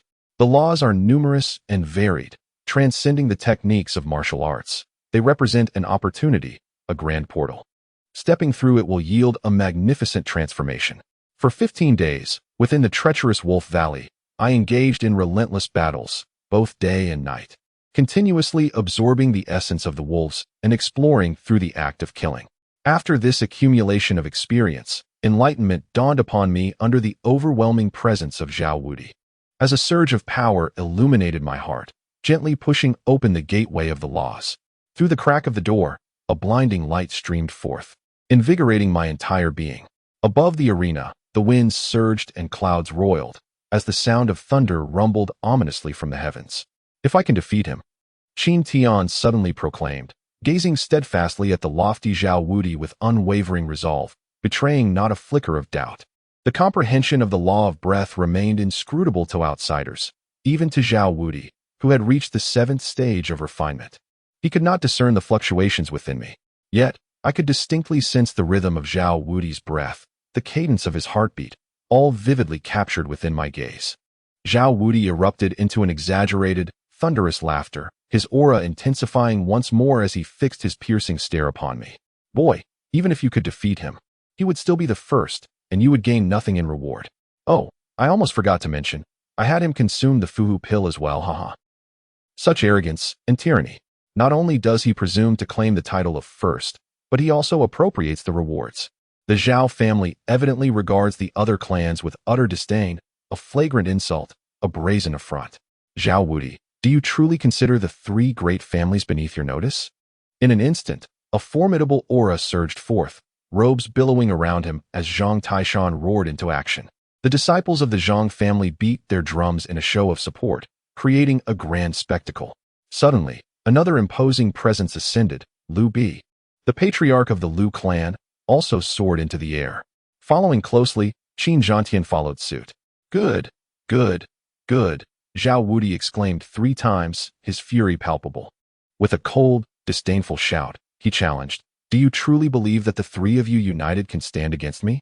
His confidence swelled, laced with contempt, showing no respect for the 3 prominent families. As his words fell, the heads of several other families from Qinghe City simultaneously took to the skies. Elders soaring one after another, encircling Zhao Wudi with an impenetrable barrier. Not only that, but even the disciples of the Zhao family found themselves surrounded by members of various clans. Under such circumstances, how could there be any hope of survival? Without unity among the families, They were destined to be annihilated by the Zhao clan.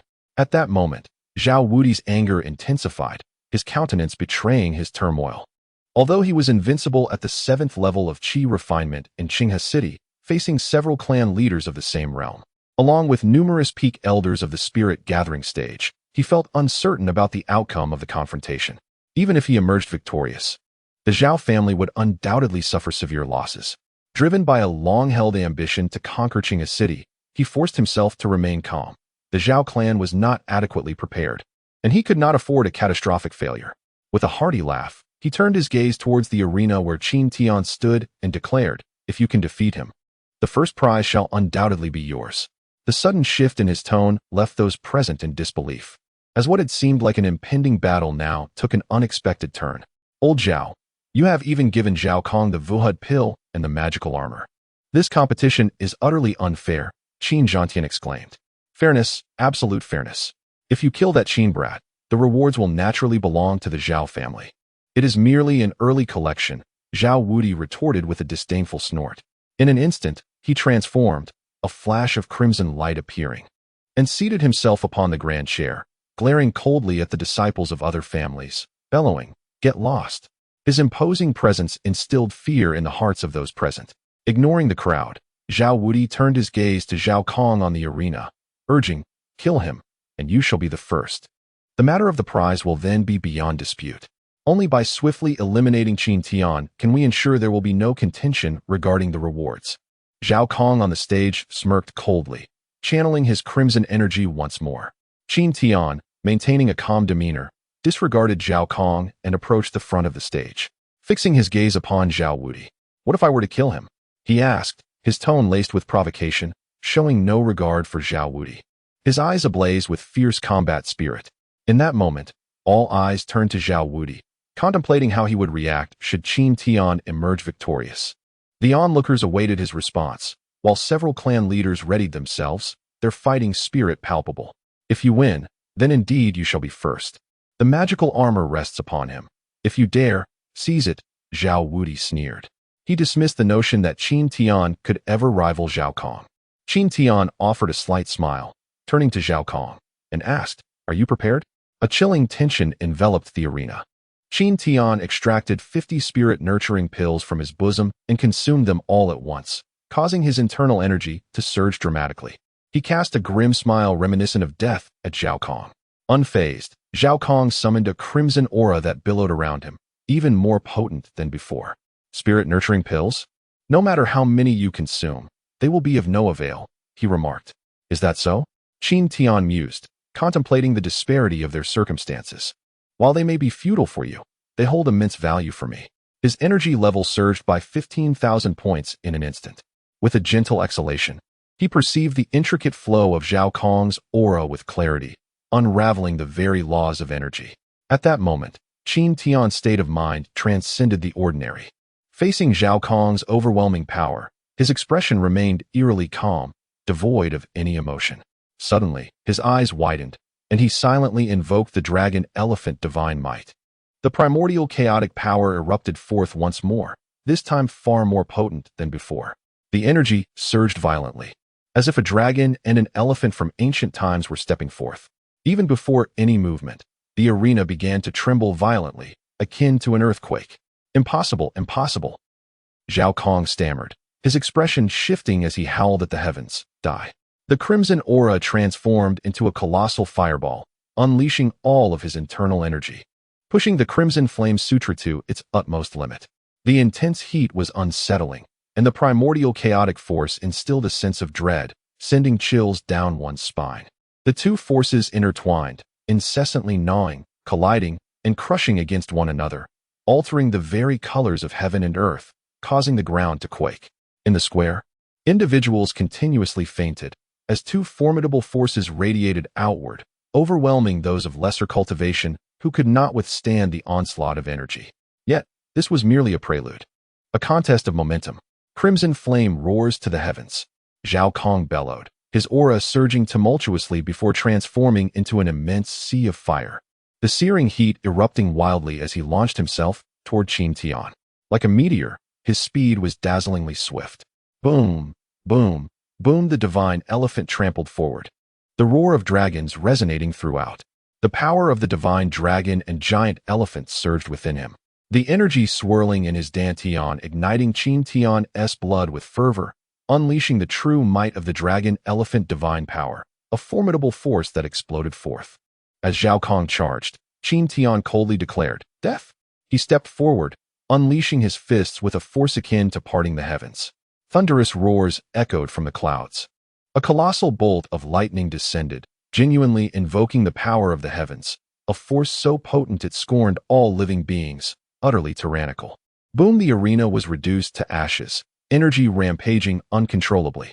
A gentle breeze swept through, revealing Zhao Kong, bloodied and battered, his chest gaping. The fragments of his spiritual armor scattered about.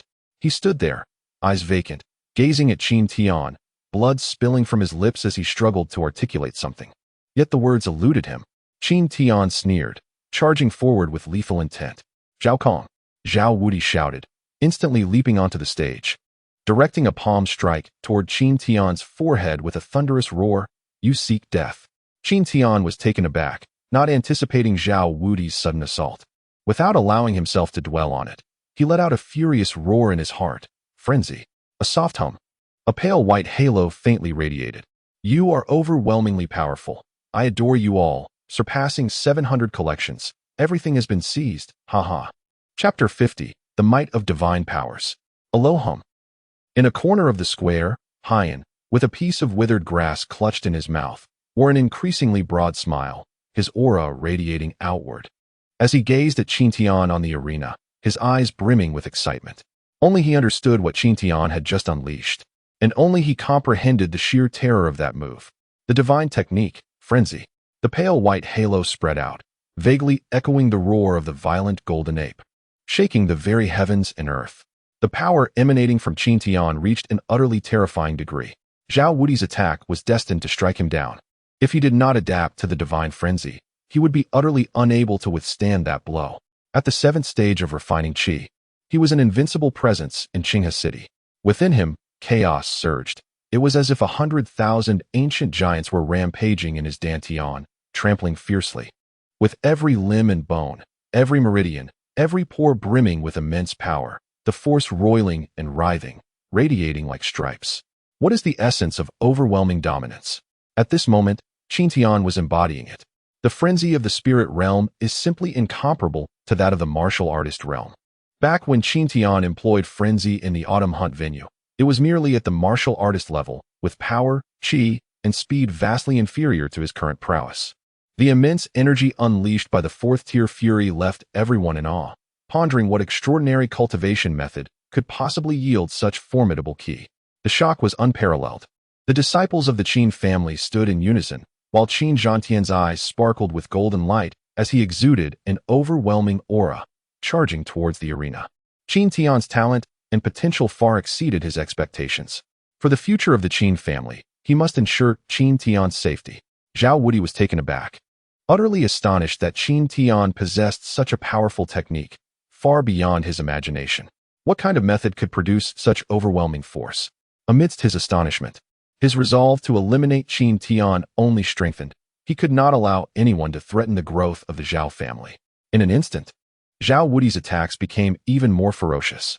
With a flick of his hands, a colossal palm imprint appeared above Qin Tian, a crimson mark concealing an intense heat, resembling solidified magma. "Damn!" exclaimed Qin Tian, his face flushed. Faced with the fiery palm imprint, he clenched his teeth, steeling his resolve. "I will turn your world upside down." The might of the dragon elephant surged forth. The heavens suddenly darkened, clouds roiling tumultuously as silver serpents of lightning rained down. The thunderous roar from the 9th sky was ceaseless, and the forces of nature converged within Qin Tian. The ferocity of his divine power activated the dragon elephant's might, astonishing even Qin Tian himself as it stirred the very forces of the universe. The dual cultivation techniques converge, and under the onslaught of fury, the might of the dragon elephant divine power is beyond imagination. The chaotic energy is immensely profound, directly manipulating the forces of heaven and earth. This power instantly disperses Zhao Wudi's formidable palm strike, leaving nothing but a scorching breath in its wake. The The young scion of the Qin clan is extraordinarily powerful. His mastery of Qi is startlingly deep, indicating that he has long surpassed the younger generation of Qinghe City.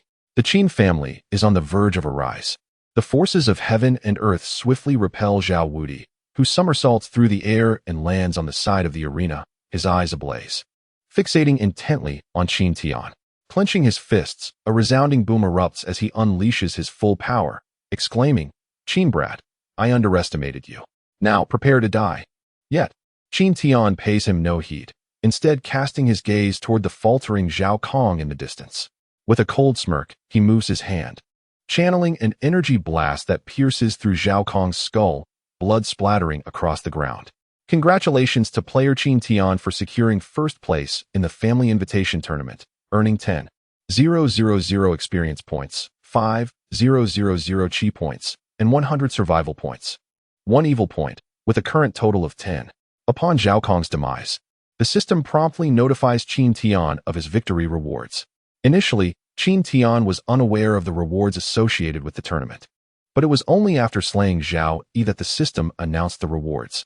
This explains Qin Tian's motive for eliminating Zhao Kong. Without the kill, the rewards would simply not exist. The system dictates your fate. If it demands your death, you must comply. I am merely a victim of circumstance. Do not blame me if I become a specter. The duration of the supernatural power lasted approximately 3 minutes. Within this time frame, although he could not inflict significant harm upon Zhao Wudi, escaping was still a viable option. Coupled with over 10,000 points of energy remaining within him, Qin Tian felt emboldened, standing atop the arena with a cold smile as he gazed at Zhao Wudi, subtly bracing himself to flee at a moment's notice. In that moment, Zhao Kong met his demise. Qin Tian ruthlessly struck down before Zhao Wudi, fueling the already raging fury within him to unprecedented heights.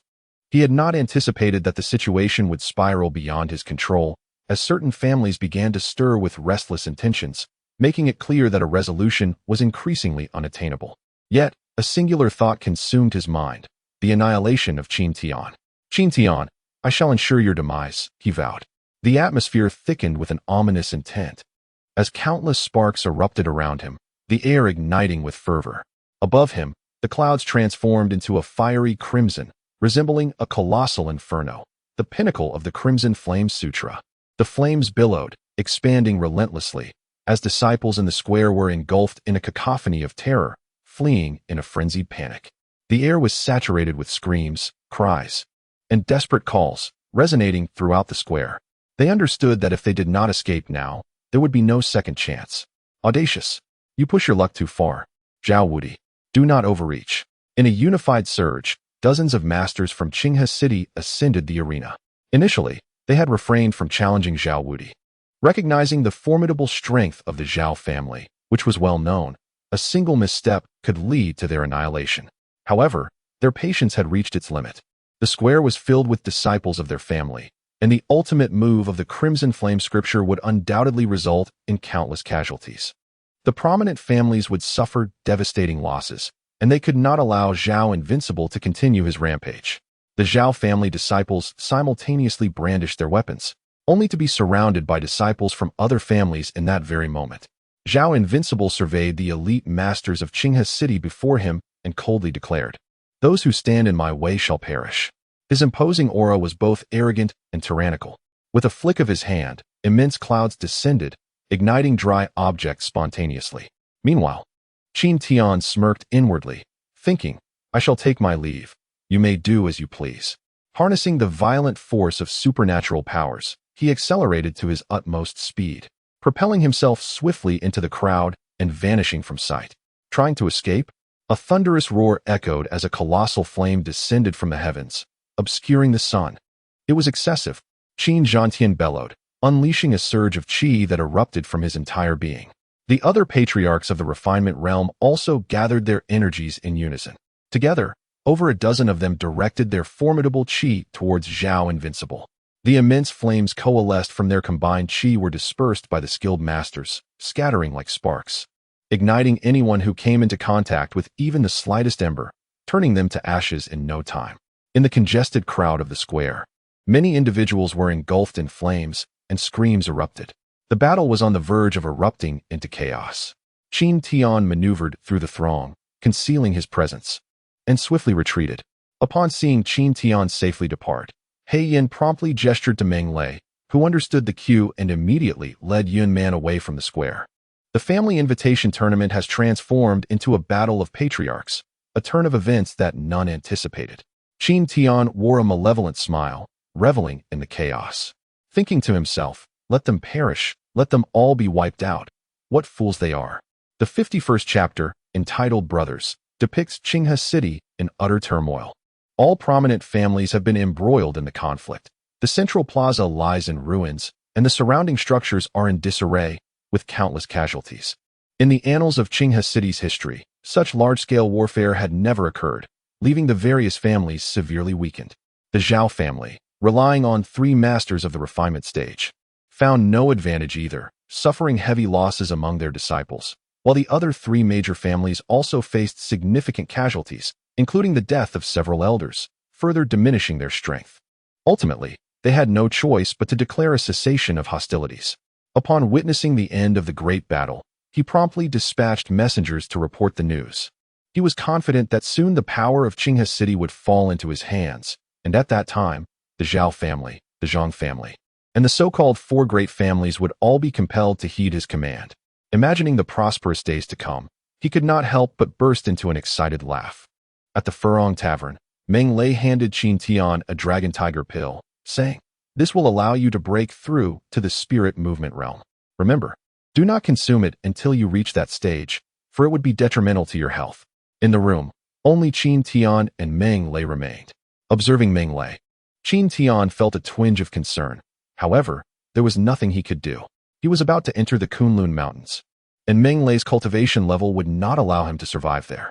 Even with Haiyan by his side, his safety could not be guaranteed. The Kunlun Mountains are fraught with peril. It is not merely a matter of danger for Meng Lei. Even Qin Tian cannot guarantee his survival within. Yet, it is only within the treacherous expanse of the Kunlun Mountains that he can acquire the experience he desperately seeks. As only there can he hunt formidable beasts to garner sufficient experience, energy, and vitality. Meng Lei, with a naive smile and a scratch of his head, refrained from accepting the dragon tiger pill from Qin Tian's hand. Although he was unaware that the dragon tiger pill was a 7th-tier advanced elixir, he understood that Qin Tian was in greater need of it. Being one of the 10 most perilous locations in the Tianyuan continent, the dangers of the Kunlun Mountains were self-evident. Possessing an additional pill might very well enhance one's chances of survival. Moreover, when Qin Tian produced the elixir, a subtle fragrance wafted through the room, invigorating Meng Lei with a few breaths, illustrating the pill's remarkable properties and high grade. Meng Lei's actions were dictated by his regard for Qin Tian. Even when starving, he would prioritize offering food to Qin Tian, for he was the young master, the sole son of his life-saving benefactor. The rationale was as simple as that. "Young master, keep it for yourself. My aptitude is mediocre. Consuming the elixir would be a waste. You should keep it close, for you may need it one day." Meng Lei maintained his foolish demeanor, embodying the wisdom of being seemingly simple-minded. Qin Tian felt a surge of emotion and firmly pressed the dragon tiger pill into Meng Lei's hands, commanding, "Have you chosen to disregard my words? Furthermore, I require your assistance in safeguarding someone." After a moment of struggle, Meng Lei reluctantly accepted the elixir, yet he never entertained the thought of consuming it himself. He resolved, "Since the young master does not require it now, I shall keep it here until he needs it." Upon hearing Qin Tian's request for him to protect someone, Meng Lei immediately responded, "Young master, your command is my utmost priority, and I shall safeguard them with all my strength." As for Yun Man, Qin Tian not only felt a deep attachment to Meng Lei, but also harbored concerns for Yun Man. Her kindness was unparalleled, and although she possessed considerable strength, her reluctance to engage in combat was a critical weakness. In his absence, she would inevitably encounter peril, leaving Meng Lei as her sole protector. Without hesitation, Meng Lei agreed. For him, Qin Tian's words were akin to orders. He would fulfill them at any cost, even if it meant sacrificing his own life. Although he was reluctant to venture alone to the Qin family, he could not defy Qin Tian's wishes and thus nodded in agreement, albeit somewhat woodenly. Qin Tian placed a heavy hand on Meng Lei's shoulder, feeling a pang of reluctance. Farewells are always difficult to bear. Yet, Qin Tian understood the necessity of his growth and the urgency of his breakthroughs. as numerous challenges remained unresolved. The two formidable adversaries still loomed, stirring discontent within him. Meng Lei's eyes shimmered with unshed tears, which he fought valiantly to contain. That evening, within the residence of the Qin family, Qin Zhantian remarked with a chuckle, "Ah, Qin Tian, you have truly exceeded my expectations. Excellent, excellent. The future of the Qin family rests upon your shoulders." Following his words, he placed a hand on Qin Tian's shoulder, donning a smile reminiscent of a cunning fox. A peculiar energy permeated through Qin Tian's shoulder, yet he feigned ignorance, offering a respectful smile in return, saying, "Patriarch, your flattery is undeserved." Qi Gong incessantly explored within Qin Tian's dantian, leaving no corner unexamined, yet ultimately yielded no results. Not even a trace of Qi Gong within Qin Tian's body, leaving him utterly perplexed.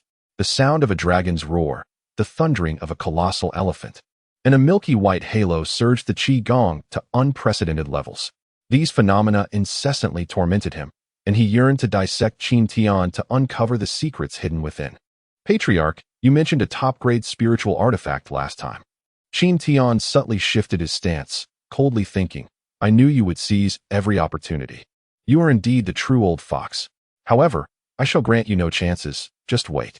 "I anticipated this," Qin Tian coldly mused, feigning a semblance of displeasure. Qin Zhantian immediately suggested, "How about I reward you with something else? Just tell me what you desire. As for your salary, that is certainly not an issue." However, Qin Zhantian suddenly paused, gazing at Qin Tian, and inquired, "What about your salary?" "Haha, I plan to enter the Kunlun Mountains for a few years of training." Qin Tian replied candidly, not concealing his intentions. "Entering the Kunlun Mountains for training?" Qin Zhantian was taken aback, a glimmer of excitement flashing in his eyes. Before he quickly responded, "Excellent. If the Qin family produces more diligent disciples like you, we shall surely become the foremost family in Qinghe City." Qin Tian silently scoffed, thinking, "You hope I perish within, don't you?" After exchanging a few pleasantries, Qin Tian departed. After departing, Qin Tian's expression shifted dramatically as he gazed into the night, his eyes narrowing like those of a cunning fox. "My brothers, you are the most formidable. I adore you all. Ha ha ha. The first update has arrived, and 2 more will follow tonight.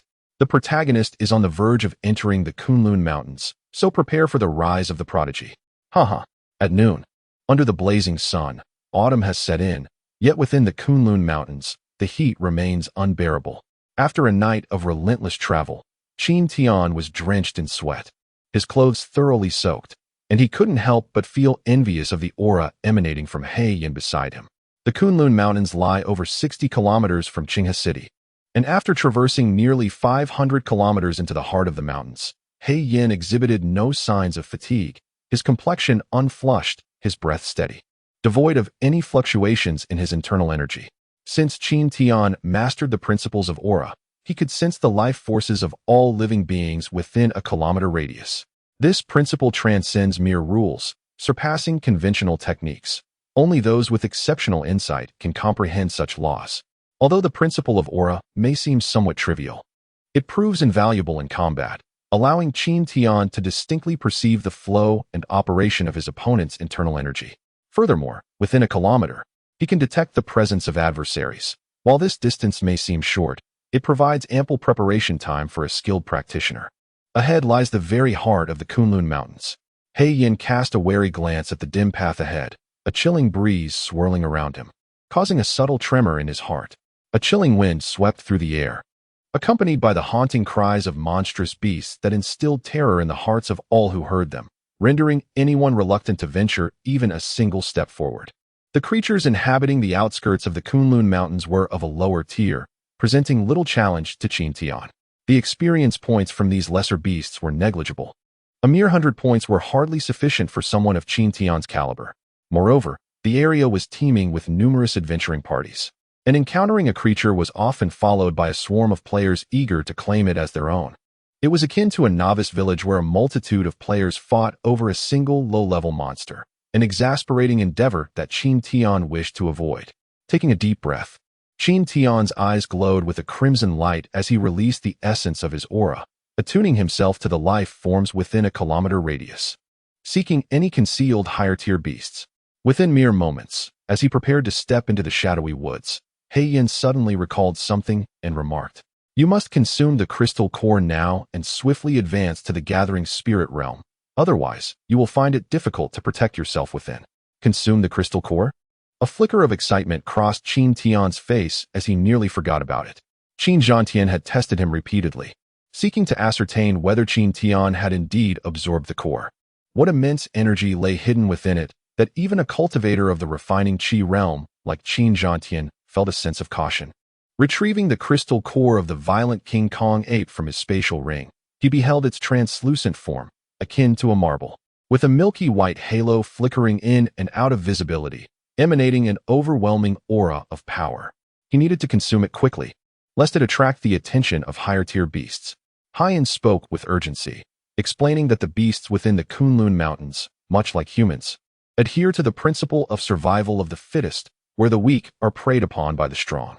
Among these creatures, enmity runs deep, especially among the higher-tier beasts, who engage in fierce battles upon encountering one another, fighting to the death. Their conflicts arise not only from territorial disputes, but also from the desire to seize the precious cores that lie within their skulls. The cultivation of these beasts parallels that of humans, yet after centuries of training, they are able to condense their energy into cores that harbor immense power. Consuming this energy can yield tremendous benefits. The fierce competition among these creatures has rendered the fifth-tier beasts of the Kunlun Mountains incredibly formidable, making them a match even for those at the peak of the martial realm. Upon hearing Yin's words, Qin Tian was momentarily taken aback, but he quickly placed the core into his mouth. As the core entered his body, a brilliant light emanated from the depths of his throat, gradually fading away like a stone sinking into the ocean, leaving a profound stillness. Yin, seated nearby, wore a smile, observing Qin Tian's calm demeanor, and remarked, "You will soon experience the power of the core." Though Qin Tian felt nothing initially, as soon as Yin finished speaking, a violent transformation began within his dantian. The system incessantly alerted him, announcing increments of 100 points in energy value, repeatedly flashing in his mind. Qin Tian watched in awe as his energy value surged. Exhilarated by the realization that this was no ordinary core, it was, in essence, a source of magical power. Within the dantian, the crystal nucleus emanated a series of luminous rings, each flash augmenting the qi value by 100 points. The process was steady, showing no signs of abating. It was utterly astonishing. Just yesterday, after expending over 10,000 points of qi, 2/3 of the qi value gauge lay barren. Yet, in merely a few minutes, it had replenished more than half, and it continued to surge forth, filling Qin Tian with uncontainable joy. For ordinary cultivators, consuming a crystal nucleus enhances their body comprehensively, while those with exceptional talents might even experience successive breakthroughs within a single day of consumption. Even those of average aptitude undergo significant transformation, experiencing a metamorphosis. Typically, it takes 3 years to completely refine the energy contained within a single crystal nucleus.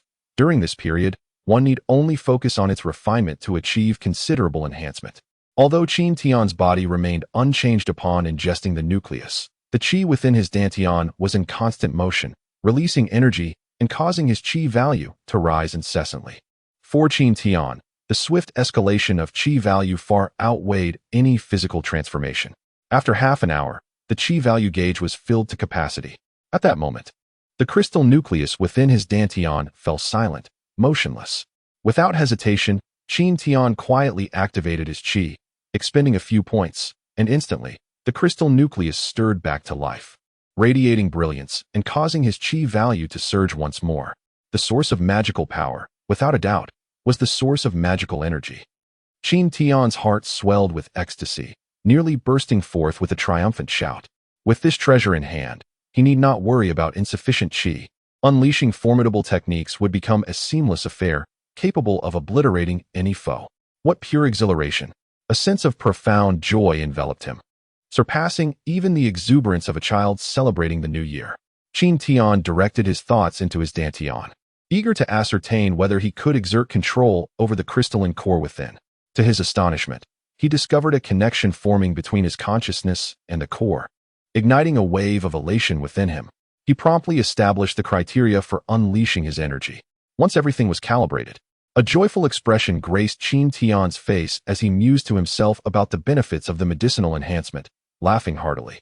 Beside him, He Yin stood quietly, observing Qin Tian's exuberance with a knowing smile, sharing in his joy. Reflecting on their fallen comrades, he silently vowed, "Brothers, we have gained another." He genuinely regarded Qin Tian as a brother, and Qin Tian reciprocated these sentiments, viewing He Yin as an elder brother. With everything in order, Qin Tian cast a grateful glance at He Yin. Should He Yin, with his mastery in the refining realm, wish to seize Qin Tian's core, it would be an effortless endeavor.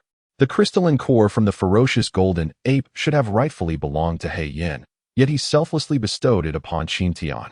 This act of great kindness would forever remain etched in Qin Tian's heart. When faced with adversaries, one must exercise patience, only to strike decisively when the opportunity arises, leaving no chance for retaliation. Yet, with brothers, one should be open-hearted and forthright. How does the power of the core feel? He Yin casually inquired, grinning widely. It's not merely exhilarating, it's utterly sensational. Qin Tian replied, equally joyful. The two erupted into hearty laughter as they ventured forth into the perilous depths of the Kunlun Mountains. Chapter 53. The Rampage of Beasts. The Kunlun Mountains stretch majestically from north to south, winding for an astonishing 180,000 kilometers. Towering cliffs and peaks rise perilously between heaven and earth, rendering the terrain exceedingly treacherous. Countless dangers lurk within. Ferocious beasts, toxic swamps, and ominous abysses abound. Throughout history, no soul has ever traversed the mountains from north to south and emerged unscathed. Even the mightiest warriors dare not tread lightly here. Where there is peril, there lies treasure.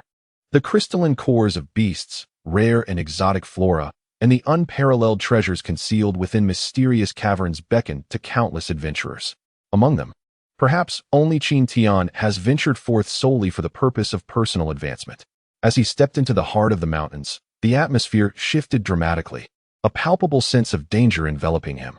Cautiously, Qin Tian summoned his inner energy, while beside him, He Yin chuckled softly, "Do not be overly anxious. High-ranking beasts are not so easily encountered. We have yet to reach the true heart of these mountains, where true peril awaits." Qin Tian offered a wry smile, reflecting inwardly. Exploring in games never felt quite like this. The terrifying and eerie surroundings instill a genuine sense of fear. Damn it, what is there to be afraid of? With renewed determination, he took bold strides, attuning himself to the ambient energies, gradually easing his tension. After walking for a short while, an unsettling change in the atmosphere began to manifest, causing Qin Tian's brows to furrow as he became increasingly vigilant. Hiss, hiss, hiss. A serpent, as thick as a man's arm, emerged, its pale yellow eyes narrowing with malevolent intent. A glimmer of red flashed as it opened its gaping maw, revealing fangs dripping with viscous, black venom, poised to strike at Qin Tian with ferocious intent. "I've seen you long before now," he thought. In Qin Tian's heart, a sudden exclamation arose as the azure serpent lunged towards him. In an instant, he leaped, delivering a powerful punch to the serpent's vital point, its midsection. With a resonant clang, the azure serpent swayed slightly, its tail sweeping towards Qin Tian in an attempt to ensnare him. If ensnared, it could crush his bones instantaneously. How foolish, he thought, to believe that striking a snake at its vital point is sufficient. With a surge of speed, he retreated abruptly, silently cursing the one who uttered such advice. The azure serpent's body was as hard as steel. Qin Tian's strike had barely grazed its skin, leaving it entirely unscathed. However, he noticed a minuscule reduction in the serpent's blood value, barely worth mentioning. The fourth-tier beast, Azure Serpent, boasted health 10,000, experience 1,200, chi 360, survival 3. Upon striking the Azure Serpent, the system immediately displayed its attributes. Observing the substantial experience points, Qin Tian felt bewildered. While third-tier beasts yielded only a little over 100 points, the fourth-tier beasts offered such a staggering amount. Was this not a form of coercion? As he evaded another strike, the Azure Serpent coiled on the ground, resembling a colossal tree stump, its eyes fixed on Qin Tian, occasionally glancing towards the motionless He Yin in the distance. Striking a snake at its vital point may hold true, yet it requires inner strength. Otherwise, one could scarcely inflict any harm. He Yin, standing aside, felt a jolt within him at Qin Tian's recent blow. The timing was impeccably precise, yet the force applied was miscalculated. The series of movements were executed with clarity and finesse, simple yet imbued with an undeniable aura of dominance.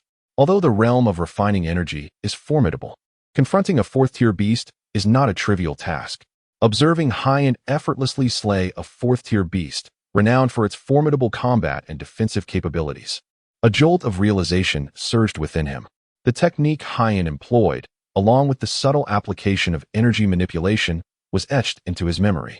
Mastery of energy utilization is achieved only through countless battles, and having roamed the Kunlun Mountains for numerous years, Haiyan possessed ample combat experience, rendering him capable of dispatching ordinary fourth-tier beasts with relative ease. Upon vanquishing a deceased beast, Qintian garnered over 500 experience points, more than 100 energy points, and a single survival point, significantly surpassing the yield from third-tier beasts. The system operated in team mode, allowing Qintian to share in the experience gained from Haiyan's hunts. However, due to their considerable level disparity, he could only acquire a modest amount of experience, yet he felt content nonetheless. The vibrant blood of the beast gushed forth, and the metallic scent began to permeate the air. In less than half a minute, Qintian sensed 3 fourth-tier beasts approaching, prompting him to glance at Haiyan and state, 3 beasts are approaching, all fourth-tier. Haiyan was taken aback. He had not detected them, which struck him as peculiar. Without further contemplation, he swiftly ascended to the treetops to survey the surroundings, inwardly acknowledging the presence of the beasts closing in, approximately a kilometer away. How did he perceive them? Without dwelling on it, Haiyan promptly descended and dashed to the side, with Qintian closely trailing behind. On either side, approximately 10 zhang apart, they leaped continuously, covering a distance of nearly half a kilometer in just a few breaths. Before them appeared a ferocious beast, exhaling heavily, its breath imbued with a potent scent of sulfur, as if its body were charred and emitting a distinct aroma of burnt coal. Its elongated fangs resembled sharp daggers, while its limbs were obsidian black, the muscles rippling with raw power, capable of unleashing a force of several thousand kilograms. At that moment, it relentlessly clawed at the earth, locking onto its target, the black rock, and then charged forth in an instant. As it surged forward, its speed was astonishing. Qintian merely sensed a wave of heat rush past before the beast was upon the black rock. With a swift thrust of its formidable fangs, the black rock promptly evaded, leaping onto a nearby tree, exclaiming loudly, "The Crimson Flame Wild Boar is fiercely aggressive, with formidable defenses. It possesses a charging technique, and its body is filled with molten magma, exuding an extraordinary heat. To slay it, one must strike decisively in a single blow. Otherwise, if ensnared, it will drag you to your doom." As he elucidated the attributes of the beast and shared strategies for its defeat, the Crimson Flame Wild Boar violently rammed into the tree beneath Black Rock, delivering 3 resounding blows. With one more strike, the tree would surely splinter. In that moment, Black Rock conjured 2 war hammers from the energy he had gathered. These hammers, forged from his chi, were far more resilient than ordinary ones. With veins bulging on his arms, he swung down the hammers with all his might. The wild boar let out a mournful cry as its skull was crushed, magma-like fire gushing forth in a torrent. Qintian was once again astounded. The ability to condense energy into weaponry was truly formidable. After vanquishing the Crimson Flame Wild Boar, Haiyan did not pause but swiftly darted to the other side. Qintian followed closely behind, suddenly realizing that Haiyan was meticulously detailing the various beasts they encountered, his explanations profoundly insightful. A vague sense of foreboding crept into Qintian's mind. He suspected that Haiyan might soon depart.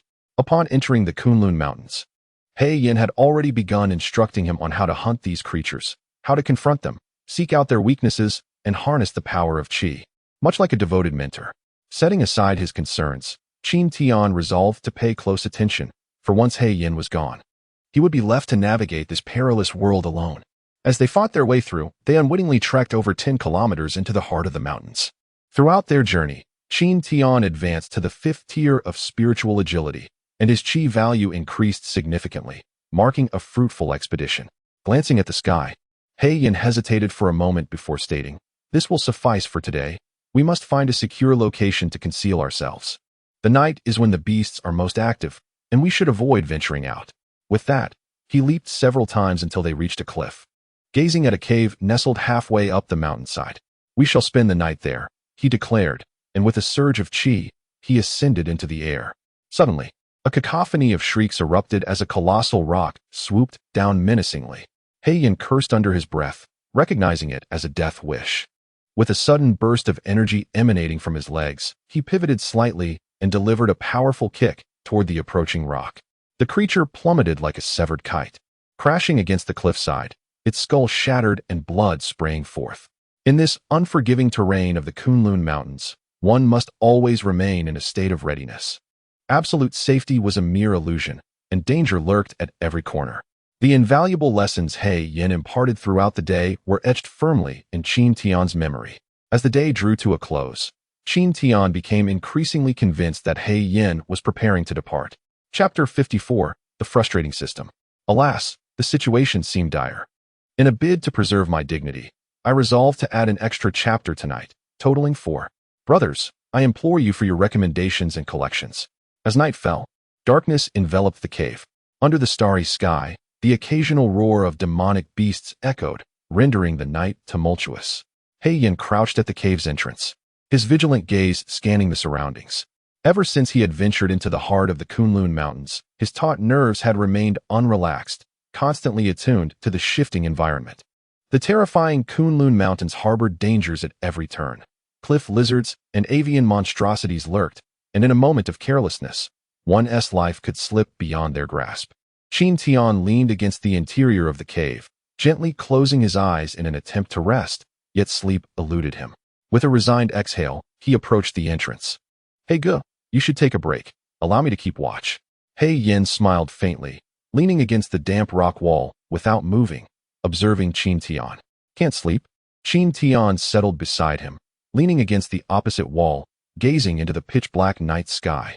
After a moment's hesitation, he finally inquired, Brother, are you truly planning to leave? Yin paused, his expression subtly shifting as he glanced at Qin Tian before turning his gaze back to the darkness outside. The path of martial cultivation is an endless journey. It has been a long time since I achieved a breakthrough. Next year, I intend to join the Liu Yun sect in pursuit of a higher realm of martial arts. Liu Yun sect? Qin Tian felt a slight tremor. His memory provided him with a cursory understanding of the prominent sects across the continent. The Liu Yun sect was renowned throughout the Tianyuan continent, boasting hundreds of thousands of disciples and an abundance of formidable experts. Each year, they would ceremoniously open their gates to recruit exceptionally talented individuals. As BlackRock had already reached the refining stage, gaining admission to the Liu Yun sect was not particularly challenging. However, attracting attention within such a vast congregation might prove to be a formidable task. In comparison, the Qianji sect, led by Tsang Tianji, mirrored this competitive spirit. Even a modest family faced intense rivalry, and within the grand sects brimming with prowess, the competition was undoubtedly fierce. To garner the sect's attention, one must exhibit sufficiently powerful talent. Qin Tian had contemplated joining the Qianji sect as well, yet with his current cultivation level, he lacked even the qualifications for entry, let alone the prospect of being favored. His desire to join the Qianji sect was primarily driven by the ambition to fulfill the SSS super task of slaying Long Xiaodian and seizing the position of sect master. Additionally, there were the treasures within the Tsang Tianji ring. Each time he retrieved something from the spatial ring, his heart quivered with anticipation. The sheer quantity of magical artifacts and elixirs was enough to send ripples through Qinghe City, yet the inability to access them was a tormenting sensation. As for joining the titanic sects of the cultivation world, Qin Tian had not yet considered that path. Nevertheless, he silently took to heart BlackRock's words. The pursuit of martial arts is an unending journey. Even upon reaching the pinnacle of perfection and transcending into the void, the path to enlightenment is forever boundless. The two fell into a contemplative silence, and soon, the night enveloped them in tranquility. The following morning heralded a new round of hunts, with BlackRock deliberately selecting beasts that Qin Tian had yet to encounter, elucidating their weaknesses and strategies for a decisive strike. Step by step, the demonstration unfolded, with a meticulous analysis that Qin Tian etched deeply into his memory. Over the course of a month, he had vanquished no fewer than 500 distinct varieties of demonic beasts, each one succumbing to the overwhelming might of Haiyan, whose prowess was akin to that of a merciless predator. By the end of the month, he felt fortunate to have avoided encounters with fifth-tier beasts that had crystallized cores. In the subsequent month, Haiyan ceased his active slaying of demonic creatures, instead allowing Qin Tian to hone his skills under his watchful guidance. During this period, even when Qin Tian found himself pinned to the ground by a ferocious beast, Haiyan remained unmoved, his expression one of stern seriousness. This was a trial he must endure. In the future, when Haiyan was no longer present, such predicaments would frequently arise, and Qin Tian had to learn to confront them alone. He understood the depth of Haiyan's intentions, and, thus, refrained from calling for help even in moments of dire peril. By the second month, the time Qin Tian spent hunting demonic beasts was halved, and his injuries became increasingly rare, a sight that filled Haiyan with quiet satisfaction. The progress displayed over these few months astonished him, and contemplating Qin Tian's innate talent, he speculated that he would undoubtedly rise to become a formidable lord, perhaps even attaining the pinnacle of perfection and transcending into the void, emerging as a figure of great reverence. In addition to his hunts, Qin Tian also engaged in the collection of spiritual herbs. Mastery of alchemy was imperative, although he now possessed a crystallized core capable of continuously releasing energy. Such cores were exceedingly precious, and he would refrain from utilizing them unless absolutely necessary. He had gained a profound understanding of the terror posed by fifth-tier beasts, and the thought of slaying one bearing a crystallized core seemed as daunting as scaling the highest peaks. In the heart of the Kunlun Mountains, low-level spiritual herbs flourish abundantly, alleviating any concerns about their scarcity. There are no shortcuts in the art of alchemy. One must perpetually enhance their proficiency and elevate their rank to concoct high-quality elixirs. Occasionally, Qin Tian would gather some advanced spiritual herbs, preserving them for the right moment when his success rate would be sufficient for crafting more potent potions.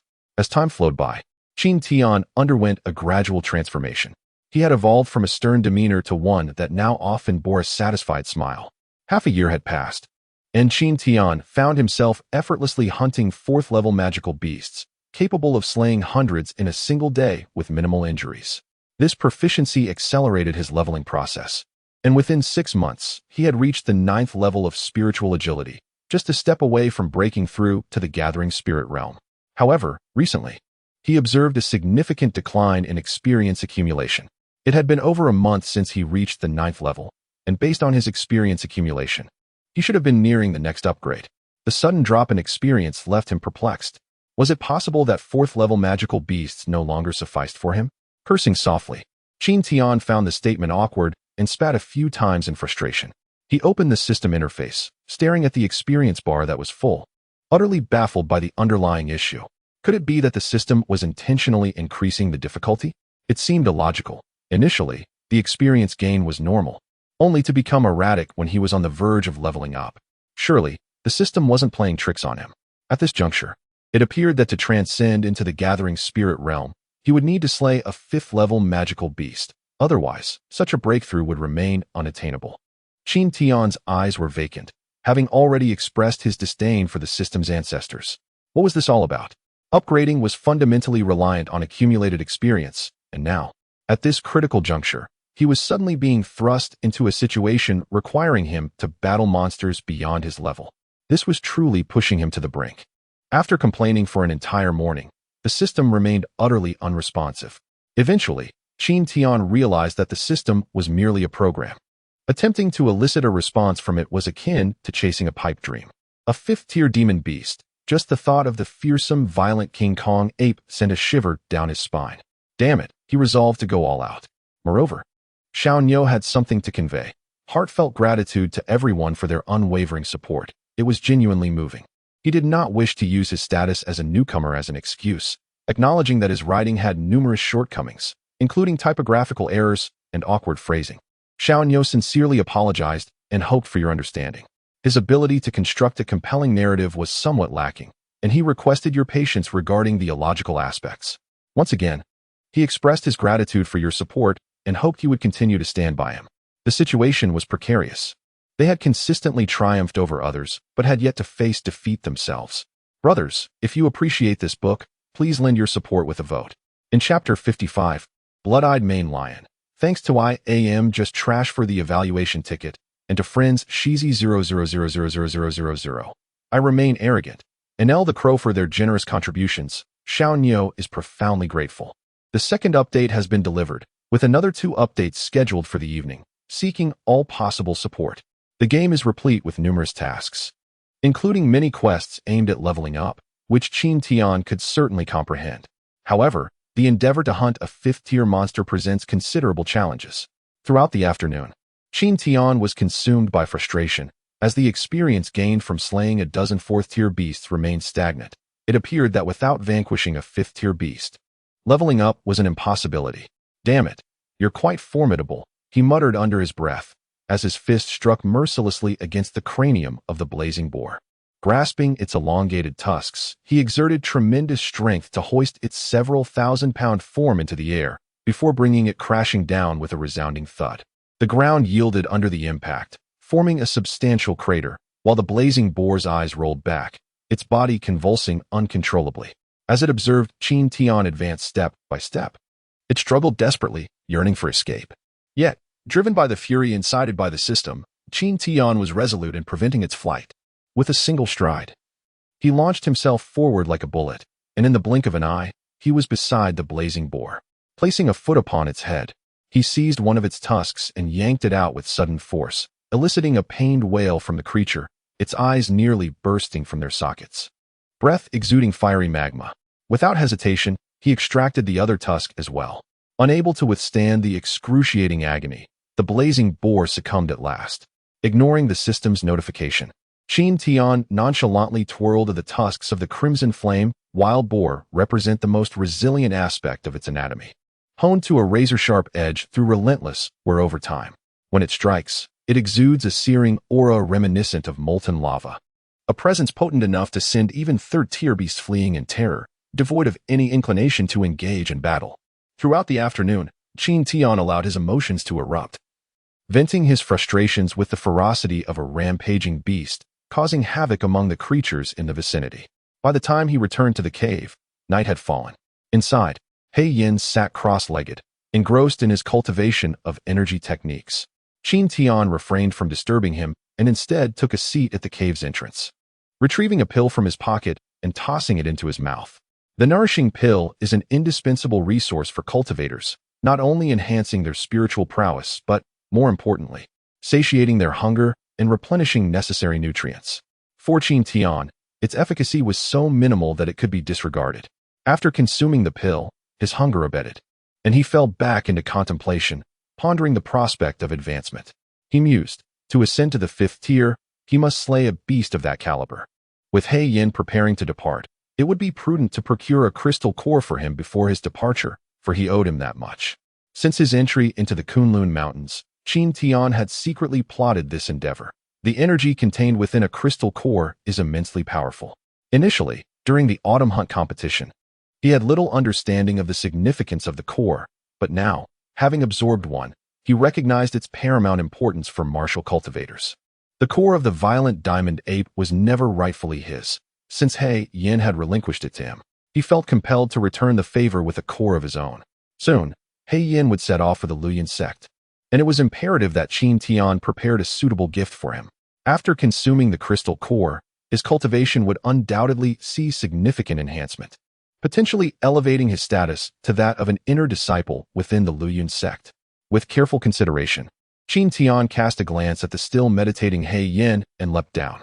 In the darkness of night, he traversed the terrain with agile jumps, eventually pausing to attune himself to the surrounding energies within a kilometer radius. After a few moments, he sprang forth again, delving deeper into the heart of the mountain range. In the Kunlun Mountains, 5th-tier demon beasts reigned supreme, each presiding over their own territories, fiercely protected and fiercely contested. The larger a beast's domain, the greater its power. Some territories stretch across tens of thousands of kilometers, where all creatures within pay homage to their sovereign. After sprinting for several kilometers, Qin Tian found himself frustrated at the absence of any 5th-tier beasts, muttering under his breath, "Where have they all gone?" It takes decades, even centuries, for a demon beast to cultivate, and, through fortunate circumstances, break into the 5th tier to form a crystal core, which harbors energy that is highly coveted even by cultivators in the immortal realm. Thus, 5th-tier demon beasts are indeed rare.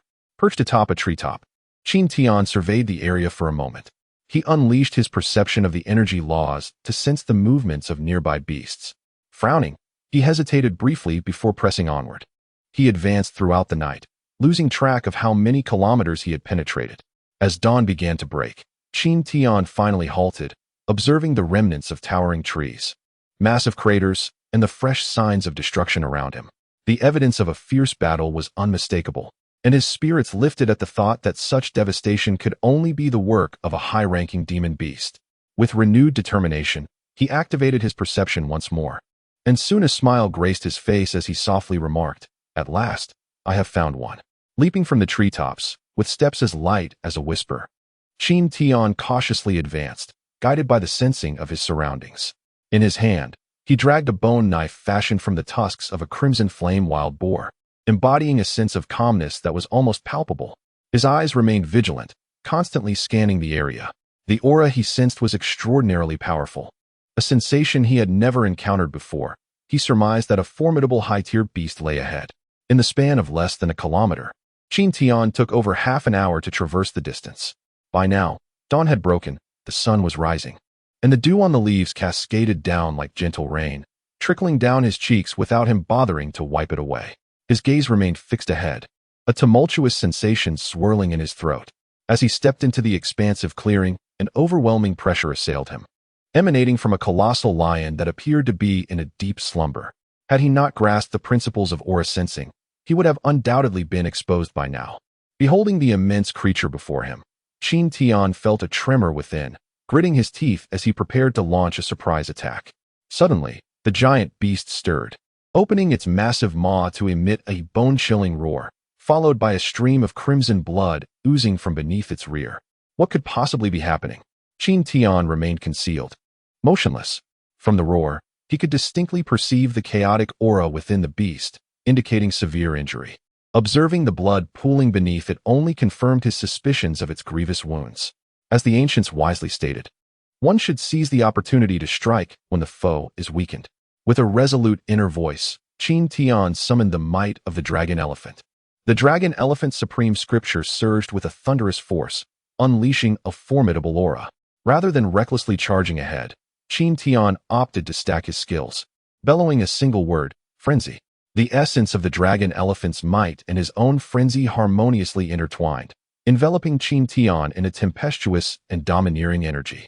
Gripping his bone blade tightly, he surged forward with astonishing speed, akin to a bolt of lightning, leaving a long trail of fiery brilliance in his wake. The colossal beast's eyes widened, and from its blood-red gaze emanated a powerful aura as it rose with a resounding crash, its massive maw agape, unleashing a frenzied roar. Qin Tian's ears rang, and the sudden resistance from the sound waves momentarily hampered his speed. Alarmed, he heightened his velocity once more, launching himself into the air and plunging his blade into the creature's neck. Blood-eyed Mane Lion, a 6th-tier beast, with health points 146,474, 480,000, experience points 30,000, energy points 1,000, survival points 100, status weakened, skills. The system in his mind displayed the attributes of the blood-eyed Mane Lion, and Qin Tian's heart quaked. His full-force strike had merely grazed its skin, inflicting no substantial damage. Upon completing his attack, he swiftly retreated. Observing the enraged 6th-tier beast, Qin Tian swallowed hard, his eyes gleaming with fervor. Goodness, a 6th-tier beast. Chapter 56, 2 Crystals. Gratitude to Haiyue Ming for the generous donations. This is the 3rd update. There will be one more before 10 o'clock. Brothers, is there any support for collection? The blood-eyed lion rose to its feet, its crimson gaze fixated on the intruding humans. It exhaled a plume of white vapor, its front claws scratching the ground, revealing its sharp teeth as it emitted a low growl, radiating an overwhelming aura imbued with the potent ferocity of a formidable beast. Such ferocity, unparalleled in its intensity, could only be manifested by creatures of the 5th tier or higher. Qin Tian instinctively shuddered, glancing at the notch on his bone knife, his expression shifting as he contemplated the beast's formidable hide. A thunderous roar erupted once more, reverberating through Qin Tian's ears, nearly shattering his eardrums. In an instant, he propelled himself towards the blood-eyed lion, leaping from a distance of over 3 zhang. Channeling his energy into his dual blades, he aimed directly for the creature's eyes. The combination of the dragon elephant divine might and the berserk technique, a divine skill and a supernatural art, yielded a terrifying force that seemed to shake the very heavens and earth. Qin Tian was filled with confidence in this power.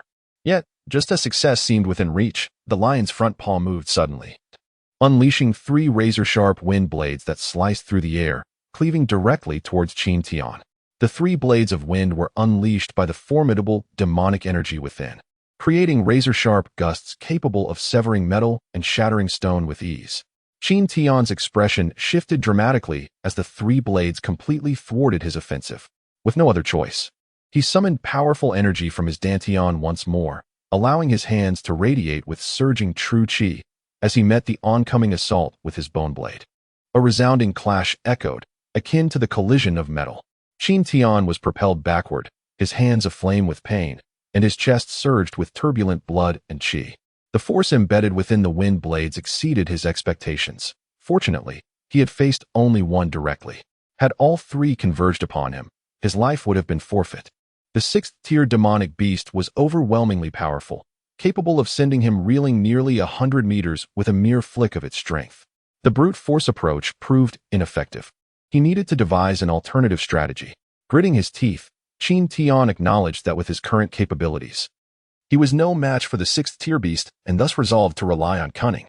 These creatures possessed not only grotesque offensive and defensive capabilities, but also intelligence rivaling that of humans, making the prospect of outsmarting them exceedingly daunting. However, Qin Tian had never been one to conform to mediocrity. Every formidable adversary has its vulnerabilities. No matter how flawless a system may appear, it inevitably harbors imperfections waiting to be uncovered. Confronted by the immensely powerful 6th-tier beast, Qin Tian exhibited no signs of trepidation. Instead, he remained remarkably composed. His gaze fixed intently upon the blood-eyed lion, meticulously searching for its weak points, all the while moving with the swiftness of lightning. After a moment of observation, Qin Tian was secretly astonished, a cold smile appearing on his face as he thought to himself, "A weakness, huh? Let us see where you can escape this time." With a sneer, Qin Tian surged forward once more.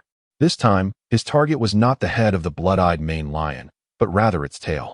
As Qin Tian moved, he discerned an issue. No matter how he shifted, the blood-eyed main lion always faced him, its tail concealed behind, as if something lay hidden there. Recalling the blood that seeped from beneath it while it was crouched, Qin Tian was certain it sustained a severe injury. In the heat of battle, no creature would willingly expose its wounds, for such exposure would render it an immediate target for attack. Moreover, Qin Tian found another aspect highly suspicious. As a 6th-tier beast, the blood-eyed main lion was notoriously aggressive. How could it refrain from launching an assault? Qin Tian, merely at the spirit movement realm, dared to provoke its majesty. How could such a regal creature endure this without retaliating? Its uncharacteristic passivity, coupled with the occasional flicker of pain in its eyes, was telling.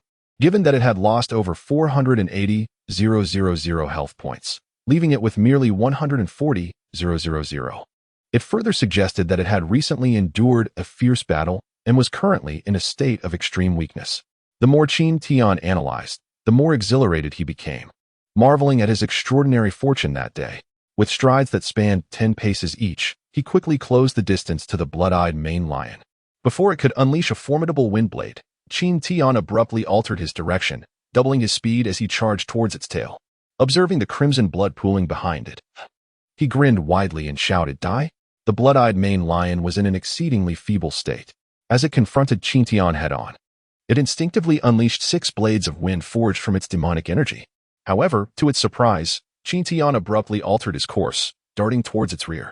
In a moment of desperation, it emitted a thunderous roar, a sound that Qin Tian was all too familiar with, the roar of a lion. With a single bellow, visible waves of air surged forth from its mouth. To Qin Tian, it felt as though thunder had exploded in his ears, causing unbearable agony. Suddenly, a wave of dizziness washed over him, and a dragon's roar erupted from within his dantian. In that instant, he opened his eyes wide, suppressing the excruciating pain coursing through his veins, and maintained his speed, striking down towards the rear of the blood-eyed main lion with 2 swift blows. A piercing cry of anguish shattered the stillness of the air, startling flocks of birds into flight. As his strikes met their target, Qin Tian glanced at the expansive pool of blood on the ground, and a jolt of realization struck him. It was giving birth. A demon beast in labor? He cursed under his breath, bewildered by the situation. Moreover, Qin Tian beheld a massive demon beast's head, a clear indication that this was the cranium of a fifth-tier demon beast. The sight of such a head was akin to an exhilarating stimulant, stirring Qin Tian's spirit.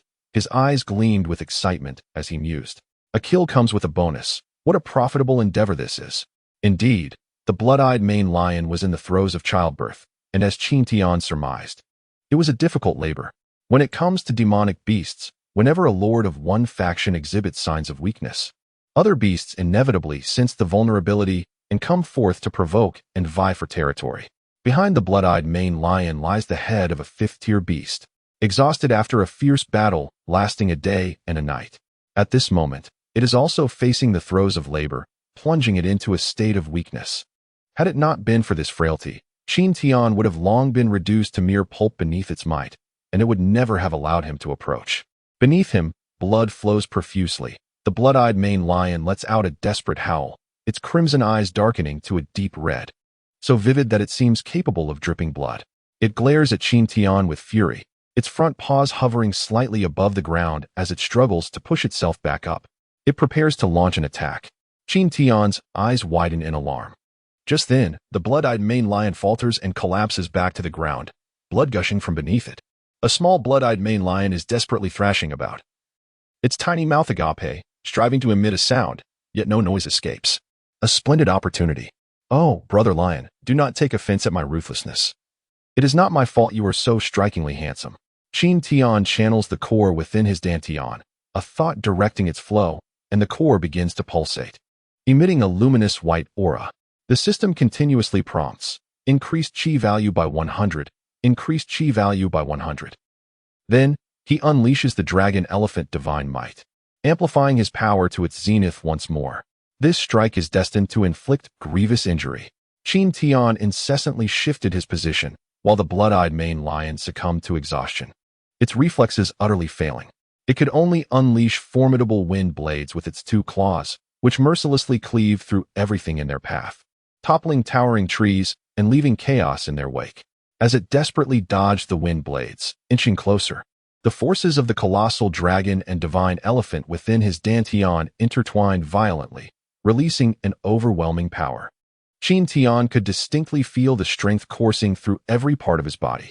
With a tremendous shout, his keys surged explosively, and the bone blade glimmered with potent energy, forming two gigantic white blades that thrust fiercely into the abdomen of the snowy-maned lion.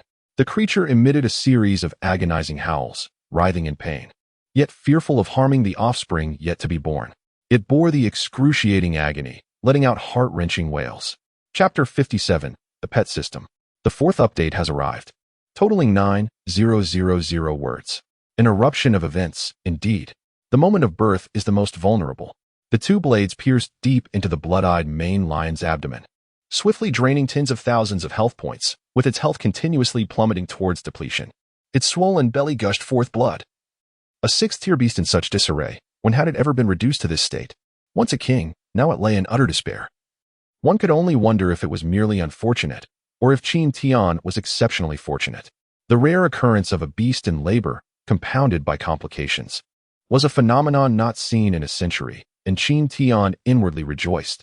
Could it be that he possessed some attribute that enhanced his luck? Without the blessing of fortune, how could one possibly experience such extraordinary luck? A single fierce strike nearly incapacitated the blood-eyed main lion.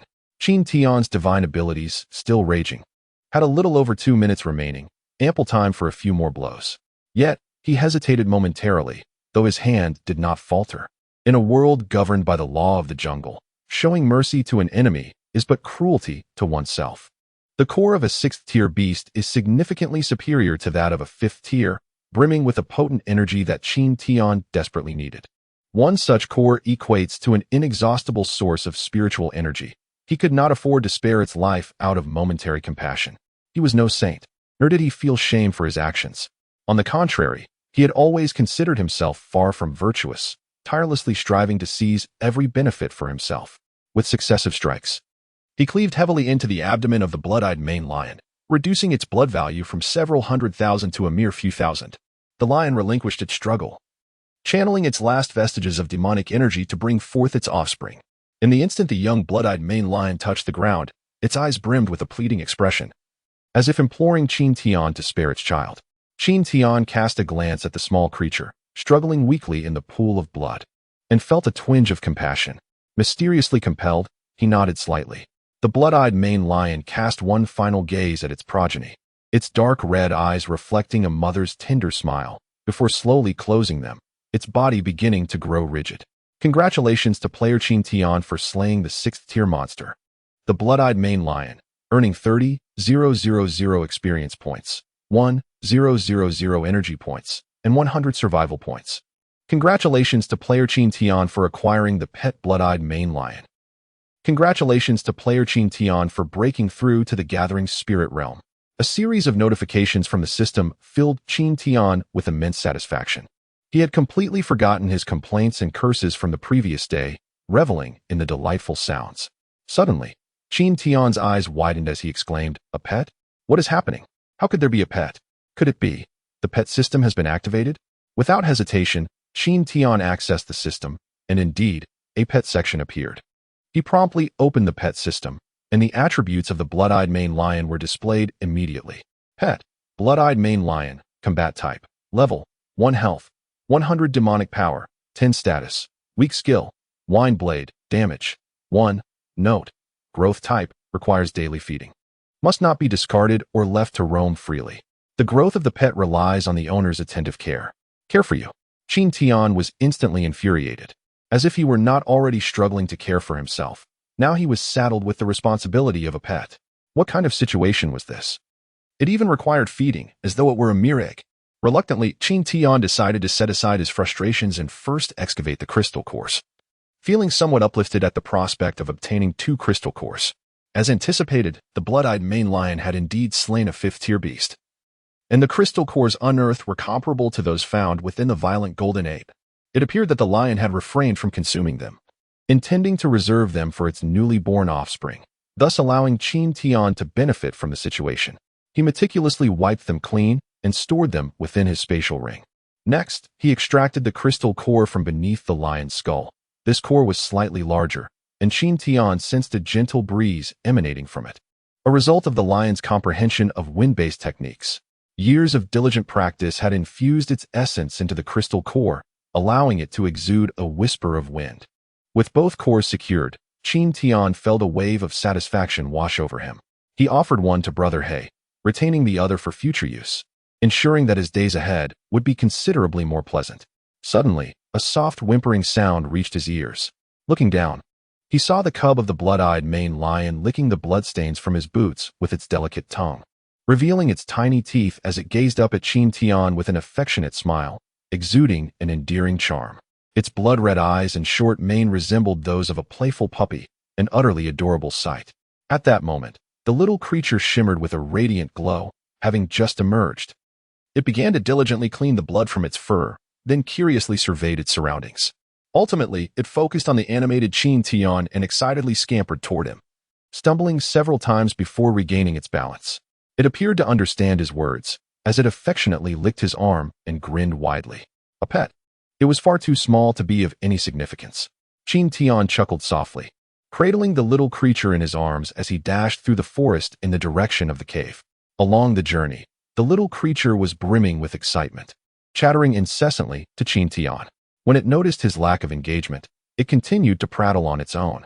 Qin Tian, however, was lost in thought. After all, the blood-eyed Maine lion was a formidable 6th-tier beast. How could such a diminutive cub emerge from such a powerful lineage? Moreover, it was quite the chatterbox, babbling endlessly. No wonder its mother possessed such an impressive roar. Surely, it must have been honed from a young age. Yet, a pet was still a pet. Once the imposing black brother departed, he found himself alone, devoid of conversation. The long days ahead would undoubtedly be solitary, and this little companion provided some solace. A sudden thought crossed his mind regarding alchemy, and a sly smile crept upon his face. He mused, "At least now I have a person to test the potions on, haha." The little creature seemed to sense Qin Tian's thoughts, shivering slightly and casting a wary glance in his direction. Qin Tian smiled gently and declared, "Little one, from now on, you shall accompany me. I promise to ensure you dine and indulge in abundance, haha." His laughter was laced with a hint of mischief, leaving the little creature feeling apprehensive. It gazed up at Qin Tian with timid eyes, silencing its incessant chatter. Then, contemplating a name for his pet, Qin Tian pondered deeply but struggled to find the perfect one. Observing its crimson eyes and the mane around its neck, he suddenly exclaimed, "From now on, you shall be called Mau Mau." Despite being a powerful beast, the blood-eyed maned lion was bestowed with a name that lacked grandeur. The little creature shook its head vigorously, resembling a rattledrum. Though it was small now, the blood of a sixth-tier beast coursed through its veins. How could it bear such a feeble name? Yet, regardless of its objections, the decision was final. Qin Tian was entirely unconcerned with whether it was agreeable. He simply relished his own satisfaction. As the fourth chapter concluded, Xiaoyo felt a tinge of fatigue. The journey of this book thus far has been supported by everyone, and with merely 4 days remaining in the new book period, I hope for a little more effort from you all to safeguard our endeavor. Chapter 58. Farewell, first update. Before him lay 2 crystal cores, leaving He Yin utterly dumbfounded. His expression was one of bewilderment, eyes wide with disbelief as he gazed at Qin Tian, his thoughts seemingly unable to process the situation. His voice trembled slightly as he stammered, "These crystal cores, where did you acquire them?" 2 crystal cores, one of which was from a 6th-tier demon beast, overwhelmed him with an intensity of shock that was almost unbearable. It was hard to fathom. In the past, their group of 13 had relentlessly pursued for half a month, resulting in the demise of 12 members. Yet the formidable King Kong ape remained unvanquished. Had it not been for Qin Tian's intervention, he surely would not have survived. He was acutely aware of the terror posed by 5th-tier demon beasts. The challenge of hunting one was immense. Now, not only did he possess a 5th-tier demon beast crystal core, but also a remarkably powerful 6th-tier demon beast core. How could he possibly reconcile such a reality? Qin Tian's talent and potential were the finest he had ever witnessed, deserving of the title once-in-a-century genius. Yet, he was merely at the Gathering Spirit realm. And just recently had he made that breakthrough. If one at the Gathering Spirit realm could slay a 6th-tier demon beast, then surely he would not have lost over 10 brothers. Astonishment, exhilaration, and disbelief filled his gaze. Qin Tian scratched his head and chuckled. "I was fortunate. I happened to stumble upon 2 demon beasts in a life-and-death struggle, allowing me to benefit as a bystander." His tone was lighthearted. Yet He Yin was profoundly shaken by the revelation. The fierce battle between the high-level demon beasts was a scene of sheer terror, with destructive forces wreaking havoc upon the earth. Though Qin Tian spoke with a facade of calmness, his heart was filled with trepidation. Such fortuitous circumstances were seldom encountered. No matter how fortunate one might be, without a modicum of strength, one could never hope to contend with a 6th-tier demon beast. "Brother He, this 6th-tier crystal core is a gift from me to you." As he spoke, Qin Tian placed the crystal core into He Yin's hands. He Yin trembled slightly, instinctively retracting his hand. The value of a 6th-tier crystal core far surpasses that of ordinary golden grade techniques. Refining it would yield unparalleled benefits, perhaps even leading to successive breakthroughs in cultivation. Such a precious gift, I cannot accept. Brother, when I left the crystal core of the violent golden ape, I resolved to repay you with another core. Please, you must accept it. Otherwise, I would feel indebted. He Yin regarded him as a true brother, and Qin Tian held this sentiment close to his heart, constantly seeking an opportunity to show his gratitude. Although he was not a virtuous person, he was one who believed in repaying kindness. His rapid progress over the past 6 months in the Kunlun Mountains was largely due to He Yin's unwavering support and selfless assistance. While entering the Kunlun Mountains offered little benefit to He Yin's own cultivation, he sacrificed his own time to accompany Qin Tian, which was a tremendous favor in Qin Tian's eyes. He would not hesitate to offer He Yin not just 1, but even 2 crystal cores if needed. Moreover, he understood the frustration of diligent cultivation without breakthroughs. For He Yin, this crystal core was of utmost importance. It would significantly impact his future path in cultivation and his journey within the Luyun sect. Regardless, Qin Tian was determined to persuade He Yin to accept the crystal core. Observing the sincerity in Qin Tian's eyes, He Yin was momentarily choked with emotion, profoundly touched. The crystal core was of immense value to anyone, yet he selflessly offered it to Qin Tian. This gesture would forever remain etched in his heart. At that moment, He Yin dispelled any hesitation, picking up the 5th-tier beast crystal core from the ground, uttering a heartfelt, "Thank you." The weight of those 2 words was immense. He Yin, moved by the moment, reflected on his prolonged stagnation at the first level of refining, struggling tirelessly without breakthrough. The crystal core was of paramount importance to him at this juncture. However, the crystal core held significance for Qin Tian as well. Qin Tian's growth had surpassed all expectations, and given time, he would undoubtedly astonish the entire Tian Yuan continent, resonating throughout the heavens. Qin Tian wished to further argue for He Yin to retain the 6th-tier crystal core, but He Yin gestured for him to refrain from speaking any further. Ultimately, Qin Tian chose to remain silent. Meanwhile, Mao Mao gently nuzzled against He Yin, grinning as if to convey a sense of familiarity. "Brother, this is Mao Mao," Qin Tian remarked with a smile. "The blood-eyed Main Lion." He Yin recognized it at once, his heart racing as he gazed into Mao Mao's blood-red eyes. Turning back to Qin Tian, he said, "This is a recently born cub, quite rare. If nurtured well, it can become a formidable ally, and it is an exceptionally combative beast. How did it come to accompany you?" "Its mother." "Could it be that one of the crystal cores belongs to a blood-eyed Main Lion?" He Yang experienced a subtle tremor as he gazed at Qin Tian, his heart profoundly shaken. The blood-eyed Main Lion was no ordinary beast. It possessed the ability to unleash formidable techniques, displaying an insatiable warrior spirit. Having engaged in countless battles, a blood-eyed Main Lion could reach the 6th level through relentless combat, with its experiences easily exceeding 1,000,000 encounters. The young of this species were exceedingly rare. Upon their first sighting of an individual, they instinctively grew affectionate, often regarding that person as a maternal figure. This explained why the young one, Mao Mao, had immediately scampered over to Qin Tian, licking the bloodstains from his boots. Qin Tian chuckled softly, tacitly acknowledging the situation, but upon witnessing He Yang's astonished expression, he inquired, "Are the young of the blood-eyed Main Lion truly that rare?" "Indeed, they are exceptionally scarce," He Yang replied, gently stroking Mao Mao's short mane, which elicited a contented squint from the young beast, clearly reveling in the attention. He Yang smiled and added, "However, raising a young beast is quite challenging. You must be mentally prepared for the endeavor." Beast tamers were a rarity on the Tianyuan continent, typically found only within the ranks of the most prestigious cultivation sections. The creatures they tamed could serve not only as mounts, but also as formidable combatants. Once matured, some young beasts possessed terrifying combat prowess. Yet, combat-oriented young beasts were exceedingly difficult to train. On the Tianyuan continent, most tamers focused on cultivating mounts capable of traversing vast distances, leaving little room for the training of battle-type young beasts. Of course, Qin Tian was oblivious to all of this. He had initially acquiesced in a moment of compassion towards the blood-eyed Main Lion, never anticipating that it would trigger a pet system quest, leaving him with no choice but to accept the young beast. Now, upon hearing He Yang's remarks about the challenges of taming combat-type young beasts, a wave of regret washed over him.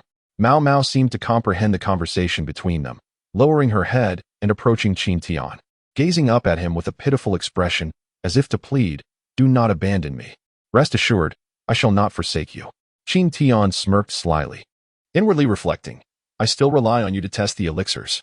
Observing Qin Tian's cunning smile, Mao Mao took a slight step back, shivering all over, casting a mournful look at him. This elicited hearty laughter from both Qin Tian and He Yin. Time flowed like a gentle stream, and quietly. A year had passed since they entered the Kunlun Mountains. The trials faced during this year had greatly strengthened Qin Tian, elevating him from the 4th stage of spirit movement to the 3rd stage of spirit gathering. Such progress would cause tremors across the entire Tianyuan continent and induce a sense of shame among countless extraordinary talents. He Yin often envied Qin Tian, feeling that his breakthroughs required no effort, devoid of any bottlenecks. He simply hunted fierce beasts and advanced, embodying a truly monstrous presence. To date, no one on the Tianyuan continent, aside from Qin Tian, had achieved breakthroughs through the slaying of demonic beasts. At the mouth of the cave, He Yin gazed into the distance for a long while and finally said, "I am leaving. You must take care of yourself." "Yes, I will," Qin Tian replied, nodding in affirmation as he stood beside him. He Yin was about to depart, and the Kunlun Mountains lay no less than 10,000 miles from the Luoyun sect. Even He Yin, at the 2nd stage of refinement, would require several months to reach it. Coincidentally, it was the season when the mountain gates would open wide for the recruitment of disciples. A silence enveloped the two, and after a moment, He Yin cast a serious glance at Qin Tian and smiled, leaping down. Chapter 59. The hardships of a pet. Gratitude for the generous donation. Xiaoyo is immensely grateful. Here comes the 2nd update, and the 3rd will be around 11 o'clock. Brothers, The gap to the second place is not too wide. Can we surge ahead? Please lend your support with votes and collections. Mau Mau, come here, and I will treat you to grilled fish. Little Mau Mau, be good, otherwise I won't take you out to hunt demonic beasts next time. Rest assured, this is not a medicinal pill. It is grilled carp that has been charred. Will you come or not? Qin Tian's tone shifted, his eyes narrowing as he coldly declared, if you do not come now, you shall never feast on grilled fish again. Mau Mau cowered in the corner, displaying an expression of sheer terror, too frightened to take a step forward. Despite Qin Tian's coaxing and persuasive words, Mau Mau remained unmoved. In desperation, Qin Tian resorted to his trump card, the alluring aroma of grilled fish. The fragrant scent filled the cave, and upon seeing the grilled fish in Qin Tian's hand, Mau Mau's eyes sparkled with delight, drooling as it excitedly approached. It nuzzled against Qin Tian's boots, adopting an endearing demeanor. With a sinister smile, Qin Tian crouched down, one hand holding the grilled fish and the other the dark, unknown medicinal pill. He stated, first, consume this, and then you may enjoy the grilled fish. Mau Mau gazed at the pitch-black concoction, exuding a pungent medicinal aroma that sent chills down his spine, reminiscent of something as unpleasant as cow dung. Turning his attention to the roasted fish in Qin Tian's hand, he seemed to muster great resolve, closing his eyes and parting his lips. Now, be a good boy, Qin Tian said with a slight smile, placing the elixir into Mau Mau's mouth and commanding, swallow it. Mau Mau's face contorted in anguish as he summoned all his strength to gulp down the potion, subsequently opening his mouth for Qin Tian's inspection. Good. Now continue to behave like this, or you shall not have any more roasted fish. With that, Qin Tian tore off half of the fish and tossed it to Mau Mau. Before it could even touch the ground, Mau Mau sprang up, snapping the fish in one bite, relishing it with a contented look, then licking his lips eagerly as he eyed the remaining half in Qin Tian's grasp, drooling profusely. You are such a glutton. After over a year of feasting, what have you gained? Share your wisdom, consume my elixirs, and still expect me to prepare roasted fish for you daily. Who is the master here, you or I? Qin Tian grumbled incessantly while Mau Mau lowered his head, tracing circles in the dirt with his front paws, too timid to meet Qin Tian's gaze, pouting silently. Ah, so you've even learned to draw circles to cast curses? No sooner had Qin Tian uttered these words than Mau Mau froze, ceasing his circular motions immediately, paralyzed by the reprimand. Qin Tian wore an expression of exasperation, letting out a long sigh as he tossed the remaining half of the grilled fish to his companion. He then retrieved a nourishing pill from his spatial ring and ingested it, settling against the rocky wall while attentively observing the reactions of Mau Mau. Over a year had passed since He Yan's departure, during which Qin Tian devoted most of his energy to alchemy. Through relentless effort, he had finally advanced his alchemical skills to the first level, mere hundreds of proficiency points away from the second level. This remarkable achievement was largely due to the invaluable assistance of Mau Mau, who had become his exclusive trial beast from the moment he concocted his first elixir. Each time he brewed a novel potion, Mau Mau was promptly summoned to partake, allowing Qin Tian to study the ensuing reactions before making modifications and incorporating additional spiritual herbs. As the adage goes, failure is but the mother of success. After countless failures, he finally elevated his alchemical prowess to the first tier, enabling him to craft various first-grade elixirs. The geographical advantage of being deep within the Kunlun Mountains facilitated the gathering of spiritual herbs. Otherwise, Qin Tian could only speculate when he might have improved his skills. Through his unwavering diligence and meticulous research, he could now produce some low-grade elixirs. The nourishing pill he had just consumed was one of his own creations, significantly enhanced in its satiating properties. As a curious individual deeply invested in scientific exploration, Qin Tian seized this opportunity to indulge his passion, resulting in a diverse array of concoctions, including those for vitality enhancement, beauty, and even remedies for diarrhea, alongside peculiar elixirs never before seen in the Tianyuan continent. While these potions may not have been of the highest caliber, Qin Tian remained exceedingly content, recognizing their substantial utility. Over the course of more than a year, the one perplexing enigma for Qin Tian remained Mau Mau. This creature had exhibited no physical growth since its birth. Despite an abundance of experience points accrued and ample nourishment consumed, it stubbornly refused to mature. Mau Mau lacked any semblance of the formidable presence characteristic of a blood-eyed Maine lion, which left Qin Tian profoundly disheartened. Training a combat-style pet was undeniably challenging, yet it hardly seemed insurmountable. Logically, Mao Mao should have shown some signs of growth, especially since its level had reached 5 within the pet system. Yet its physique remained unchanged, a mystery that Qin Tian could not unravel. Ultimately, he began to suspect that the root of the issue lay within the elixirs administered to Mao Mao. He had subjected this peculiar creature to a plethora of bizarre potions, ultimately concluding that the cause of its stunted development and genetic mutation had rendered it a dwarf variant of the blood-eyed Maine lion. This realization often filled Qin Tian with a sense of guilt. In his quest to restore Mao Mao's normal development, he relentlessly pursued the creation of new elixirs. Recently administering one that was freshly concocted, the system displayed all attributes as, leaving the effect shrouded in mystery. Upon consuming the elixir, Mao Mao exhibited no discernible reactions, which further disappointed Qin Tian. He pondered in silence, questioning whether the dosage of the spiritual herbs was amiss or if the wrong herbs had been utilized altogether. Observing Qin Tian lost in contemplation, Mao Mao quivered with trepidation, acutely aware that this cunning master was once again scheming to concoct a new potion. Suddenly, a cacophony of thunder rumbled from outside the cave. Qin Tian's eyes widened in alarm, and Mao Mao swiftly darted to the cave entrance, sniffing the air before letting out a low, furious growl in a specific direction. Instantly, Qin Tian's breath regulation surged forth, his eyes gleaming with realization at humans. Since the departure of Haiyan, Qin Tian had not encountered a living soul. The few encounters he had were with corpses in various stages of decay. The recent sound undoubtedly emanated from a clash of techniques, and he sensed the presence of 5 individuals, their auras steady, suggesting they possessed strength no less than that of the gathering spirit realm. Mao Mao stood beside him, eagerly observing Qin Tian, his eyes brimming with excitement. "Let us go and investigate." With a smile, Qin Tian watched as Mao Mao leaped from the cliffside cave. Although his stature had not grown much, his flexibility was remarkable. He descended from hundreds of meters above, landing gracefully and unscathed. After Mao Mao's descent, Qin Tian followed suit. "Senior brother, these 4th-tier demon beasts are hardly a challenge," remarked a woman clad in a pink dress, her alluring appearance accentuated by her innate charm, as she glanced disdainfully at the crimson flame wild boar beneath her feet. "Young mistress, there is no need for you to intervene. We can handle these low-tier beasts." A servant-like man, hunched over and bowing his head respectfully, chimed in beside her. "Yin Mei, you have already reached the 8th tier of gathering spirit. 4th-tier demon beasts are certainly beneath you." A young man in white attire approached, wielding a white fan, his handsome features captivating, as his flowing robes billowed without wind, betraying his formidable prowess. 2 other young men followed closely behind him. "Our objective this time is the Millennium Corpse King. Let us expedite our mission to earn merit points, which you can exchange for a superior weapon," the young man stated softly, moving to the side of the woman and gently adjusting her tousled hair. The attendant beside the woman briefly flashed a look of mild anger, his fist involuntarily tightening, yet his actions went unnoticed.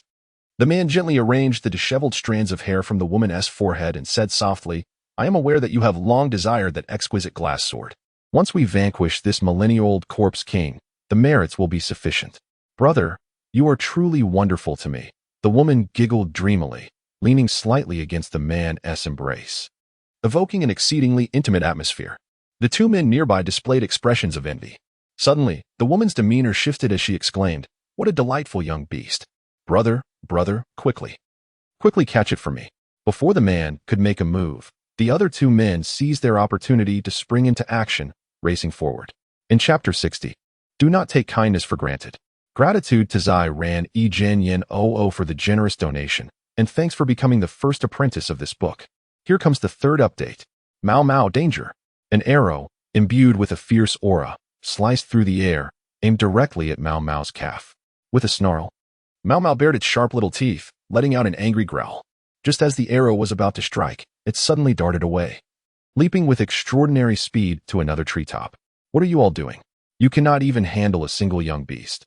I truly wonder what use you are."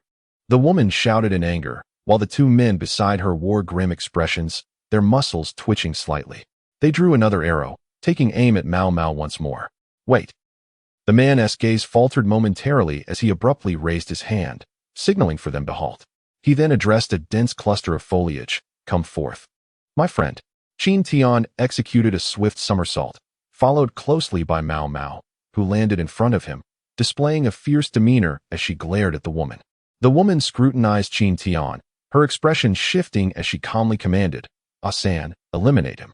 For her, the act of murder required no justification. Anyone who displeased her was deserving of death. "As you wish," the attendant beside her replied with a cold tone, suddenly charging towards Qin Tian, his hands slicing the air. Unleashing a thick stream of white energy, his martial prowess was formidable. The man folded his arms, watching Qin Tian with keen interest, a faint, icy smile gracing his lips. It appeared they had all but deemed Qin Tian a corpse, a mere breath away from death. Mao Mao let out a low growl, her sharp claws slicing through the air, releasing minuscule blades of wind. With each successive attempt, the blades diminished in size until Mao Mao, utterly exhausted, collapsed onto the ground, emitting soft whimpers. "If you can't do it, don't overextend yourself," Qin Tian scorned quietly, noticing the advancing man. Frowning, he felt his own aura surge dramatically. Before the man could close the distance, Qin Tian moved with sudden swiftness, his eyes glinting with determination. Two bone blades manifested in his hands, and with a swift motion, a powerful surge of blade energy surged forth.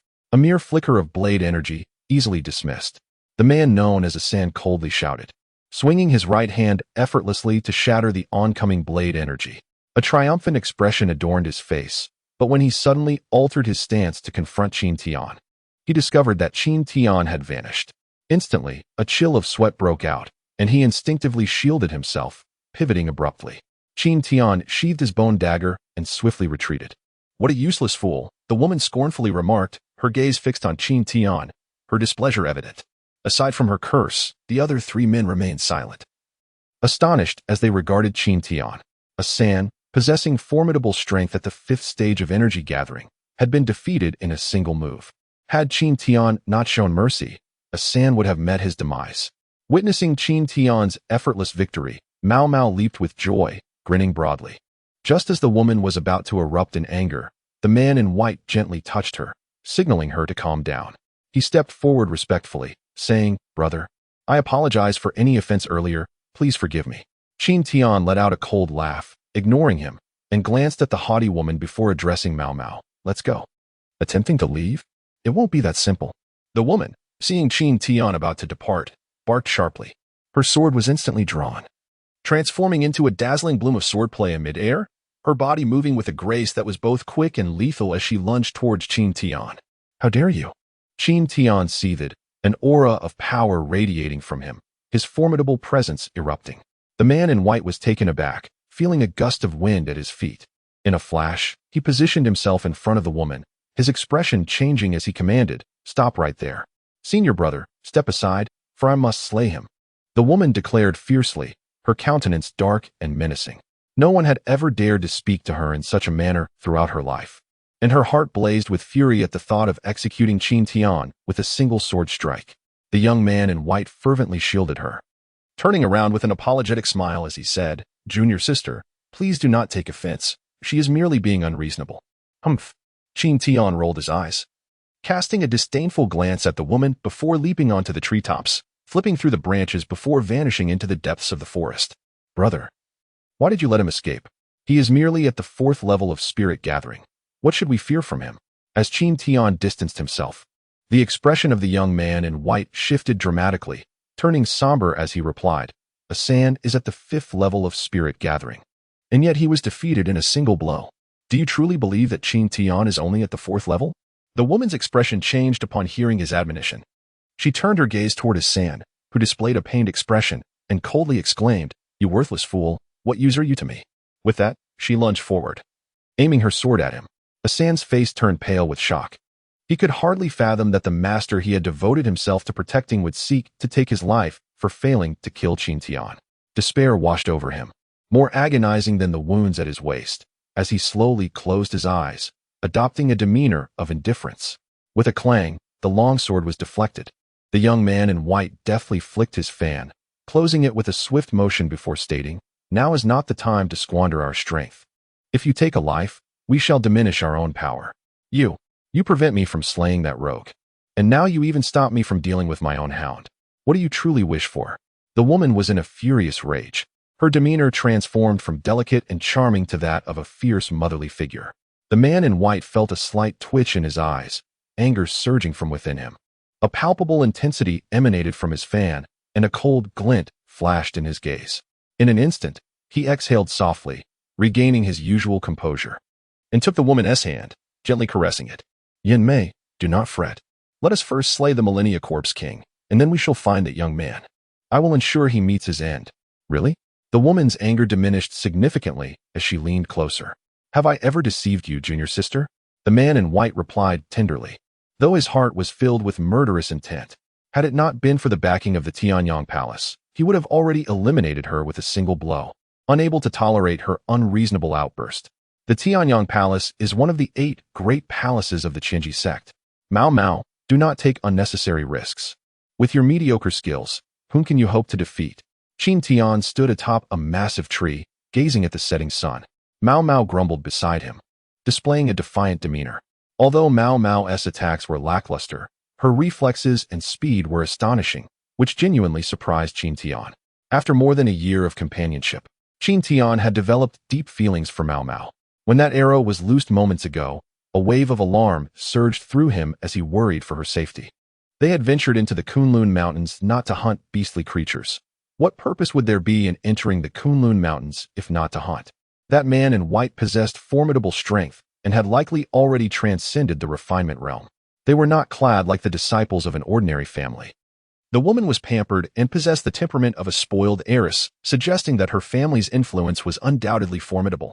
What, after all, brought them to the perilous Kunlun Mountains? Qin Tian pondered for a moment, then a sinister smile crept across his lips. The tribulations are mine to govern. Those who wish to live should not provoke me. Chapter 61. Suppression in the heart of the Kunlun Mountains. On the opposite side, a group moved cautiously, concealing their presence as they repelled several 4th-tier beasts. They were left with no choice but to slay the beasts, and after dispatching them, they hurried onward. According to the markings on the map, we must be nearing our destination. A man retrieved a tattered map from his pocket, scrutinizing it before comparing it to the surrounding terrain. After careful consideration, he spoke slowly. Chang Tian, you must pay close attention. The Kunlun Mountains are immense, and even a slight misdirection could lead us astray. Chang Tian examined the area once more and asserted, Brother Lin, I am certain we are on the right path. Very well, let us rest here and regain our strength, so we may endeavor to slay that millennium-old corpse king in one fell swoop. Lin Yan declared, immediately settling against a nearby rock, producing a health-enhancing pill which he consumed before closing his eyes to meditate. This small team comprised 5 individuals. Besides Chang Tian and their leader, Lin Yan, there were 3 others, Fang Kuei, Shui Dingshan, and a woman named Yi Qianhan, who remained expressionless, exuding an aura of chilling coldness and uttering not a single word throughout the journey. Yet, her beauty was striking. Her skin, pale as ancient ice, rendered her untouchable. Chang Feng carefully stowed away the map and swallowed a life-nurturing pill.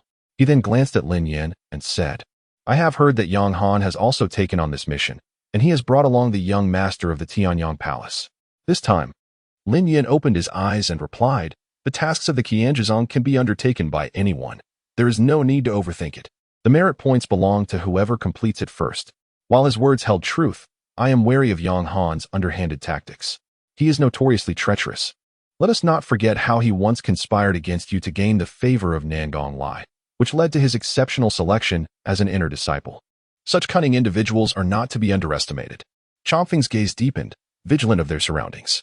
During the previous competition for inner disciples, had it not been for Yang Han's treachery, Lin Yan would have already secured his position as an inner disciple. As Lin Yan's brother, Changfeng felt compelled to seek justice for him. Lin Yan eventually learned of the betrayal, but it was too late. He had lost his chance to become an inner disciple, which resulted in continuous oppression from Yang Han thereafter. Moreover, shortly after becoming an inner disciple, Yang Han joined the Qingtian sect, which possesses formidable influence within the Qianzhizong, leaving them with little choice but to venture perilously into the Kunlun Mountains. Their aim was to slay the millennia-old corpse king to acquire sufficient merit points and redeem the status of inner disciples. The millennia-old corpse king, a transformation of a drop of the blood of an ancient demon king, has cultivated for 1,000 years, gaining immense power. Among them, only Lin Yan has reached the first stage of refining the essence, while the others are at the spirit-gathering realm. Entering the Kunlun Mountains is inherently perilous, and the prospect of slaying the corpse king leaves Changfeng feeling uncertain. However, they found themselves at an impasse, with even the most rudimentary tasks eluding their grasp. The only option left was to undertake perilous challenges, and to their astonishment, Yang Han had also arrived. It seemed as though they were being driven towards a dead end. Lin Yan's gaze was resolute as he glanced at his three companions, his heart brimming with gratitude. Ever since Yang Han had become a disciple within the sect, their days at the Qianji sect had grown increasingly arduous. Yet, despite the hardships, the four of them had steadfastly remained by his side. Feeling a deep sense of obligation to lead his brothers out of their plight, he resolved to take on the more formidable tasks. His feelings towards Yang Han were steeped in enmity, yet his current cultivation level paled in comparison, making the prospect of revenge exceedingly challenging, especially with the formidable Qi sect backing him. After a brief respite, Lin Yan rose and declared, "Let us go." As they ventured into the forest, the four companions swiftly followed suit. Qin Tian maintained a leisurely pace, keeping a distance of about a kilometer from Yang Han, subtly trailing behind. He was keen to ascertain their true intentions.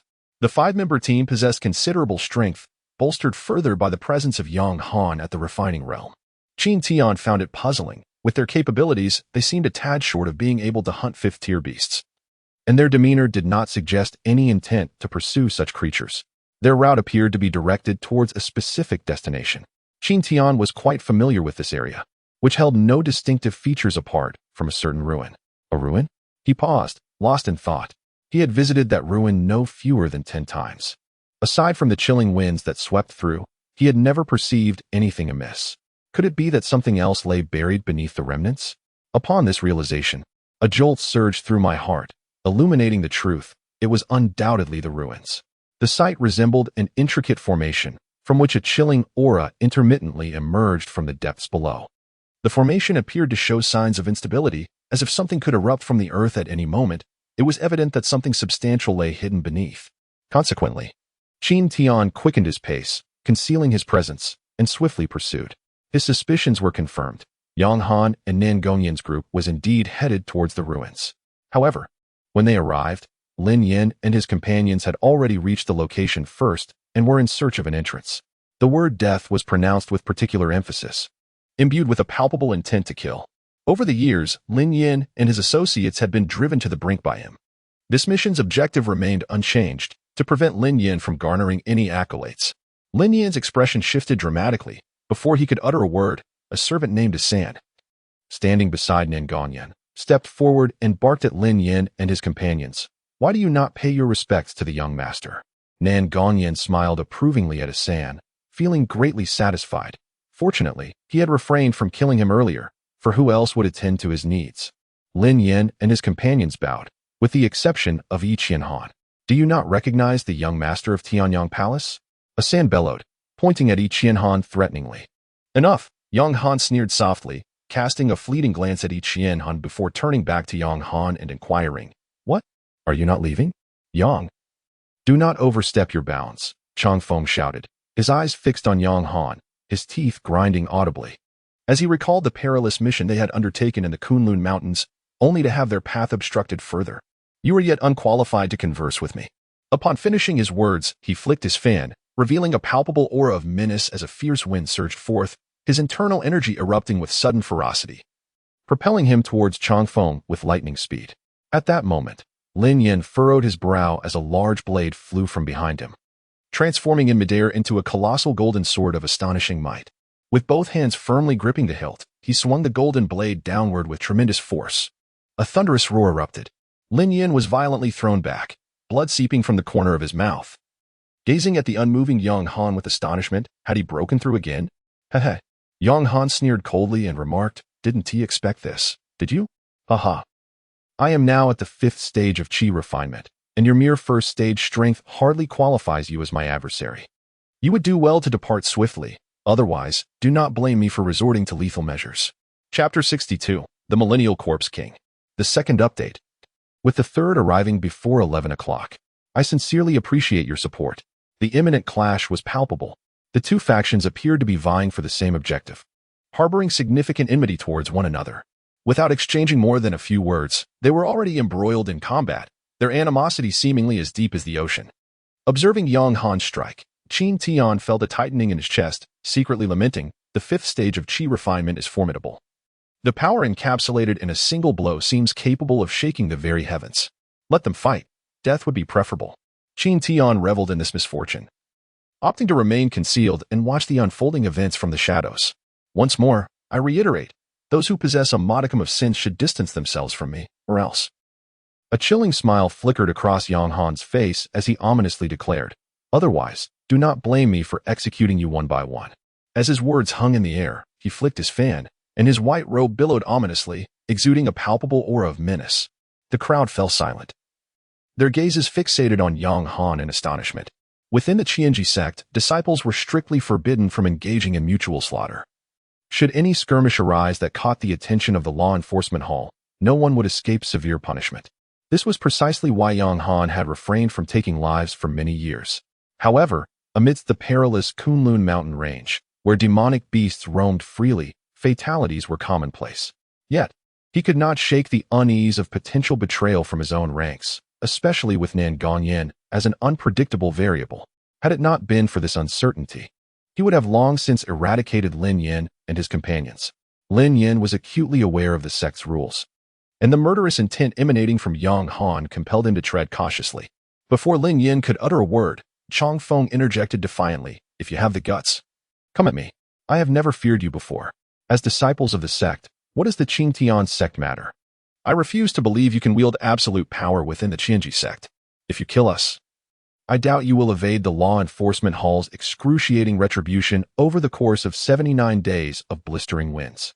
Fang Kuei and Xue Dingshan readied themselves, their weapons shimmering with the heat waves emanating from their cultivated energy.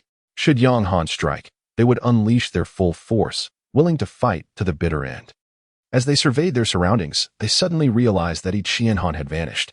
The earth trembled violently, fissures gradually appearing upon its surface, from which a blood mist surged forth. As the mist ascended, an acrid stench of decay permeated the air. The ground heaved and sank, tumultuously shifting as a force from beneath strained to break free from some unseen restraint. "Something has disturbed the array," Yang Han bellowed, swiftly retreating several dozen paces to safeguard his mind. Holding his breath, his gaze fixed intently upon the array within the ruins that was on the verge of collapse. "Qian Han! Qian Han!" Lin Yin cried out urgently, his heart racing as he observed the array's power diminishing. The corpse king, suppressed for millennia, was poised to emerge at any moment. Yet he could not locate Yi Qian Han, the team leader, which filled him with anxiety. A crimson light flickered from the array, blood gushing forth incessantly. At the array's core, a delicate figure raised her head slightly, her gaze locking onto Qin Tian, who lurked in the shadows, her eyes brimming with murderous intent. Seizing an opportune moment, she had sought to sabotage the array to lure out the millennia-old corpse king and escape, but now found herself rooted in place, unable to move as tendrils of blood mist coiled around her legs. A look of desperation etched upon her face. "This blood mist is peculiar," Qin Tian thought instinctively. Retreating a few steps, his eyes fixed on Yi Qian Han, who was struggling violently. "It appears there is a great monster buried beneath. I must exercise caution." Mao Mao trembled in fear, seeking refuge behind Qin Tian, too terrified to glance towards the array.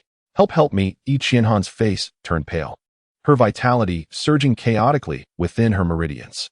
Every drop of blood in her body seemed to be rushing towards her feet, sending waves of excruciating pain through her soles. Gazing at Qin Tian, she finally relinquished her icy pride and cried out for rescue. The blood mist expanded, enveloping the entire ruins, obscuring the events within.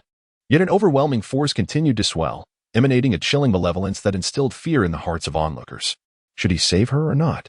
Under the influence of the breath of the law, Qin Tian could distinctly sense the tumultuous changes in Yi Qian Han's blood and energy. He was now certain that her feet were ensnared by a monstrous entity, draining her life essence. Yet, what reason did he have to rescue someone he barely knew? Just as he was about to depart, his pants were gripped by Mao Mao, who whimpered and babbled, clearly indicating his desire for Qin Tian to save the girl. "How can I save her when I can barely protect myself?" "If you possess the capability, then you should intervene the creatures lurking beneath the ground," eluded his senses. A clear indication of their formidable strength capable of resisting the laws of nature. As a mere practitioner of the fourth stage of spirit gathering, what power did he hold to rescue anyone? Preserving his own life was paramount. Mao Mao shot Qin Tian a fierce glare, then dashed out recklessly. Just moments ago, he had trembled in fear. Now, he displayed no apprehension at all. Was it the allure of beauty that stirred such heroism within him? Or did he truly possess a compassionate heart akin to that of a benevolent bodhisattva? Qin Tian found himself utterly perplexed. What right does a low-tier beast have to exhibit such altruism? With a sense of frustration, Qin Tian gritted his teeth and stepped forward. Utilizing his heightened senses, he swiftly maneuvered to Yi Qianhan's side, where Mao Mao had already nestled into his embrace for safety. Qin Tian inwardly scoffed at the creature's cowardice, thinking, with such a timid nature, do you dare to aspire to heroism? You might as well be a bear. As he invoked the power of the dragon elephant great void technique, the sound of a deep dragon's roar resonated through the air. The ancient and divine elephant, a mythical beast revered for subduing malevolent spirits, unleashed a series of thunderous roars that significantly diminished the surrounding blood mist. The commanding voice of the elephant trampled down further, suppressing the lingering crimson haze. With both hands charged with energy, Qin Tian harnessed the might of the dragon elephant and struck the ground beneath Yi Qianhan's feet. Instantly, the force penetrated the blood mist that ensnared her, causing it to dissipate into nothingness. Without hesitation, he lifted Yi Qianhan and rapidly retreated. As Qin Tian rescued her, his strike also shattered the formation's core. With the formation's power eradicated, the millennia-old corpse king, previously confined below, surged forth from the earth. A thunderous roar erupted as the surrounding blood mist rapidly coalesced into the corpse king's form. Its body glowed a dark crimson, pulsating with explosive energy. Chapter 63. The Potent Talisman's Gratitude to Qiu Li Mu for the generous gift. Thank you. Here is the third update. I hope everyone continues to show their support. Apart from the humanoid bosses, Qin Xiangtian and Qin Kuang, this is Qin Tian's first encounter with a monster form boss, filling him with exhilaration and anticipation for a grand explosion. Contemplating the impending explosion, Qin Tian swallowed hard, his eyes gleaming with avarice. Upon the head of the Millennium Corpse King rested a long, crimson groove, while beneath his feet, golden light shimmered, exuding an irresistible allure. Qin Tian observed this spectacle, delighting in his heart. How could one encounter a boss and refrain from vanquishing it? As for Qin Xiangtian and Qin Kuang, he found himself powerless against them. His strength was insufficient, and to confront them would be tantamount to courting death. This was precisely why he had ventured into the Kunlun Mountains, for revealing his prowess in Qinghe City would only invite calamity upon himself. To slay Qin Xiangtian and his ilk, one must possess formidable strength, lest they remain unshaken. Entering the Kunlun Mountains, Qin Tian was resolute in his quest for advancement and cultivation, with a singular aim, to eliminate Qin Xiangtian and Qin Kuang. Setting aside Yi Qianhan, he stealthily approached, concealing himself while fixating on the Corpse King, his eyes alight with excitement. The Millennium Corpse King exhaled a mouthful of crimson, murky aura, surveying his surroundings with a languid turn of his neck. The sound of cracking bones echoed like firecrackers, and a sinister grin emerged upon his grotesque visage, reminiscent of a malevolent specter. Ha ha ha, I have emerged, he bellowed, laughter reverberating through the air. Once a drop of the primordial Demon King's blood, he had endured decades of cultivation to finally manifest a humanoid form. Just as he was poised to break free and unleash chaos upon the world, a cultivator fortuitously discovered him and, employing an unparalleled formation, had suppressed him for a millennium. As time flowed, the formation began to weaken, and his consciousness gradually awakened. He practiced arcane arts to break free, yet the cultivator who had bound him wielded supreme magical power, rendering his 1,000 years of cultivation futile. Had it not been for the destruction of the formation's core today, he would have remained ensnared indefinitely. After millennia of suppressed rage, it now erupted forth, exuding an aura of ferocity so intense that even at several hundred meters away, Qin Tian could perceive its hellish presence. Die! A fierce shout accompanied a golden blade of energy cleaved downwards with tremendous force. With this strike, his form shifted once more, accelerating his charge, his fists like hammers, relentlessly pounding towards the chest of the Corpse King. Haha, foolish humans, are you not aware of the formidable strength of our demonic race? The laughter echoed ominously. The millennia-old Corpse King endured 2 strikes without flinching, and Qin Tian observed intently, noting that the blood gauge above its head barely shifted. It seems ordinary physical attacks are ineffective, he mused. After 2 continuous strikes that inflicted no damage upon the Corpse King, Lin Yen felt a surge of alarm. He quickly retreated, as Feng Kuei and Xue Dingshan rushed forward to prevent a sneak attack from the Corpse King. "Brother, shall we engage?" "Yes, but—" Yang Han chuckled darkly. "Let them all fall first." The millennia-old Corpse King was not so easily dealt with. Yang Han recognized that the Corpse King belonged to a forsaken lineage of the demon race. Despite being abandoned, it retained the formidable physique characteristic of its kind, rendering ordinary assaults futile. Lin Yin understood this as well. The initial strikes were merely tests. Upon discerning the outcome, he swiftly altered his strategy. "Fengkue, Dingshan. Hold it off. Changfeng, prepare the talismans." Lin Yin commanded with urgency, and the three complied without hesitation, charging forward as instructed. Changfeng produced a talisman, radiating a blinding golden light, a beacon meant to subdue the most profound evil. The millennia-old Corpse King's expression shifted dramatically, sensing an inkling of peril. He turned to face Changfeng, growling in a low, furious tone, as his lifeblood surged violently, blood droplets erupting from his being.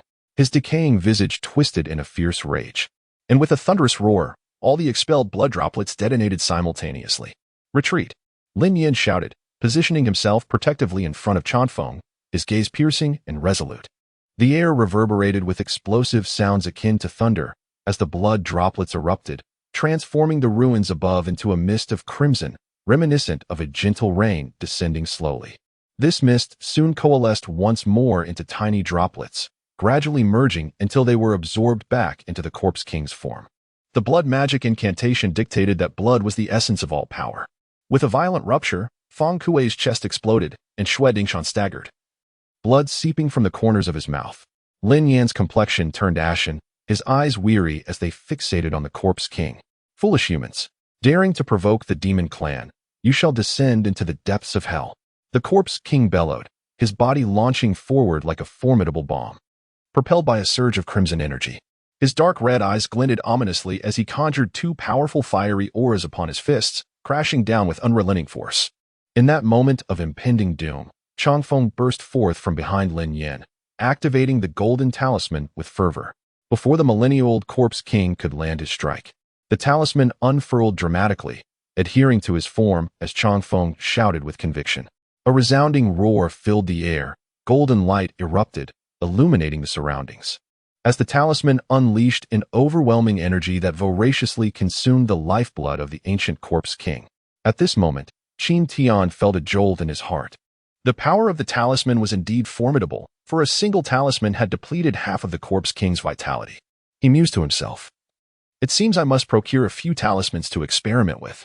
The Corpse King began to wail in agony, safeguarding his inner elixir and fiercely resisting the power of the talisman.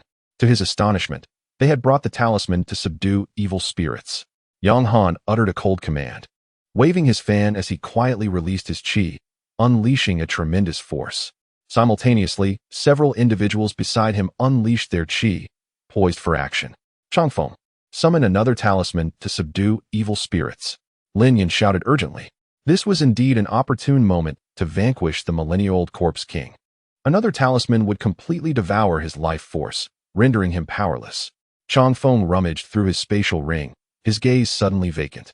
Panic rising within him, there was still a talisman on each Yin Han. Initially, they had pooled all their merit points to exchange for two talismans, safeguarding one on Changfeng and the other on each Yin Han. But now, each Yin Han was nowhere to be found. In a state of desperation, Lin Yin declared, "Everyone, unite and annihilate him."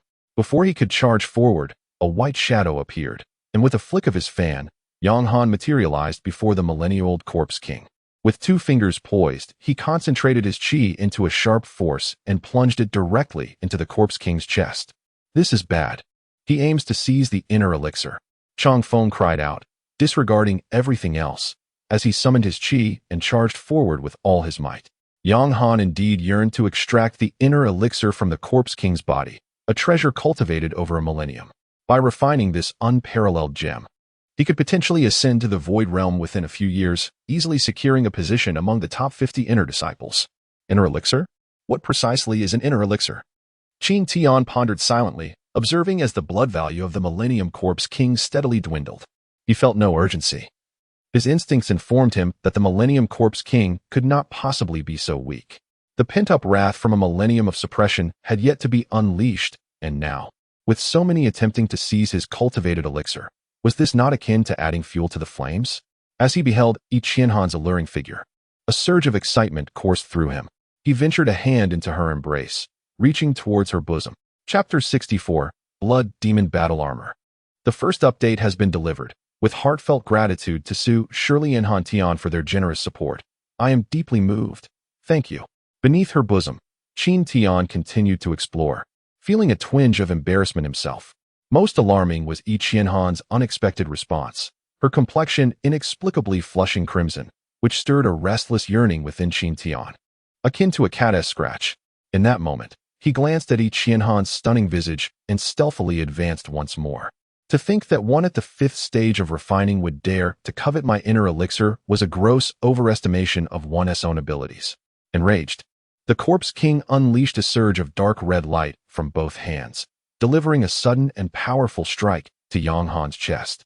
Caught off guard, Yang Han staggered under the blow, feeling a searing heat in his chest, his complexion paling as the collar of his garment gradually darkened and charred. Upon tearing it open, he discovered a black handprint, with toxic black venom spreading incessantly. Corpse poison.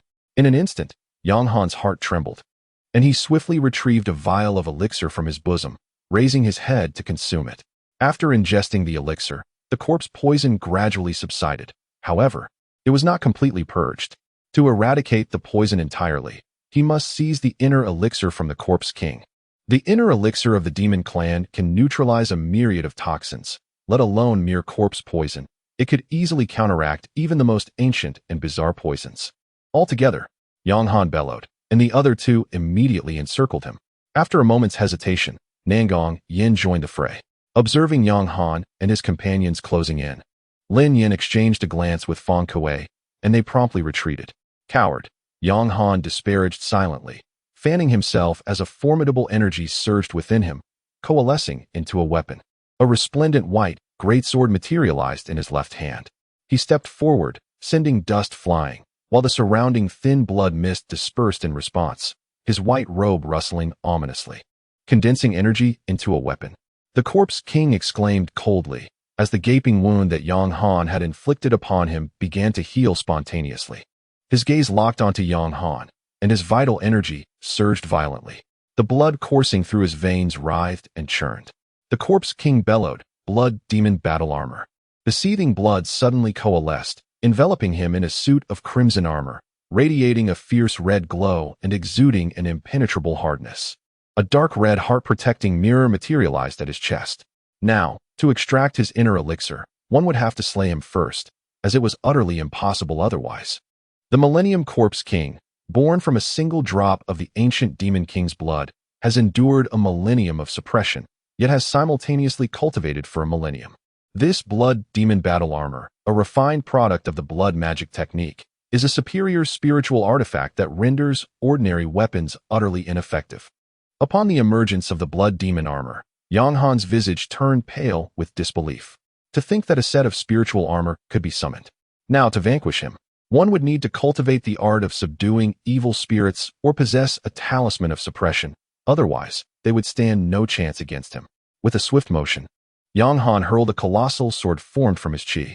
As the blade was launched, he immediately retreated. Noticing Yang Han's distress, Nangong Yin promptly withdrew, while the attendant Asan reacted in kind. The other two, however, were a fraction slower, and that slight delay cost them their lives. The Millennium Corpse King withstood the massive sword with his arm.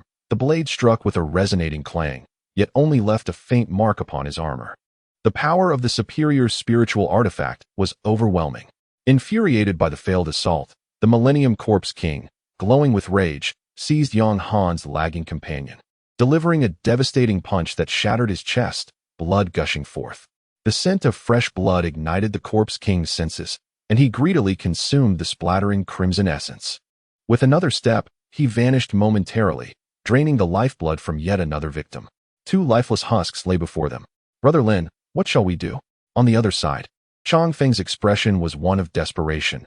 The Millennium Corpse Kings might exceeded their wildest imaginations, and without a talisman of suppression, they were entirely outmatched.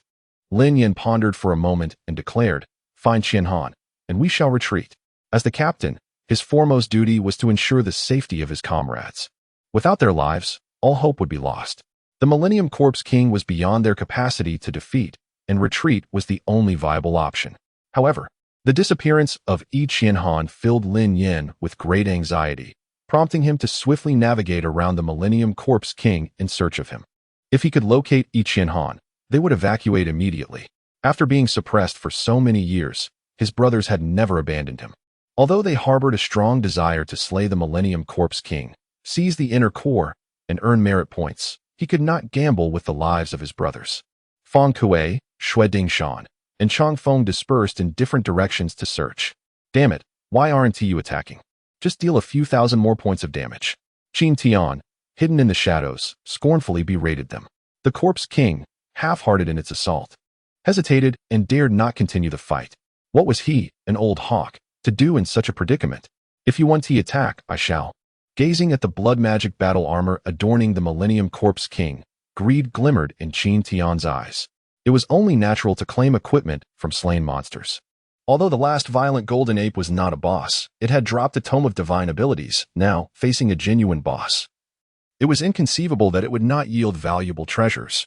In an instant, the dragon elephant void scripture was activated, imbuing him with the might of the dragon and elephant. As the core began to revolve, Qin Tian nearly exhausted all his strength. His energy surged violently, and an overwhelming aura suddenly arose, suppressing all malevolent forces. The might of the dragon elephant power instantly captivated the Millennium Corpse King, a flicker of panic crossing his gaze, though it vanished in an instant. At the 4th level of spirit gathering, you resemble mere ants. Do you dare challenge my demonic might? The Millennium Corpse King turned, his eyes locking onto Qin Tian. Blood orbs coalesced in his hands, swirling ceaselessly, growing ever more abundant until they formed a blood-red spear, a weapon of unparalleled sharpness, forged from blood and tempered steel. Indomitable and devastating, Qin Tian let out a cold chuckle and suddenly lunged forth. Boom, boom, in the heavens above. The dragon's roar echoed ferociously, while on the earth below, myriad phenomena resonated. The divine might of the dragon elephant, which suppressed all evil forces, consumed their malevolence. The formidable power of the dragon elephant, unparalleled chaotic energy, and the crystal core within his dantian continuously replenished his energy. In that moment, Qin Tian resembled a celestial being descended from the heavens, a god of slaughter, with strength beyond imagination. The expression of the Millennium Corpse King shifted dramatically. The overwhelming might of the dragon elephant left him in torment, his vital energy surging chaotically. He roared skyward, and the blood-red spear manifested countless phantoms of spears, thrusting directly towards Qin Tian. The earth erupted with a thunderous sound, chaos reigning in all directions, a scene of utter devastation. Qin Tian felt a violent pain in his chest. In combat, he realized the Millennium Corpse King was far too powerful. Had it not been for the enhancement of the dragon elephant's might, his body would have surely been shattered. The Millennium Corpse King also suffered greatly, his blood demon battle armor peeling away in shards, and the protective heart mirror on his chest cracking with several fissures. Fury, wildness, ferocity, and overwhelming malice were all unleashed. Yet, Qin Tian wore a subtle smile, one imbued with a sense of triumph. Suddenly, he bellowed, "Explode." Chapter 65, The Boss's Grand Explosion. Boom. Golden light radiated, incessantly devouring the malevolent energy. Observing the blood within the blood reservoir atop the millennial-old corpse king dwindle, Qin Tian's heart brimmed with joy. He had just exerted all his strength with the intent to shatter the blood demon armor, a spiritual artifact shielding the millennial-old corpse king, and to affix the exorcism talisman onto his back. Once the blood demon armor was breached, the absence of a protective spiritual artifact left the corpse king vulnerable, allowing the exorcism talisman's power to swiftly consume the dark energy surrounding him. Devoid of malevolence, the corpse king resembled a wingless bird, unable to sustain itself for long. As the exorcism talisman detonated, the vitality cultivated from the sinister energy diminished relentlessly, leaving him parched. Without the vital essence to sustain it, the blood demon armor gradually receded, ultimately vanishing within him.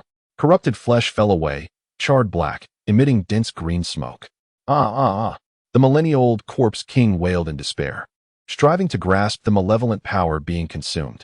However, the exorcism talisman, crafted by a grand cultivator, was specifically designed to counteract dark forces. Faced with the millennial-old corpse king, The talisman's power erupted entirely. Even his 1,000 years of cultivation could not withstand it. Every talisman was imbued with the essence of its creator, and the exorcism talisman, refined by a grand cultivator to combat evil demons, possessed extraordinary might. A triumphant smile graced Qin Tian's face as he beheld the last vestiges of blood from the Millennium Corpse King, harnessing the formidable power of the dragon elephant divine might. He surged forward in an instant, driving his fist deep into the chest of the Millennium Corpse King. In a swift motion, he extracted a pitch-black orb, enveloped in dark spiritual energy. Recognizing it as the inner core they had spoken of, Qin Tian grasped it tightly in his palm, feeling a surge of exhilaration.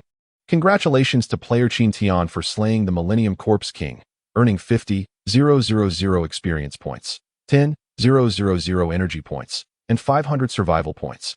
Congratulations on acquiring Blood Demon Battle Armor. Congratulations on obtaining Blood Demon Secret Art. Congratulations on receiving a drop of demonic essence. Ecstasy washed over Qin Tian, nearly prompting him to leap for joy as he internally proclaimed, "What is a boss? A true boss is one that drops abundant treasures. Oh, Corpse King, how I adore you." Yet, before he could examine the attributes, a chilling aura of malevolence enveloped him. Qin Tian swiftly retreated, positioning himself atop a pile of rubble with utmost caution. The Millennium Corpse King was not to be feared. Rather, the treachery of man was the true peril. Returning with a vengeful spirit, Yang Han accompanied Nangong Yin and Asan, their gazes fixated coldly upon Qin Tian, exuding an intense murderous intent. Meanwhile, Lin Yan's eyes blazed like fire, fixated on Qin Tian with palpable hostility. "What have you done to Qian Han? Why has the talisman for warding off evil appeared in your possession?" The formidable aura of the refinement stage is extraordinary, and a powerful mental pressure envelopes the atmosphere. Qin Tian, filled with indignation, thought to himself, "I utterly despise this kind of mental oppression." Suddenly, with a cold snort, Qin Tian unleashed his qi, his presence swelling as he resisted the pressure exerted by Lin Yan. At that moment, Yang Han lunged forward with great speed, his hand transforming into a claw, striking towards Qin Tian's arm like a ferocious tiger aiming for its prey. On one side was the mental pressure, and on the other, a fierce assault. The two masters of the refinement stage besieged him, igniting Qin Tian's fury. He roared internally, unleashing a torrent of violent energy, his eyes blazing with intensity as he glared fiercely at Lin Yan. Sensing Yang Han's sudden ambush, Lin Yan instinctively retracted his pressure and retreated. Qin Tian called out coldly, feeling the immense weight of facing Yang Han, who was at the 5th level of the refinement stage. The divine powers erupted violently, followed closely by the might of the dragon and elephant. With a powerful push of his legs, he charged towards Yang Han, his fists generating countless streams of qi that rose in a thick cloud of white smoke. The qi reached its peak, transforming into a vaporous white mist, revealing the profound depth of Qin Tian's qi, nearly at the level of the refinement stage, which startled Lin Yan. Seeking death, Yang Han exclaimed sharply, as countless needle-like objects suddenly appeared on his fan, glimmering with a dark green light, indicating they were coated with a deadly poison. Qin Tian could hardly be oblivious to this. His form shifted once more, his legs seeming to tread upon the void as he propelled himself to the utmost speed. Just as he prepared to unleash a furious shout and launch his attack, he suddenly discovered that Yang Han had vanished. The formidable chasm that exists between the gathering spirit realm and the refining energy realm is stark. Even though Qin Tian possesses profound internal energy and his core continuously replenishes his vital force, he remains merely at the 4th stage of the gathering spirit realm. Despite his fury, he cannot possibly contend with a 5th stage refining energy opponent. Driven by an indomitable spirit, the power of the dragon and elephant within his dantian surged violently, and the chaotic energy he refined began to overflow throughout his body. Qin Tian focused his mind, his breath aligning with the laws of energy as he relentlessly tracked Yang Han's presence. His expression grew increasingly grim, brows furrowed, cold sweat streaming down his face. Although he could distinctly sense Yang Han's aura, the latter's speed was overwhelmingly swift. Even if he could detect it, his own pace could not match. The pressure was immense, a weighty burden upon him. Deep within his mind, the blood demon battle armor hung suspended in the air, emitting a faint red glow and slowly rotating. Suddenly, a surge of joy ignited in his heart. Without a moment's hesitation, he summoned the blood demon battle armor, which instantly enveloped him, becoming invisible within his form. With his eyes slightly closed, He relied on his perception to sense the energy around him, causing the vital force in his hands to surge dramatically as the chaotic energy left behind by the ancient continent rampaged forth. This overwhelming aura caused several individuals nearby to tremble involuntarily. Yang Han roared, and the poison needles from his fan shot forth in an instant, a powerful force erupting. A massive blade of condensed energy descended with lightning speed. Boom! The air was filled with a thunderous clash, raising a cloud of dust. Qin Tian felt a tremendous impact in his chest, his life force plummeting by more than half. A wave of nausea rolled in his throat, the metallic tang overwhelming. And with a sharp gasp, blood erupted from his mouth, leaving his face pallid. Yang Han was violently hurled several dozen feet away, his visage exceedingly grim, his entire form coated in yellow dust. Slowly, he pushed himself off the ground, as the miasma of death within his chest began to spread, leaving him utterly shaken. He never anticipated that Qin Tian, at the fourth tier of spirit gathering, could withstand his assault. Moreover, the aura emanating from Qin Tian was remarkably potent. A force he had never before encountered, as if it were drawn from an alternate dimension. Alarmed and feeling a chill creep down his spine, Yang Han rose, fury igniting within him, his gaze icy as it fixed upon Qin Tian. A tumult churned in his chest, and with a sudden retch, the three of them darted swiftly into the forest, vanishing from sight. With the poisonous gas infiltrating his mind, Yang Han was compelled to retreat. A moment longer, and he might have succumbed to the possession of the Millennium Corpse King, a fate that would render any further action futile. Tianya City, one of the three major cities of the Great Li Dynasty, lay less than 1,000 kilometers from the Kunlun Mountains. The lord of Tianya City was Yang Hong, the father of Yang Han. Chapter 66, The Combat Form. Yang Han fled in a state of disarray, thoroughly humiliated. In his recent confrontation with Qin Tian, he had underestimated his opponent. Had it not been for the blood demon battle armor protecting Qin Tian, he would likely be lying on the ground now, half of his life force depleted. For the first time, Qin Tian experienced the formidable oppression characteristic of the refining Qi realm, the immense pressure weighing heavily upon his heart. An uncomfortable sensation akin to being controlled by fate, leaving him feeling trapped and desperate. "Brother Lin, Qianhan is here," Chanfeng shouted, jolting Lin Yin into action as he cast a quick glance at Qin Tian and hastily made his way forward. With a soft hum, Mao Mao lightly leaped to Qin Tian's side, its eyes sparkling with a golden glint, fixated greedily on the Millennium Corpse King's inner core in his hand, exuding an air of fervent excitement as it made a series of eager sounds. Qin Tian had never witnessed Mao Mao so animated before. He crouched down and inquired, "Do you desire this inner core?" Mao Mao immediately nodded, its gaze transforming, brimming with vitality. After a brief moment of hesitation, Qin Tian opened his palm and said, "Very well, take it." Before he could finish his sentence, Mao Mao darted past his hand and swallowed the inner core in one swift motion, turning to Qin Tian with a wide grin afterward. Qin Tian was taken aback and scolded, "You are far too impatient." He then gazed at Mao Mao, hoping for some transformation, at the very least, a growth spurt. Yet he was met with disappointment. The inner core, coveted even by Yang Han of the refining gang realm, was evidently exceedingly precious. Why then did Mao Mao exhibit no change after consuming it? Qin Tian found himself perplexed, feeling a pang of regret for having wasted an inner core, not even having the chance to assess its attributes. What a glutton! Muttering a curse, Mao Mao grinned broadly, attempting to win Qin Tian's favor, incessantly chattering away. However, Qin Tian paid it no heed. At that moment, his concern lay with the attributes of the blood demon armor. He promptly summoned the blood demon armor, which glimmered with a dark red hue, gradually rotating in the void of the system, revealing its attributes. Upon seeing the word superior spiritual artifact, Qin Tian felt a surge of delight. Yet, his heart sank when he glanced at the blood demon technique, realizing he could not cultivate it due to insufficient sin value. Alas, it requires a staggering 500 points of malevolence, and I currently possess a mere 10. How long must I wait for this? Qin Tian inwardly cursed, feeling exceedingly vexed. Upon examining the final item, the blood of the demon, he was dismayed to find that it displayed nothing but question marks. Stunned, he thought, "Is the system mocking me? Must I seek out an appraiser to discern its attributes?" With a heavy sigh, he lamented his fortune.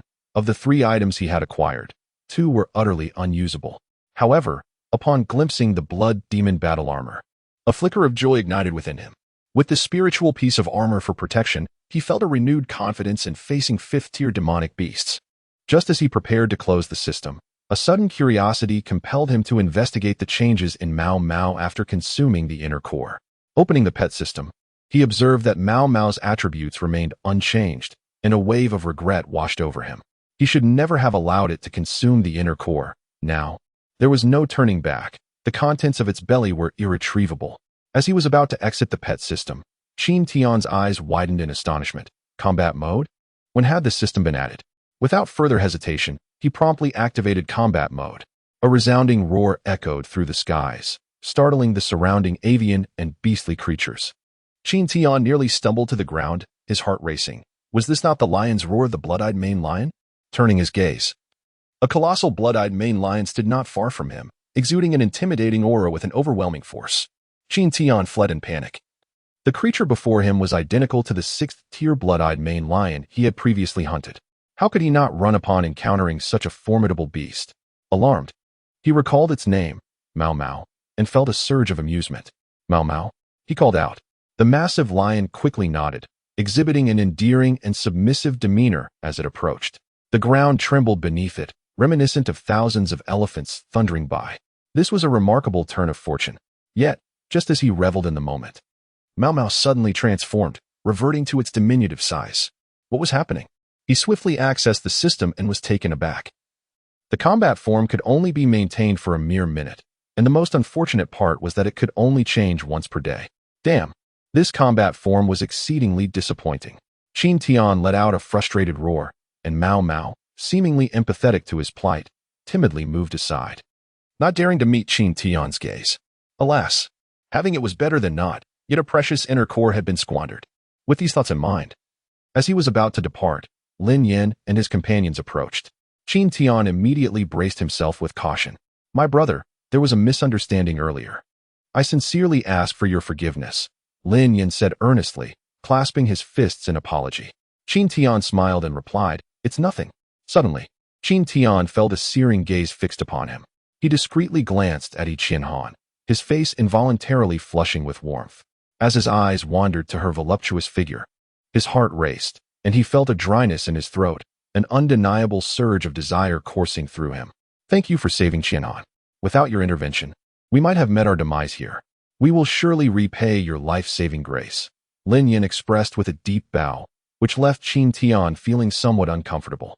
Had it not been for the exorcism talisman he retrieved from Yi Qianhan's possession, he would never have defeated the millennium-old corpse king, let alone unearth 3 precious artifacts. Moreover, he had acted somewhat inappropriately. Lin Yan's earnest gratitude weighed heavily on his conscience.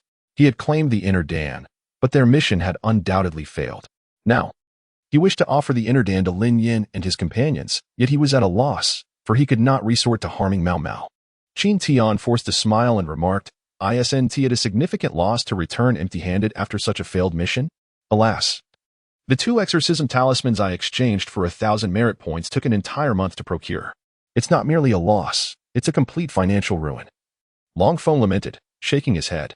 If this continued, the Qianji sect would find it impossible to sustain itself.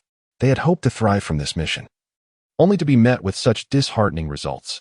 Qin Tian wished to assist, but felt utterly powerless, merely managing a few awkward chuckles. Chapter 67, The Professional Street Sweeping Team. First update. After several rounds of casual conversation, Qin Tian became well acquainted with Lin Yan and his companions. When he learned that they were disciples of the Thousand Mechanisms sect, he was taken aback. He had not anticipated such swift contact with the sect, which somewhat conflicted with his original plans, subtly shifting his intentions. As the sun dipped below the horizon and darkness enveloped the sky, the beasts of the forest grew restless, emitting haunting roars that echoed through the woods, heralding their imminent foray into the night in search of sustenance. The night belonged to them. Brother Qin, we part ways here. Your kindness will be etched in my heart, Lin Yin declared with a hearty salute, gesturing to his companions as they prepared to set off. The Kunlun Mountains were a perilous terrain, yet a treasure trove.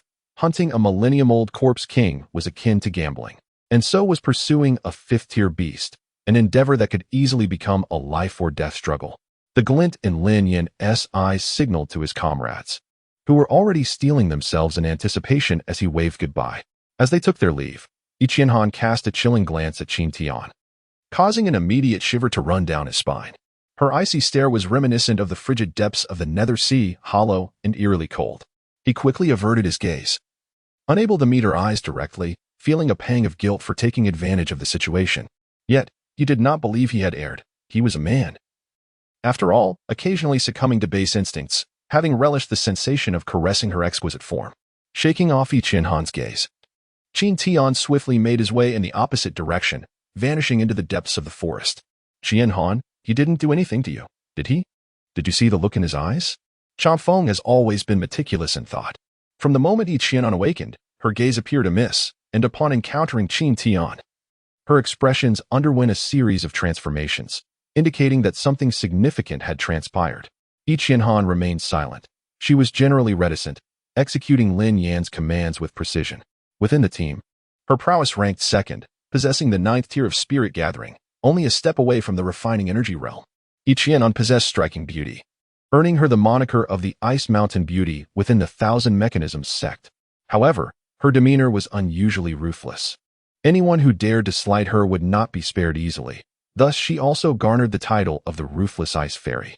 Deep within, she harbored murderous intent towards Qin Tian. Yet when he defeated Yang Han with a single blow, her murderous thoughts receded, replaced by a flicker of joy. Yang Han was the very person she had longed to eliminate in her dreams. Enough of this. Let us commence the allocation of tasks. Lin Yan, observing Qian Han's silence, deduced that Qin Tian had not wronged her, and thus the group began to delineate their responsibilities. 5th-tier demon beasts were not readily found. Lin Yan and the others sought to hunt one, aiming to procure a core, ensuring that this endeavor would not be in vain, as the core was of paramount importance to their current cultivation. Consequently, Lin Yan bravely ventured deeper into the Kunlun Mountains.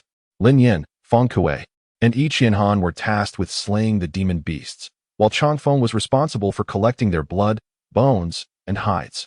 Shui Dingshan focused on gathering various spiritual herbs. The 5 of them had clear roles and worked in harmonious coordination, moving with the swiftness of autumn winds sweeping away fallen leaves, akin to a professional extraction team. Wherever they roamed, they meticulously gathered every item of value, leaving no spiritual herb seedling unharvested, showcasing the arduous nature of their existence within the Thousand Mechanisms sect. The Qinji sect, despite its stature as a titan within the realm of cultivation, has seen its disciples reduced to a state of destitution, relying on lowly demonic beasts for their sustenance. The term bleak scarcely captures the depth of their despair. Yet, their faces are adorned with joyful smiles. For the companionship of brothers is of paramount importance. As midnight approached, ominous clouds gathered, casting a heavy gloom over the atmosphere, foretelling an impending tempest. The weight of pressure loomed heavily. 2 years prior, Qin Shangtian stood at the 9th level of spirit gathering. Would he ascend in the years to come? What response would the cunning Qin Zhantian exhibit at that juncture? Would he align himself with Qin? Initially, Qin Tian harbored no such thoughts, fixated solely on the notion of vanquishing them all in 3 years. Yet, he underestimated their prowess. Confronting the formidable realm of refining qi, he felt an unsettling uncertainty within. He must grow stronger. A breakthrough to the refining qi realm must be achieved within 6 months. In that instant, Qin Tian's gaze hardened with resolve as he rose to his feet, leaping down. Startled from his slumber, Mao Mao sprang into action, swiftly following suit. The night was stifling and oppressive, yet within Qin Tian's heart, clarity reigned supreme. Under the relentless assault of his bone knife, numerous monstrous beasts fell, their experience points surging wildly. A crimson haze enveloped his form, his body drenched in the blood of the slain creatures. Around him, many 4th-tier beasts trembled in fear, ultimately fleeing in a frenzy. As Qin Tian continued his slaughter, he felt no fatigue. Instead, he grew increasingly invigorated. Meanwhile, Mao Mao, seemingly inspired by the ferocity of today's combat and Qin Tian's robust physique, was also engaged in a savage rampage. However, upon leaping forward, he was struck back by a 4th-tier beast with a single blow, barely avoiding a gruesome fate due to his thick skin and tough flesh. After being thrown aside, Mao Mao, with claws bared and an aggressive demeanor, unleashed several diminutive wind blades, only to collapse limply to the ground, resembling a defeated dog.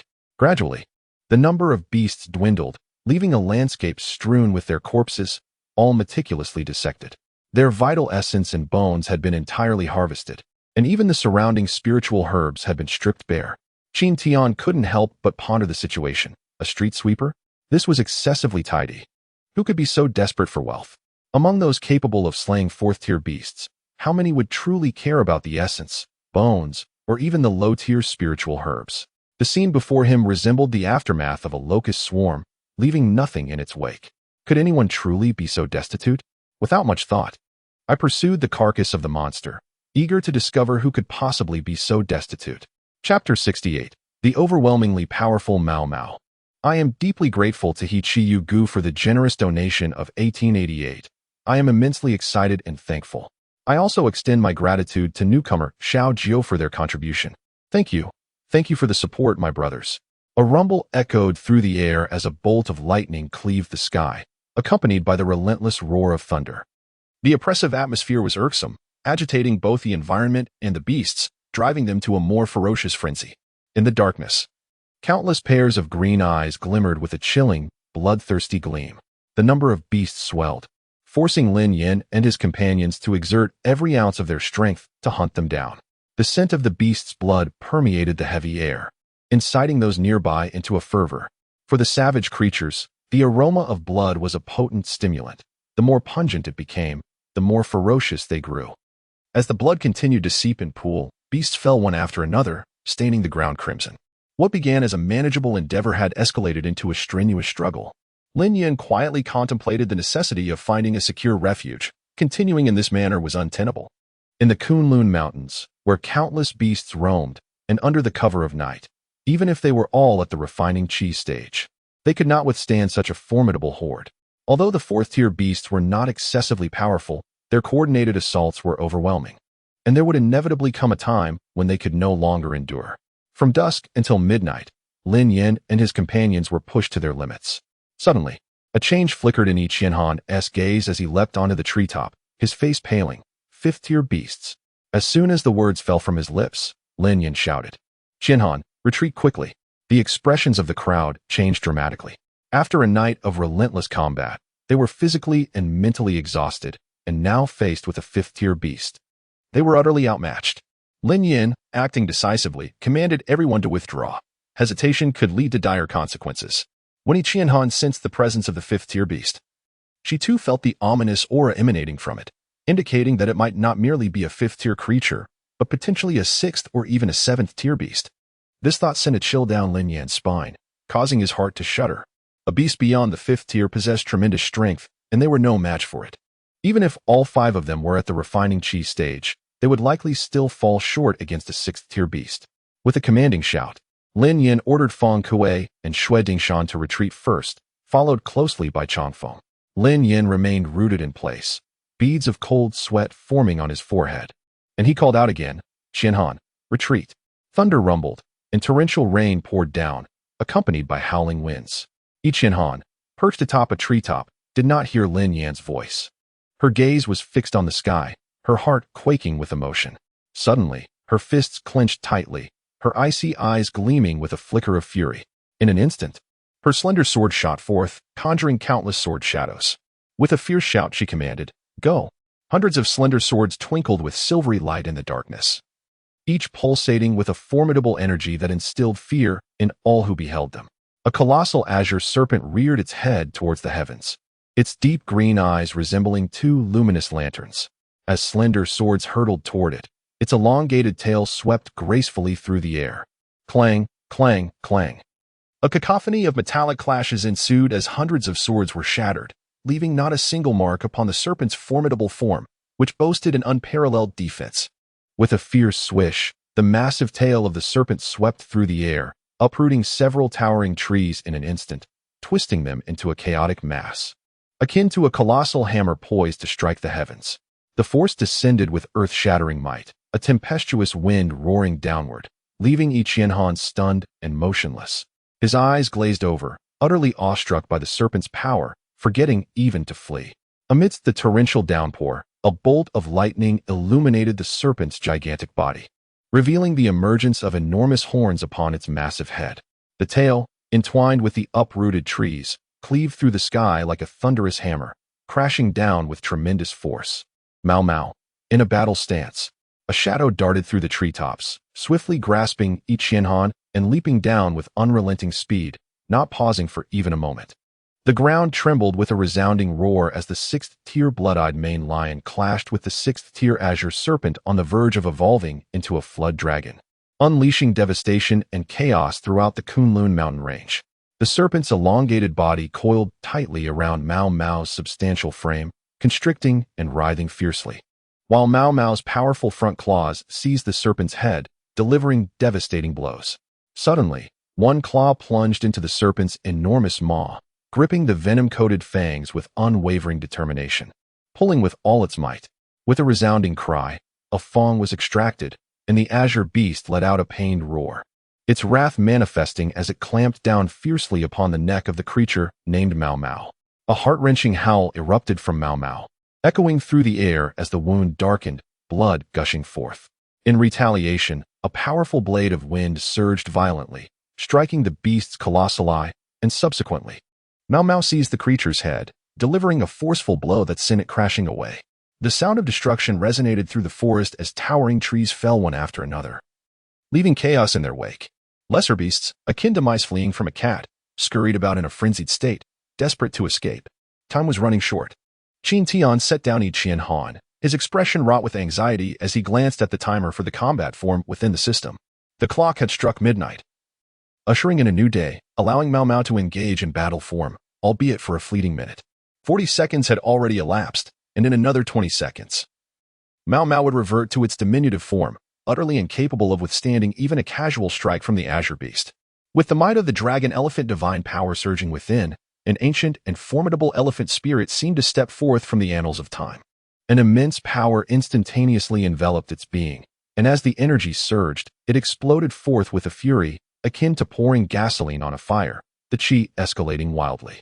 With a single step, Qin Tian leapt into the air, soaring several hundred meters before plummeting downwards, his gaze fixed intently on the struggling figures of the Qing Mang. Veins bulged on his arms as the long tail of energy surged forth from his bone blade. Without a moment's hesitation, he unleashed his full force. Amidst the torrential rain, at a lightning-like speed, Qin Tian vaulted upwards, channeling every ounce of his strength into a powerful strike. A massive wave of energy erupted from his bone blade, its might beyond imagination. The sound of dragon roars filled the air as 100,000 ancient mammoths charged forth. With a fierce thrust, his dual blades plunged downwards, slicing into the back of the Qing Mang, tearing through flesh and causing blood to spray forth. In agony, the Qing Mang's tail abruptly released its grip, sweeping violently with such speed that Qin Tian barely had time to react, focusing solely on guarding his chest with his blades. Thud, thud, thud. His life force diminished rapidly, his bones feeling as if they had shattered entirely. The pressure in his chest surged, overwhelmed by the formidable strength of the sixth-tier beast. Qin Tian was forcefully slammed to the ground, and in a frenzy, he retrieved the medicinal pills he had accumulated over the past year from his spatial ring, desperately swallowing them to restore his vitality. As the pills took effect, stabilizing the tumult in his chest, Qin Tian quickly sprang back into action, his heart racing with alarm. Mao Mao's battle form was about to expire. The pressure he felt was beyond comprehension. Chapter 69, Level 1 Frenzy. This is the first update, making up for yesterday's missed chapter. There should be 4 updates today. I express my gratitude for the invaluable review tickets from Dual Swords in Unison. I apologize for overlooking this yesterday. Today marks the final day of the new book period. Dear readers, your support is greatly appreciated. The frigid rain lashed against his cheeks, droplets cascading from the tips of his hair, soaking his garments. Yet within Qin Tian, a tempest of fury surged, his face etched with urgency as he furiously contemplated strategies to confront his adversary. The sixth-tier beast was overwhelmingly ferocious, its strength instilling a profound sense of helplessness within him. Should he concede defeat? Allow himself to be trampled? Qin Tian repeatedly questioned himself, the flames of anger escalating within. For over 2 years, he had never bowed his head. He had faced the relentless persecution from Qin Xiangtian without fear, endured the unjust treatment from the Qin family without despair. Now, he would not cower, nor would he surrender. Battle. His chest heaved mightily as an intense warrior spirit emanated from his core. The blood demon armor flickered around him, transforming Qin Tian into a deity of death, ready to traverse heaven and earth. His presence was terrifying. The peaked sixth-tier beast, Qing Mang, cast a piercing glance at the battle-hungry Qin Tian, opening its gaping maw to unleash a resounding roar. revealing a menacing countenance as it issued a warning. It was the true sovereign, and to oppose it was to defy fate itself. A chilling smile curled upon its lips, its eyes radiating a formidable killing intent. The energy coursed through its bone blades, enveloping its entire being in a fiery, egg-shaped aura that repelled the rain. With a mere thought, it surged forward, its form vanishing in an instant. Simultaneously, the battle form of Mao Mao reached its conclusion. Stunned, Qing Meng fixated on the diminutive Mao Mao, whose size scarcely matched a single scale of its serpentine hide. With a tremendous swing of its tail, it unleashed a torrent of hatred toward Mao Mao for the loss of one of its fangs, aiming to crush the creature into a mere pulp beneath its overwhelming might. This strike would undoubtedly spell doom for Mao Mao. At that moment, Mao Mao lay on the ground, covered in wounds, utterly exhausted. With great effort, it tried to lift its body to leap away but collapsed helplessly instead. Although its battle form was formidable and fierce, the passage of time had left it with scars that multiplied the pain 1,000-fold upon its frail body. The agony was unimaginable. At this moment, it lacked even the strength to wail, merely gasping for breath with weary eyes. As the immense tail of the Qing Meng descended with great force, Mao Mao stared blankly for a moment, unwillingly closing its eyes. Boom! The colossal tail of the Qing Meng was abruptly halted by a powerful force, causing it to emit a series of agonizing shrieks. Once the cries subsided, it seemed that the Qing Meng had truly been enraged. The sovereign of the surrounding realm, attacked in succession by a fourth-tier human, was engulfed in a blaze of fury. It unleashed a massive black mist from its mouth, which rapidly expanded into enormous clouds. Beneath this dark shroud, an eerie tranquility prevailed, as even the rain could not penetrate through, rendering the atmosphere exceedingly bizarre. Qin Tian felt a jolt of alarm. The oppressive atmosphere beneath the vast black mist was akin to the calm before a storm, the stifling air instilling an unsettling restlessness within him. Seizing Mao Mao, he cast it into the spatial ring and dashed out with lightning speed. He sensed something sinister lurking within the black mist, and his mind was consumed by a singular thought: to break free. In a frenzy, his speed doubled, an extraordinary velocity. Yet no matter how swiftly Qin Tian moved, he could not escape the confines of the black mist, as if he were ensnared in an inescapable trap. Within the depths of that mist, sparks flew, and flashes of silver erupted, increasingly intense and terrifying. A colossal thunderstorm. Qin Tian's heart trembled violently as he gazed into the distant verdant expanse, almost roaring within. The lightning field. How could one have cultivated such a formidable thunderous technique? Unleashing an immense lightning domain. It was astonishing and utterly unbelievable. Beneath this tempest, even the most malevolent spirits of the underworld would be reduced to mere fragments, vanishing into thin air. A wave of numbness washed over him, yet his expression suddenly turned calm, cold light flashing in his eyes. Within his dantian, the dragon-elephant void scripture was nurturing an even more formidable chaotic power. The dragon's roar and the divine elephant seemed to possess him, their strength wildly twisting. While the crystal core incessantly replenished his qi, a faint white mist emanated from above his head. His qi had reached its peak. Ferocious, Qin Tian bellowed, the power within him surging uncontrollably once more. Ding! Congratulations to player Qin Tian, the divine skill Ferocity has ascended to level 1. Upgraded. Ferocity is leveled up. His brows lifted in delight. After more than 2 years, it had finally advanced. Qin Tian had scarcely paid attention to the proficiency of Ferocity, as he would typically activate the skill whenever his qi reached its zenith while hunting beasts. Who could have anticipated such a crucial moment would coincide with its upgrade? At level 1, Ferocity quadrupled all attributes. The strength within Qin Tian surged suddenly by 2-fold, and the pale white qi transformed, flashing with a sinister purple-black hue, reminiscent of the malevolent aura rising from the depths of hell, truly alarming. With quadrupled attributes, he was on the brink of madness. With a single thought, he swung his bone knife lightly.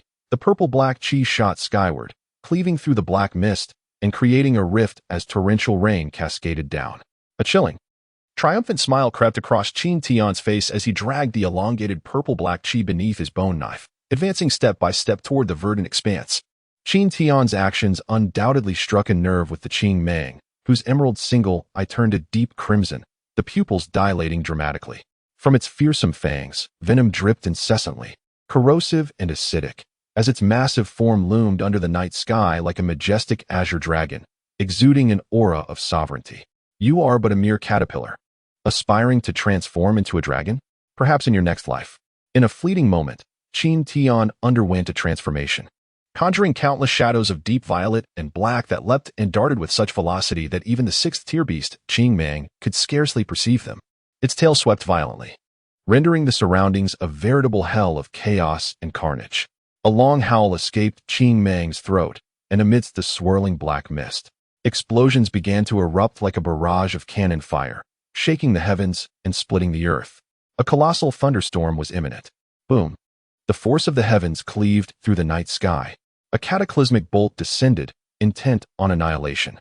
At that moment, Qin Tian planted his foot firmly upon Qing Mang's head, and as the monstrous thunder raged down, he roared, driving his violet-black bone blade deep into the creature's skull, embedding it within its very being. Holding his breath and shielding his entire body, Qin Tian unleashed a furious onslaught within Qing Mang, targeting its heart.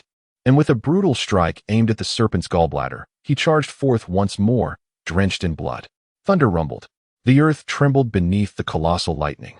And beneath the shroud of black mist, a charred wasteland emerged, reduced to mere dust, leaving nothing in its wake. At this moment, Qin Tian burst forth from the serpent's body, standing upon its head, one hand grasping the blood-soaked serpent's gallbladder, the other seizing the tentacle evolved from the Qing Mang's cultivation. Embodying the arrival of a sovereign, gazing disdainfully upon the world, and looking down upon all creation, the tempest grew increasingly ferocious. The clouds roiling as the heavens trembled above and the earth quaked beneath. Far away, several kilometers distant, Lin Yin and his companions felt their legs weaken. Had they not summoned all their strength to resist, they would have nearly collapsed. The power was overwhelming, transcending that of mere mortals. In the 70th chapter, with 3 years having elapsed, the sixth-tier Qing Mang found itself at its wit's end, engaging in futile struggles. Moments later, its body crashed heavily to the ground, creating a massive pit, while Qin Tian remained poised atop its skull, directing his bone knife towards the location of the crystal core. With a decisive thrust, the skull split open, and the energy of the crystal core radiated forth, which Qin Tian seized with fervor. The Qing Mang, bereft of its crystal core, rolled its eyes back and succumbed to death. Congratulations to player Qin Tian for slaying the sixth-tier demon beast Qing Mang, earning 35,000 experience points, 200 chi points, and 100 survival points. Congratulations to player Qin Tian for breaking through to the 5th tier of Qi Gathering. Congratulations to player Qin Tian for acquiring the Thunderclap technique. Qin Tian trembled with excitement, a joyful expression illuminating his face. The Thunderclap technique? He recalled the recent tempest, the earth-shattering thunder resembling the apocalypse. The sheer might of that force sent shivers down his spine. The techniques grasped by demon beasts bore tremendous destructive power. This thunder-based technique took nearly a century for the Qing Mang to master, and its potency was undeniably immense. The techniques comprehended by demonic beasts are remarkably similar to those grasped by cultivators. However, it typically takes high-ranking demonic beasts several decades or even centuries to master these techniques. They delve into the understanding of techniques tailored to their own attributes, resulting in formidable destructive power. The Jade-level technique? Observing the attributes of the Thunderous Sky Strike, Qin Tian felt a surge of joy and promptly commenced his cultivation. Instantly, a new skill appeared in his skill bar, Thunderous Sky Strike. Thunderous Sky Strike, Jade-level proficiency, 0-1000 level, 0 note. The higher the level, the broader the skill's coverage. Indeed, it was the colossal thunder he had just witnessed. How extensive was the coverage area at 0 level? A thrill coursed through Qin Tian's heart, and he could not resist the urge to test it. However, upon noticing that the release of the skill required 10,000 chi points, he restrained himself. For him, chi points were akin to capital. Possessing them meant he need not fear the inability to unleash skills. Ordinary cultivators typically possess chi levels that lag behind their own realms. Achieving parity between chi cultivation and personal realm is already remarkable. Among a million cultivators, it is rare to find one as extraordinary as Qin Tian, whose chi cultivation surpasses his own realm by 3 tiers. Qin Tian was not entirely aware of this, yet he felt that over 50,000 chi points seemed rather meager. After 10 bouts of fury, they would be depleted. Alas, it appeared he must slay more demonic beasts to accumulate further. Upon uttering this, even Mao Mao, recently released from the spatial ring, cast a disdainful glance in his direction. After resting for a brief moment within the spatial ring, Mao Mao's condition had improved significantly. Qin Tian was taken aback. Was Mao Mao's self-healing ability extraordinarily rapid? Moments ago, he was barely clinging to life, his body shrouded in darkness, afflicted by the lethal poison of the Qing Mang. Yet now, upon closer inspection, he appeared to have regained considerable strength, showing no visible signs of injury. His mane glistened with a smooth luster, entirely unblemished by the toxins he had endured. Beside him, Mao Mao emitted a few weak whimpers. Though its adorable demeanor allowed Qin Tian to exhale in relief, fortunately, it was unharmed. The venom from the fangs of the Qing Mang is notoriously toxic. Yet for Mao Mao, who had ingested the 1,000-year-old core of a corpse king, it was merely child's play. The remarkable speed of Mao Mao's self-healing can be attributed to Qin Tian's diligent care over the past 2 years, during which he had been administering medicinal pills daily, fortifying its internal constitution to an extraordinary degree. The rapidity of this transformation took even Qin Tian by surprise. Having secured the crystal core, Qin Tian prepared to depart when Lin Yin and the others approached, their faces brimming with admiration, particularly Lin Feng, who had initially speculated about Qin Tian's dealings with Yi Qian Han, now wished fervently to take him as a mentor. The feat of slaying a 6th-tier beast with mere 4th-tier cultivation would be met with disbelief if spoken of, yet they had witnessed it firsthand. Though they remained unaware of the treasures Qin Tian possessed, the sheer destructive power he wielded was undeniable. Moreover, the diminutive Mao Mao had astonishingly transformed to combat as a 6th-tier beast, an unfathomable display of strength. "Thank you," Yi Qian Han uttered softly, casting a glance at Qin Tian. His gaze, no longer as frigid as before, now bore a hint of profound depth, as if he sought to penetrate the very essence of Qin Tian's soul.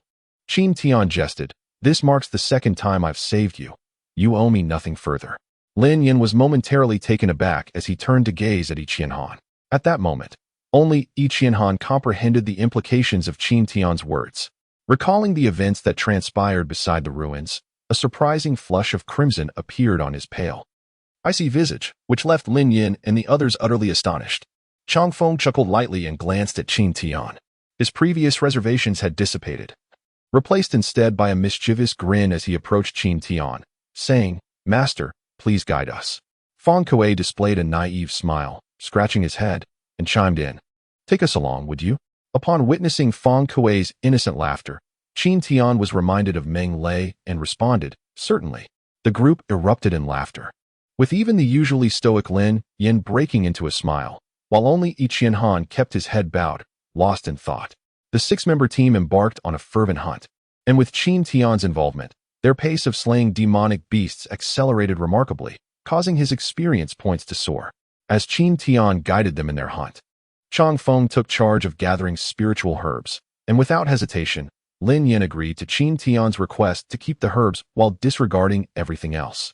They moved from one location to another, vanquishing foes in their path, with the 6th-tiered Qing Mang's territory spanning tens of thousands of kilometers, providing ample opportunity for their slaughter without the looming threat of encountering high-tiered demonic beasts.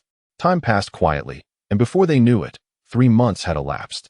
The spatial rings of Lin Yin and his companions were brimming, unable to accommodate any more treasures. Reluctantly, they bid farewell to Qin Tian. As they watched their figures recede into the distance, Qin Tian felt a pang of melancholy. However, the thought that he would soon join the Qianji sect and inevitably reunite with them brought a gentle smile to his heart. After Lin Yin departed, Qin Tian embarked on his hunting spree, becoming increasingly frenzied and unrestrained. Whenever his energy reached capacity, he unleashed all his skills in succession.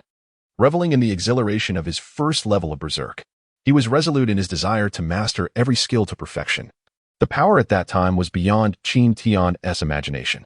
For half a year, he upgraded obsessively, day and night, drenched in the blood of demonic beasts, more ferocious than he had been in the past at the Wolf Valley. The 3-year deadline was approaching swiftly. He had to ensure his invincibility, otherwise, he would face utter ruin. He longed to show those who had once belittled, slandered, disdained, and mocked him just how foolish and short-sighted they had been. Qin Tian harbored a narrow-mindedness that allowed no room for those who had wronged him. He had always dealt with enemies in this manner. Thus concludes the 2nd volume. While the 3rd volume promises a full-scale eruption, where all shall be trampled underfoot. Brothers, Little Neo requires your unwavering support. Chapter 71. The Great Change of the Qin Family. Gratitude to holding the cloud, drifting and moonlight dragon god for their generous rewards, and heartfelt thanks to my code was stolen for the invaluable review votes, urging updates. Little Neo is immensely grateful. Thank you, brothers, for your support. On a frigid winter morning, the biting wind pierced through the air, and the ground, blanketed in white snow, occasionally crackled underfoot. At the only exit of the Kunlun Mountains in the Great Li Dynasty, a long line of people awaited their descent, each face radiant with the joy of harvest. This was likely their last venture out this year. In a few days, heavy snow would seal the mountains, rendering any attempt to enter exceedingly difficult. And hunting demonic beasts or gathering spiritual herbs would become an arduous task. The new year approaches, and my recent excursion coincides perfectly with this festive occasion. My heart is filled with an eager anticipation for the reunion with my family, a sentiment that is subtly tinged with impatience. Occasionally, discontented murmurs arise from the long queue.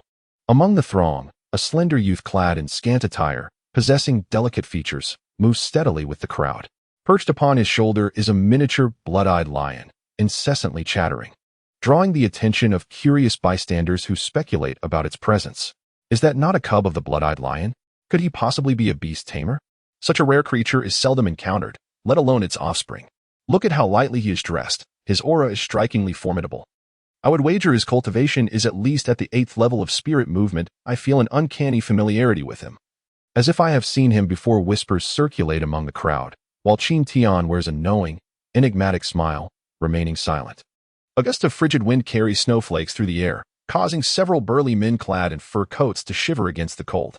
Yet, Qin Tian seems impervious to the chill, untouched by even a single flake of snow, prompting further speculation about the depth of his cultivation. What? We must submit 2 second-tier spirit herbs? Last month it was merely 1. Why do you not go and seize them? A voice interrupts, followed by a mocking laughter. If you refuse to pay, do not expect to leave. You are robbing us. I shall certainly report this to your clan leader. The old man, filled with indignation, brandished 2 second-grade spiritual herbs, pointing at a figure clad like a soldier. The man responded with a cold smile, and as the old man drew near, he swiftly struck with a palm. Given the old man's low cultivation, honed through a life of foraging, he had no time to react. A sudden chill swept over him, and as he turned his head, he felt the force of the blow against his face, causing him to collapse. Not yet satisfied, the soldier unleashed a series of brutal kicks to the old man's abdomen, berating him loudly. Tell your clan leader, are you out of your mind? The entrance to the Kunlun Mountains is now under the control of Lord Yang Hong from the northwest. From now on, this place belongs to the Yang family, not the Qin family. Huh. Several soldiers stationed at the mountain began to mock and jeer. The old man's frail body, already weakened by age, lay motionless on the ground after only a few blows. One of the soldiers contemptuously seized the old man's clothing and flung him aside before spitting on the ground. He then strode to the front of the line and bellowed, "Today, I am in no mood for games.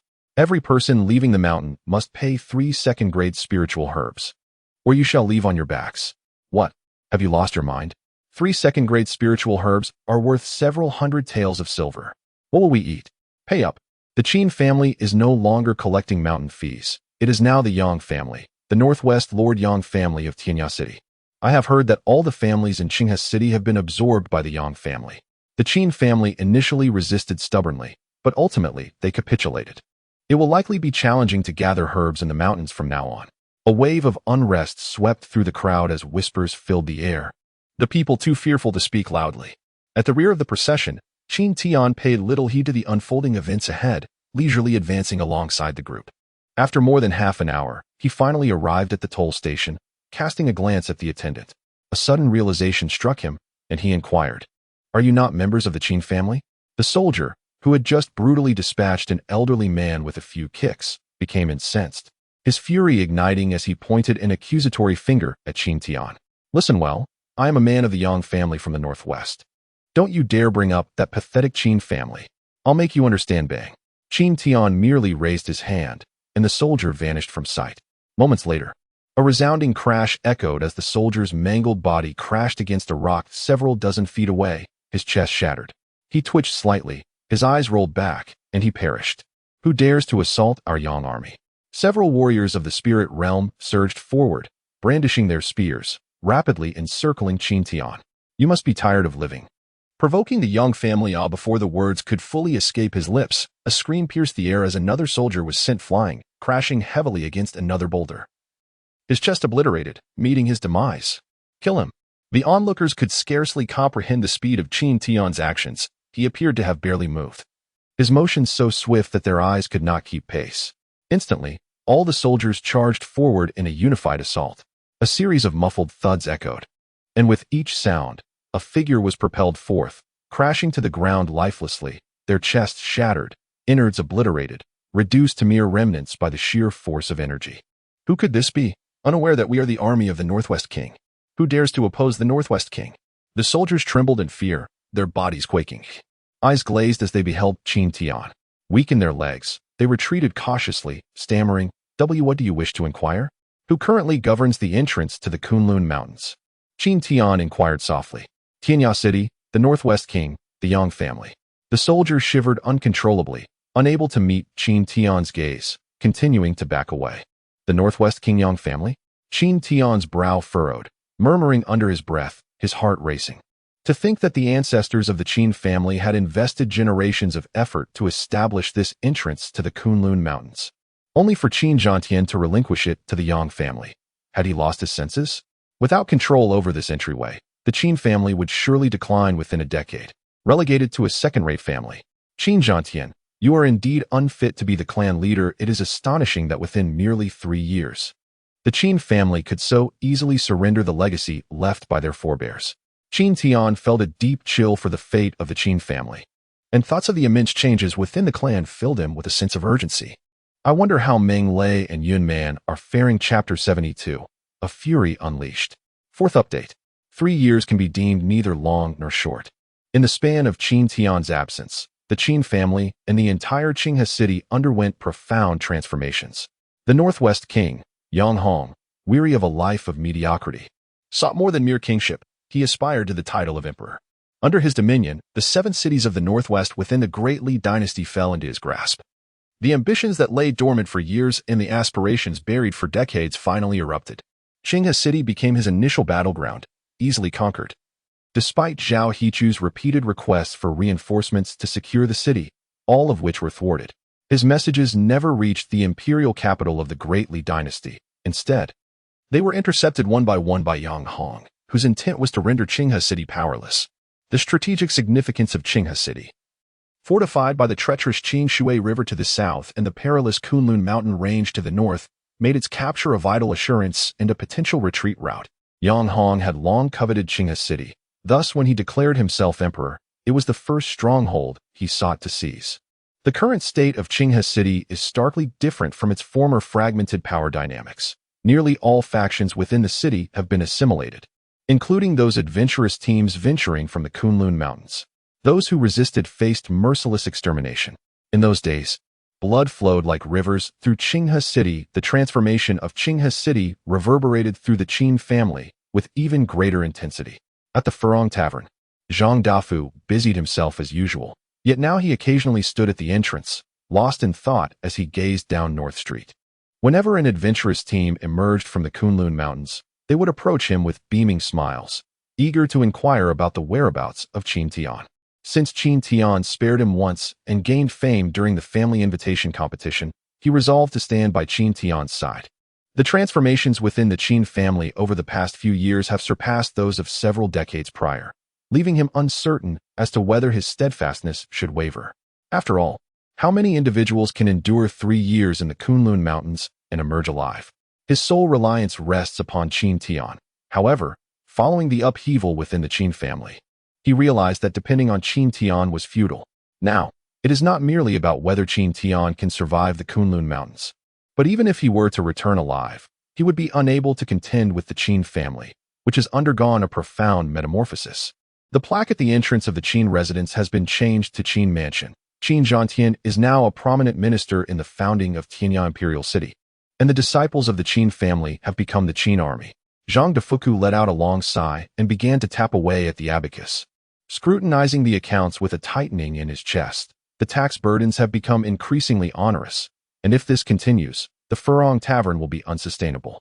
Boss, bring me 3 grilled fish and a pound of beef. The voice was filled with excitement and astonishment, and the joy evident in his eyes startled Qin Tian, who smiled and remarked, "Shopkeeper, your smile remains as repugnant as ever." As soon as Qin Tian spoke, Zhang Defuku cheerfully approached, glancing around before his expression shifted, pulling Qin Tian towards the backyard. Judging by Zhang Defuku's demeanor, it seemed something of great importance was afoot, prompting Qin Tian to follow him with a smile. Could it be that Meng Lei has encountered trouble? Master Meng, he. Zhang Dafeng displayed a heart-wrenching expression, gritting his teeth as he uttered. He fell from the cliff at the back of the mountain, and his fate remains uncertain. What? A thunderous realization erupted in Qin Tian's mind, and a fierce killing intent was suddenly unleashed, his overwhelming aura instantly melting the thick layers of snow around him, which rapidly evaporated into mist. Zhang Dafeng's complexion turned ashen, his heart constricted with fear, rendering him immobile. Cold sweat broke out on his forehead, cascading down, and he choked on his words, pleading, "Young master, spare my life." Observing Zhang Dafeng's anguished visage, Qin Tian's furrowed brow relaxed slightly, and the fierce killing intent dissipated into thin air. He stepped forward, seizing Zhang Dafeng by the collar, his eyes resembling dark voids, radiating a chilling light that seemed capable of piercing the soul. "Speak quickly, what exactly happened?" Zhang Dafeng gasped for breath, his chest heaving violently. The murderous intent emanating from Qin Tian nearly crushed him. Sensing the icy gaze of Qin Tian, he felt a surge in his throat and hastily replied. The Yang family forced Yun Man into marriage. When she refused, Meng Lei vowed to protect her. They fled to the cliff at the back of the mountain, but the elder struck them down, and their fate is unknown. Qin Shangtian, clenching his teeth, frowning deeply. His pupils widened, bloodshot with rage. An inferno of fury engulfed him. Suddenly, a tremor coursed through Qin Tian's heart, and a dragon's roar resonated from the heavens above. He then inquired, "Where is Yun Man now?" Yun Man, driven into a corner and ensnared by the treachery of Qin Kuang, has been dispatched to Tianya City. It is likely she has already arrived. Qin Kuang. The frigid tone of the voice sent shivers down Zhang Dafu's spine, akin to the chilling depths of the abyss. Suddenly, a gust of cold wind swept through, and Qin Tian vanished from sight. After his departure, Zhang Dafu, unable to bear the weight of the situation, collapsed onto the ground, his eyes wide with astonishment as he murmured in a hushed tone, So formidable."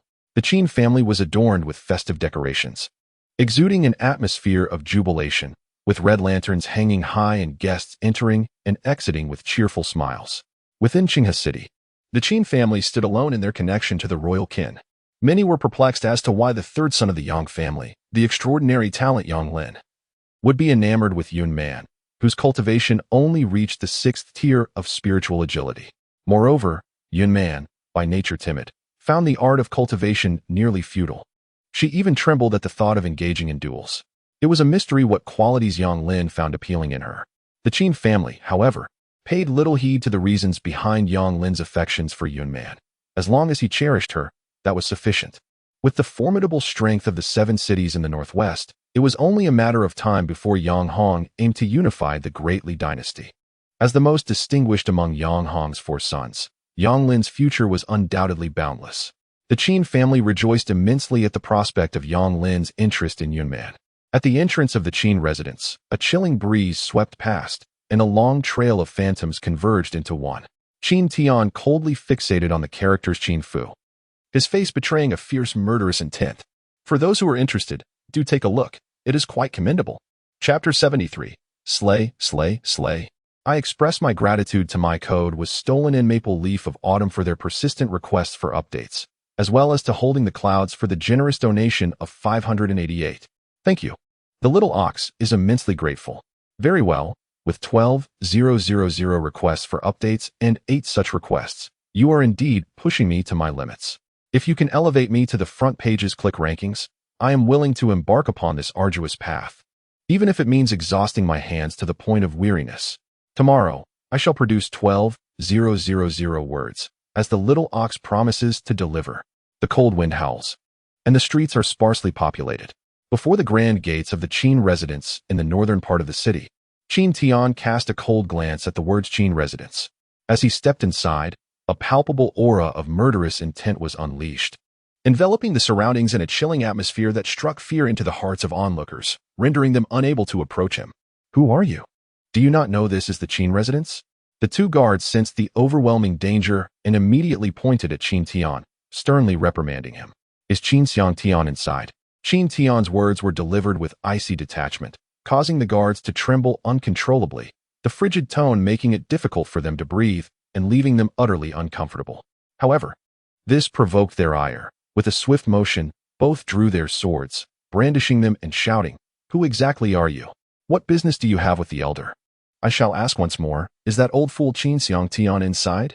Qin Tian's eyes narrowed slightly, the muscles around his eyes twitching with barely contained fury. His anger boiling over and exuding an overwhelming presence. The two guards sneered disdainfully. What concern is it of yours whether the elder is home?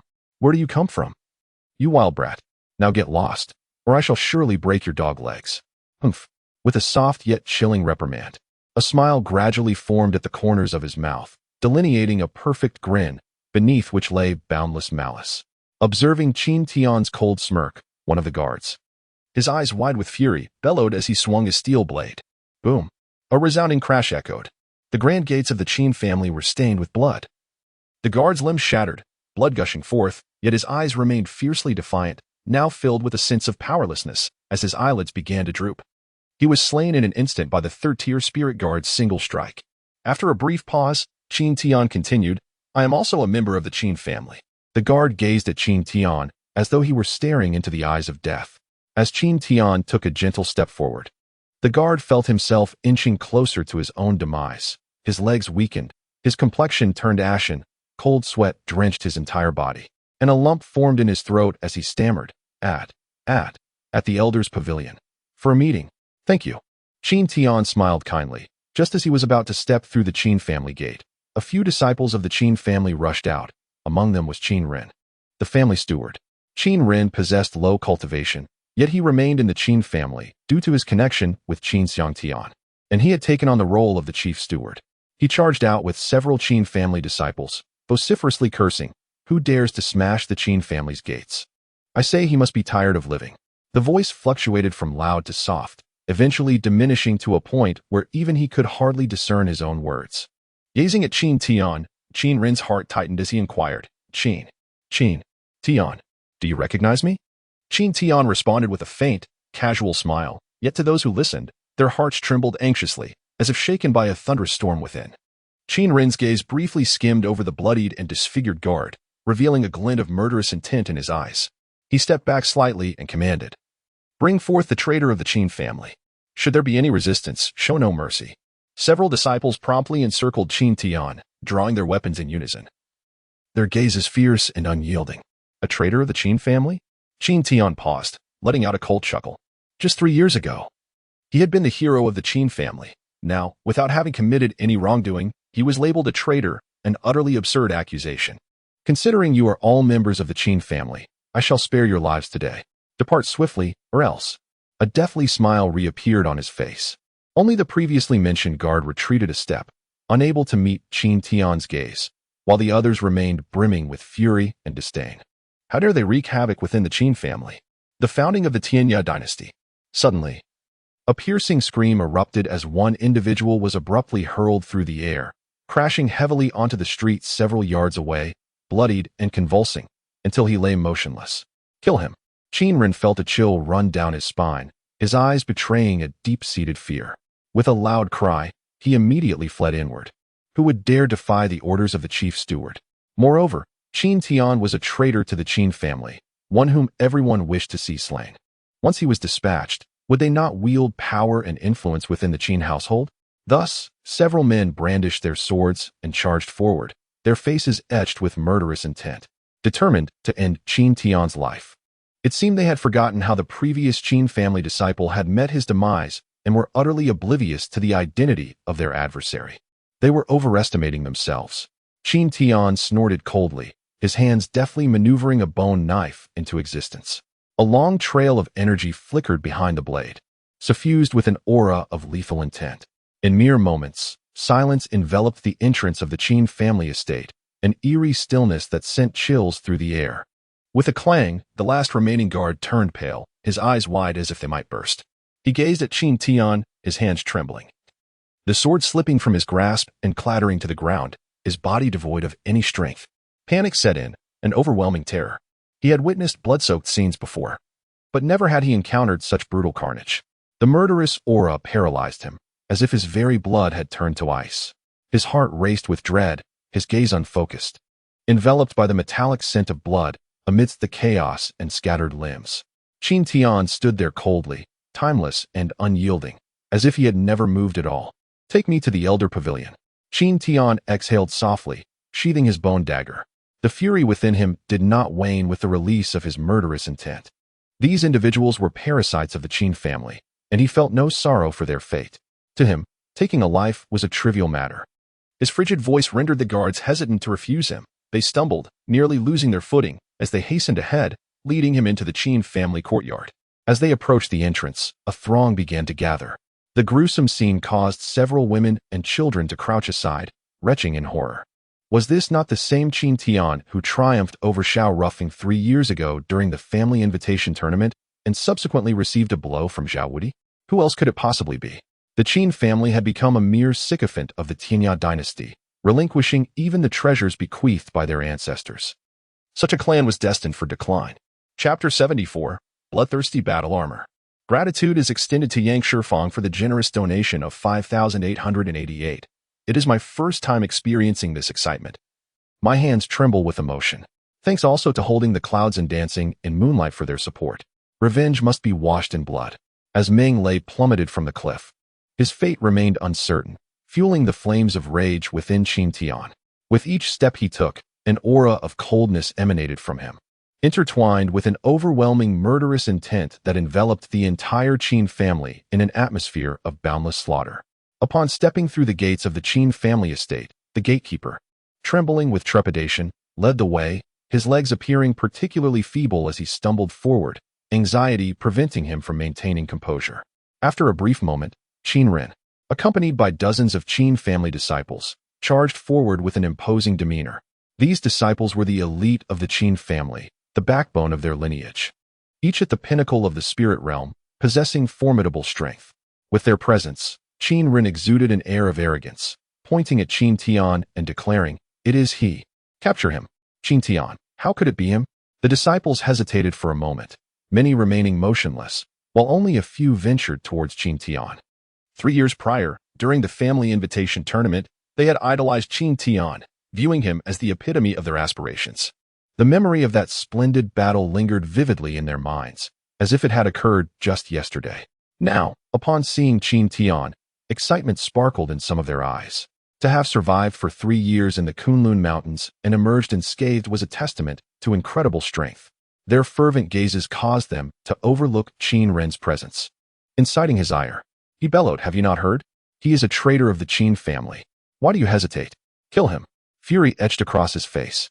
Qin Ren glared fiercely at the few disciples whose expressions betrayed awe and excitement, their fervor irking him immensely. Qin Tian offered a faint smile, observing the gathered Qin family disciples, feeling a sense of reassurance. He mused silently. Perhaps the Qin family had not yet descended into irredeemable decay. You are all elites of the Qin family. Most of you have witnessed my prowess.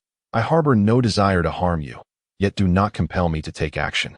However, Qin Tian let out a cold sneer, raising a hand to point at the disdainful Qin Ren, declaring ominously, "You shall surely perish."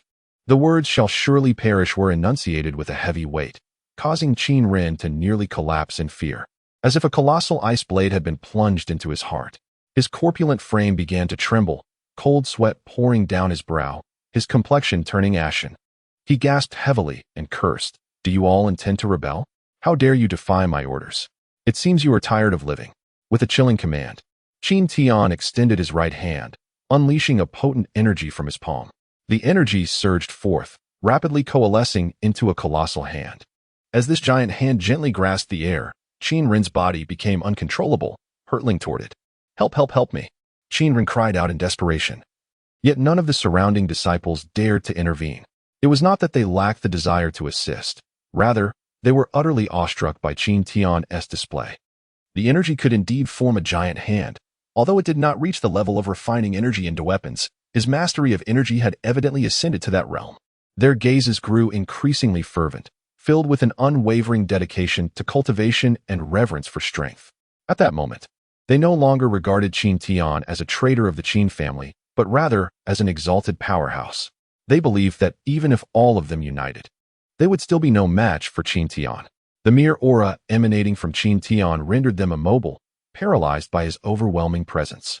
To them, Qin Tian was an indomitable force. Qin Ren was gently lifted, struggling futilely, desperately attempting to call out, yet no sound escaped his lips. Terror and panic filled his eyes as he realized he had offended an individual he should never have crossed. Yet it was too late. Stop! A powerful roar resounded. Immediately, an intense force surged forward. Qin Tian furrowed his brow and glanced around, witnessing the crowd parting instinctively. His eyes blazed like fire, coldly fixating on Qin Xiang Tian in the distance, a sinister smile creeping onto his face, brimming with provocation. He then uttered a chilling command, "Explode." With a sickening crunch, Qin Ren's skull was instantaneously crushed, his body collapsing, gradually withering away until he was reduced to a lifeless husk, not a drop of blood spilled, an eerie spectacle. In that instant of his demise, all vitality was siphoned from his form into Qin Tian's blood demon armor, which began to writhe gently, pulsating with dark crimson light, radiating a ghastly beauty. It was then that Qin Tian realized for the first time the armor's ability to absorb the essence of life. After draining Qin Ren's vitality, the blood demon armor appeared to have gained a slight enhancement, its aura altered from before. The armor, a superior spiritual artifact, possessed sentience. Observing its recent transformation, Qin Tian concluded that it was capable of self-upgrading, relying on the absorption of human blood to evolve. How astonishing! Today will be your day of reckoning. The audacious thief dares to behave so arrogantly in the presence of the Qin family. A young man beside Qin Xiangtian shouted coldly, brandishing his sword with ferocity, charging forward with unmatched swiftness. Lu Donglai, the esteemed disciple of Qin Xiangtian, stood at the fourth level of spirit gathering. While such cultivation might be considered commendable within the Qin family, to Qin Tian, it was merely the mark of a doomed soul. His gaze fixated on Qin Xiangtian, disregarding Lu Donglai entirely, a blatant affront. Suddenly, a smile reminiscent of death graced his lips, and in the next moment, his form flickered and vanished into thin air. Lu Donglai's heart jolted as he struck at nothing but air, channeling an even more formidable force. His sword slipped from his grasp, transforming into countless shadows that enveloped him completely. Any who dared to approach Qin Tian would surely perish beneath the onslaught of 1,000 swords. Lu Donglai held an unwavering faith in his own strength, believing that after 3 years of cultivation, Qin Tian could not possibly surpass the spirit-gathering realm, and thus could never evade his deadly sword array. Yet, some individuals remain oblivious to the manner of their demise. Lu Donglai was one such individual. As a frigid wind swept through, the myriad sword shadows suspended in midair suddenly dissipated into nothingness. Lu Donglai's complexion turned pale, his eyes vacant, as he gazed forward in disbelief. Lowering his head to inspect his chest, where a gaping hole, blood-soaked and gruesome, lay. Wisps of pale vapor emanated from the wound, and in an instant, his vital essence surged backward towards the cavity. Pain contorted his features, his pupils dilated, as he grappled to struggle but found himself devoid of strength, as though death had tightened its grip around his throat. In mere moments, another lifeless body lay upon the ground. Chapter 75. A chilling aura of malevolence I have no words to express. My head bowed as I transcribed these thoughts. As for the matters of membership cliques, collections, and recommendations, I leave those to your discretion. Lu Donglai has perished, vanquished without the slightest chance for retaliation, even oblivious to the manner of his demise. In the biting wind, gazing upon the lifeless corpse on the ground, a shiver coursed through everyone present. A formidable aura of malice pervaded the crowd, as if any slight movement would invite annihilation by this overwhelming intent to kill. The death of the favored disciple incited an inferno of rage within Qin Xiangtian. His bones cracked ominously, his eyes suffused with blood, locking onto Qin Tian with a gaze heavy with lethal intent. With a thunderous roar, he commanded, "Kill him." In the absence of the clan leader, the Grand Elder wielded the greatest authority, capable of issuing commands that all members of the Qin family were bound to obey. Defiance could be deemed treason, punishable by death. At Qin Xiangtian's decree, the expressions of the dozens of disciples surrounding Qin Tian betrayed their inner turmoil. Yet, a command is a command. As disciples of the Qin family, allegiance to the clan's directives was imperative. A tumult ensued, encircling Qin Tian with an insurmountable tide. Qin Tian, I regret this predicament. We dare not disobey the Grand Elder's command. Among the disciples of the Qin family, many harbored deep admiration for Qin Tian. At the very least, 3 years prior, he had granted them a moment of pride, and surviving in the Kunlun Mountains for 3 years only intensified their respect. In the realm of the strong, reverence is an essential response. However, in their hearts, no matter how formidable Qin Tian might be, he could never stand against Qin Xiangtian. After all, no amount of extraordinary training within 3 years could transcend the refinement realm, while Qin Xiangtian had already stepped into that realm half a month ago, significantly enhancing his power. Reluctant to see Qin Tian resist, they forced Qin Xiangtian to take action, leading to the downfall of the Qin family's unparalleled genius. Qin Tian smiled faintly, feeling a hint of emotion within. Yet, to make him concede? That was utterly impossible. You should step aside. I have no desire to harm you. You have already witnessed my strength. Once I eliminate Qin Xiangtian, you will no longer be compelled to follow his orders. After speaking, Qin Tian remained still. And the surrounding disciples of the Qin family did not move either. Kill Qin Xiangtian? What a joke. The refinement realm is a pinnacle of power in Qinghe City. Observing Qin Tian's seemingly effortless demeanor, they found it hard to believe, breaking through to the refinement realm from the 4th tier of spirit movement within 3 years? Even the most astonishing genius could not achieve that, and neither could Qin Tian. Weighing their options, they did not budge, with some even displaying a hint of disdain on their faces. Are you truly unwilling to step aside? Qin Tian inquired again, but the expressions of the crowd remained resolute. Showing no inclination to yield, Qin Tian chuckled coldly and said, "In that case, I must apologize." Suddenly, a visible wave of energy erupted around his body, emanating from Qin Tian. This aura was infused with boundless killing intent, yet Qin Tian deliberately concealed its sharpness, merely pushing away the Qin family disciples encircling him. These individuals represent the Cr de la Cr of the Qin family, the embodiment of their future aspirations. Qin Tian harbored no desire to extinguish their lives. Despite his animosity towards the Qin lineage and the ease with which he could dispatch a life, he was not a callous purveyor of death. Those deserving of demise would meet their end, but those without involvement would be spared by Qin Tian.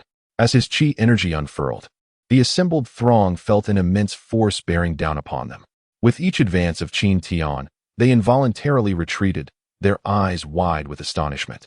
Unable to fathom the sheer magnitude of his qi prowess, they exerted themselves to resist, ceaselessly channeling qi from their dantian, but their efforts proved futile. The gulf between them and Qin Tian was simply too vast to bridge.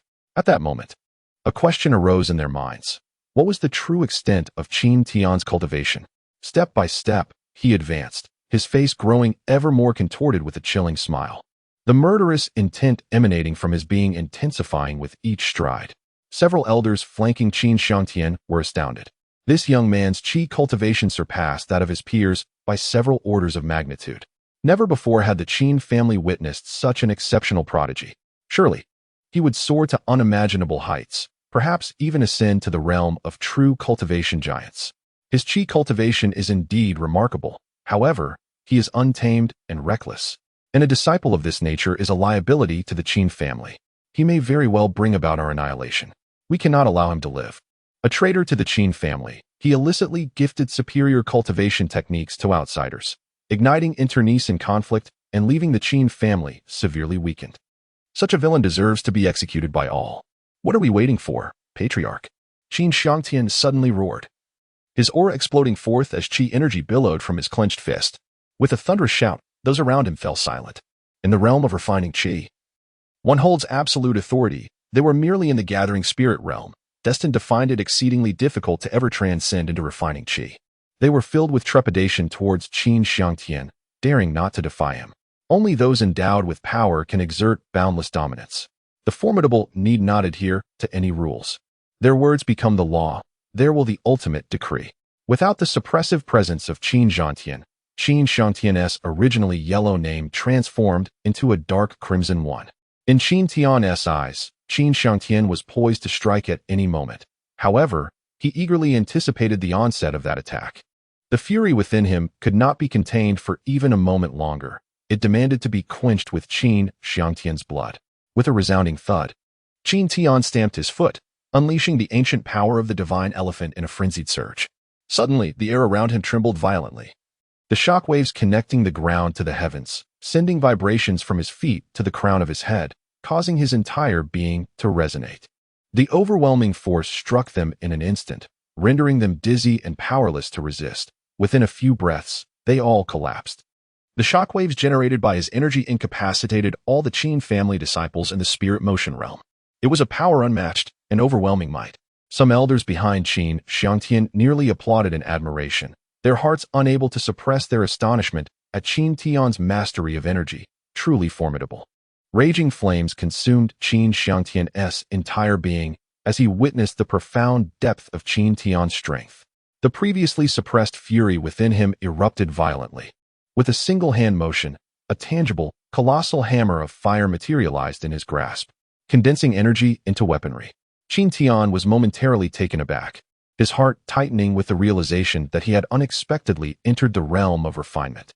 Observing Qin Tian, the fury on his face intensified, and he erupted into a maniacal laughter, exclaiming that even in the refinement realm, he would meet his demise. With a fierce internal call, the ancient, formidable power of the divine elephant surged forth from his dantian, unleashing a formidable, chaotic force. At that moment, Qin Tian was enveloped in a mist of white vapor, as if flames engulfed his entire being, evaporating the chill surrounding him. A palpable aura of murderous intent permeated the atmosphere, shaking the very ground beneath. Chapter 76. Between Life and Death. Two potent waves of lethal intent clashed invisibly, rendering the air increasingly oppressive. Qin Xiangtian strode forward, his countenance radiating a profound malevolence. He had finally awaited this moment. The anguish of losing a child surged within him once more, a wicked fire igniting in his chest, raging uncontrollably. The fiery war hammer in his grasp expanded with the intensity of his wrath, an awe-inspiring force. The power of the refinement realm was immensely formidable. The pressure released by Qin Xiangtian was unprecedented in its magnitude. Consumed by vengeance for the loss of his sons, both of whom had perished at the hands of Qin Tian's family, he yearned to rend flesh from bone and drain blood from his enemy to assuage his hatred. This vendetta demanded to be cleansed in blood. Yet, the animosity and fury that boiled within Qin Tian dwarfed Qin Xiangtian's rage 1,000-fold. Though he was no longer the Qin Tian of the past, the memories of being bullied and persecuted for 5 long years surged in his mind, stoking the flames of his anger. In that moment, Qin Tian's singular desire was to crush Qin Xiangtian with one decisive blow. The spirit of battle surged. The flames of wrath escalated, and the intensity of hatred rose as the atmosphere thickened with murderous intent, ready to erupt at any moment. Qin Tian soared into the sky, suddenly leaping, and in midair, a long trail of phantoms shot towards the training ground. Thinking of escaping? Perhaps in your next life. With 2 nearly thunderous roars, Qin Xiangtian's figure vanished into thin air, and a fierce gust of wind swept through, revealing a shadow racing toward the training ground. The fiery war hammer howled as it soared, scorching everything in its path, imbued with an aura of death. The training ground? Could it be the arena of life and death? Let us hasten to witness. The arena of life and death, as the name suggests, is a place where only one survives when 2 ascend. This is the rule. It is the sole means for the disciples of the Qin family to settle their grievances. Situated at the heart of the training ground, the arena was surrounded by numerous diligent Qin disciples, who, upon seeing the fleeting shadows, broke into a cold sweat. Ceasing their training to gaze at the arena of life and death, Qin Xiangtian let out a cold, mocking laugh, then, with eyes wide open in fury, he bellowed, "If you seek death here, then I shall grant it." Qin Tian's purpose for standing upon the arena was to avoid any blemish on his reputation. For in the arena, life and death are fated. No matter the outcry, none could hold him accountable. He was indifferent to the fleeting seconds it took to slay Qin Xiangtian. Reform was imperative for the Qin family. Reform through blood. Qin Laozhai, you have long sought to bring about my demise. Today, I grant you the opportunity. However, Qin Tian let out a cold chuckle. 3 years ago, you may have possessed the strength to slay me with a single strike, but alas, at that time, the clan leader restrained you, preventing you from acting recklessly. Now, having stepped onto this stage of life and death, even with the clan leader present, I shall crush you beneath my feet. In my eyes, you are already a corpse. I had intended to allow you a few more days of life, but regrettably, you acted in defiance by casting Meng Lei down the cliff. It was I who ended Qin Kuan's life all those years ago. He deserved his fate. We had an agreement. I foretold that it would not be long before you joined him in the afterlife. With your death, he shall no longer suffer in solitude. With each word spoken, the atmosphere around him trembled as though thunder had erupted. Beneath the overcast sky, Qin Tian's murderous intent surged forth, his aura reaching a terrifying zenith, evoking fear in all who beheld it. The temperature in the training grounds plummeted, enveloping the space in an icy chill.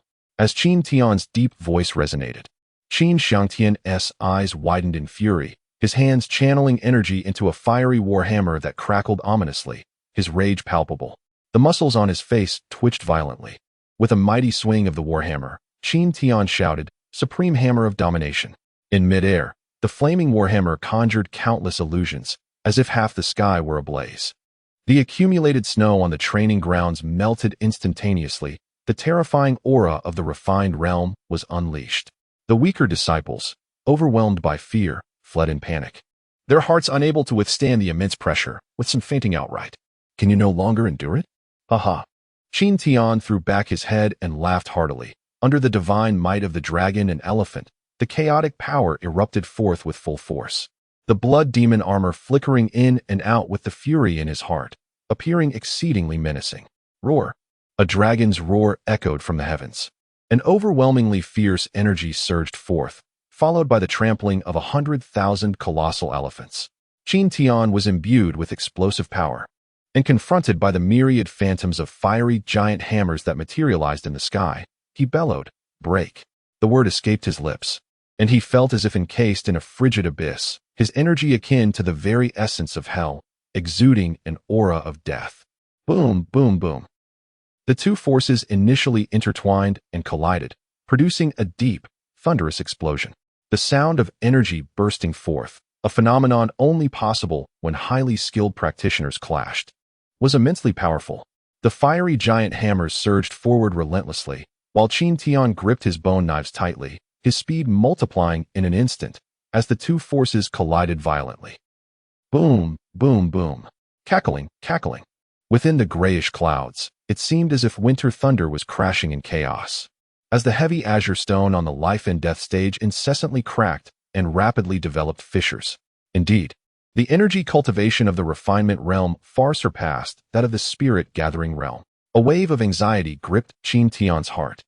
From the very beginning of the battle, he had not relaxed in the slightest, for he faced Qin Xiangtian of the refinement realm, while his own strength was merely at the 8th stage of the spirit-gathering realm. The disparity between the spirit-gathering realm and the refinement realm was exceedingly vast. With a single strike, Qin Tian steadfastly maintained his composure, though the tumultuous energy within his chest surged violently, scattering the surrounding aura with sheer force, amplifying the pressure upon his heart. However, an expression of incredulity flickered in Qin Xiangtian's eyes. He had unleashed nearly all of his power in that blow. Yet Qin Tian had withstood it. He pondered secretly, what extraordinary fortune must this young man possess? The fact that someone at the 8th level of spirit gathering could endure a full force strike from the refining energy realm was astounding. This individual must not be allowed to live. If he is not slain today, he will undoubtedly become a significant threat in the future. With this thought, Qin Xiangtian suppressed the agony in his chest and roared, "War Goddess Hammer." At that moment, Qin Tian suddenly smiled coldly, regarding the refining energy realm as nothing of consequence. A fierce anger surged within him, and he unleashed a level 1 fury. With a thunderous roar, a powerful wave of milky white energy erupted from within Qin Tian, rolling forth with the force of a colossal tidal wave.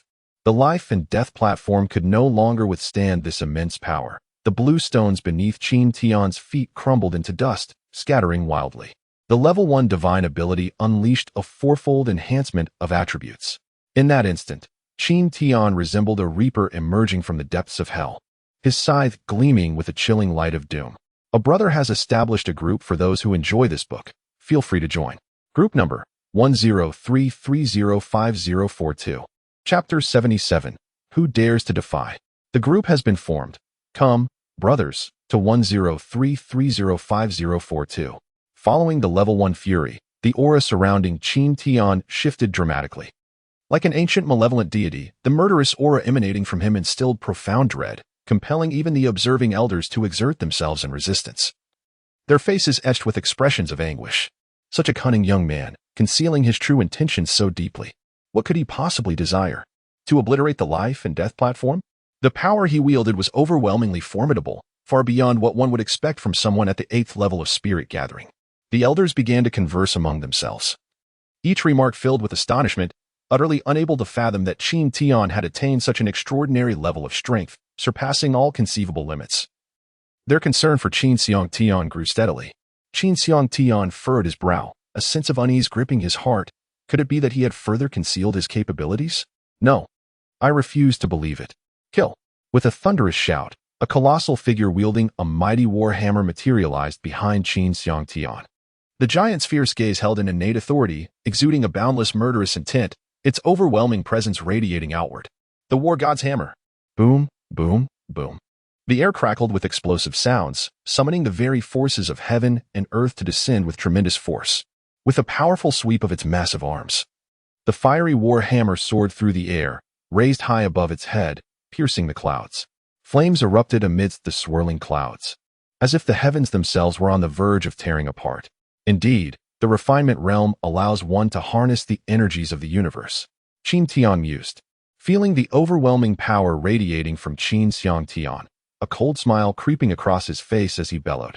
Is this truly your ultimate strength? You are woefully inadequate. Die. As the word death escaped his lips, the earth trembled violently, and a dragon's roar echoed from the heavens above, unleashing chaos. 200,000 colossal elephants trampled furiously, their roars reverberating through the air. Behind Qin Tian, a swirling mass of purplish-black flames emerged, growing denser and more terrifying by the moment. Slay!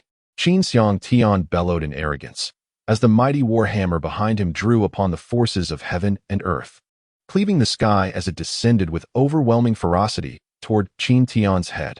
Qin Tian's facial muscles twitched under the immense pressure that bore down upon him, causing him to sink momentarily into the ground.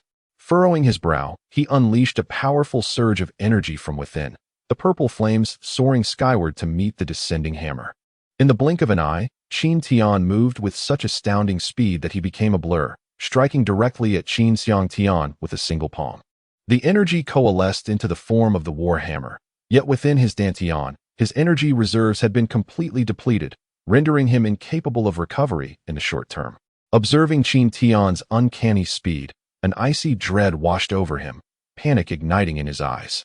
How could this be? It was impossible. He was merely at the 8th level of spirit gathering. No matter how profound his energy, he could not possibly rival me. Qin Tian was unlike anyone else. Within him, 2 crystalline cores throbbed with relentless vigor, continuously replenishing the energy released from them. As long as the cores remained, he possessed an inexhaustible supply of power. This was his foundation, his assurance for vanquishing Qin Xiang Tian. The purplish flames effectively countered the fiery hammer, gradually causing the colossal weapon to diminish in size, its strength evidently waning. Had his energy truly run dry? His form shifted incessantly, and a chilling mockery echoed in Qin Xiang Tian's ears, igniting a profound sense of despair from within his heart. He could not fathom how Qin Tian had grown to such formidable strength. Regret and self-loathing consumed him as he lamented why he had not, in the face of Qin Zhantian's oppression, crushed Qin Tian when he had the chance. Hatred surged within him, his gaze growing increasingly vacant. Simultaneously, the colossal warhammer behind him lost all semblance of resistance, while the violet flames continued to rise and expand. Boundless and infinite, as if Qin Tian possessed an oceanic reservoir of energy, an inexhaustible source of power within. He was unwilling to accept this reality. After finally acquiring a crystal core, he had managed to break through to the refining strength realm in just half a month. Yet, he was astonished to discover that even the refining strength realm was no match for Qin Tian. Was he not filled with resentment? Did he not yearn for vengeance? Death would be his only solace. Suddenly, Qin Tian moved with a swift motion, a purple blade materializing atop his bone knife, swirling with potent energy. And it pierced directly through Qin Xiangtian's heart. With a splatter, blood erupted forth, and the blood demon battle armor glowed fiercely, instantaneously absorbing the blood, followed by an insatiable hunger for Qin Xiangtian's essence, for the vitality of the refining strength realm was a veritable feast for it. Congratulations to player Qin Tian for slaying Qin Xiangtian. earning 1,000,000 experience points, 50,000 energy points, and 1,000 survival points. Congratulations to player Qin Tian for breaking through to the 9th tier of Spirit Gathering. Congratulations to player Qin Tian for obtaining a 5th tier monster crystal core. As he listened to the system's notifications, Qin Tian was utterly astonished. Was the experience from a humanoid boss truly so ferocious?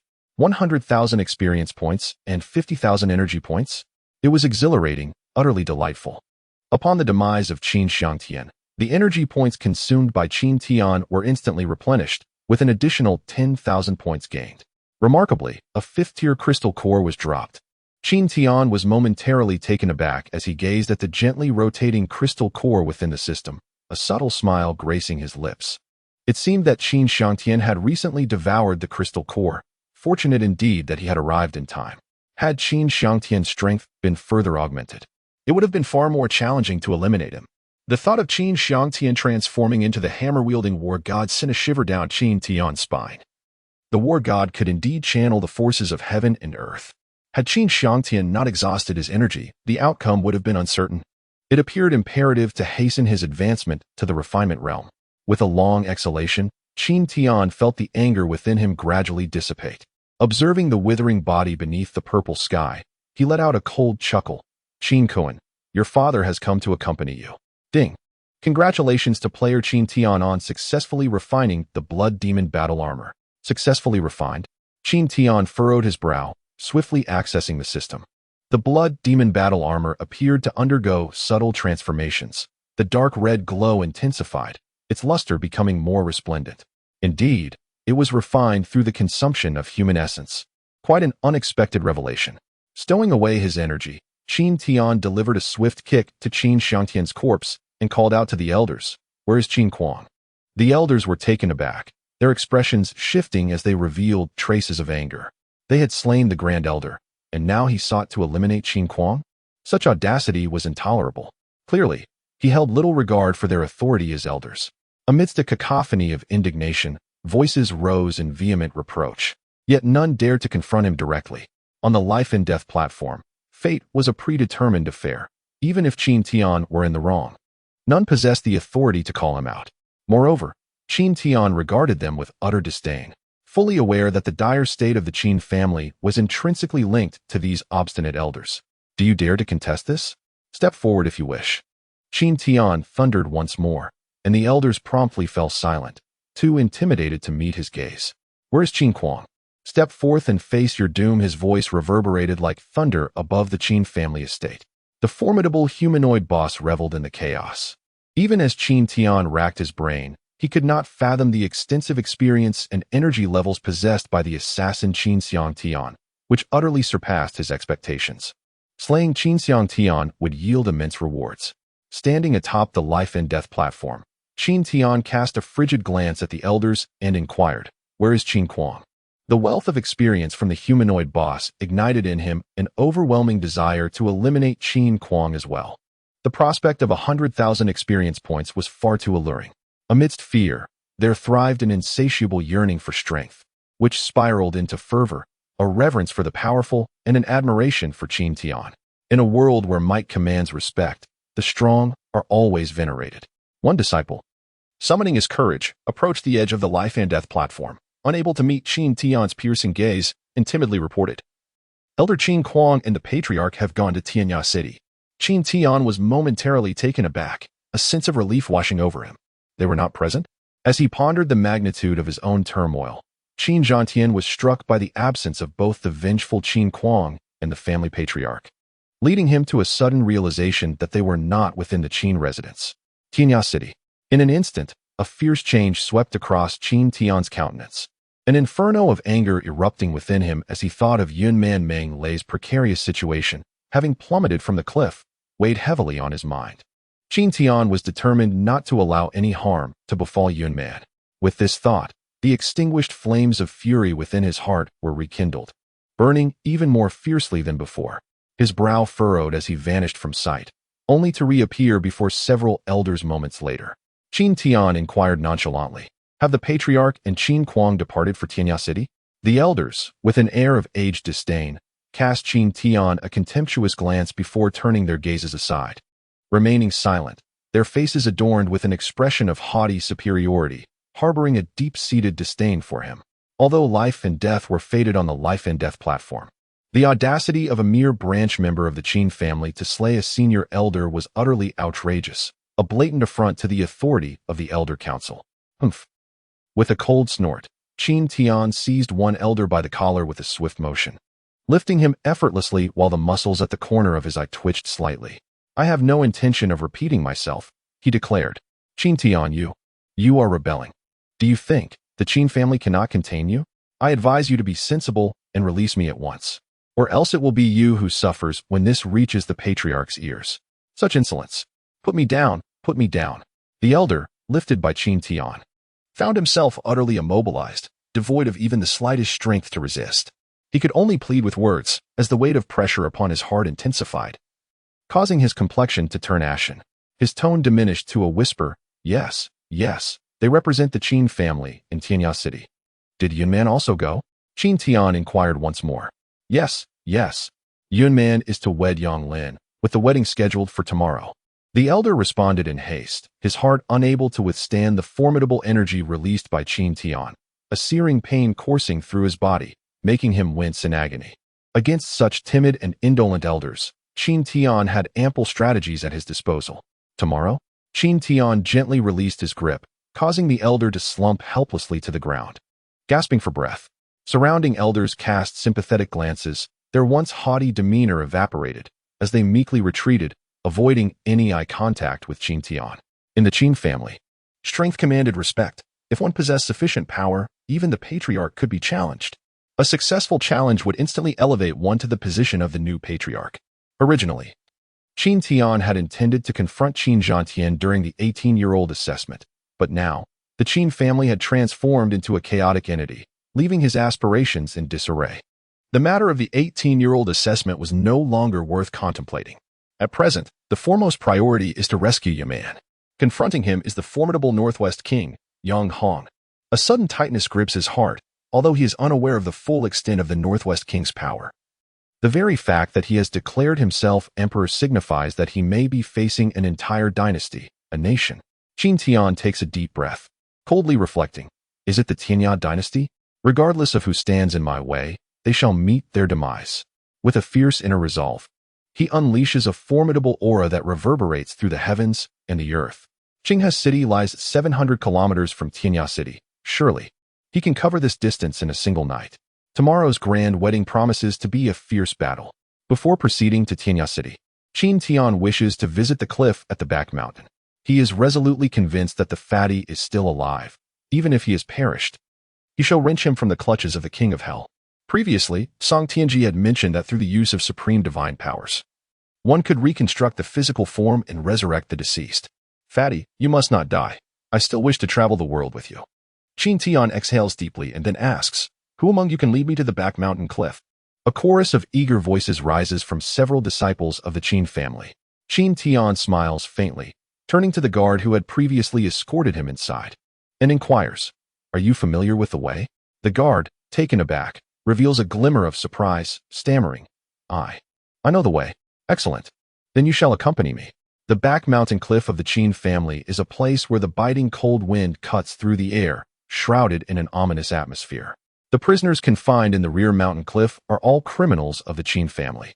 The environment here is exceedingly harsh. Typically, those held in such a place cannot endure for more than a year. Even individuals of exceptional cultivation cannot withstand the torment of the chilling winds that gnaw at the body throughout the seasons. Below the rear mountain cliff lies an abyss of unfathomable depth, shrouded in mist and beset by biting winds, rendering it impossible to discern its true depth.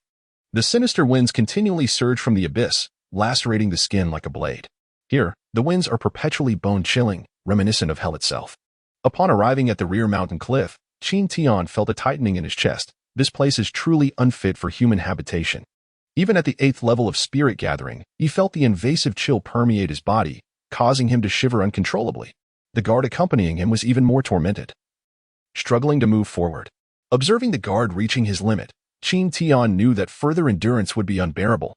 The guard, as if granted a reprieve, promptly bowed and retreated hurriedly, fearing that lingering even a moment longer would result in being swept into the abyss by the relentless winds. Whoosh, whoosh, whoosh. The winds from the abyss continued to howl. Qin Tian refrained from employing any energy techniques, allowing the winds to lash against his face. The malevolent gusts infiltrated his body, but were instantly absorbed by the Dragon Elephant Void Sutra, which proved to be their nemesis. As he ascended the rugged path along the mountain wall, Qin Tian reflected on the moment when the rotund figure had brought Yin Man to hide here, his heart growing colder with each recollection, a murderous intent rising within him. Qin Kuang, Qin Zhantian, I shall not spare you. Ha ha ha. From the cliff summit came the sounds of cultivation, vibrant and full of vigor.